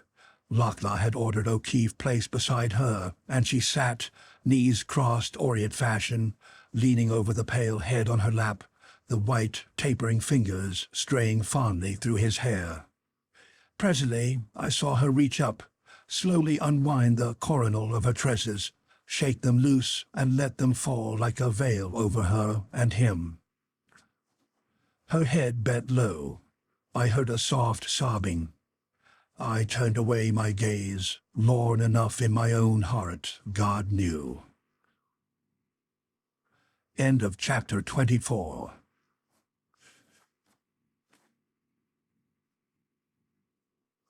The Moon Pool, chapter 25. The 3 Silent Ones. The arch was closer, and in my awe I forgot for the moment Larry and aught else. For this was no rainbow, no thing born of light and mist, no Bifrost bridge of myth, no. It was a flying arch of stone, stained with flares of Tyrian purples, of royal scarlets, of blues dark as the Gulf Stream's ribbon, sapphires soft as midday May skies, splashes of chromes and greens, a palette of giantry, a bridge of wizardry. 100, nay, 1,000 times greater than that of Utah, which the Navajo call Nonagoshe, and worship, as well they may, as a god, and which is itself a rainbow in eternal rock. It sprang from the ledge and winged its prodigious length in one low arc over the sea's crimson breast, as though in some ancient paroxysm of earth it had been hurled molten, crystallizing into that stupendous span and still flaming with the fires that had molded it. Closer we came, and closer, while I watched spellbound. Now we were at its head. and the litter-bearers swept upon it. All of 500 feet wide it was, surface smooth as a city road, sides low-walled, curving inward, as though in the jetting out of its making the edges of the plastic rock had curled. On and on we sped. The high, thrusting precipices upon which the bridge's far end rested frowned close. The enigmatic, dully shining dome loomed ever greater. Now we had reached that end. We were passing over a smooth plaza whose level floor was enclosed, save for a rift in front of us, by the fanged tops of the black cliffs. From this rift stretched another span, half a mile long perhaps, widening at its center into a broad platform, continuing straight to two massive gates set within the face of the second cliff wall like panels, and of the same dull gold as the dome rising high beyond. And this smaller arch leaped a pit, an abyss, of which the outer precipices were the rim holding back from the pit the red flood. We were rapidly approaching, now upon the platform. My bearers were striding closely along the side. I leaned far out. A giddiness seized me.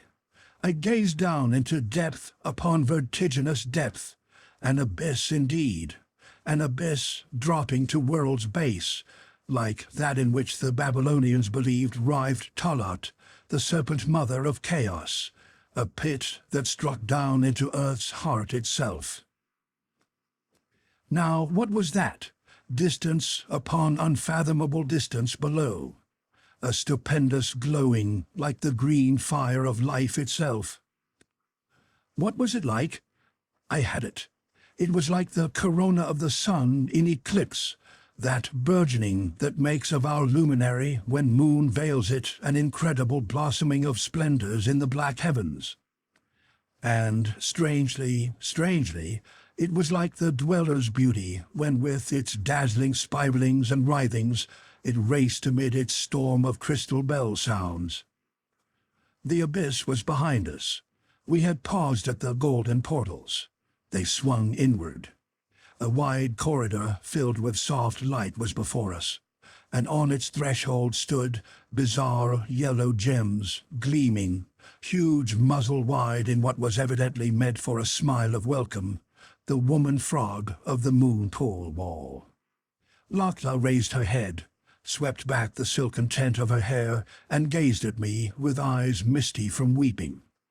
The frog-woman crept to her side, gazed down upon Larry, spoke to the golden girl in a swift stream of the sonorous, reverberant monosyllables, and Lakla answered her in kind. The wed digits swept over O'Keefe's face, felt at his heart. She shook her head and moved ahead of us up the passage. Still borne in the litters, we went on, winding, ascending, until at last they were set down in a great hall, carpeted with soft, fragrant rushes, and into which from high, narrow slits streamed the crimson light from without.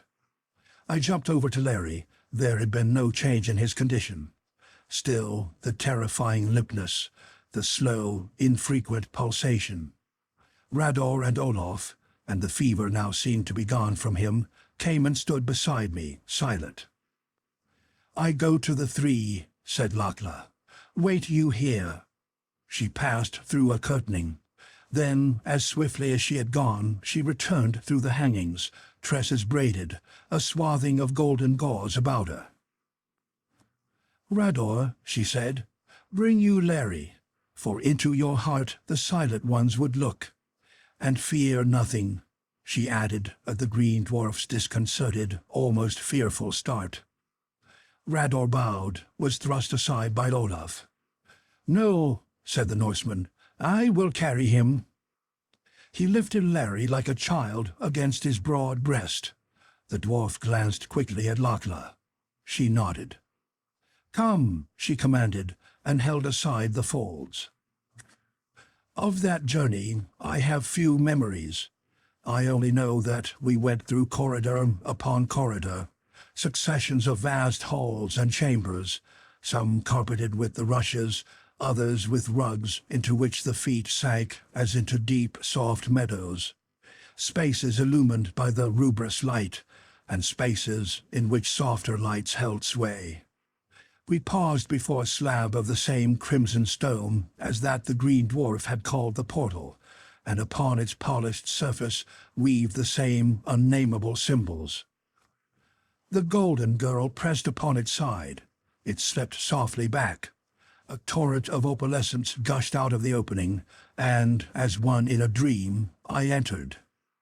We were, I knew, just under the dome, but for the moment, caught in the flood of radiance, I could see nothing. It was like being held within a fire opal, so brilliant, so flashing was it. I closed my eyes, opened them. The lambency cascaded from the vast curves of the globular walls.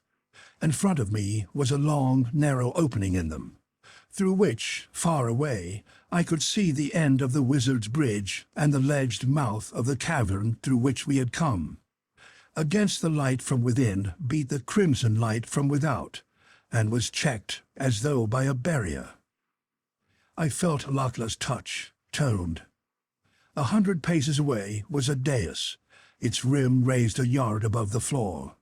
From the edge of this rim streamed upward a steady, coruscating mist of the opalescence, veined even as was that of the dweller's shining core, and shot with milky shadows like curdled moonlight.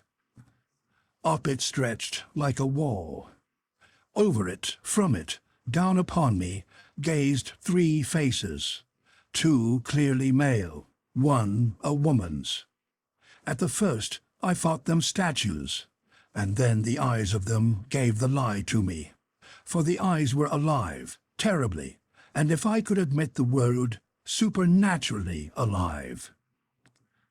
They were thrice the size of the human eye, and triangular, the apex of the angle upward, black as jet, pupilless, filled with tiny, leaping red flames.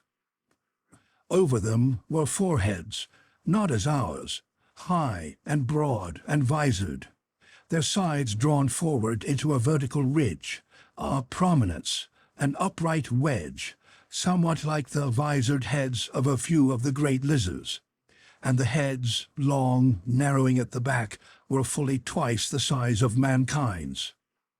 Upon the brows were caps, and with a fearful certainty I knew that they were not cats, long, thick strands of gleaming yellow, feathered scales, thin as sequins, sharp, curving noses like the beaks of the giant condors, mouths thin, austere, long, powerful, pointed chins, the flesh of the faces white as the whitest marble, and wreathing up to them, covering all their bodies, the shimmering, curdled, misty fires of opalescence.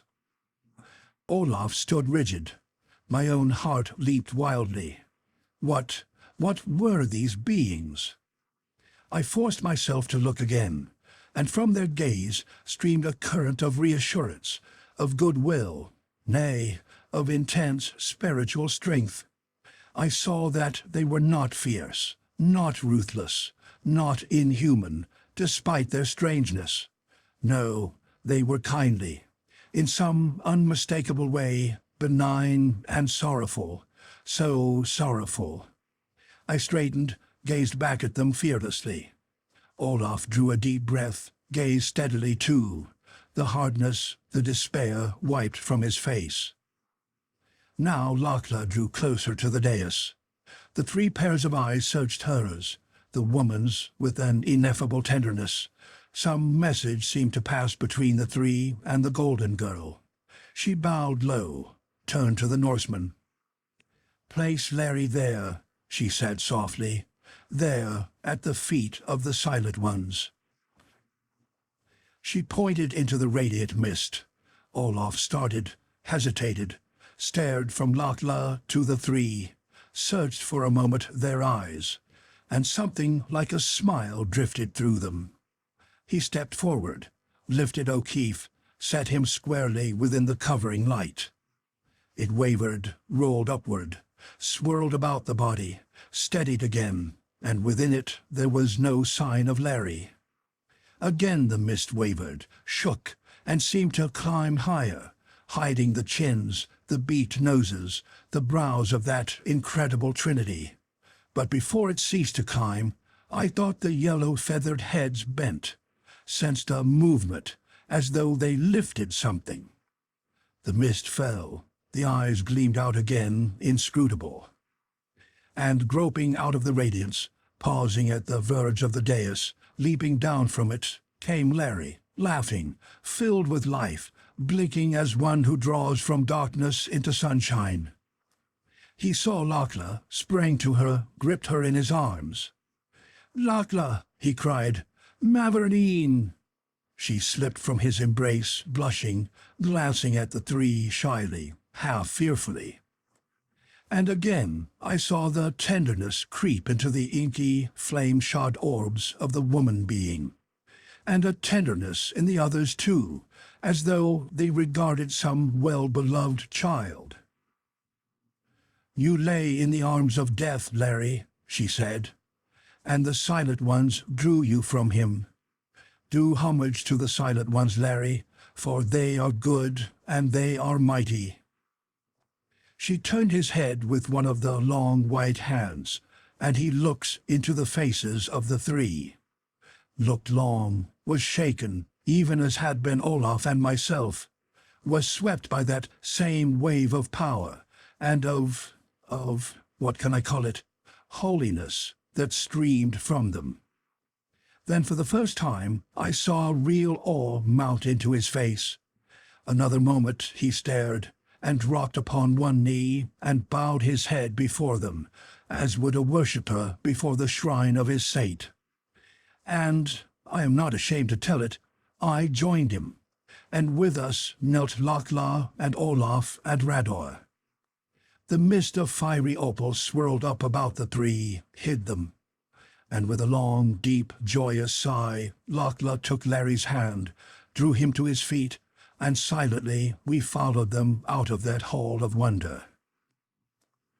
But why, in going, did the thought come to me that, from where the three sat throned, they ever watched the cavern mouth that was the door into their abode, and looked down ever into the unfathomable depth in which glowed and pulsed that mystic flower, colossal, awesome, of green flame that had seemed to me fire of life itself. End of chapter 25.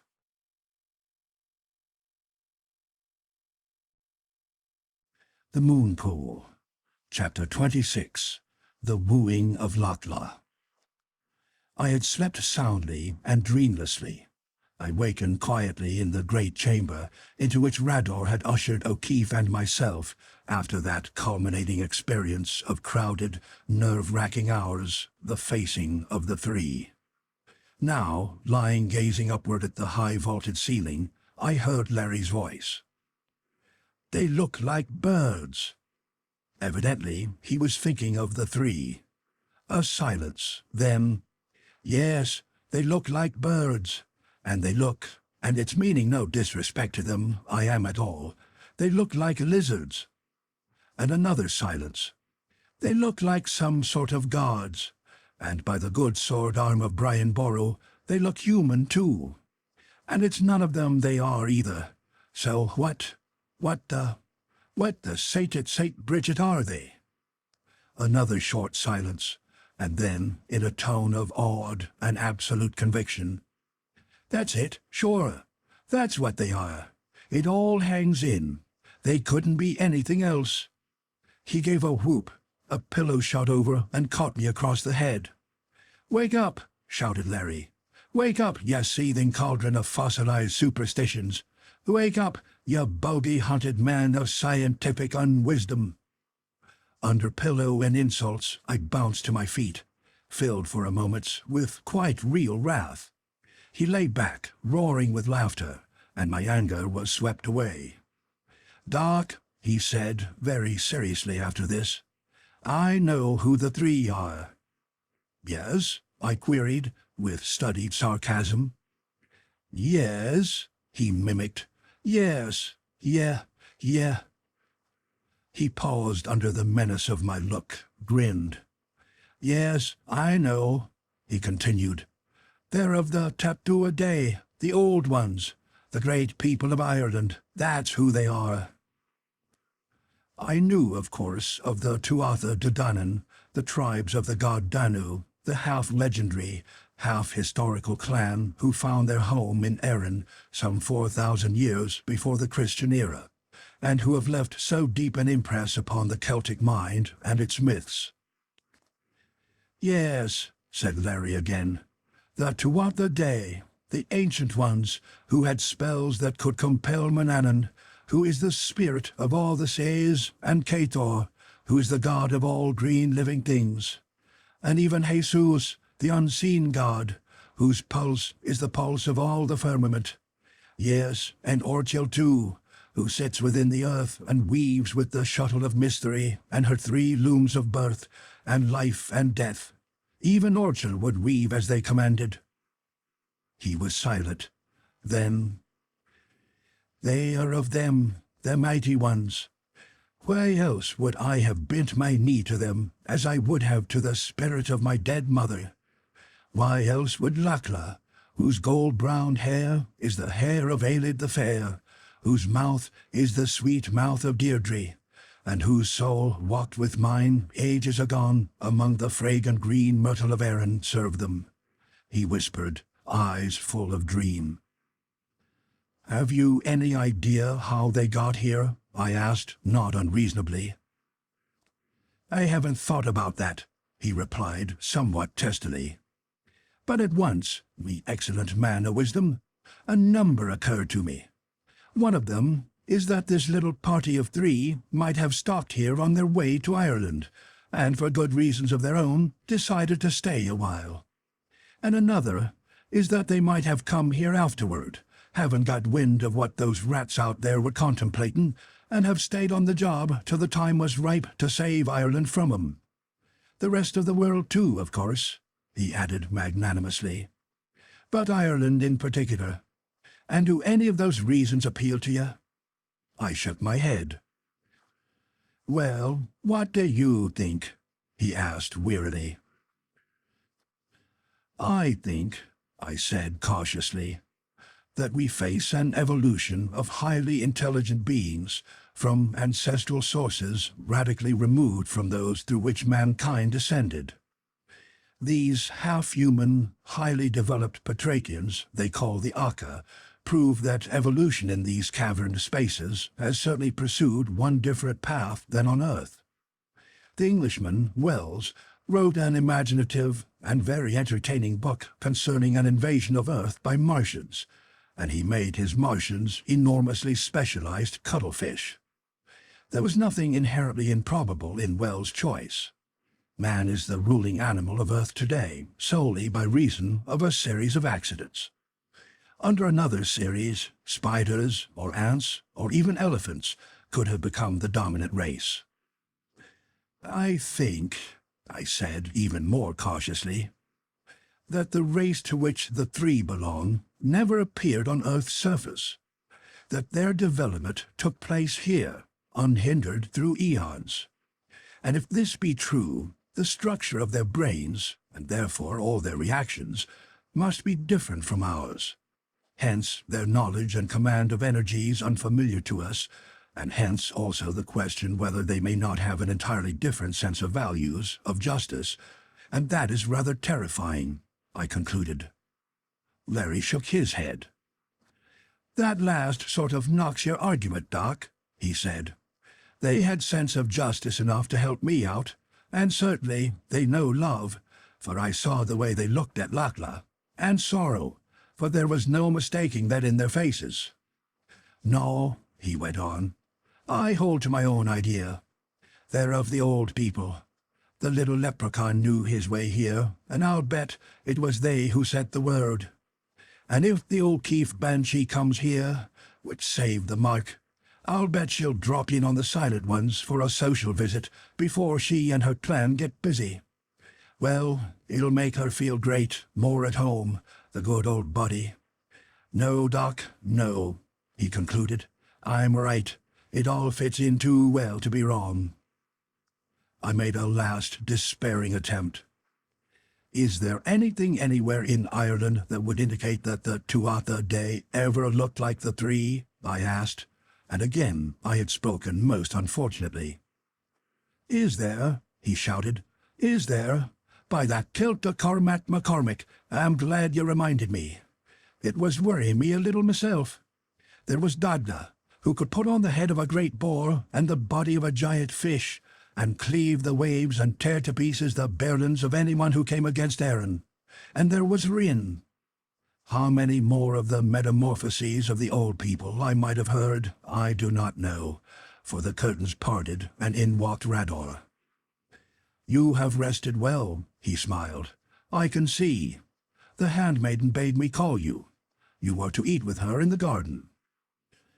Down long corridors we trod, and out upon a garden terrace, as beautiful as any of those of Yolara's city. Bowered, blossoming, fragrant, set high upon the cliffs beside the domed castle. A table, as of milky jade, was spread at one corner, but the golden girl was not there. A little path ran on and up, hemmed in by the mass of verdure. I looked at it longingly. Rador saw the glance, interpreted it, and led me up the stepped sharp slope into a rock embrasure. Here I was above the foliage, and everywhere the view was clear. Below me stretched the incredible bridge, with the frog people hurrying back and forth upon it. A pinnacle at my side hid the abyss. My eyes followed the cavern ledge. Above it the rock rose bare, but at the ends of the semicircular strand a luxuriant vegetation began, stretching from the crimson shores back into far distances. Of browns and reds and yellows, like an autumn forest was the foliage, with here and there patches of dark green, as of conifers. 5 miles or more on each side the forest swept, and then were lost to sight in the haze. I turned and faced an immensity of crimson waters, unbroken, a true sea, if ever there was one. A breeze blew, the first real wind I had encountered in the hidden places. Under it, the surface, that had been as molten lacquer, rippled and dimpled. Little waves broke with a spray of rose pearls and rubies. The giant Medusae drifted, stately, luminous, kaleidoscopic, elfin moons. Far down, peeping around a jutting tower of the cliff, I saw dipping with the motion of the waves a floating garden. The flowers, too, were luminous, indeed sparkling, gleaming brilliance of scarlet and vermilions lighter than the flood in which they lay, mauves and odd shades of reddish blue. They gleamed and shone like a little lake of jewels. Rador broke in upon my musings. "Lachla comes. Let us go down." It was a shy Lachla who came slowly around the end of the path, and blushing furiously, held her hands out to Larry. And the Irishman took them, placed them over his heart, kissed them with a tenderness that had been lacking in the half-mocking, half-fierce caresses he had given the priestess. She blushed deeper, holding out the tapering fingers, then pressed them to her own heart. "I like the touch of your lips, Larry," she whispered. "They warm me here," she pressed her heart again, "and they send little sparkles of light through me." Her brows tilted perplexedly, accenting the nuance of diablerie, delicate and fascinating, that they cast upon the flower face. "Do you?" whispered the O'Keefe fervently. "Do you, Lachla?" He bent toward her. She caught the amused glance of Rador, drew herself aside half-haughtily. "Rador," she said, "is it not time that you and the strong one, Olaf, were setting forth?" "Truly it is, handmaiden," he answered respectfully enough, yet with a current of laughter under his words. "But as you know, the strong one, Olaf, wished to see his friends here before we were gone, and he comes even now," he added, glancing down the pathway, along which came striding the Norseman.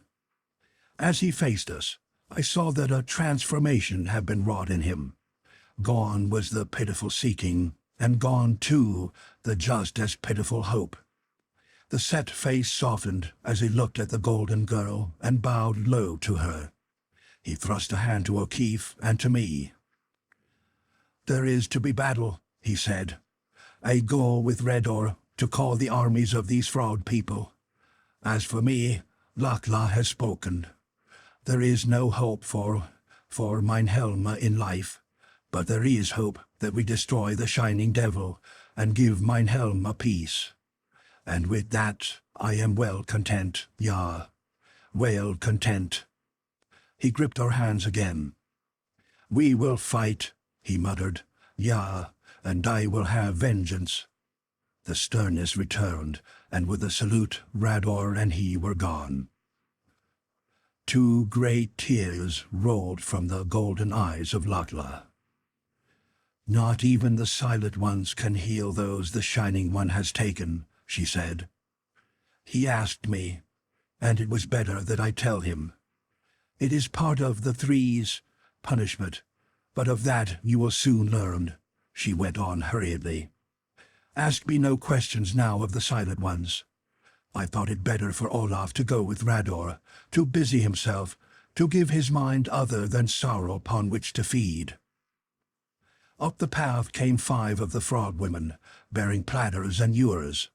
Their bracelets and anklets of jewels were tinkling, their middles covered with short girdles of woven cloth, studded with the sparkling ornaments.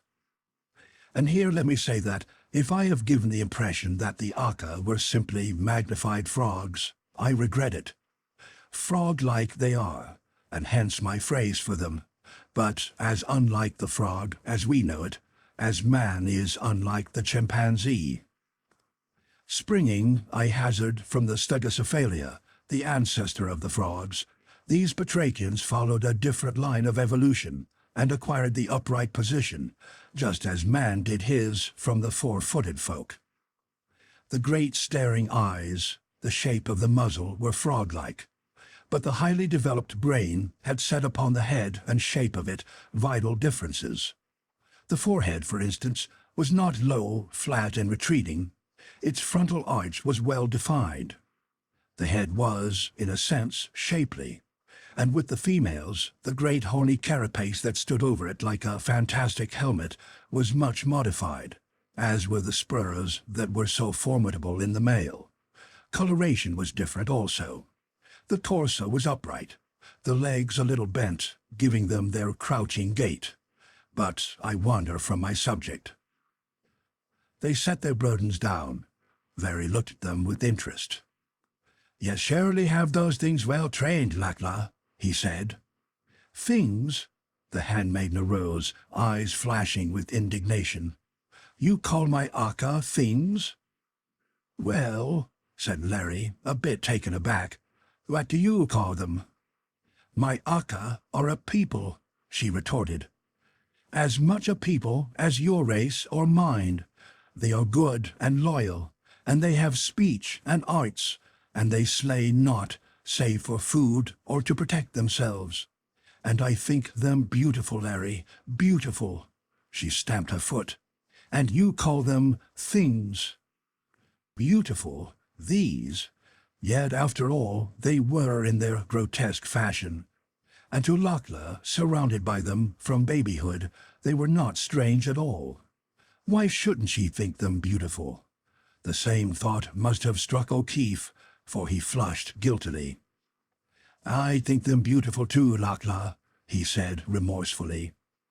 "It's my not knowing your tongue too well that traps me. Truly, I think them beautiful. I'd tell them so if I knew their talk." Lakla dimpled, laughed, spoke to the attendants in that strange speech that was unquestionably a language. They bridled, looked at O'Keefe with fantastic coquetry, cracked and boomed softly among themselves. "They say they like you better than the men of Muria," laughed Lakla. "Did I ever think I'd be swapping compliments with lady frogs?" he murmured to me. "Buck up, Larry. Keep your eyes on the captive Irish princess," he muttered to himself. Rador goes to meet one of the Ladala who is slipping through with news, said the golden girl as we addressed ourselves to the food. Then, with Knack, he and Olaf go to muster the Akka, for there will be a battle, and we must prepare. Knock, she added, is he who went before me when you were dancing with Yolara, Larry. She stole a swift, mischievous glance at him. He is headman of all the Akka. Just what forces can we muster against them when they come, darlin'? Said Larry. Darlin'? The golden girl had caught the caress of the word. What's that? It's a little word that means Lakla, he answered. It does. That is, when I say it. When you say it, then it means Larry. I like that word, mused Lakla.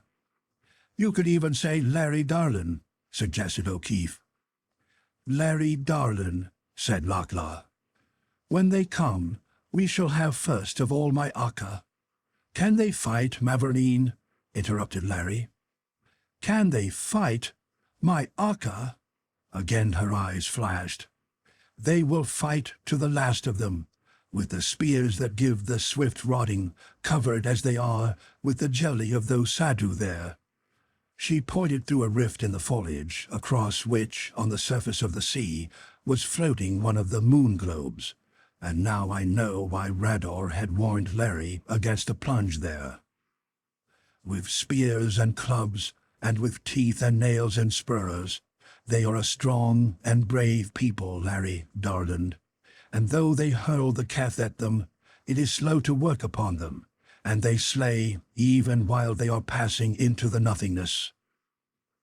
And have we none of the keth? He asked. No, she shook her head.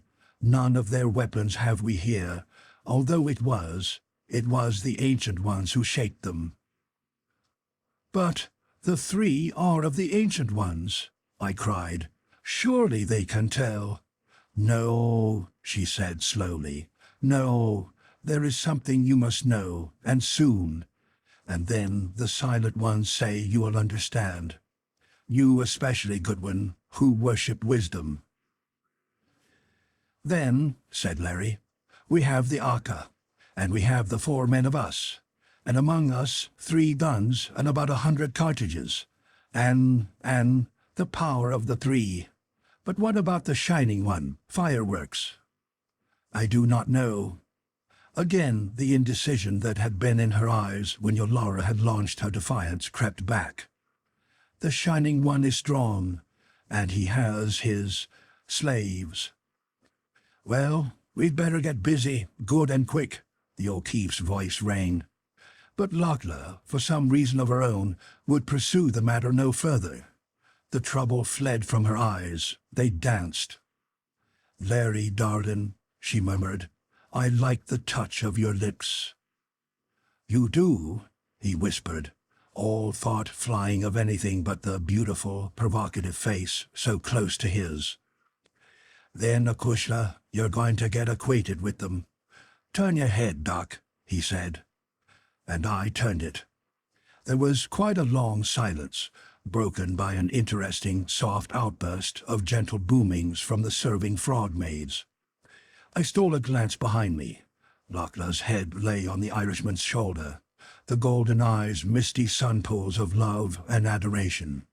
And the O'Keefe, a new look of power and strength upon his clear-cut features, was gazing down into them with that look which rises only from the heart touched for the first time with that true, all-powerful love, which is the pulse of the universe itself, the real music of the spheres of which Plato dreamed, the love that is stronger than death itself, immortal as the high gods and the true soul of all that mystery we call life. Then Lakla raised her hands, pressed down Larry's head, kissed him between the eyes, drew herself with a trembling little laugh from his embrace. "The future Mrs. Larry O'Keefe, Goodwin," said Larry to me a little unsteadily. I took their hands, and Lakla kissed me.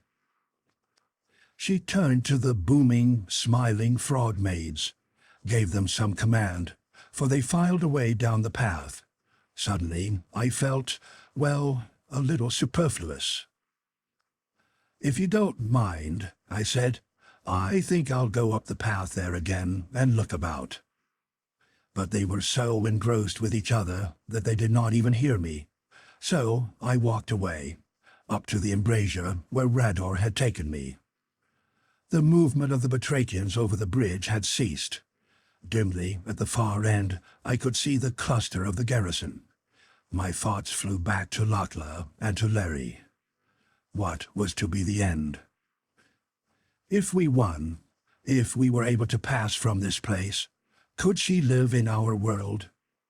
A product of these caverns with their atmosphere and light that seemed in some subtle way to be both food and drink, how would she react to the unfamiliar foods and air and light of the outer earth?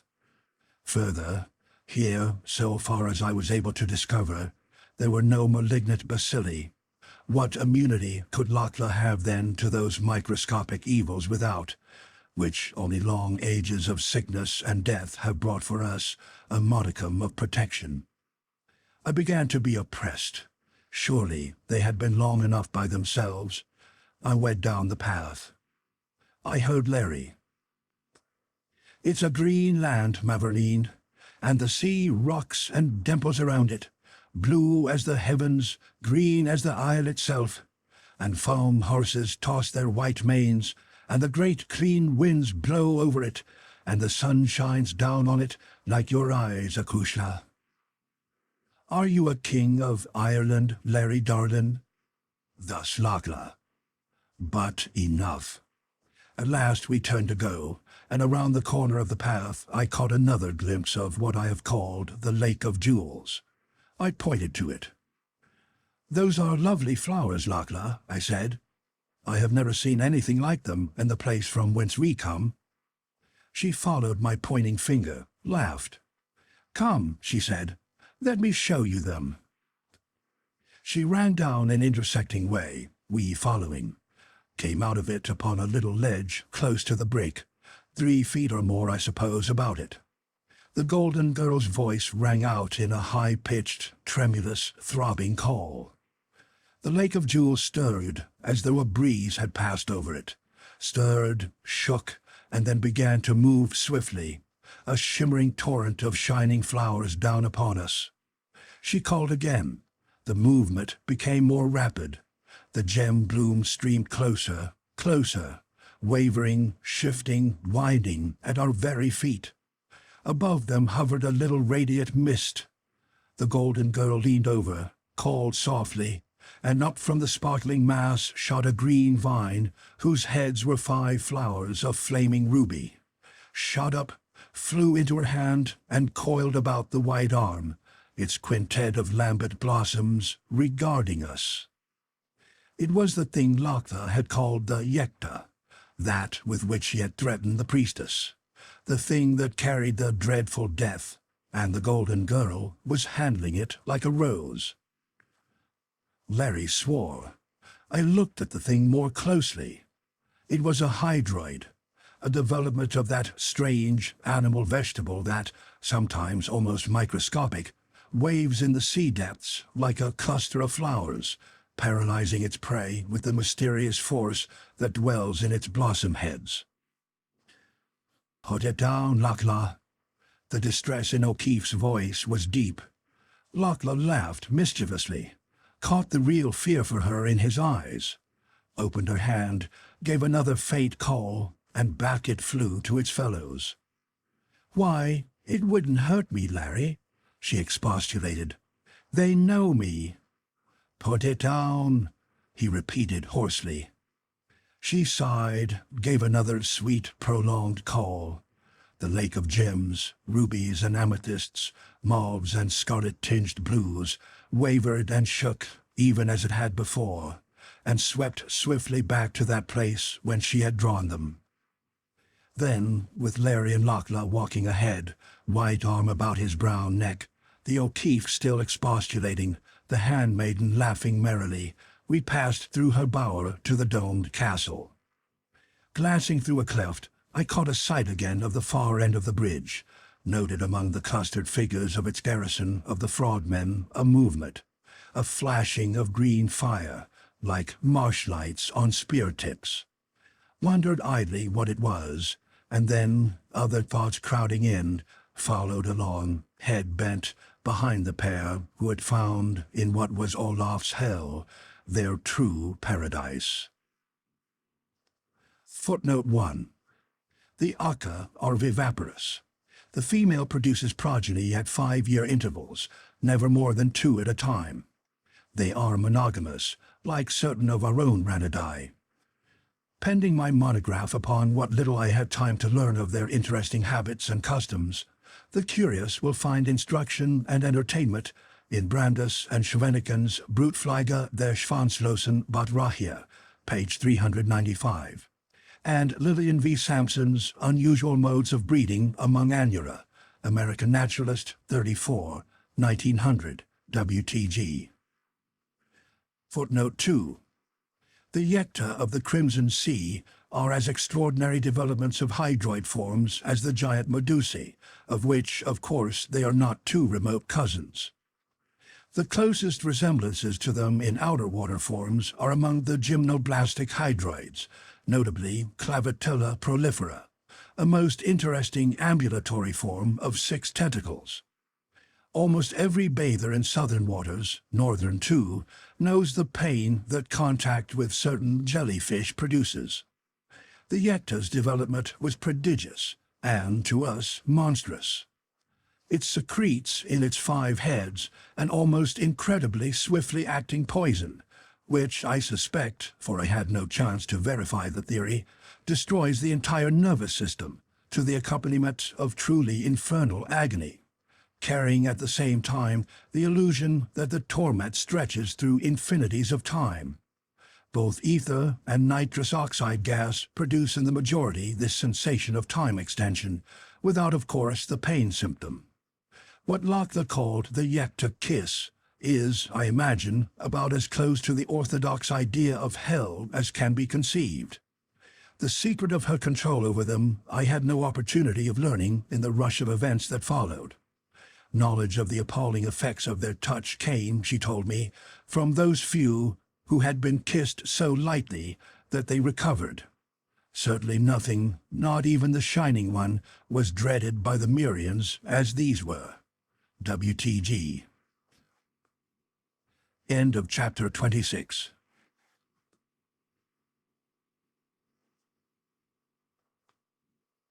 The Moon Pool. Chapter 27. The Coming of Yolara. Never was there such a girl. Thus Larry, dreamily, leaning hand in hand on one of the wide divans of the chamber where Lachla had left us, pleading service to the Silent Ones. And by the faith and the honor of the O'Keefes, and by my dead mother's soul, may God do with me as I do by her, he whispered fervently. He relapsed into open-eyed dreaming. I walked about the room, examining it, the first opportunity I had gained to inspect carefully any of the rooms in the abode of the 3. It was octagonal, carpeted with the thick rugs that seemed almost as though woven of soft mineral wool, faintly shimmering, palest blue. I paced its diagonal. It was 50 yards. The ceiling was arched, and either of pale rose metal or metallic covering. It collected the light from the high, slitted windows, and shed it, diffused, through the room. Around the octagon ran a low gallery, not 2 feet from the floor, balustraded with slender pillars, close set. Broken at opposite, curtained entrances over which hung thick, dull gold curtainings, giving the same suggestion of metallic or mineral substance as the rugs. Set within each of the 8 sides, above the balcony, were colossal slabs of lapis lazuli, inset with graceful but unplaceable designs in scarlet and sapphire blue. There was the great divan on which mused Larry, 2 smaller ones, half a dozen low seats and chairs, carved apparently of ivory and of dull soft gold. Most curious were tripods, strong pike-like legs of golden metal 4 feet high, holding small circles of the lapis with intaglios of one curious symbol, somewhat resembling the ideographs of the Chinese. There was no dust. Nowhere in these cavern spaces had I found this constant companion of ours in the world overhead. My eyes caught a sparkle from a corner. Pursuing it, I found upon one of the low seats a flat, clear crystal oval, remarkably like a lens. I took it up and stepped up on the balcony. Standing on tiptoe, I found I commanded from the bottom of a window slit a view of the bridge approach. Scanning it, I could see no trace of the garrison there, nor of the green spear flashes. I placed the crystal to my eyes, and with a disconcerting abruptness the cavern mouth leaped before me, apparently not 100 feet away. Decidedly, the crystal was of very excellent lens. But where were the guards? I peered closely. Nothing. But now, against the aperture, I saw a score or more of the tiny dancing sparks. An optical illusion, I thought, and turned the crystal in another direction. There were no sparklings there. I turned it back again, and there they were. And what were they like? Realization came to me. They were like the little dancing radiant atoms that had played for a time about the emptiness where had stood Sorgar of the lower waters, before he had been shaken into the nothingness. And that green light I had noticed, the Kef. A cry on my lips, I turned to Larry, and the cry died as the heavy curtainings at the entrance on my right undulated, parted as though a body had slipped through, shook and parted again and again, with the dreadful passing of unseen things. "Larry," I cried, "here, quick!" He leaped to his feet, gazed about wildly, and disappeared. Yes, vanished from my sight like the snuffed flame of a candle, or as though something moving with the speed of light itself had snatched him away. Then from the divan came the sounds of a struggle, the hissing of straining breaths, the noise of Larry cursing. I leaped over the balustrade, drawing my own pistol, was caught in a pair of mighty arms, my elbows crushed to my sides, drawn down until my face pressed close to a broad, hairy breast, and through that obstacle, formless, shadowless, transparent as air itself, I could still see the battle on the divan. Now there were two sharp reports. The struggle abruptly ceased. From a point not a foot over the great couch, as though oozing from the air itself, blood began to drop, faster and ever faster, pouring out of nothingness. And out of that same air, now a dozen feet away, leaped the face of Larry, bodiless, poised 6 feet above the floor, blazing with rage, floating weirdly, uncannily, to a hideous degree, in vacancy. His hands flashed out, armless. They wavered, appearing, disappearing, swiftly tearing something from him.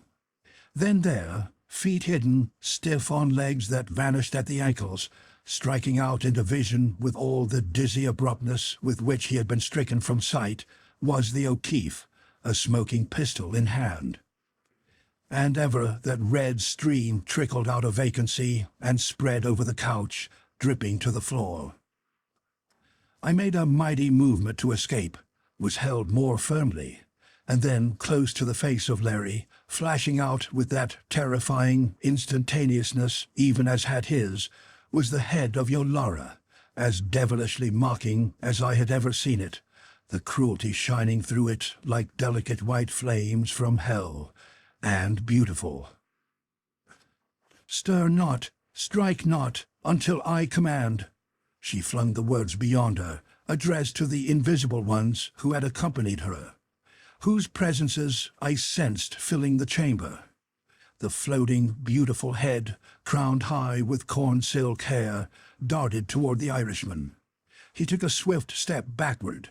The eyes of the priestess deepened toward purple, sparkled with malice. "So," she said, "so, Larry, you thought you could go from me so easily." She laughed softly. "In my hidden hand I hold the Keth cone. she murmured. "Before you can raise the death tube, I can smite you, and will. And consider, Larry, if the handmaiden, the Choya, comes, I can vanish, so." The mocking head disappeared, burst forth again. "And slay her with the Keth, or bid my people seize her and bear her to the Shining One." Tiny beads of sweat stood out on O'Keefe's face, and I knew he was thinking not of himself, but of Norhala. "What do you want with me, Yolara?" he asked hoarsely. "Nay," came the mocking voice. "Not Yolara to you, Larry. Call me by those sweet names you taught me. Honey of the wild bees, net of hearts." Again her laughter tinkled. "What do you want with me?" His voice was strained, the lips rigid. "Ah, you are afraid, Larry." There was diabolic jubilation in the words. "What should I want but that you return with me? Why else did I creep through the lair of the dragon-worm and pass the path of perils but to ask you that? And the Choya guards you not well." Again she laughed. "We came to the cavern's end, and there were her Akka, and the Akka can see us as shadows. But it was my desire to surprise you with my coming, Larry." The voice was silken. "And I feared that they would hasten to be first to bring you that message to delight in your joy. And so, Larry, I loosed the Keth upon them, and gave them peace and rest within the nothingness. And the portal below was open, almost in welcome." Once more the malignant silver pealing of her laughter. "What do you want with me?" There was wrath in his eyes, and plainly he strove for control. "Want," the silver voice hissed, grew calm. "Do not Saya and Sayana grieve that the rite I pledged them is but half done? Do they not desire it finished? Am I not beautiful, more beautiful than your Choya?" The fiendishness died from the eyes. They grew blue, wondrous. The veil of invisibility slipped down from the neck, the shoulders, half revealing the gleaming breasts. And weird, weird beyond all telling was that exquisite head and bust floating there in air. And beautiful, sinisterly beautiful beyond all telling, too. So even might Lilith, the serpent woman, have shown herself tempting Adam. "And perhaps," she said, "perhaps I want you because I hate you, perhaps because I love you, or perhaps for Lugur, or perhaps for the Shining One. And if I go with you," he said it quietly, "then shall I spare the handmaiden, and, who knows, take back my armies that even now gather at the portal, and let the Silent Ones rot in peace in their abode, from which they had no power to keep me," she added venomously. "You will swear that, Yolara? Swear to go without harming the handmaiden?" he asked eagerly. The little devils danced in her eyes. I wrenched my face from the smothering contact. "Don't trust her, Larry," I cried, and again the grip choked me. "Is that devil in front of you or behind you, old man?" he asked quietly, eyes never leaving the priestess. "If he's in front, I'll take a chance and wing him, and then you'll scout and warn Norhala." But I could not answer, nor, remembering Yolara's threat, would I, had I been able. "Decide quickly." There was cold threat in her voice. The curtains toward which O'Keefe had slowly, step by step, drawn close, opened. They framed the handmaiden. The face of Yolara changed to that Gorgon mass that had transformed it once before at sight of the Golden Girl. In her blind rage, she forgot to cast the occulting veil. Her hand darted like a snake out of the folds, poising itself with the little silver cone aimed at Norhala. But before it was wholly poised, before the priestess could loose its force, the handmaiden was upon her. Swift as the lithe white wolf-hound she leaped, and one slender hand gripped Yolara's throat, the other the wrist that lifted the quivering death. White limbs wrapped about the hidden ones. I saw the golden head bend, the hand that held the keth swept up with a vicious jerk. Saw Lochla's teeth sink into the wrist, the blood spurted forth, and heard the priestess shriek. The cone fell, bounded toward me. With all my strength, I wrenched free the hand that held my pistol, thrust it against the pressing breast, and fired. The clasp upon me relaxed. A red rain stained me. At my feet, a little pillar of blood jetted. A hand thrust itself from nothingness, clawed, and was still. Now Yolara was down, Lochla meshed in her writhings and fighting like some wild mother whose babes are serpent-menaced. Over the two of them, astride, stood the O'Keefe, a pike from one of the high tripods in his hand, thrusting, parrying, beating on every side as with a broadsword against poniard, clutching hands that thrust themselves out of vacancy, striving to strike him. Stepping here and there, always covering, protecting Lochla with his own body, even as a caveman of old who does battle with his mate for their lives. The sword club struck, and on the floor lay the half-body of a dwarf, writhing with vanishments and reappearings of legs and arms. Beside him was the shattered tripod from which Larry had wrenched his weapon. I flung myself upon it, dashed it down to break loose one of the remaining supports, struck in mid-fall one of the unseen even as his dagger darted toward me. The seat splintered, leaving in my clutch a golden bar. I jumped to Larry's side, guarding his back, wielding it like a staff, felt it crunch once, twice, through unseen bone and muscle. At the door was a booming. Into the chamber rushed a dozen of the frogmen. While some guarded the entrances, others leaped straight to us, and forming a circle about us, began to strike with talons and spurs at unseen things that screamed and sought to escape. Now, here and there about the blue rugs, great stains of blood appeared, heads of dwarfs, torn arms and gashed bodies, half occulted, half revealed. And at last the priestess lay silent, vanquished, white body gleaming with that uncanny fragmentariness from her torn robes. Then O'Keefe reached down, drew Lochla from her. Shakily, Yolara rose to her feet. The handmaiden, face still blazing with wrath, stepped before her. With difficulty, she steadied her voice. "Yolara," she said, "you have defied the Silent Ones. You have desecrated their abode. You came to slay these men who are the guests of the Silent Ones, and me, who am their handmaiden. Why did you do these things?" "I came for him," gasped the priestess. She pointed to O'Keefe. "Why?"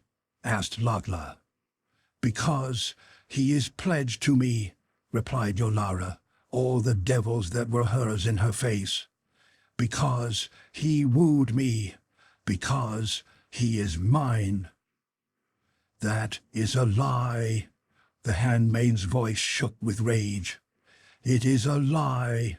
And here and now he shall choose, Yolara. And if you he choose, you and he shall go forth from here unmolested. For Yolara, it is his happiness that I most desire, and if you are that happiness, you shall go together. And now, Larry, choose." Swiftly she stepped beside the priestess, swiftly wrenched the last shreds of the hiding ropes from her. There they stood, Yolara with but the filmiest net of gauze about her wonderful body, gleaming flesh shining through it. Serpent woman, and wonderful too, beyond the dreams even of Phidias, and hellfire glowing from the purple eyes.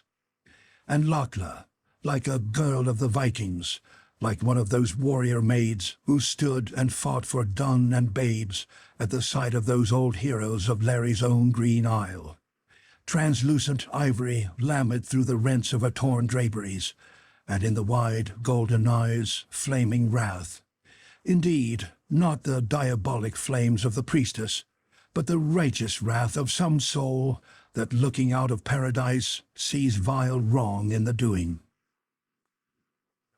Lugur, the O'Keefe's voice was subdued, hurt. There is no choice. I love you, and only you, and have from the moment I saw you. It's not easy, this. God, Goodwin, I feel like an utter cad. He flashed at me. There is no choice, Lugur, he ended, eyes steady upon hers. The priestess's face grew deadlier still. What will you do with me? She asked. Keep you, I said, as hostage. O'Keefe was silent. The golden girl shook her head. Well would I like to. Her face grew dreaming. But the silent ones say no. They bid me let you go, Yolara. The silent ones, the priestess laughed. You, Lugur, you fear, perhaps, to let me tarry here too close. Storm gathered again in the handmaiden's eyes. She forced it back. No, she answered. The silent ones so command, and for their own purposes. Yet do I think, Yolara, that you will have little time to feed your wickedness. Tell that to Lugur, and to your Shining One, she added slowly. Mockery and disbelief rode high in the priestess's pose. Am I to return alone, like this? She asked. Nay, Yolara, nay. You shall be accompanied, said Lugur, and by those who will guard and watch you well. They are here even now. The hangings parted, and into the chamber came Olaf and Rador. The priestess met the fierce hatred and contempt in the eyes of the Norseman, and for the first time lost her bravado. Let not him go with me, she gasped. Her eyes searched the floor frantically. He goes with you, said Lugur, and threw about Yolara a swathing that covered the exquisite, alluring body. And you shall pass through the portal, not skulk along the path of the worm. She bent to Rador, whispered to him. He nodded. She had told him, I suppose, the secret of its opening. Come, he said, and with the ice-eyed giant behind her, Yolara, head bent, passed out of those hangings, through which, but a little before, unseen, triumph in her grasp, she had slipped. Then Lugur came to the unhappy O'Keefe, rested her hands on his shoulders, looked deep into his eyes. Did you woo her, even as she said? She asked. The Irishman flushed miserably. I did not, he said. I was pleasant to her, of course, because I thought it would bring me quicker to you, darling. She looked at him doubtfully. Then, I think you must have been very pleasant, was all she said, and leaning, kissed him forgivingly straight on the lips. An extremely direct maiden was Lugur, with a truly sovereign contempt for anything she might consider non-essentials.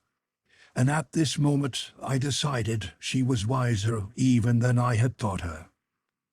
He stumbled, feet vanishing, reached down and picked up something that in the grasping turned his hand to air. One of the invisible cloaks, he said to me. There must be quite a lot of them about. I guess Yolara brought her full staff of murderers. They're a bit shopworn, probably, but we're considerably better off with them in her hands than in hers. And they may come in handy, who knows? There was a choking rattle at my feet. Half the head of a dwarf raised out of vacancy, beat twice upon the floor in death throes, fell back. Lugur shivered, gave a command. The frogmen moved about, peering here and there, lifting unseen folds, revealing in stark rigidity torn form after form of the priestess's mem. Lugur had been right. Her Aka were thorough fighters. She called, and to her came the frog-woman, who was her attendant. To her the handmaiden spoke, pointing to the batrachians who stood, paws and forearms melted beneath the robes they had gathered. She took them and passed out, more grotesque than ever, shattering into streaks of vacancies, reappearing with flickers of shining scale and yellow gems as the tattered pennants of invisibility fluttered about her. The frogmen reached down, swung each a dead dwarf in his arms, and filed, booming triumphantly, away. And then I remembered the cone of the Keth which had slipped from Yolara's hand. Knew it had been that for which her wild eyes searched. But look as closely as we might, search in every nook and corner as we did, we could not find it. Had the dying hand of one of her men clutched it, and had it been borne away with them? With the thought, Larry and I raced after the scaled warriors, searched every body they carried. It was not there. Perhaps the priestess had found it, retrieved it swiftly, without our seeing. Whatever was true, the cone was gone. And what a weapon that one little holder of the shaking death would have been for us. End of chapter 27.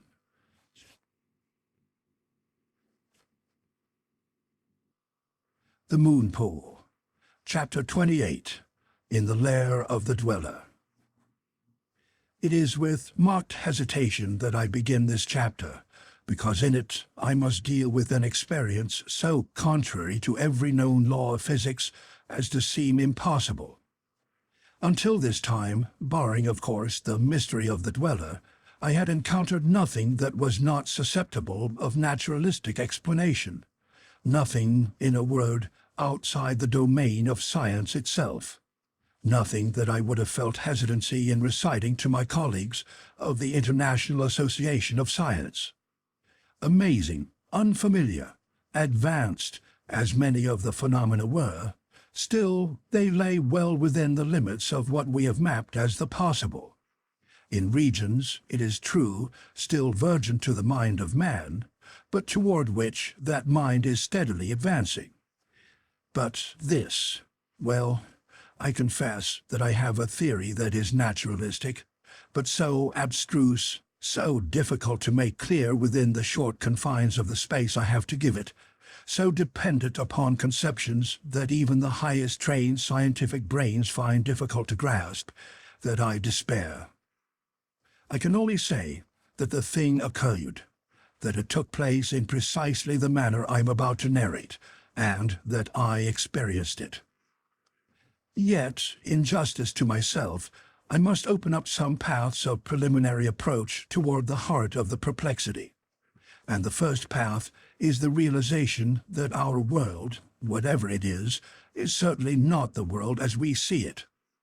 Regarding this, I shall refer to a discourse upon gravitation and the principle of relativity by the distinguished English physicist Dr. A.S. Eddington, which I had the pleasure of hearing him deliver before the Royal Institution.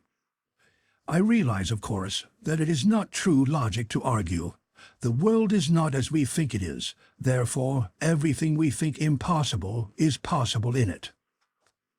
Even if it be different, it is governed by law. The truly impossible is that which is outside law, and as nothing can be outside law, the impossible cannot exist. The crux of the matter then becomes our determination whether what we think is impossible may or may not be possible under laws still beyond our knowledge. I hope that you will pardon me for this somewhat academic digression, but I felt it was necessary, and it has, at least, put me more at ease. And now to resume. We had watched, Larry and I, the frogmen throw the bodies of Yolara's assassins into the crimson waters.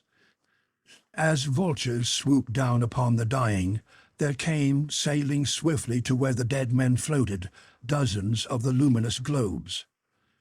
Their slender, vari-colored tentacles whipped out.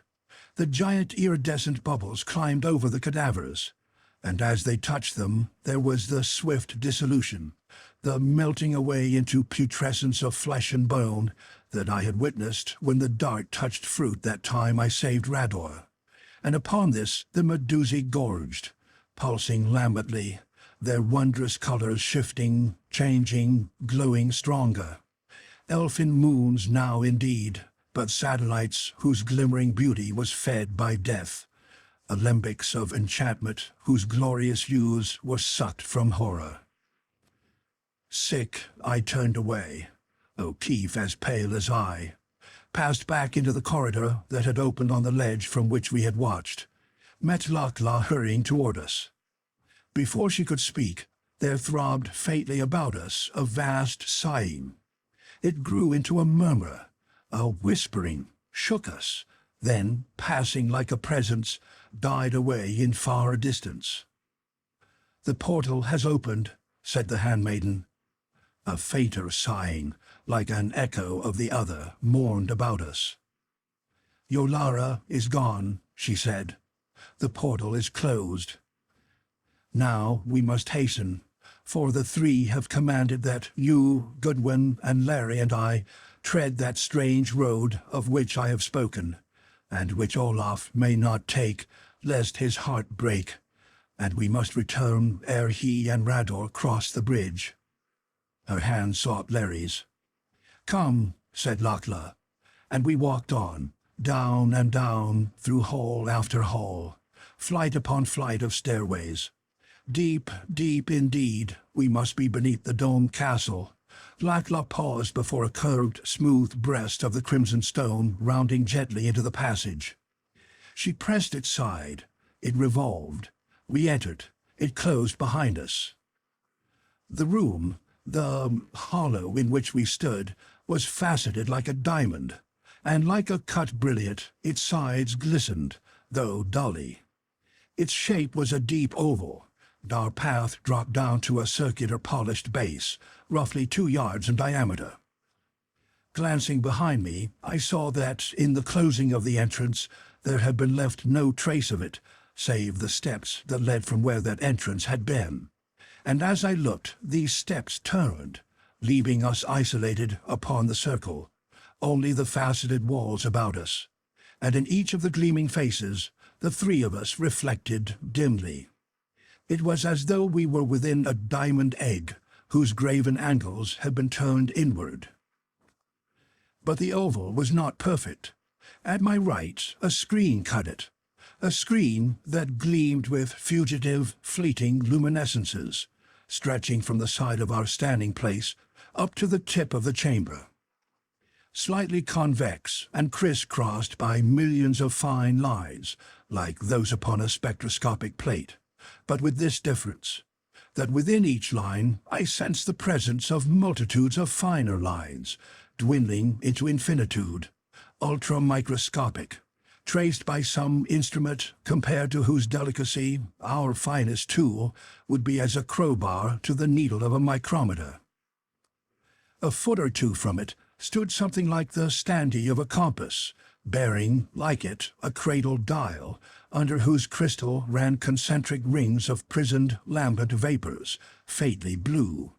From the edge of the dial jutted a little shelf of crystal, a keyboard, in which were cut 8 small cups. Within these cups the handmaiden placed her tapering fingers. She gazed down upon the disk, pressed a digit, and the screen behind us slipped noiselessly into another angle. "Put your arm around my waist, Larry darlin', and stand close," she murmured. "You, Goodwin, place your arm over my shoulder." Wondering, I did as she bade. She pressed other fingers upon the shelf's indentations. 3 of the rings of vapors spun into intense light, raced around each other. From the screen behind us grew a radiance that held within itself all spectrums, not only those seen, but those unseen by man's eyes. It waxed brilliant and ever more brilliant, all suffusing, passing through me as day streams through a window pane. The enclosing facets burst into a blaze of coruscations, and in each sparkling panel I saw our images, shaken and torn like pennants in a whirlwind. I turned to look, was stopped by the handmaiden's swift command. "Turn not, on your life." The radiance behind me grew, was a rushing tempest of light in which I was but the shadow of a shadow. I heard, but not with my ears, nay, with mind itself, a vast roaring, an ordered tumult of sound that came hurling from the outposts of space, approaching, rushing, hurricane out of the heart of the cosmos, closer, closer. It wrapped itself about us with unearthly mighty arms. And brilliant, ever more brilliant, streamed the radiance through us. The faceted walls dimmed. In front of me, they melted diaphanously, like a gelatinous wall in a blast of flame. Through their vanishing, under the torrent of driving light, the unthinkable, impalpable tornado, I began to move, slowly, then ever more swiftly. Still the roaring grew. The radiance streamed. Ever faster we went, cutting down through the length, the extension of me, dropping a wall of rock, foreshortened, clenched close. I caught a glimpse of the elfin gardens. They whirled, contracted into a thin slice of color that was a part of me.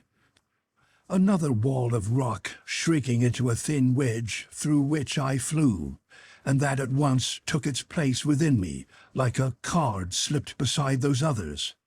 Flashing around me, and from Lachla and O'Keefe, were nimbuses of flickering scarlet flames, and always the steady hurling forward, appallingly mechanical.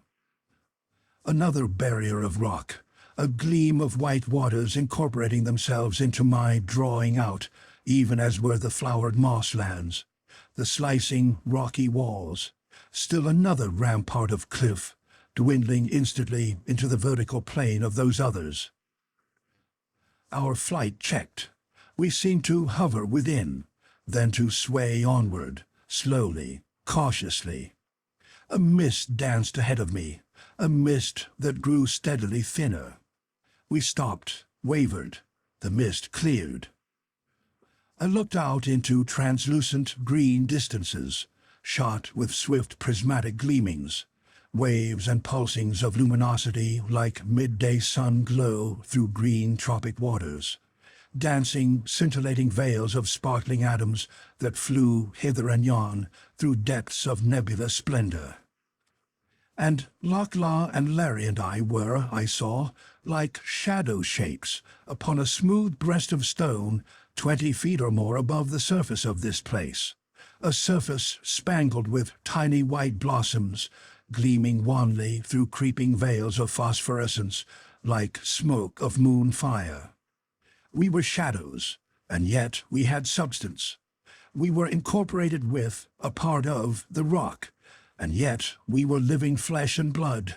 We stretched, nor will I qualify this, we stretched through mile upon mile of space that, weirdly enough, gave at the same time an absolute certainty of immense horizontal lengths and a vertical concentration that contained nothing of length, nothing of space whatever.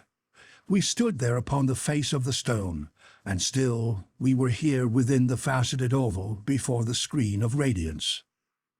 "Steady," it was Lachla's voice, and not beside me there, but at my ear, close before the screen. "Steady, Goodwin, and see." The sparkling haze cleared. Enormous reaches stretched before me. Shimmering up through them, as though growing in some medium thicker than air, was mass upon mass of verdure. Fruiting trees, and trees laden with pale blossoms. Arbors and bowers of pallid blooms, like that sea fruit of oblivion, grapes of leaf that cling to the tide, swept walls of the caverns of the Hebrides. Through them, beyond them, around and about them, drifted and eddied a horde.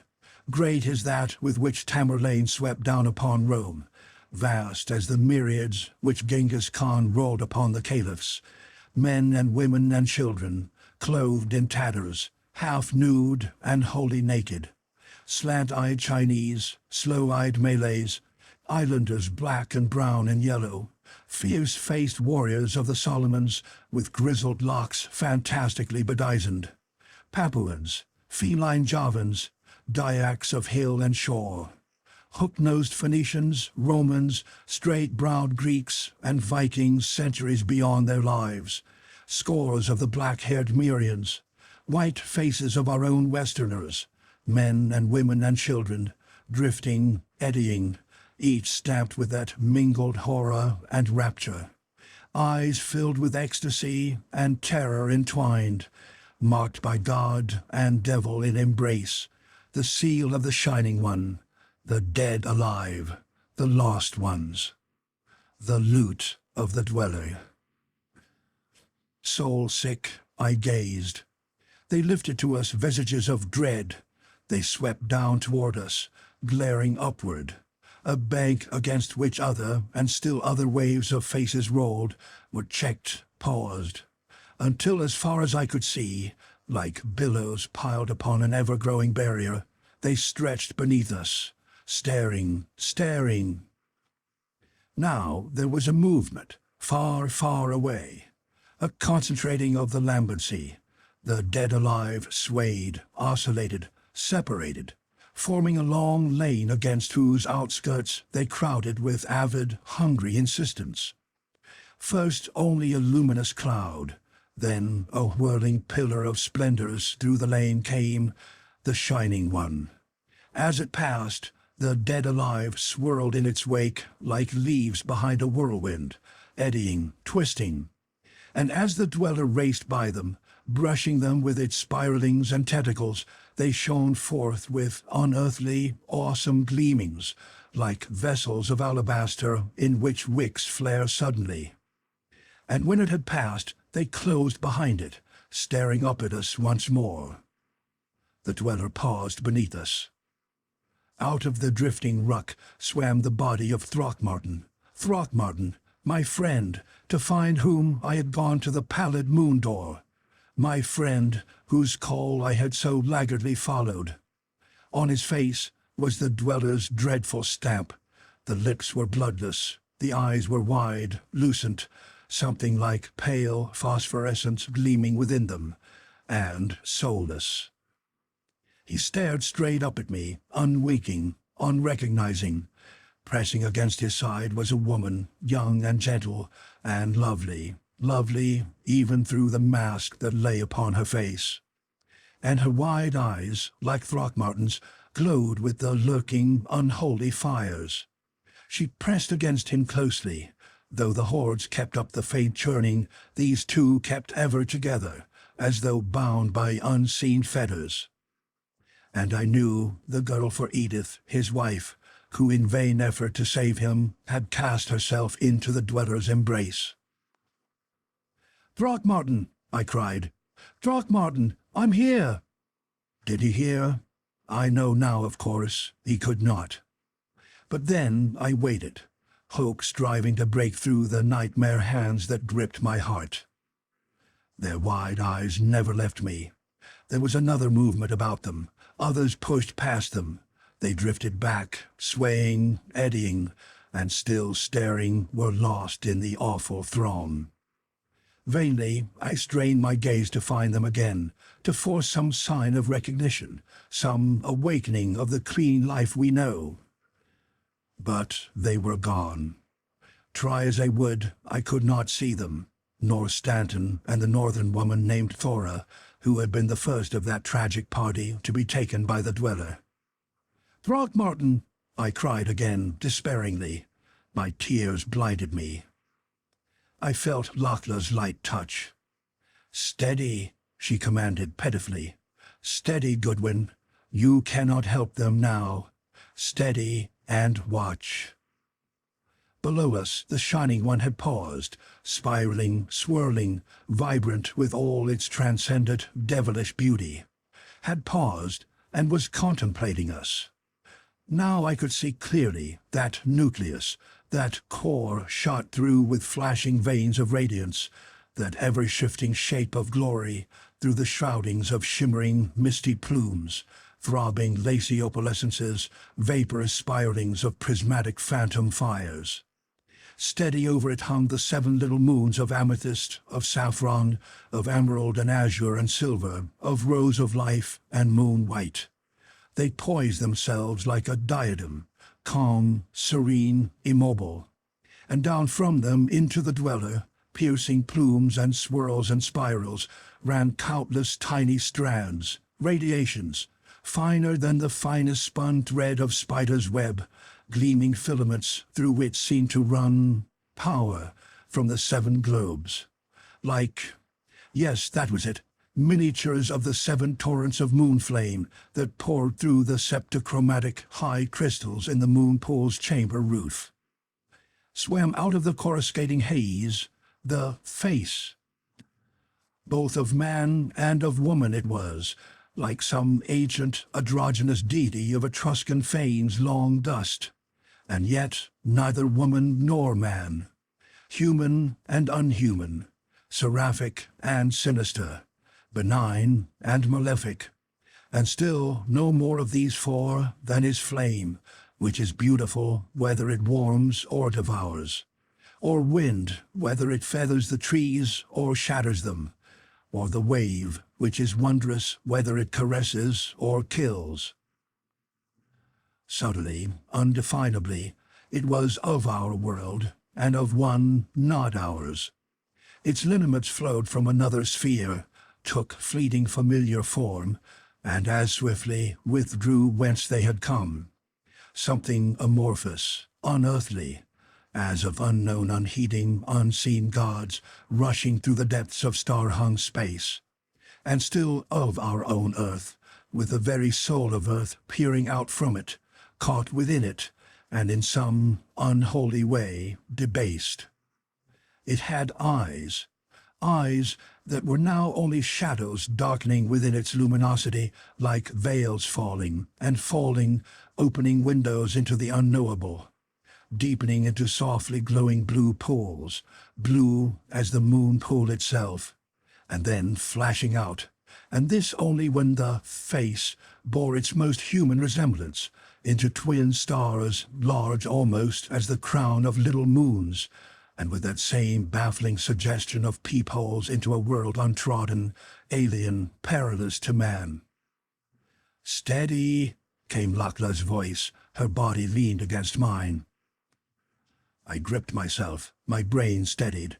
I looked again, and I saw that of body, at least body as we know it, the Shining One had none. Nothing but the throbbing, pulsing core streaked with lightning veins of rainbows. And around this, never still, sheathing it, the swirling, glorious veilings of its hell and heaven-born radiance.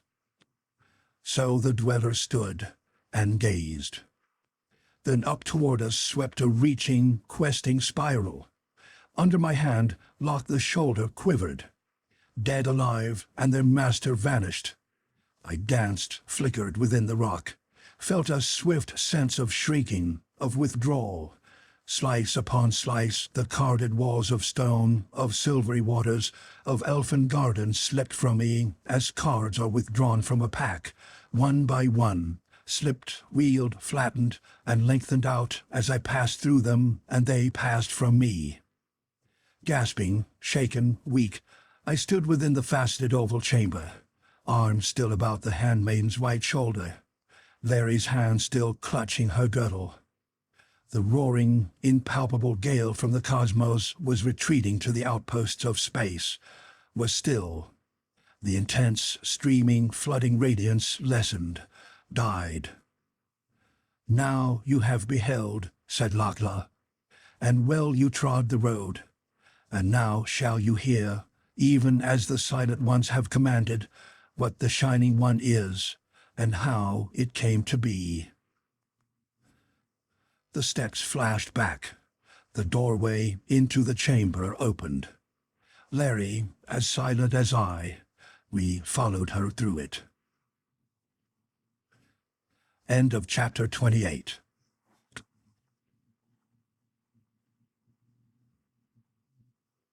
The Moon Pool, chapter 29. The Shaping of the Shining One.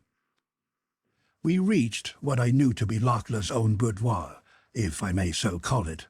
Smaller than any of the other chambers of the domed castle in which we had been, its intimacy was revealed not only by its faint fragrance, but by its high mirrors of polished silver, and various oddly wrought articles of the feminine toilet that lay here and there. things I afterward knew to be the work of the artisans of the Akka, and no mean metal workers were they. One of the window slits dropped almost to the floor, and at its base was a wide, comfortably cushioned seat commanding a view of the bridge and of the cavern ledge. To this the handmaiden beckoned us, sank upon it, drew Larry down beside her, and motioned me to sit close to him.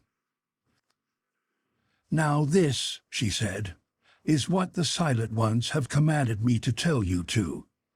To you, Larry, that knowing you may weigh all things in your mind and answer as your spirit bids you a question that the three will ask, and what that is, I know not," she murmured.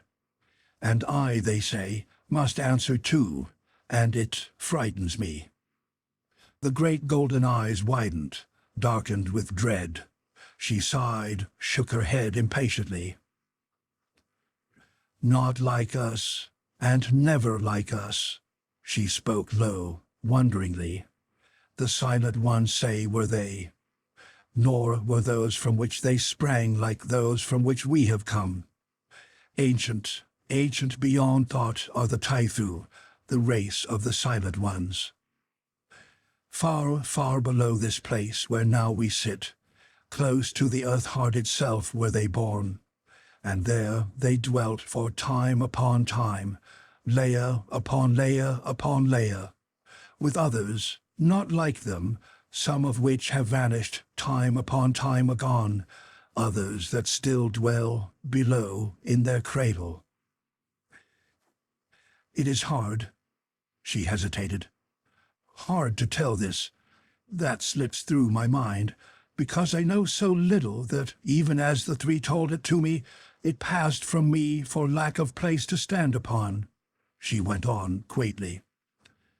"Something there was of time when earth and sun were but cold mists in the heavens, something of these mists drawing together, whirling, whirling, faster and faster, drawing as they whirled more and more of the mists, growing larger, growing warm, forming at last into the globes they are, with others spinning around the sun, something of regions within this globe where vast fire was prisoned and bursting forth, tore and rent the young orb, of one such bursting forth that sent what you call moon flying out to accompany us, and left behind those spaces whence we now dwell, and of life particles that here and there below grew into the race of the Silent Ones, and those others, but not the Akka, which, like you, they say, came from above.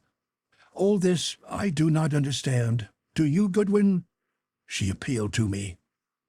I nodded, for what she had related so fragmentarily was in reality an excellent approach to the Chamberlain-Moulton theory of a coalescing nebula contracting into the sun and its planets. Astonishing was the recognition of this theory. Even more so was the reference to the life particles, the idea of Arrhenius, the great Swede of life starting on Earth through the dropping of minute life spores, propelled through space by the driving power of light, and encountering favorable environment here, developing through the vast ages into man and every other living thing we know.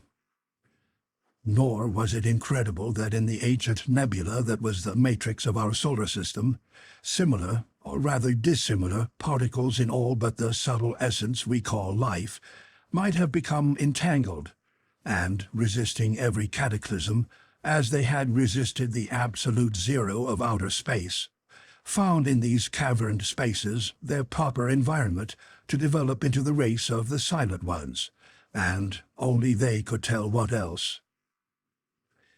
"They say," the handmaid's voice was surer, "they say that in their cradle near Earth's heart they grew untroubled by the turmoil and disorder which flayed the surface of this globe. And they say it was a place of light, and that strength came to them from Earth-heart, strength greater than you and those from which you sprang ever derived from sun. At last, ancient beyond all thought, they say again, was this time, they began to know, to realize themselves. And wisdom came ever more swiftly. Up from their cradle, because they did not wish to dwell longer with those others, they came and found this place. When all the face of earth was covered with waters in which lived only tiny hungry things that knew naught save hunger and its satisfaction, they had attained wisdom that enabled them to make paths such as we have just traveled, and to look out upon those waters. And layer upon layer thereafter, time upon time, they went upon the paths and watched the flood recede, saw great bare flats of steaming ooze appear, on which crawled and splashed larger things which had grown from the tiny hungry ones, watched the flats rise higher and higher, and green life begin to clothe them, saw mountains uplift and vanish. Ever the green life waxed, and the things which crept and crawled grew greater, and took ever different forms, until at last came a time when the timing mists lightened, and the things which had begun as little more than tiny hungry mouths were huge and monstrous, so huge that the tallest of my Akka could not have reached the knee of the smallest of them. But in none of these, in none, was there realization of themselves, say the three. Naught but hunger driving, always driving them to still its crying. So, for time upon time, the race of the silent ones took the paths no more, placing aside the half-thought they had had of making their way to earth face, even as they had made their way from beside earth heart. They turned wholly to the seeking of wisdom, and after other time on time they attained that which killed even the faintest shadow of the half-thought. For they crept far within the mysteries of life and death. They mastered the illusion of space. They lifted the veils of creation and of its twin, destruction, and they stripped the covering from the flaming jewel of truth. But when they had crept within those mysteries, they bid me tell you, Goodwin, they found ever other mysteries veiling the way. And after they had uncovered the jewel of truth, they found it to be a gem of infinite facets, and therefore not wholly to be read before eternity's unthinkable end.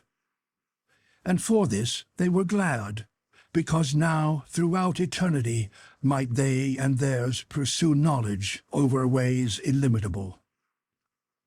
They conquered light, light that sprang at their bidding from the nothingness that gives birth to all things, and in which lie all things that are, have been, and shall be. Light that streamed through their bodies, cleansing them of all dross. Light that was food and drink.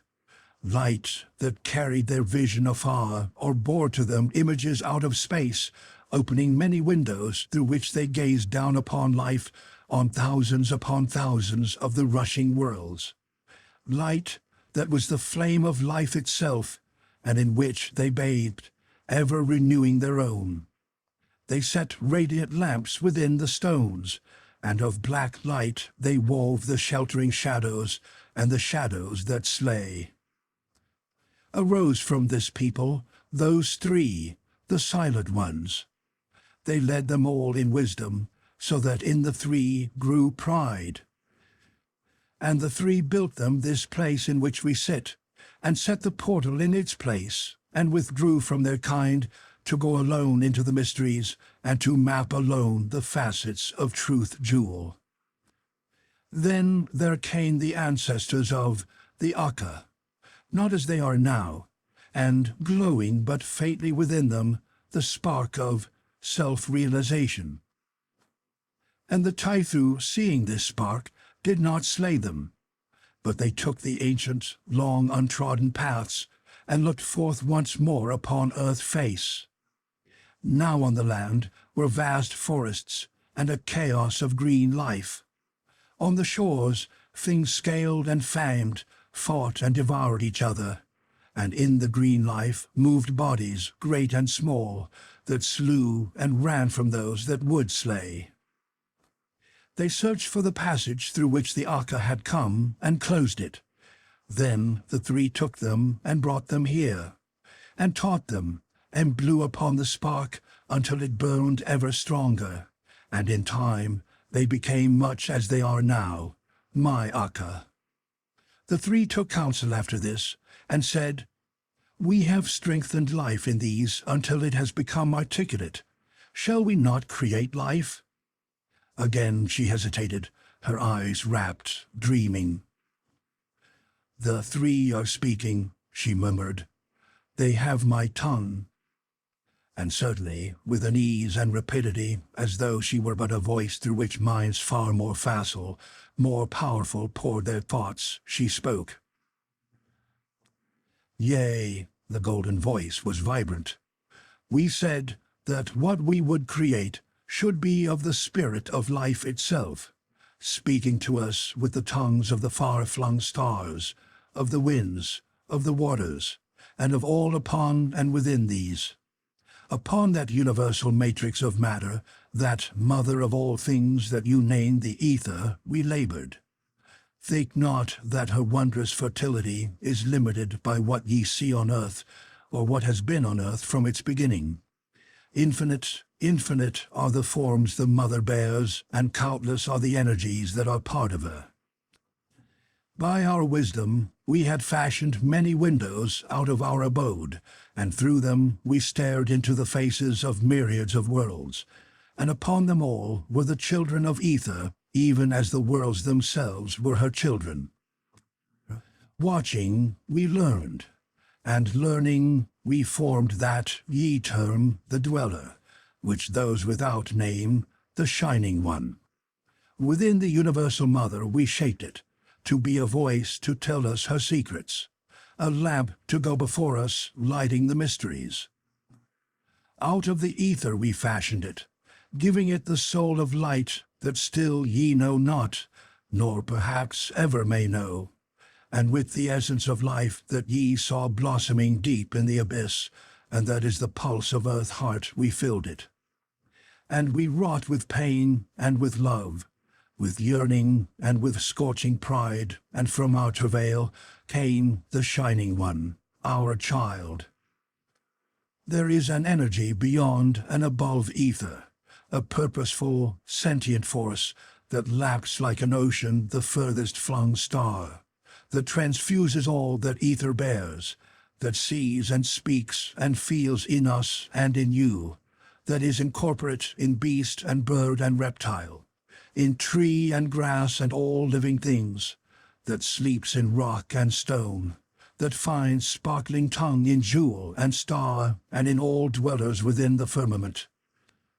And this ye call consciousness. We crowned the Shining One with the 7 orbs of light, which are the channels between it and the sentience we sought to make articulate, the portals through which flow its currents, and so flowing, become coate, vocal, self-realizant within our child. But as we shaped, there passed some of the essence of our pride.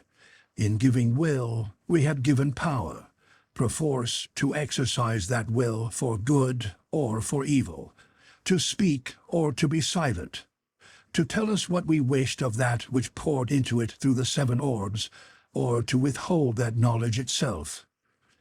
And in forging it from the immortal energies, we had endowed it with their indifference. Open to all consciousness, it held within it the pole of utter joy and the pole of utter woe, with all the arc that lies between, all the ecstasies of the countless worlds and suns, and all their sorrows, all that ye symbolize as gods, and all ye symbolize as devils.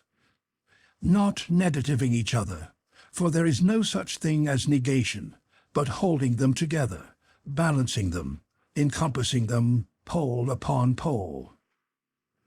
So this was the explanation of the entwined emotions of joy and terror that had changed so appallingly Throckmartin's face and the faces of all the dwellers' slaves.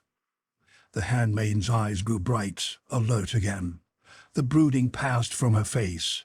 The golden voice that had been so deep found its own familiar pitch. "I listened while the 3 spoke to you," she said.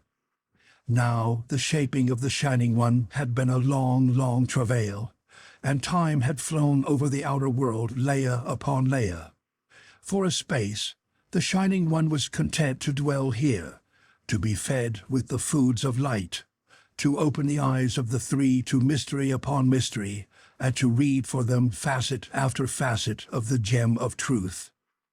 Yet, as the tides of consciousness flowed through it, they left behind shadowings and echoes of their burdens, and the Shining One grew stronger, always stronger of itself within itself. Its will strengthened, and now not always was it the will of the three, and the pride that was woven in the making of it waxed, while the love for them that its creators had set within it waned. Not ignorant were the Taifu of the work of the three. First there were a few, then more and more, who coveted the Shining One, and who would have had the three share with them the knowledge it drew in for them. But the Silent Ones, in their pride, would not. There came a time when its will was now all its own, and it rebelled, turning its gaze to the wider spaces beyond the portal, offering itself to the many there who would serve it, tiring of the three, their control, and their abode. Now the Shining One has its limitations, even as we. Over water it can pass, through air and through fire, but pass it cannot through rock or metal. So it sent a message, how I know not, to the Taifu who desired it, whispering to them the secret of the portal. And when the time was ripe, they opened the portal, and the Shining One passed through it to them. Nor would it return to the three, though they commanded. And when they would have forced it, they found that it had hived and hidden a knowledge that they could not overcome. Yet by their arts the three could have shattered the 7 shining orbs, but they would not, because they loved it. Those to whom it had gone built for it that place I have shown you, and they bowed to it and drew wisdom from it.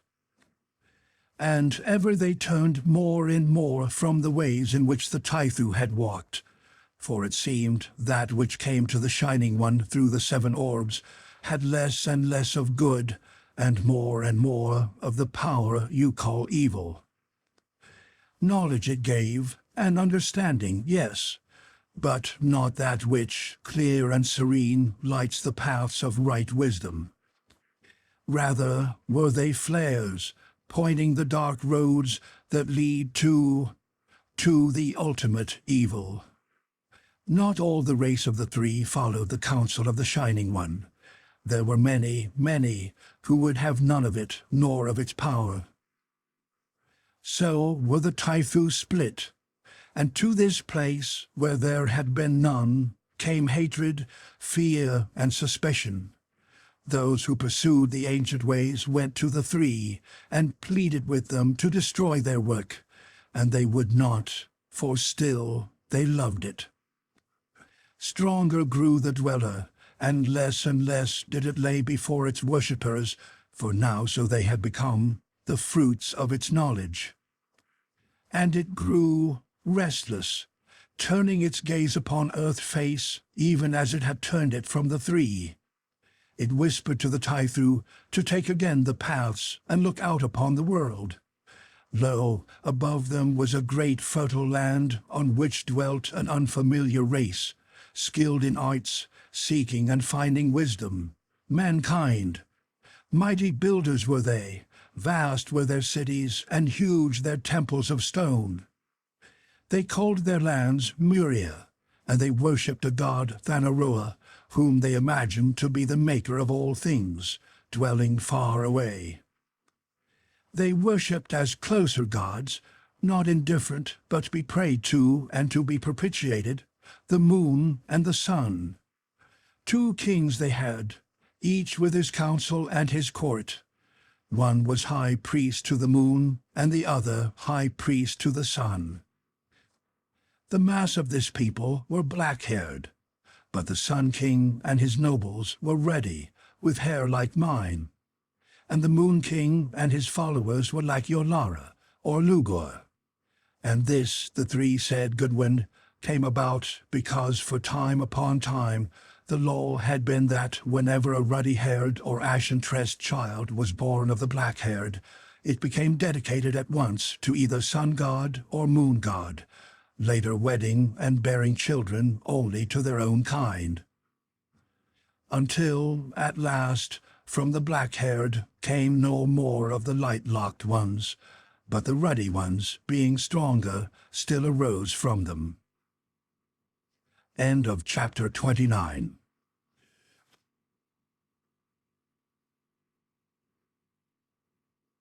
The Moon Pool, chapter 30. The Building of the Moon Pool. She paused, running her long fingers through her own bronze-flecked ringlets. Selective reading this, with a vengeance, I thought. An ancient experiment in heredity, which, of course, would in time result in the stamping out of the tendency to depart from type that lies in all organisms, resulting, obviously, at last, in 3 fixed forms of black-haired, ruddy-haired, and silver-haired. But this, with a shock of realization it came to me, was also an accurate description of the dark-polled Ladala, their fair-haired rulers, and of the golden-brown-tressed Lokla. How? Questions began to stream through my mind, silenced by the handmaiden's voice. Above, far, far above the abode of the Shining One, she said, was their greatest temple, holding the shrines both of sun and moon. All about it were other temples hidden behind mighty walls, each closing its own space, and squared and ruled, and standing within a shallow lake. The sacred city, the city of the gods of this land. It is the Nan-Madol that she is describing, I thought. Out upon all this looked the Taifu, who were now but the servants of the Shining One, as it had been the messenger of the three, she went on. When they returned, the Shining One spoke to them, promising them dominion over all that they had seen, yea, under it dominion of all earth itself, and later, perhaps, of other earths. In the Shining One had grown craft, cunning, knowledge to gain that which it desired. Therefore, it told its Taifu, and mayhap told them truth, that not yet was it time for them to go forth, that slowly must they pass into that outer world, for they had sprung from heart of earth, and even it lacked power to swirl unaided into and through the above. Then it counseled them, instructing them what to do. They hollowed the chamber wherein first I saw you, cutting their way to it, that path down which from it you sped. It revealed to them that the force that is within the moon flame is kin to the force that is within it, for the chamber of its birth was the chamber too of moon birth, and into it went the subtle essence and powers that flow in that earth child. And it taught them how to make that which fills what you call the moon pool, whose opening is close behind its veil, hanging upon the gleaming cliffs. When this was done, it taught them how to make and how to place the 7 lights through which moon flame streams into moon pool, the 7 lights that are kin to its own 7 orbs, even as its fires are kin to moon fires, and which would open for it a path that it could tread. And all this the Taifu did, working so sacredly that neither those of their race whose faces were set against the Shining One, nor the busy men above know aught of it. When it was done, they moved up the path, clustering within the moon pool chamber. Moon flames streamed through the 7 globes, poured down upon the pool. They saw mists arise, embrace, and become one with the moon flame, and then up through the moon pool, shaping itself within the mists of light, whirling, radiant, the Shining One. Almost free, almost loosed upon the world it coveted. Again it counseled them, and they pierced the passage whose portal you found first, set the fires within its stones, and revealing themselves to the Moon King and his priests, spake to them even as the Shining One had instructed. Now was the Moon King filled with fear when he looked upon the Tythu, shrouded with protecting mists of light in Moonpool chamber, and heard their words. Yet, being crafty, he thought of the power that would be his if he heeded, and how quickly the strength of the Sun King would dwindle. So he and his made a pact with the Shining One's messengers. When next the moon was round and poured its flames upon the Moonpool, the Tythu gathered there again, watched the child of the three take shape within the pillars, speed away and out. They heard a mighty shouting, a tumult of terror, of awe and of worship, a silence, a vast sighing, and they waited, wrapped in their mists of light, for they feared to follow, nor were they near the paths that would have enabled them to look without. Another tumult, and back came the Shining One, murmuring with joy, pulsing, triumphant, and clasped within its vapors a man and woman, ruddy-haired, gold-eyed, in whose faces rapture and horror lay side by side, gloriously, hideously. And still holding them, it danced above the Moonpool and sank. Now must I be brief. Lat after lat the Shining One went forth, returning with its sacrifices, and stronger after each it grew, and gayer and more cruel. Ever when it passed with its prey toward the pool, the Tythu who watched felt a swift, strong intoxication, a drunkenness of spirit, streaming from it to them. And the Shining One forgot what it had promised them of dominion, and in this new evil delight they too forgot. The outer land was torn with hatred and open strife. The Moon King and his kind, through the guidance of the evil Tythu and the favor of the Shining One, had become powerful, and the Sun King and his were darkened. And the moon priests preached that the child of the three was the moon god itself, come to dwell with them. Now vast tides arose, and when they withdrew, they took with them great portions of this country, and the land itself began to sink. Then said the Moon King that the moon had called to ocean to destroy, because wroth that another than he was worshipped. The people believed, and there was slaughter. When it was over, there was no more a Sun King, nor any of the ruddy-haired folk. Slain were they, slain down to the babe at breast. But still the tide swept higher, still dwindled the land. As it shrank, multitudes of the fleeing people were led through the Moonpool chamber and carried here. They were what now are called the Ladala, and they were given place and set to work. And they thrived. Came many of the fair-haired, and they were given dwellings. They sat beside the evil Tythu. They became drunk, even as they, with the dancing of the Shining One. They learned, not all, only a little part, but little enough of their arts. And ever the Shining One danced more gaily out there within the black amphitheatre, grew ever stronger, and ever the hordes of its slaves behind the veil increased. Nor did the Tythu who clung to the old ways check this. They could not. By the sinking of the land above, their own spaces were imperiled. All of their strength and all of their wisdom it took to keep this land from perishing, nor had they help from those others mad for the poison of the Shining One. And they had no time to deal with them, nor the earth race with whom they had foregathered. At last came a slow, vast flood. It rolled even to the bases of the walled islets of the city of the gods, and within these now were all that were left of my people on earth's face. I am of those people. She paused, looking at me proudly. One of the daughters of the Sun King, whose seed is still alive in the Ladala. As Larry opened his mouth to speak, she waved a silencing hand. This tide did not recede, she went on, and after a time the remnant, the Moon King leading them, joined those who had already fled below.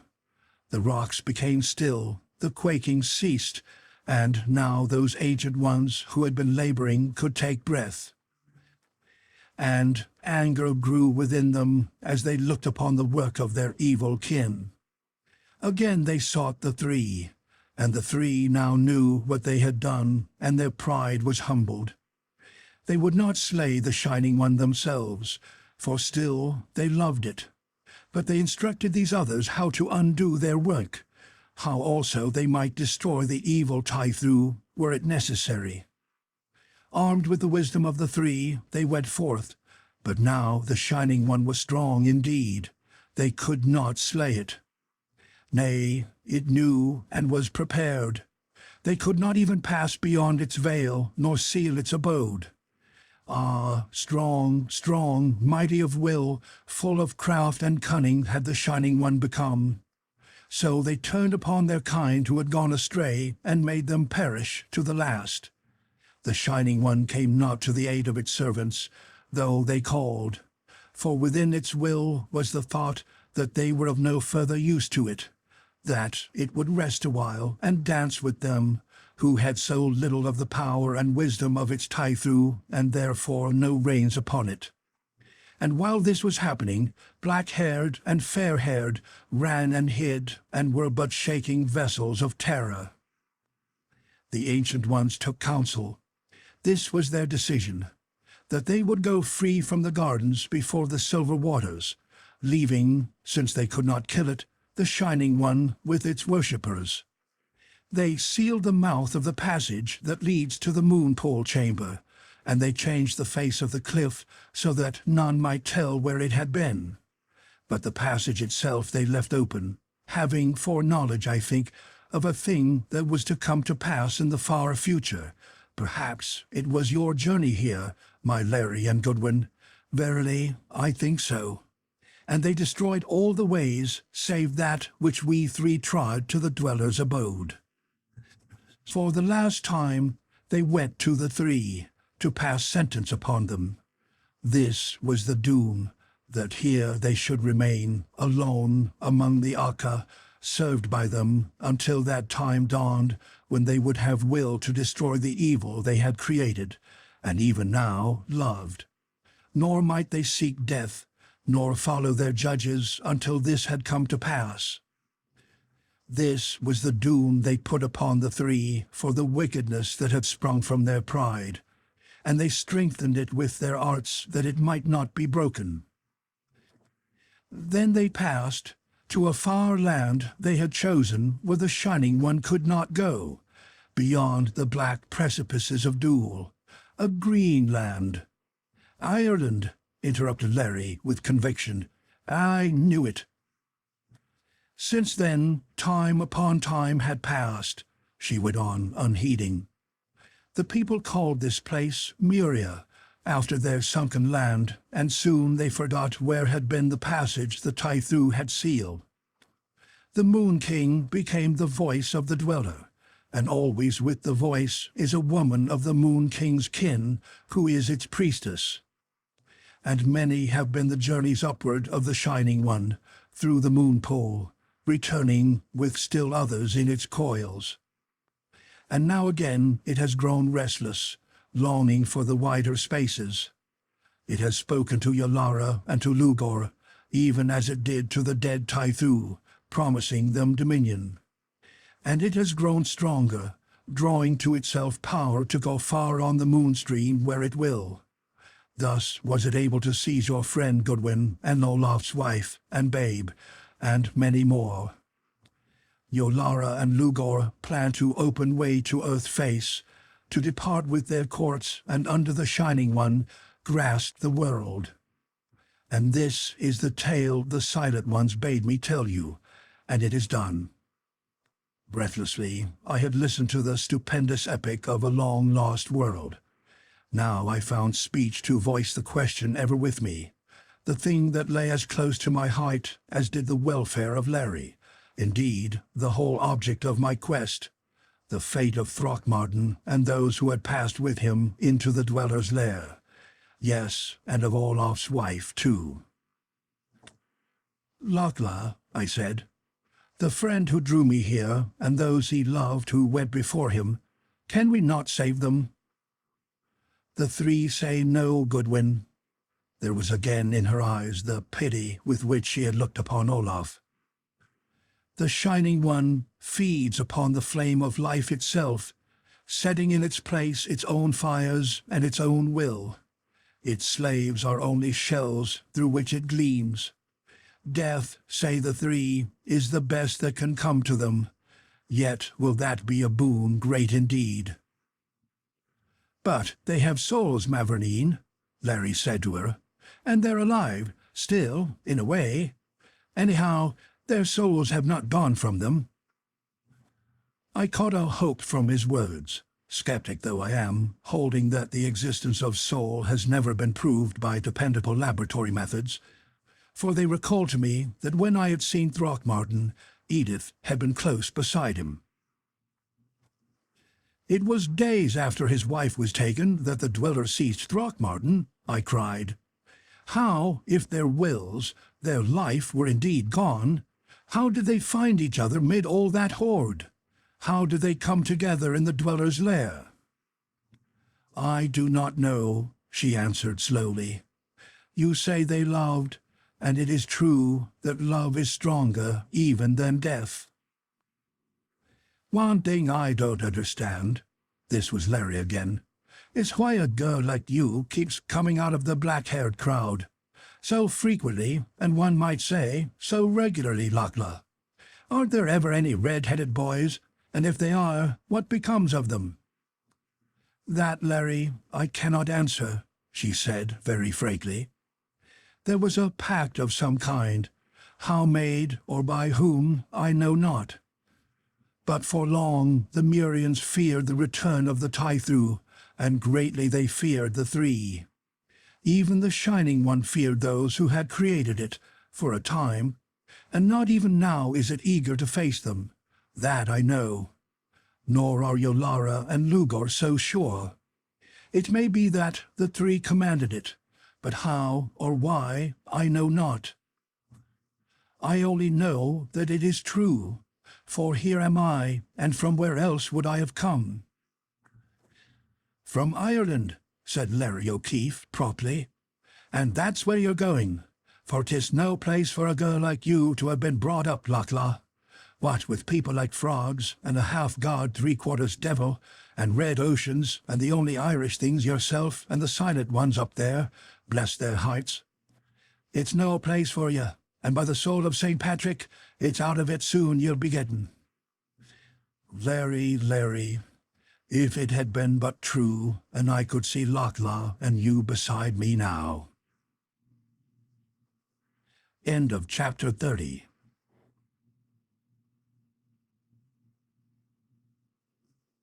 The Moon Pool. Chapter 31. Larry and the Fraudmen. Long had been her tale in the telling, and too long, perhaps, have I been in the repeating. But not every day are the mists rolled away to reveal undreamed secret of earth youth. And I have set it down here, adding nothing, taking nothing from it. Translating liberally, it is true, but constantly striving, while putting it into idea forms and phraseology, to be readily understood by my readers, to keep accurately to the spirit. And this, I must repeat, I have done throughout my narrative, wherever it has been necessary to record conversation with the myriads. Rising, I found I was painfully stiff, as muscle-bound as though I had actually trudged many miles. Larry, imitating me, gave an involuntary groan. "Faith, Mavourneen," he said to Lugur, relaxing unconsciously into English, "your roads would never wear out shoe leather, but they've got their kick just the same." She understood our plight, if not his words, gave a soft little cry of mingled pity and self-reproach, forced us back upon the cushions. "Oh, but I'm sorry," mourned Lugur, leaning over us. "I had forgotten. For those new to it, the way is a weary one indeed." She ran to the doorway, whistled a clear high note down the passage. Through the hangings came two of the frogmen. She spoke to them rapidly. They crouched toward us, what certainly was meant for an amiable grin wrinkling the grotesque muzzles, bearing the glistening rows of needle teeth. And while I watched them with the fascination that they never lost for me, the monsters calmly swung one arm around our knees, lifted us up like babies, and as calmly started to walk away with us. Put me down, I say." The O'Keefe's voice was both outraged and angry. Squinting around, I saw him struggling violently to get to his feet. The Aka only held him tighter, booming comfortingly, peering down into his flushed face inquiringly. "But, Larry, darling," Lochla's tones were, well, maternally surprised. "You're stiff and sore, and Craw can carry you quite easily." "I won't be carried," sputtered the O'Keefe. "Damn it, Goodwin, there are such things as the Udities even here, and for a lieutenant of the Royal Air Force to be picked up and carted around like a bundle of rags, it's not discipline." "Put me down, ye old madden, or I'll poke ye in the snout," he shouted to his bearer, who only boomed gently and stared at the handmaiden, plainly for further instructions. "But, Larry, dear," Lochla was plainly distressed, "it will hurt you to walk, and I don't want you to hurt, Larry, darling." "Holy shade of St. Patrick," moaned Larry. Again he made a mighty effort to tear himself from the frogman's grip, gave up with a groan. "Listen, Alana," he said plaintively. "When we get to Ireland, you and I, we won't have anybody to pick us up and carry us about every time we get a bit tired. And it's get me in bad habits you are." "Oh, yes, we will, Larry," cried the handmaiden, "because many, oh, many of my Aka will go with us." "Will you tell this boob to put me down?" gritted the now thoroughly aroused O'Keefe. I couldn't help laughing. He glared at me. "Boob?" exclaimed Lochla. "Yes, boob," said O'Keefe, "and I have no desire to explain the word in my present position, light of my soul." The handmaiden sighed, plainly dejected, but she spoke again to the Aka, who gently lowered the O'Keefe to the floor. "I don't understand," she said hopelessly. "If you want to walk, why, of course you shall, Larry." She turned to me. "Do you?" she asked. "I do not," I said firmly. "Well then," murmured Lochla, "go you, Larry and Goodwin, with Craw and Gulk, and let them minister to you.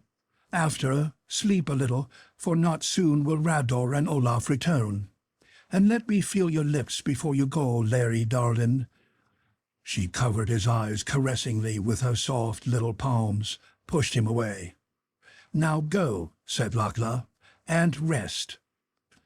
Unashamed, I lay back against the horny chest of Gulk, and with a smile noticed that Larry, even if he had rebelled at being carried, did not disdain the support of Craw's shining black-scaled arm, which, slipping around his waist, half lifted him along. They parted a hanging and dropped us softly down beside a little pool, sparkling with the clear water that had heretofore been brought us in the wide basins. They then began to undress us. At this point, the O'Keefe gave up. "Whatever they're going to do, we can't stop 'em, Doc," he moaned. "Anyway, I feel as though I'd been pulled through a knothole, and I don't care, as the song says." When we were stripped, we were lowered gently into the water, but not long did the Aka let us splash about the shallow basin. They lifted us out, and from jars began deftly to anoint and rub us with aromatic unguents. I think that in all the medley of grotesque, of tragic, of baffling, strange and perilous experiences in that underground world, none was more bizarre than this, valeing. I began to laugh. Larry joined me, and then Craw and Gulk joined in our merriment with deep batrachian cachinnations and gruntings.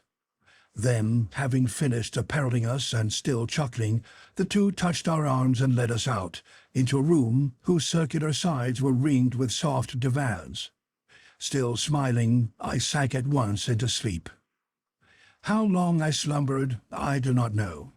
A low and thunderous booming coming through the deep window slit reverberated through the room and awakened me. Larry yawned, arose briskly. "Sounds as though the bass drums of every jazz band in New York were serenading us," he observed. Simultaneously, we sprang to the window, peered through. We were a little above the level of the bridge, and its full length was plain before us.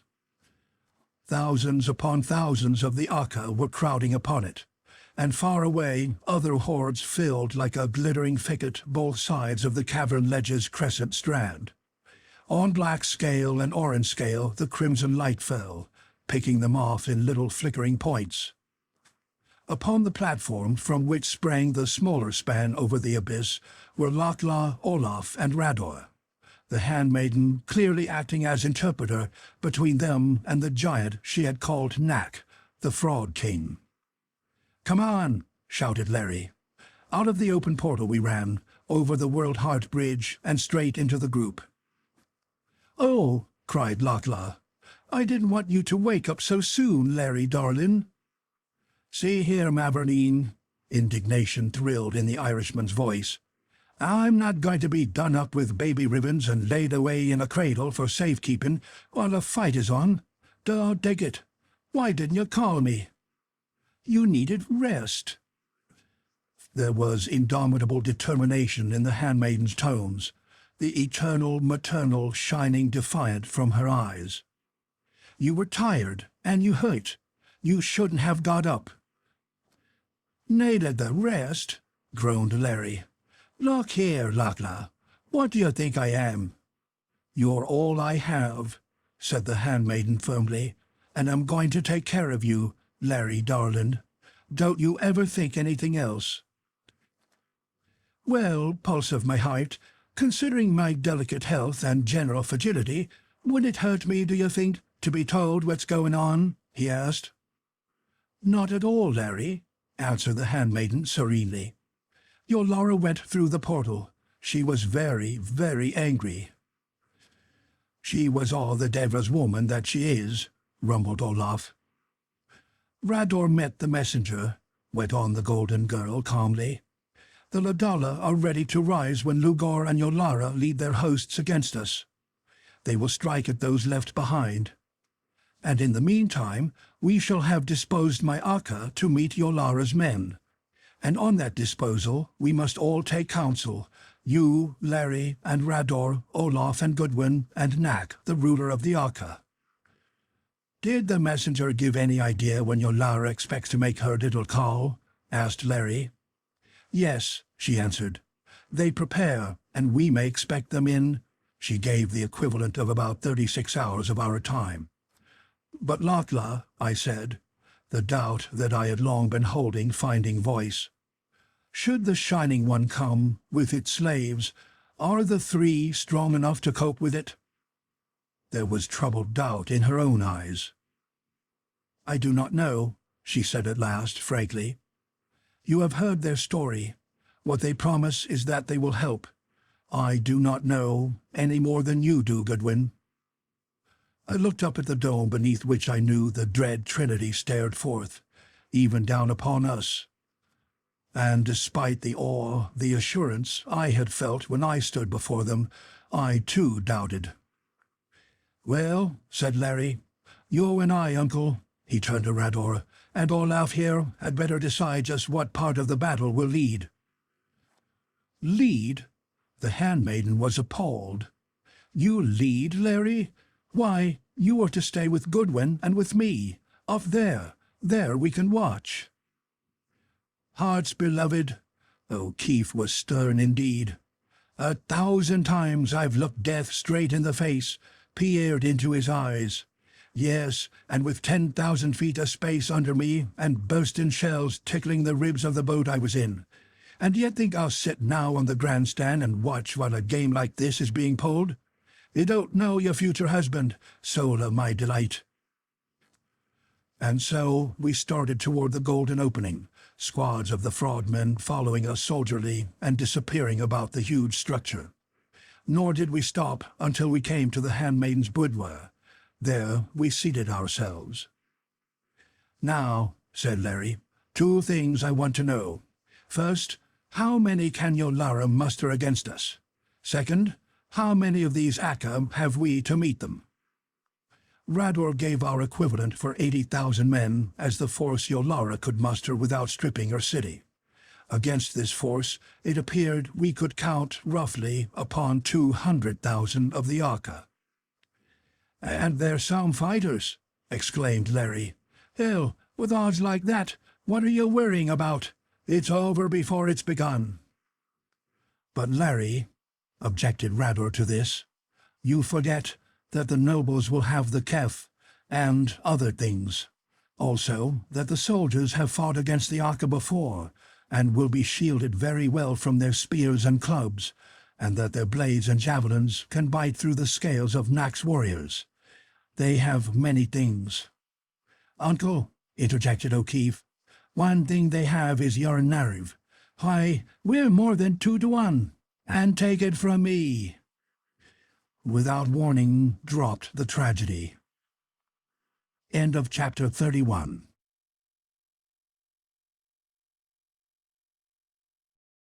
The Moon Pool, chapter 32. Your love, your lives, your souls. Lugur had taken no part in the talk since we had reached her bower. She had seated herself close to the O'Keefe. Glancing at her, I had seen steal over her face that brooding, listening look that was hers whenever in that mysterious communion with the three.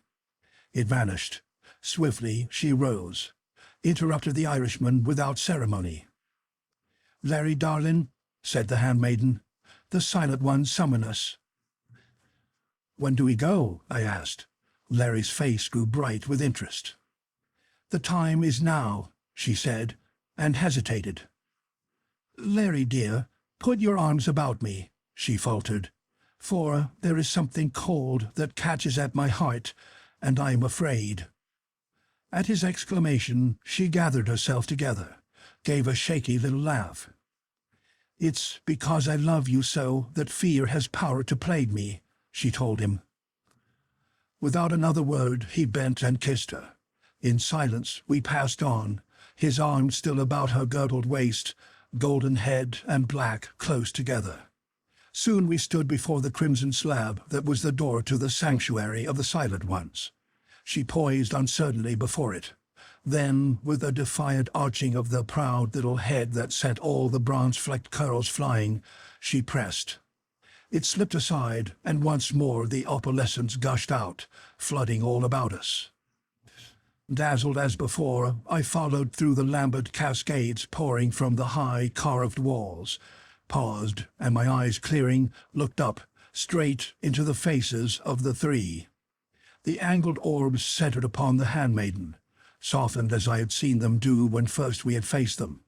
She smiled up, seemed to listen. "Come closer," she commanded, "close to the feet of the Silent Ones." We moved, pausing at the very base of the dais. The sparkling mists thinned, the great heads bent slightly over us. Through the veils I caught a glimpse of huge columnar necks, enormous shoulders covered with draperies as of pale blue fire. I came back to attention with a start, for Lugur was answering a question only heard by her, and, answering it aloud, I perceived for our benefit. For whatever was the mode of communication between those whose handmaid she was and her, it was clearly independent of speech. "He has been told," she said, "even as you commanded." Did I see a shadow of pain flit across the flickering eyes? Wondering, I glanced at Lugur's face, and there was a dawn of foreboding and bewilderment. For a little she held her listening attitude. Then the gaze of the three left her, focused upon the O'Keefe. "Thus speak the Silent Ones, through Lugur, their handmaiden." The golden voice was like low trumpet notes. "At the threshold of doom is that world of yours above. Yea, even the doom, Goodwin, that ye dreamed, and the shadow of which, looking into your mind, they see, say the three. For not upon earth and never upon earth can man find means to destroy the Shining One." She listened again, and the foreboding deepened to an amazed fear. "They say, the Silent Ones," she went on, "that they know not whether even they have the power to destroy. Energies we know nothing of entered into its shaping and are part of it, and stilled other energies it has gathered to itself." She paused. A shadow of puzzlement crept into her voice. "And other energies still, forces that ye do know and symbolize by certain names, hatred and pride and lust, and many others which are forces real as that hidden in the Keth.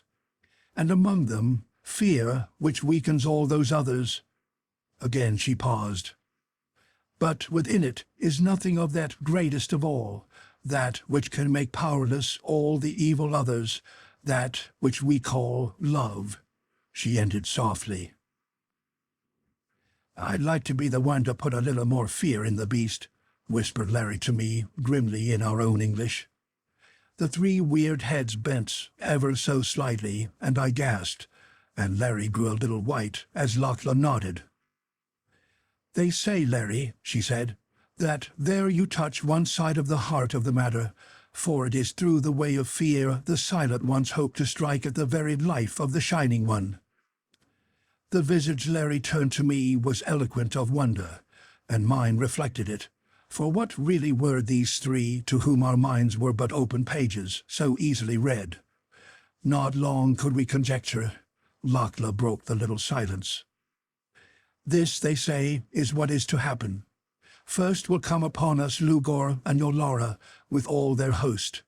Because of fear, the Shining One will lurk behind within its lair. For despite all, the Dweller does dread the three, and only them. With this host, the Voice and the Priestess will strive to conquer. And if they do, then will they be strong enough too to destroy us all. For if they take the abode, they banish from the Dweller all fear and sound the end of the three. Then will the Shining One be all free indeed, free to go out into the world, free to do there as it wills. But if they do not conquer, and the Shining One comes not to their aid, abandoning them even as it abandoned its own Tythu, then will the three be loosed from a part of their doom, and they will go through the portal, seek the Shining One beyond the veil, and, piercing it through fear's opening, destroy it." "That's quite clear," murmured the O'Keefe in my ear. "Weaken the morale, then smash. I've seen it happen a dozen times in Europe. While they've got their nerve, there's not a thing you can do. Get their nerve, not a thing they can do. And yet, in both cases, they're the same men." Lugur had been listening again. She turned, thrust out hands to Larry, a wild hope in her eyes, and yet a hope half ashamed. "They say," she cried, "that they give us choice. Remembering that your world doom hangs in the balance, we have choice. Choice to stay and help fight Yolara's armies, and they say they look not lightly on that help, or choice to go, and if so be you choose the latter, then will they show another way that leads into your world." A flush had crept over the O'Keefe's face as she was speaking. He took her hands and looked long into the golden eyes. Glancing up, I saw the Trinity were watching them intently, imperturbably. "What do you say, Mavourneen?" asked Larry gently. The handmaiden hung her head, trembled. "Your words shall be mine, O one I love," she whispered. "So going or staying, I am beside you." "And you, Goodwin?" He turned to me. I shrugged my shoulders. After all, I had no one to care. "It's up to you, Larry," I remarked, deliberately choosing his own phraseology. The O'Keefe straightened, squared his shoulders, gazed straight into the flame-flickering eyes. "We stick," he said briefly. Shamefacedly, I recall now that, at the time, I thought this colloquialism not only irrelevant, but in somewhat bad taste. I am glad to say I was alone in that bit of weakness. The face that Norhala turned to Larry was radiant with love, and although the shamed hope had vanished from the sweet eyes, they were shining with adoring pride. And the marble visages of the three softened, and the little flames died down. "Wait," said Norhala. "There is one other thing they say we must answer before they will hold us to that promise. Wait." She listened, and then her face grew white as those of the three themselves. The glorious eyes widened, stark terror filling them. The whole lithe body of her shook like a reed in the wind. "Not that!" she cried out to the three. "Oh, not that! Not Larry! Let me go, even as you will, but not him!" She threw up frantic hands to the woman being of the Trinity. "Let me bear it alone," she wailed. "Alone, Mother! Mother!" The three bent their heads toward her, their faces pitiful, and from the eyes of the woman one rolled tears. Larry leaped to Norhala's side. "Mavourneen," he cried, "sweetheart, what have they said to you?" He glared up at the silent ones, his hand twitching toward the high-hung pistol holster. The handmaid swung to him, threw wide arms around his neck, held her head upon his heart until her sobbing ceased. "This, they say, the silent ones," she gasped, and then all the courage of her came back. "Oh, heart of mine," she whispered to Larry, gazing deep into his eyes, his anxious face cupped between her white palms. "This they say, that should the Shining One come to succor Yolara and Lugur, should it conquer its fear and do this, then there is but one way left to destroy it, and to save your world." She swayed. He gripped her tightly. "But one way. You and I must go, together, into its embrace. Yea, we must pass within it, loving each other, loving the world, realizing to the full all that we sacrifice, and sacrificing all, our love, our lives, perhaps even that you call soul, O loved one, must give ourselves all to the Shining One, gladly, freely, our love for each other flaming high within us, that this curse shall pass away.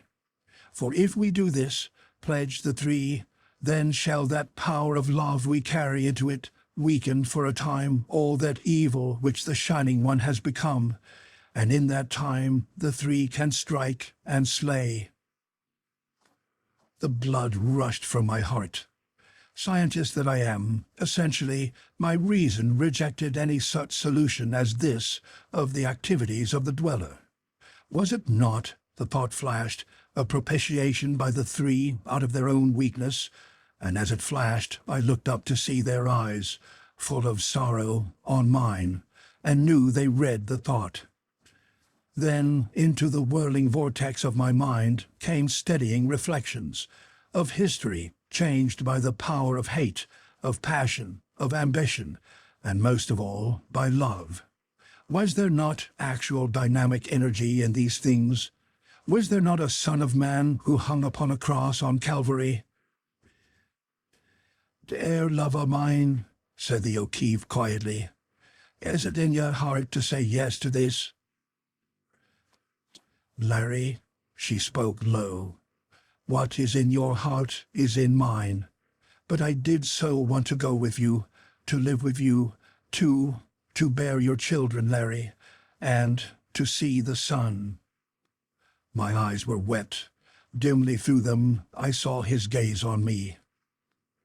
"If the world is at stake," he whispered, "why, of course, there's only one thing to do. God knows I never was afraid when I was fighting up there, and many a better man than me has gone west with shell and bullet for the same idea. But these things aren't shell and bullet. But I hadn't Norhala then, and it's the damned doubt I have behind it all." He turned to the three, and did I in their poise sense a rigidity, an anxiety that sat upon them as alienly as would divinity upon men? "Tell me this, silent ones," he cried. "If we do this, Norhala and I, Is it sure you are that you can slay the thing and save my world? Is it sure you are? For the first and the last time, I heard the voice of the Silent Ones. It was the man-being at the right who spoke. We are sure. The tones rolled out like deepest organ notes, shaking, vibrating, assailing the ears as strangely as their appearance struck the eyes. Another moment the O'Keefe stared at them. Once more he squared his shoulders, lifted Lochla's chin, and smiled into her eyes. "We stick," he said again, nodding to the three. Over the visages of the Trinity fell benignity that was awesome. The tiny flames in the jet orbs vanished, leaving them wells in which brimmed serenity, hope, and extraordinary joyfulness. The woman sat upright, tender gaze fixed upon the man and girl, her great shoulders raised as though she had lifted her arms and had drawn to her those others. The three faces pressed together for a fleeting moment, raised again. The woman bent forward, and as she did so, Lochla and Larry, as though drawn by some outer force, were swept upon the dais. Out from the sparkling mist stretched two hands, enormously long, six-fingered, thumbless, a faint tracery of golden scales upon their white backs, utterly unhuman and in still some strange way beautiful, radiating power, and all womanly. They stretched forth, they touched the bed heads of Lochla and the O'Keefe, caressed them, drew them together, softly stroked them, lovingly, with more than a touch of benediction, and withdrew. The sparkling mists rolled up once more, hiding the Silent Ones. As silently as once before we had gone, we passed out of the place of light, beyond the crimson stone, back to the handmaiden's chamber. Only once on our way did Larry speak. "Cherak, darlin'," he said to her, "it's a long way yet before the finish. And you are thinking that Lugur and Yolara are going to pull this thing off, are you?" The handmaiden only looked at him, eyes love and sorrow filled. "They are," said Larry. "They are. Like hell they are." End of chapter 32.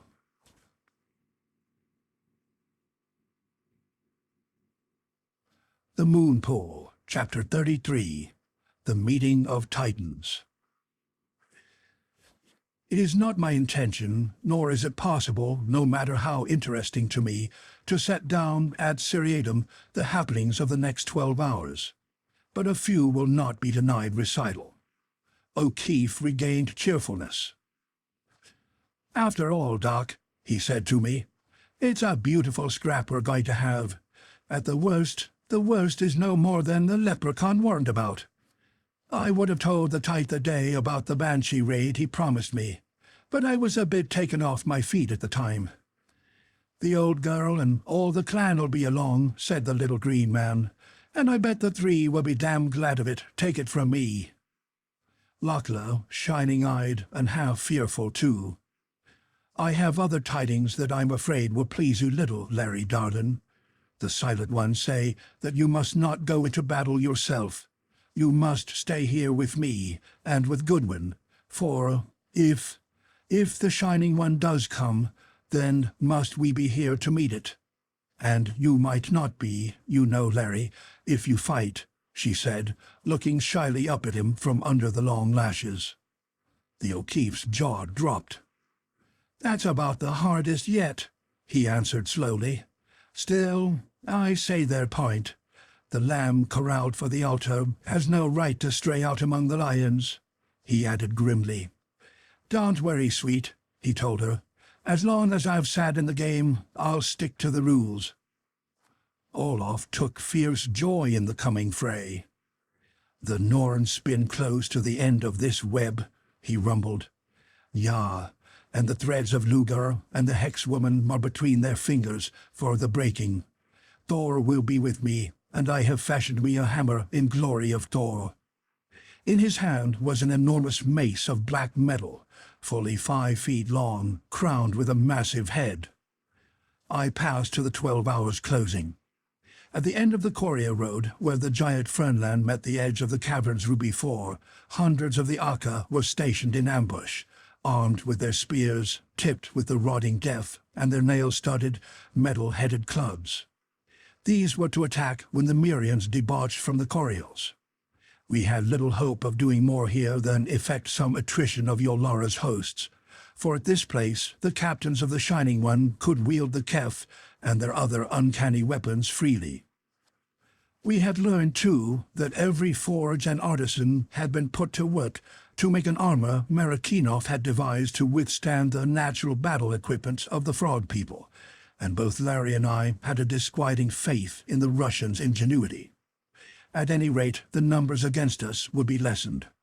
Next, under the direction of the Frog King, levies commanded by subsidiary chieftains had completed rows of rough walls along the probable route of the Myrians through the cavern. These afforded the Aka a fair protection behind which they could hurl their darts and spears. Curiously enough, they had never developed the bow as a weapon. At the opening of the cavern, a strong barricade stretched almost to the two ends of the crescent strand. Almost, I say, because there had not been time to build it entirely across the mouth. And from edge to edge of the Titanic bridge, from where it sprang outward at the shore of the Crimson Sea to 100 feet away from the golden door of the abode, barrier after barrier was piled. Behind the wall defending the mouth of the cavern waited other thousands of the Aka. At each end of the unfinished barricade they were mustered thickly, and at right and left of the crescent, where their forest began, more legions were assembled to make way up to the ledge as opportunity offered. Rake upon rake they manned the bridge barriers. They swarmed over the pinnacles and in the hollows of the island's ragged outer lip. The domed castle was a hive of them, if I may mix my metaphors, and the rocks and gardens that surrounded the abode glittered with them. "Now," said the handmaiden, "there's nothing else we can do, save wait." She led us out through her bower and up the little path that ran to the embrasure. Through the quiet came a sound, a sighing, a half-mournful whispering that beat about us and fled away. "They come," cried Lakla, the light of battle in her eyes. Larry drew her to him, raised her in his arms, kissed her. "A woman," acclaimed the O'Keefe, "a rare woman, and mind." With the cry of the portal, there was movement among the Aka, the glint of moving spears, flash of metal-tipped clubs, rattle of horny spurs, rumblings of battle cries. And we waited, it seemed interminably, gaze fastened upon the low wall across the cavern mouth. Suddenly, I remember the crystal through which I peered when the hidden assassins had crept upon us. Mentioning it to Lakla, she gave a little cry of vexation, a command to her attendant. And not long, that faithful, if unusual lady had returned with a tray of the glasses. Raising mine, I saw the lines furthest away leap into sudden activity. Spurred warrior after warrior leaped upon the barricade and over it. Flashes of intense green light mingled with gleams like lightning strokes of concentrated moon rays, sprang from behind the wall, sprang and struck and burned upon the scales of the Batratians. "They come," whispered Lakla. At the far ends of the crescent, a terrific milling had begun. Here it was plain the Aka were holding. Faintly, for the distance was great, I could see fresh force upon force rush up and take the places of those who had fallen. Over each end of these, and along the whole line of the barricade, a mist of dancing, diamonded atoms began to rise. Sparking, coruscating points of diamond dust that darted and danced. What had once been Lakla's guardians, dancing now in the nothingness. "God, but it's hard to stay here like this," groaned the O'Keefe. Olaf's teeth were bared, the lips drawn back in such a fighting grin as his ancestors, berserk on their raven ships, must have borne. Rador was livid with rage, the handmaiden's nostrils flaring wide, all her wrathful soul in her eyes. Suddenly, while we looked, the rocky wall which the Akka had built at the cavern mouth was not. It vanished, as though an unseen, unbelievably gigantic hand had with the lightning speed swept it away. And with it vanished 2 long lines of the great amphibians close behind it. Then down upon the ledge, dropping into the crimson sea, sending up geysers of ruby spray, dashing on the bridge, crushing the frogmen, fell a shower of stone, mingled with distorted shapes and fragments whose scales still flashed meteoric as they hurled from above. "That which makes things fall upward," hissed Olaf. "That which I saw in the garden of Lugur."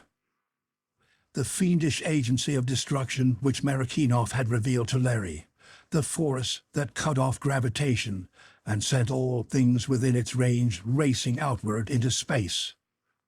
And now over the debris upon the ledge, striking with long sword and daggers, here and there a captain flashing the green ray, moving on in ordered squares, came upon the soldiers of the Shining One. Nearer and nearer the verge of the ledge they pushed Nock's warriors, leaping upon the dwarfs, smiting them with spear and club, with teeth and spur. The Akka fought like devils. Quivering under the ray, they leaped and dragged down and slew. Now there was but one long line of the frogmen at the very edge of the cliff, and ever the clouds of dancing, diamonded atoms grew thicker over them all. That last thin line of the Akka was going, yet they fought to the last, and none toppled over the lip without at least one of the armored Mirians in his arms. My gaze dropped to the foot of the cliffs. Stretched along their length was a wide ribbon of beauty, a shimmering multitude of gleaming, pulsing, prismatic moons, glowing ever brighter, ever more wondrous, the gigantic Medusae globes feasting on dwarf and frogman alike. Across the waters, faintly, came a triumphant shouting from Lugur's and Yolara's men. Was the ruddy light of the place lessening, growing paler, changing to a faint rose? There was an exclamation from Larry. Something like hope relaxed the drawn muscles of his face. He pointed to the aureate dome wherein sat the 3, and then I saw. Out of it, through the long transverse slit through which the Silent Ones kept their watch on cavern, bridge, and abyss, a torrent of the opalescent light was pouring. It cascaded like a waterfall, and as it flowed, it spread whirling out in columns and eddies, clouds and wisps of misty, curdled coruscations. It hung like a veil over all the islands, filtering everywhere, driving back the crimson light as though possessed of impenetrable substance. And still it cast not the faintest shadowing upon our vision. "Good God!" breathed Larry. "Look!" The radiance was marching down the colossal bridge. It moved swiftly, in some unthinkable way, intelligently. It swathed the Akka, and closer, ever closer it swept toward the approach upon which Yolara's men had now gained foothold. From their ranks came flash after flash of the green ray, aimed at the abode. But as the light sped and struck the opalescence, it was blotted out. The shimmering mist seemed to enfold, to dissipate it. Lakla drew a deep breath. "The Silent Ones forgive me for doubting them," she whispered, and again hope blossomed on her face, even as it did on Larry's. The frogmen were gaining. Clothed in the armor of that mist, they pressed back from the bridgehead the invaders. There was another prodigious movement at the ends of the crescent, and racing up, pressing against the dwarfs, came other legions of Nack's warriors. And reinforcing those out on the prodigious arch, the frogmen stationed in the gardens below us poured back to the castle and out through the open portal. "They're licked!" shouted Larry. "They're—" So quickly I could not follow the movement, his automatic leaped into his hand, spoke once and again and again. Rador leaped to the head of the little path, sword in hand. Olaf, shouting and whirling his mace, followed. I strove to get my own gun quickly. For up that path were running 2 score of Lugur's men, while from below Lugur's own voice roared. "Quick, slay not the handmaiden or her lover. Carry them down. Quick, but slay the others." The handmaiden raced toward Larry, stopped, whistled shrilly, again and again. Larry's pistol was empty, but as the dwarfs rushed upon him, I dropped 2 of them with mine. It jammed. I could not use it. I sprang to his side. Rador was down, struggling in a heap of Lugur's men. Olaf, a Viking of old, was whirling his great hammer, and striking through armor, flesh, and bone. Larry was down. Lokla flew to him. But the Norseman, now streaming with blood from a dozen wounds, caught a glimpse of her coming, turned, thrust out a mighty hand, set her reeling back, and then, with his hammer, cracked the skulls of those trying to drag the O'Keefe down the path. A cry from Lokla. The dwarfs had seized her, had lifted her despite her struggles, were carrying her away. One I dropped with the butt of my useless pistol, and then went down myself under the rush of another. Through the clamour I heard a booming of the Akka, closer, closer. Then, through it, the bellow of Lugur. I made a mighty effort, swung a hand up, and sucked my fingers in the throat of the soldier striving to kill me. Writhing over him, my fingers touched the poniard. I thrust it deep, staggered to my feet. The O'Keefe, shielding Lokla, was battling with a longsword against a half-dozen of the soldiers. I started toward him, was struck, and under the impact hurled to the ground. Dizzily, I raised myself, and leaning upon my elbow, stared and moved no more. For the dwarfs lay dead, and Larry, holding Lokla tightly, was staring even as I. And ranged at the head of the path were the Akka, whose booming advance in obedience to the handmaid's call I had heard. And at what we all stared was Olaf, crimson with wounds, and Lugur, in blood-red armor, locked in each other's grip, struggling, smiting, tearing, kicking, and swaying about the little space before the embrasure. I crawled over toward the O'Keefe. He raised his pistol, dropped it. "Can't hit him without hitting Olaf," he whispered. Lokla signaled the frogmen. They advanced toward the 2, but Olaf saw them, broke the red dwarf's hold, sent Lugur reeling a dozen feet away. "No!" shouted the Norseman, the ice of his pale blue eyes glinting like frozen flames, blood streaming down his face and dripping from his hands. "No! Lugur is mine. None but me slays him. Ho, you Lugur!" and cursed him and Yolara and the Dweller hideously. I cannot set those curses down here. They spurred Lugur. Mad now as the Norseman, the red dwarf sprang. Olaf struck a blow that would have killed an ordinary man, but Lugur only grunted, swept in, and seized him about the waist. One mighty arm began to creep up toward Huldriksson's throat. "Aware, Olaf!" cried O'Keefe, but Olaf did not answer. He waited until the red dwarf's hand was close to his shoulder, and then, with an incredibly rapid movement, once before had I seen something like it in a wrestling match between Papuans, he had twisted Lugur around, twisted him so that Olaf's right arm lay across the tremendous breast, the left behind the neck, and Olaf's left leg held the voice's armored thighs vice-like against his right knee, while over that knee lay the small of the red dwarf's back. For a second or two the Norseman looked down upon his enemy, motionless in that paralyzing grip, and then, slowly, he began to break him. Lokla gave a little cry, made a motion toward the 2, but Larry drew her head down against his breast, hiding her eyes, then fastened his own upon the pair, white-faced, stern. Slowly, ever so slowly, proceeded Olaf. Twice Lugur moaned. At the end he screamed, horribly. There was a cracking sound, as of a stout stick snapped. Huldrikssson stooped, silently. He picked up the limp body of the voice, not yet dead, for the eyes rolled, the lips strove to speak, lifted it, walked to the parapet, swung it twice over his head, and cast it down to the red waters. End of chapter 33.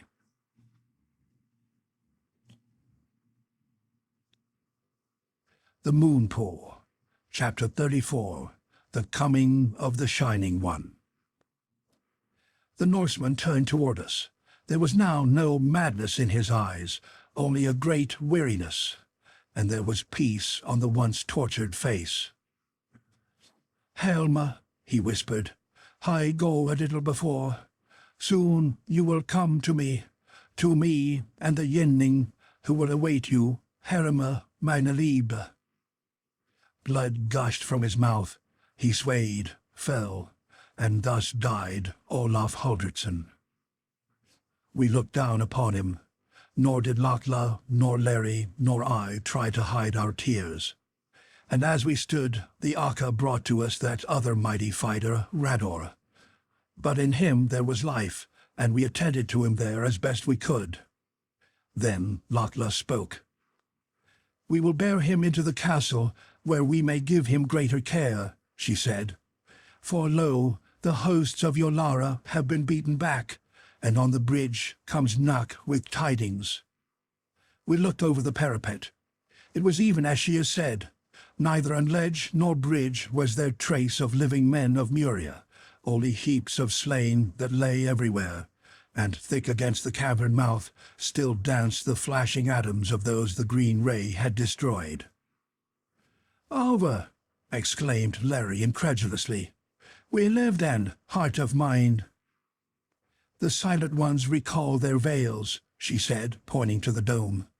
Back through the slitted opening the radiance was streaming, withdrawing from sea and island, marching back over the bridge with that same ordered, intelligent motion. Behind it the red light pressed, like skirmishers on the heels of a retreating army.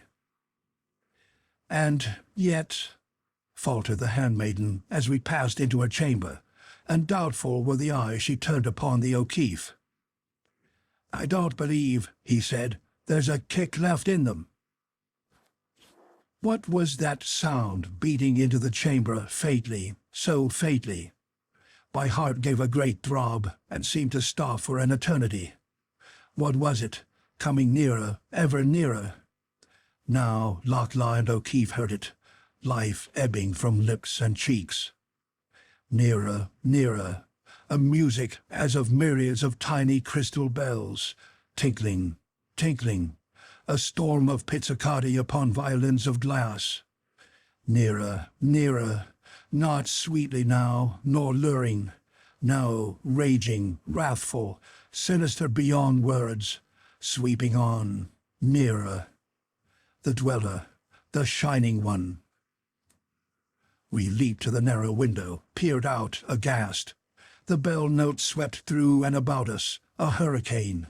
The crescent strand was once more a ferment. Back, back were the Akka being swept, as though by brooms, tottering on the edge of the ledge, falling into the waters. Swiftly they were finished, and where they had fought was an eddying throng clothed in tatters or naked, swaying, drifting, arms tossing, like marionettes of Satan. The dead alive, the slaves of the Dweller. They swayed and tossed, and then, like water racing through an open dam, they swept upon the bridgehead. On and on they pushed, like the bore of a mighty tide. The frogmen strove against them, clubbing, spearing, tearing them. But even those worst smitten seemed not to fall. On they pushed, driving forward, irresistible, a battering ram of flesh and bone. They clove the masses of the Akka, pressing them into the sides of the bridge and over. Through the open gates they forced them, for there was no room for the frogmen to stand against that implacable tide. Then those of the Akka who were left turned their backs and ran.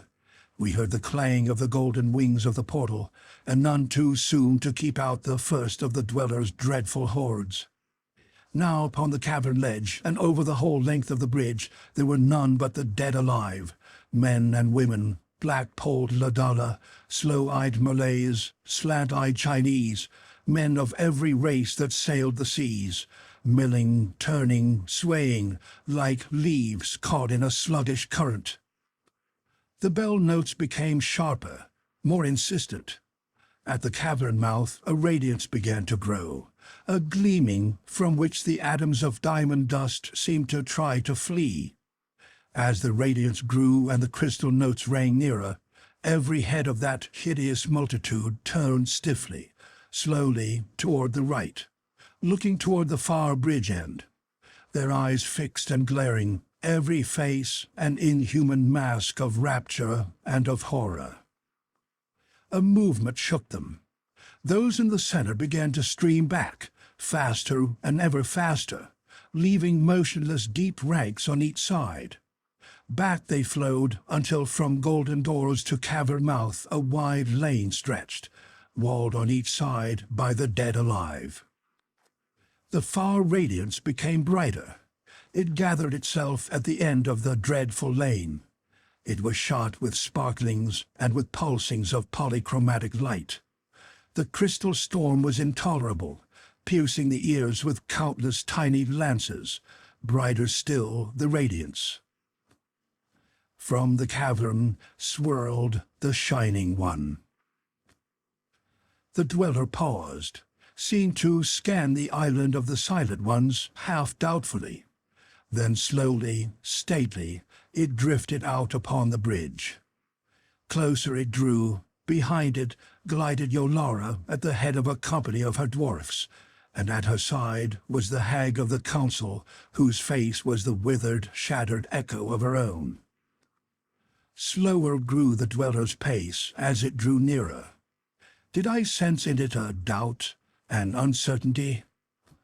The crystal-tongued, unseen choristers that accompanied it subtly seemed to reflect the doubt. Their notes were not sure, no longer insistent. Rather was there in them an undertone of hesitancy, of warning. Yet on came the Shining One until it stood plain beneath us, searching with those eyes that thrust from and withdrew into unknown spheres, the golden gateway, the cliff face, the castle's rounded bulk, and more intently than any of these, the dome wherein sat the three. Behind it, each face of the dead alive turned toward it, and those beside it throbbed and gleamed with its luminescence. Yolara crept close, just beyond the reach of its spirals. She murmured, and the dweller bent toward her, its 7 globes steady in their shining mists, as though listening. It drew erect once more, resumed its doubtful scrutiny. Yolara's face darkened. She turned abruptly, spoke to a captain of her guards.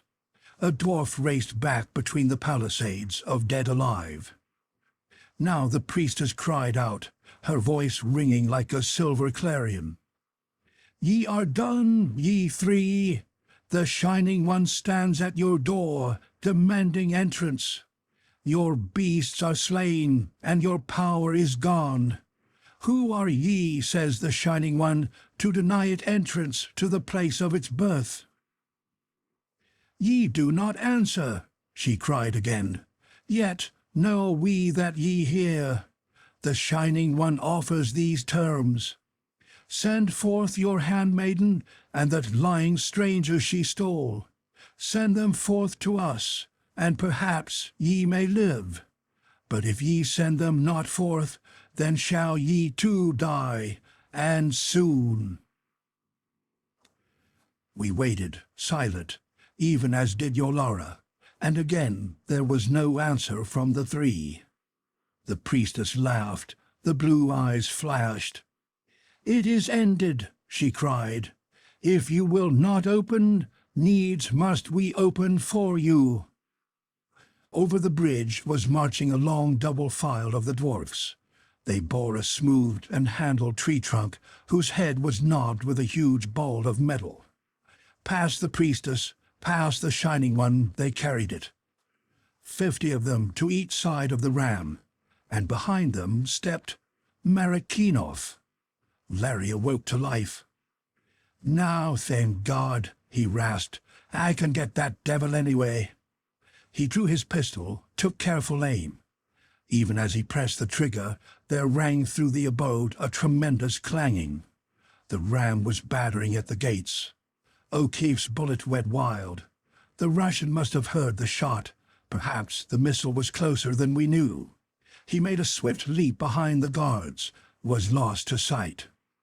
Once more the thunderous clanging rang through the castle. Lugur drew herself erect. Down upon her dropped the glistening aloofness. Gravely she bowed her head. "It is time, O love of mine." She turned to O'Keefe. "The silent ones say that the way of fear is closed, but the way of love is open. They call upon us to redeem our promise." For 100 heartbeats they clung to each other, breast to breast and lip to lip. Below, the clangor was increasing, the great trunk swinging harder and faster upon the metal gates. Now Lugur gently loosed the arms of the O'Keefe, and for another instant those two looked into each other's souls. The handmaiden smiled tremulously. "I would it might have been otherwise, Larry darling," she whispered. "But at last we pass together, dearest of mine." She leaped to the window. "Yolara!" The golden voice rang out sweetly. The clanging ceased. "Draw back your men. We open the portal and come forth to you and the Shining One, Larry and I." The priestess's silver chimes of laughter rang out, cruel, mocking. "Come then quickly," she jeered, "for surely both the Shining One and I yearn for you." Her malice-laden laughter chimed high once more. "Keep us not lonely long," the priestess mocked. Larry drew a deep breath, stretched both hands out to me. "It's goodbye, I guess, Doc." His voice was strained. "Goodbye and good luck, old boy. If you get out, and you will, let the old dolphin know I'm gone. And carry on, pal, and always remember, the O'Keefe loved you like a brother." I squeezed his hands desperately. Then, out of my ballad-shaking woe, a strange comfort was born. "Maybe it's not goodbye, Larry," I cried. "The banshee has not cried." A flash of hope passed over his face. The old reckless grin shone forth. "It's so," he said. "By the Lord, it's so." Then Lugur bent toward me, and for the second time kissed me. "Come," she said to Larry. Hand in hand they moved away, into the corridor that led to the door outside of which waited the Shining One and its priestess. And unseen by them, wrapped as they were within their love and sacrifice, I crept softly behind. For I had determined that if enter the dweller's embrace they must, they should not go alone. They paused before the golden portals. The handmaiden pressed its opening lever. The mass of leaves rolled back. Heads high, proudly, serenely, they passed through and out upon the hither span. I followed. On each side of us stood the dweller's slaves, faces turned rigidly toward their master. 100 feet away, the Shining One pulsed and spiraled in its evilly glorious lambency of sparkling plumes. Unhesitating, always with that same high serenity, Lugur and the O'Keefe, hands clasped like little children, drew closer to that wondrous shape. I could not see their faces, but I saw awe fall upon those of the watching dwarfs, and into the burning eyes of Yolara crept a doubt. Closer they drew to the dweller, and closer, I following them step by step. The Shining One's swirling lessened. Its tinklings were faint, almost stilled. It seemed to watch them apprehensively. A silence fell upon us all, a thick silence, brooding, ominous, palpable. Now the pair were face to face with the child of the three, so near that with one of its misty tentacles it could have enfolded them. And the Shining One drew back. Yes, drew back, and back with it stepped Yolara, the doubt in her eyes deepening. Onward paced the handmaiden and the O'Keefe, and step by step, as they advanced, The dweller withdrew, its bell notes chiming out, puzzled questioningly, half fearful. And back it drew, and back, until it had reached the very center of that platform over the abyss in whose depths pulsed the green fires of Earthheart. And there Yolara gripped herself. The hell that seethed within her soul leaped out of her eyes. A cry, a shriek of rage, tore from her lips. As at a signal, the Shining One flamed high. Its spirals and eddying mist swirled madly. The pulsing core of it blazed radiance. A score of coruscating tentacles swept straight upon the pair who stood intrepid, unresisting, awaiting its embrace. And upon me, lurking behind them. Through me swept a mighty exultation. It was the end then, and I was to meet it with them. Something drew us back with an incredible swiftness, and yet as gently as a summer breeze sweeps a bit of thistledown, drew us back from those darting misty arms, even as they were a hairbreadth from us. I heard the dweller's bell notes burst out ragingly. I heard Yolara scream. What was that?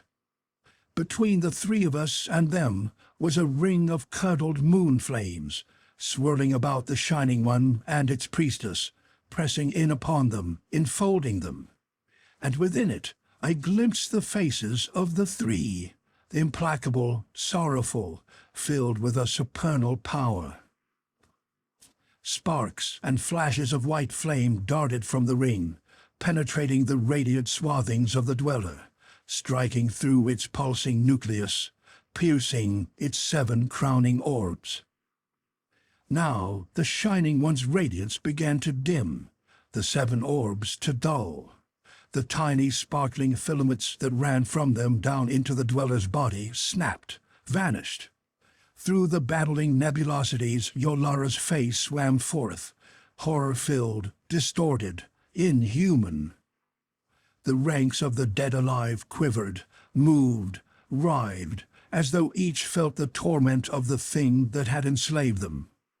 The radiance that the three wielded grew more intense, thicker, seemed to expand. Within it, suddenly, were scores of flaming triangles, scores of eyes like those of the Silent Ones. And the Shining One's 7 little moons of amber, of silver, of blue and amethyst and green, of rose and white, split, shattered, were gone. Abruptly, the tortured crystal chimings ceased. Dulled, all its soul-shaking beauty dead, blotched and shadowed squalidly, its gleaming plumes tarnished, its dancing spirals stripped from it, that which had been the Shining One wrapped itself about Yolara, wrapped and drew her into itself, writhed, swayed, and hurled itself over the edge of the bridge, down, down into the green fires of the unfathomable abyss, with its priestess still enfolded in its coils. From the dwarfs who had watched that terror came screams of panic fear. They turned and ran, racing frantically over the bridge toward the cavern mouth. The serried ranks of the dead alive trembled, shook. Then, from their faces, tied the horror of wedded ecstasy and anguish. Peace, utter peace, followed in its wake. And as fields of wheat are bent and fall beneath the wind, they fell. No longer dead alive, now all of the blessed dead, freed from their dreadful slavery. Abruptly, from the sparkling mists, the cloud of eyes was gone. Faintly revealed in them were only the heads of the Silent Ones. And they drew before us, were before us. No flames now in their ebon eyes, for the flickering fires were quenched in great tears, streaming down the marble-white faces.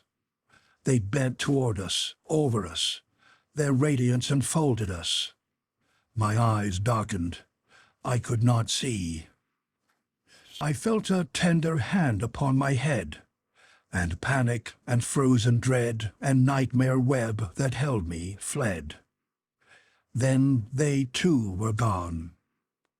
Upon Larry's breast the handmaiden was sobbing, sobbing out her heart, but this time with the joy of one who is swept up from the very threshold of hell into paradise. End of chapter 34.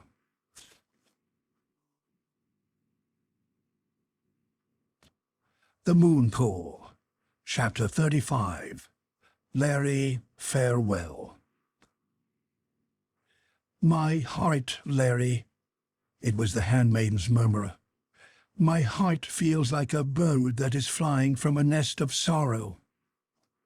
We were pacing down the length of the bridge, guards of the Akka beside us, others following with those companies of Ladala that had rushed to aid us. In front of us, the bandaged Rador swung gently within a litter. Beside him, in another, lay Nak, the Frog King. Much less of him than there had been before the battle began, but living. Hours had passed since the terror I have just related. My first task had been to search for Throckmartin and his wife among the fallen multitudes, strewn thick as autumn leaves along the flying arch of stone, over the cavern ledge, and back as far as the eye could reach. At last, Lochla and Larry helping me, we found them.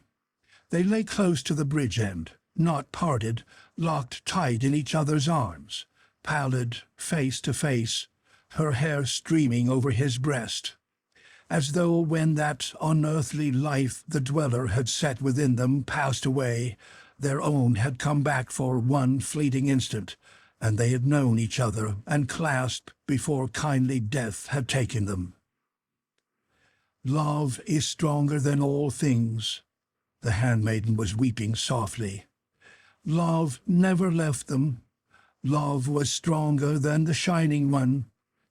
And when its evil fled, love went with them wherever souls go. Of Stanton and Thora there was no trace, nor, after our discovery of those other two, did I care to look more.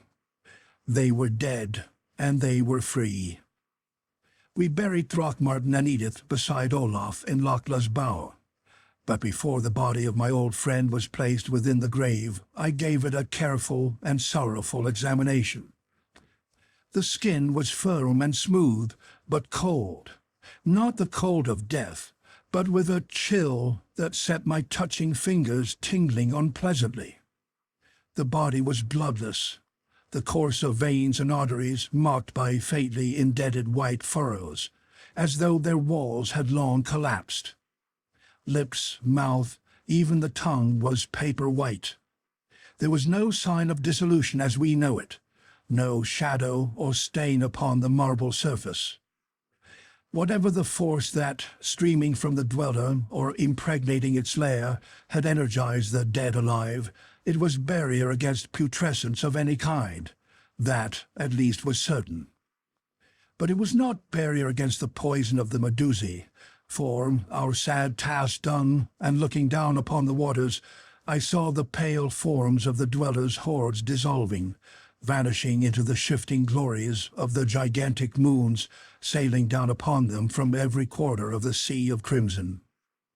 While the frogmen, whose late levies from the farthest forests were clearing bridge and ledge of cavern of the litter of the dead, we listened to a leader of the Ladala. They had risen, even as the messenger had promised Rador.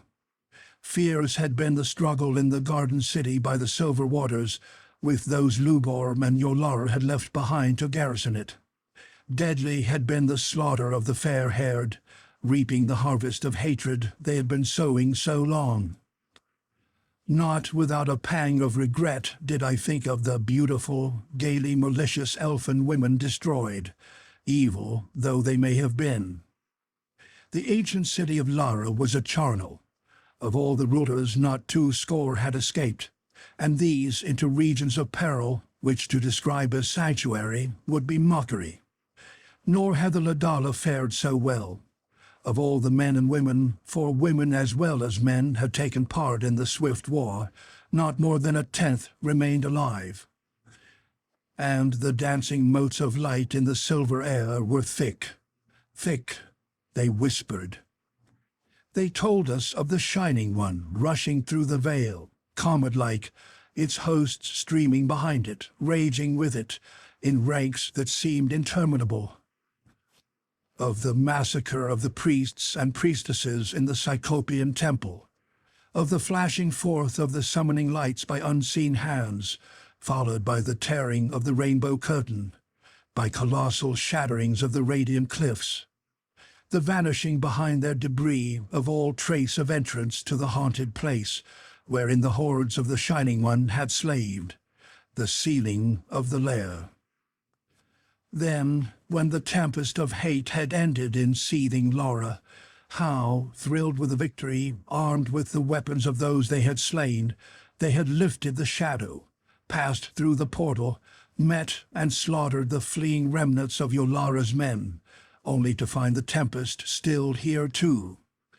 But of Marakinov they had seen nothing. Had the Russian escaped, I wondered, or was he lying out there among the dead?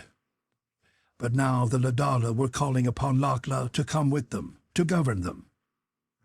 "I don't want to go, Larry darlin'," she told him. "I want to go out with you to Ireland. But for a time, I think the three would have us remain and set that place in order." The O'Keefe was bothered about something else than the government of Myria. "If they've killed off all the priests, who's to marry us, heart to mine?" he worried. "None of those Saya and Sayana rights, no matter what," he added hastily. "Marry?" cried the handmaiden incredulously. "Marry us? Why, Larry dear, we are married." The O'Keefe's astonishment was complete. His jaw dropped. Collapse seemed imminent. "We are?" he gasped. "When?" he stammered fatuously. "Why, when the mother drew us together before her, when she put her hands on our heads after we had made the promise. Didn't you understand that?" asked the handmaiden wonderingly. He looked at her, into the purity of the clear golden eyes, into the purity of the soul that gazed out of them, all his own great love transfiguring his keen face. "And is that enough for you, Mavernine?" he whispered humbly. "Enough?" The handmaid's puzzlement was complete, profound. "Enough? Larry, darlin', what more could we ask?" He drew a deep breath, clasped her close. "Kiss the bride, Doc," cried the O'Keefe. And for the third and, soul's sorrow, the last time, Lakla dimpling and blushing, I thrilled to the touch of her soft, sweet lips. Quickly were our preparations for departure made. Rador, conscious, his immense vitality conquering fast his wounds, was to be borne ahead of us. And when all was done, Lakla, Larry, and I made our way up to the scarlet stone that was the doorway to the chamber of the three. We knew, of course, that they had gone, following, no doubt, those whose eyes I had seen in the curdled mists, and who, coming to the aid of the three at last from whatever mysterious place that was their home, had thrown their strength with them against the Shining One. Nor were we wrong. When the great slab rolled away, no torrents of opalescence came rushing out upon us. The vast dome was dim, tenantless. Its curved walls that had cascaded light shone now but faintly. The dais was empty, its wall of moon-flame radiance gone. A little time we stood, heads bent, reverent, our hearts filled with gratitude and love, yes, and with pity for that strange trinity so alien to us and yet so near. Children, even as we, though so unlike us, of our same Mother Earth. And what, I wondered, had been the secret of that promise they had wrung from their handmaiden and from Larry?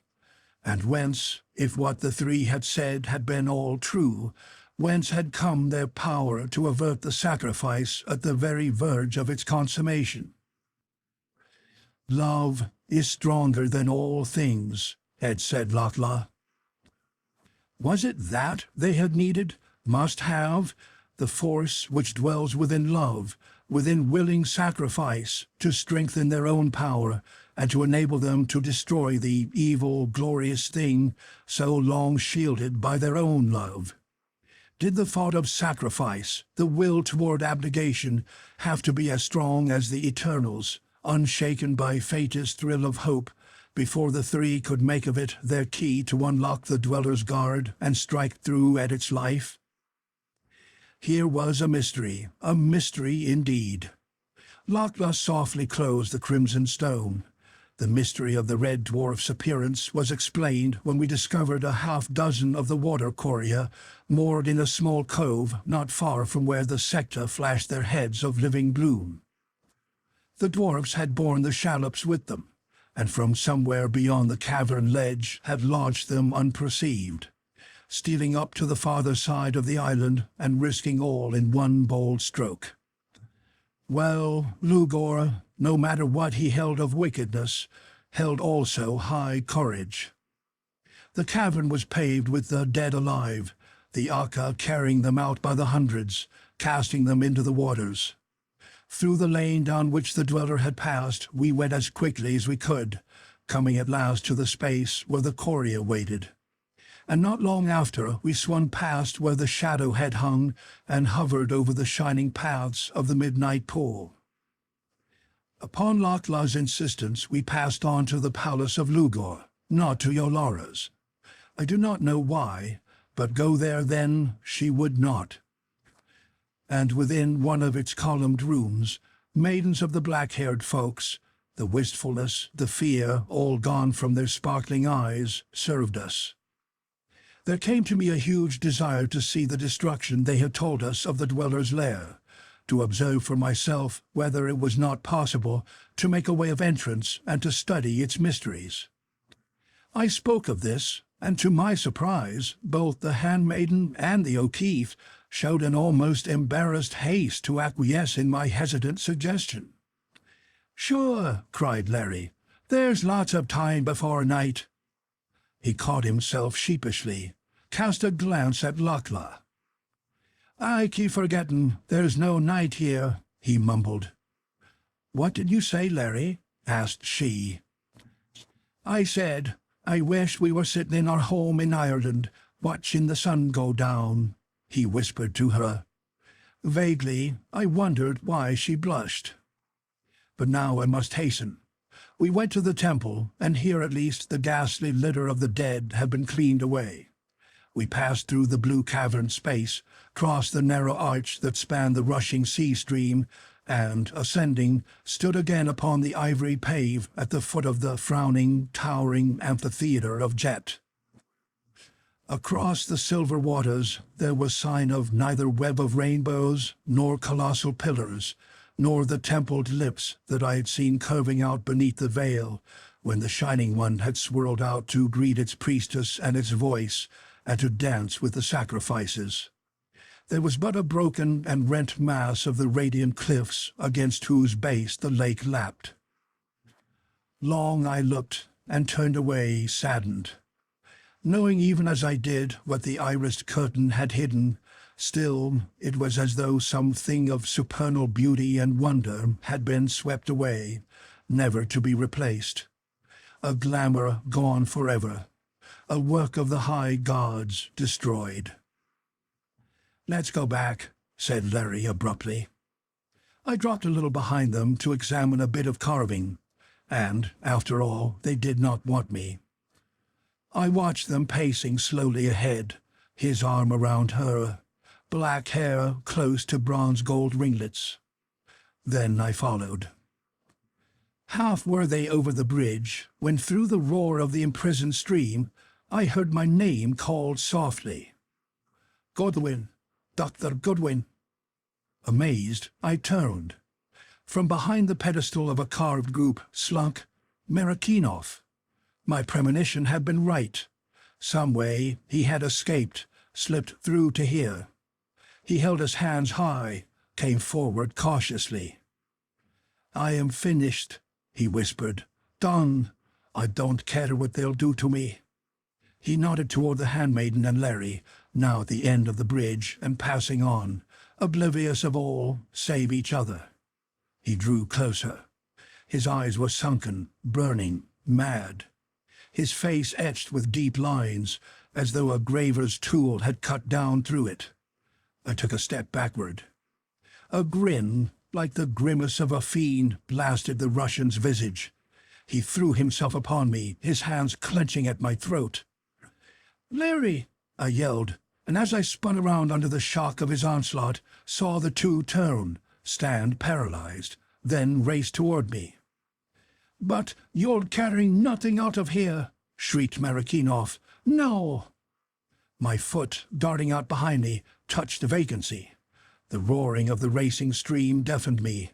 I felt its mists about me, threw myself forward. I was falling, with the Russian's hand strangling me. I struck water, sank. The hands that gripped my throat relaxed for a moment their clutch. I strove to writhe loose, felt that I was being hurled with dreadful speed on, full realization came, on the breast of that racing torrent, dropping from some far ocean cleft and rushing where? A little time, a few breathless instants, I struggled with the devil who clutched me, inflexibly, indomitably. Then a shrieking, as of all the pent winds of the universe in my ears. Blackness. Consciousness returned slowly, agonizedly. "Larry," I groaned. "Lakla." A brilliant light was glowing through my closed lids. It hurt. I opened my eyes, closed them with swords and needles of dazzling pain shooting through them. Again I opened them cautiously. It was the sun. I staggered to my feet. Behind me was a shattered wall of basalt monoliths, hewn and squared. Before me was the Pacific, smooth and blue and smiling. And not far away, cast up on the strand even as I had been, was Marikinoff. He lay there, broken and dead indeed. Yet all the waters through which we had passed, not even the waters of death themselves, could wash from his face the grin of triumph. With the last of my strength, I dragged the body from the strand and pushed it out into the waves. A little billow ran up, coiled about it, and carried it away, ducking and bending. Another seized it, and another, playing with it. It floated from my sight, that which had been Marikinoff, with all his schemes to turn our fair world into an undreamed-of hell. My strength began to come back to me. I found a thicket and slept. Slept, it must have been, for many hours, for when I again awakened, the dawn was rosing the east. I will not tell my sufferings. Suffice it to say that I found a spring and some fruit, and just before dusk had recovered enough to ride up to the top of the wall and discover where I was. The place was one of the farther islets of the Nan-Madol. To the north, I caught the shadows of the ruins of Nan-Toach, where was the moon door, black against the sky. Where was the moon door, which, some way, somehow, I must reach, and quickly. At dawn of the next day, I got together driftwood and bound it together in the shape of a rough raft with fallen creepers. Then, with a makeshift paddle, I set forth for Nan-Toach. Slowly, painfully, I crept up to it. It was late afternoon before I grounded my shaky craft on the little beach between the ruined sea gates, and creeping up the giant steps, made my way to the inner enclosure. And at its opening, I stopped, and the tears ran streaming down my cheeks, while I wept aloud with sorrow and with disappointments and with weariness. For the great wall in which had been set the pale slab, whose threshold we had crossed to the land of the Shining One, lay shattered and broken. The monoliths were heaped about. The wall had fallen, and about them shone a film of water, half covering them. There was no moon door. Dazed and weeping, I drew closer, climbed upon their outlying fragments. I looked out only upon the sea. There had been a great subsidence, an earth shock perhaps, tilting downward all that side, the echo, little doubt, of that cataclysm which had blasted the dweller's lair. The little squared islet called Tau, in which were hidden the 7 globes, had entirely disappeared. Upon the waters there was no trace of it. The moon door was gone. The passage to the moon pole was closed to me, its chamber covered by the sea. There was no road to Larry nor to Lakla, and there, for me, the world ended. The End of the Moon Pole by Abraham Merritt.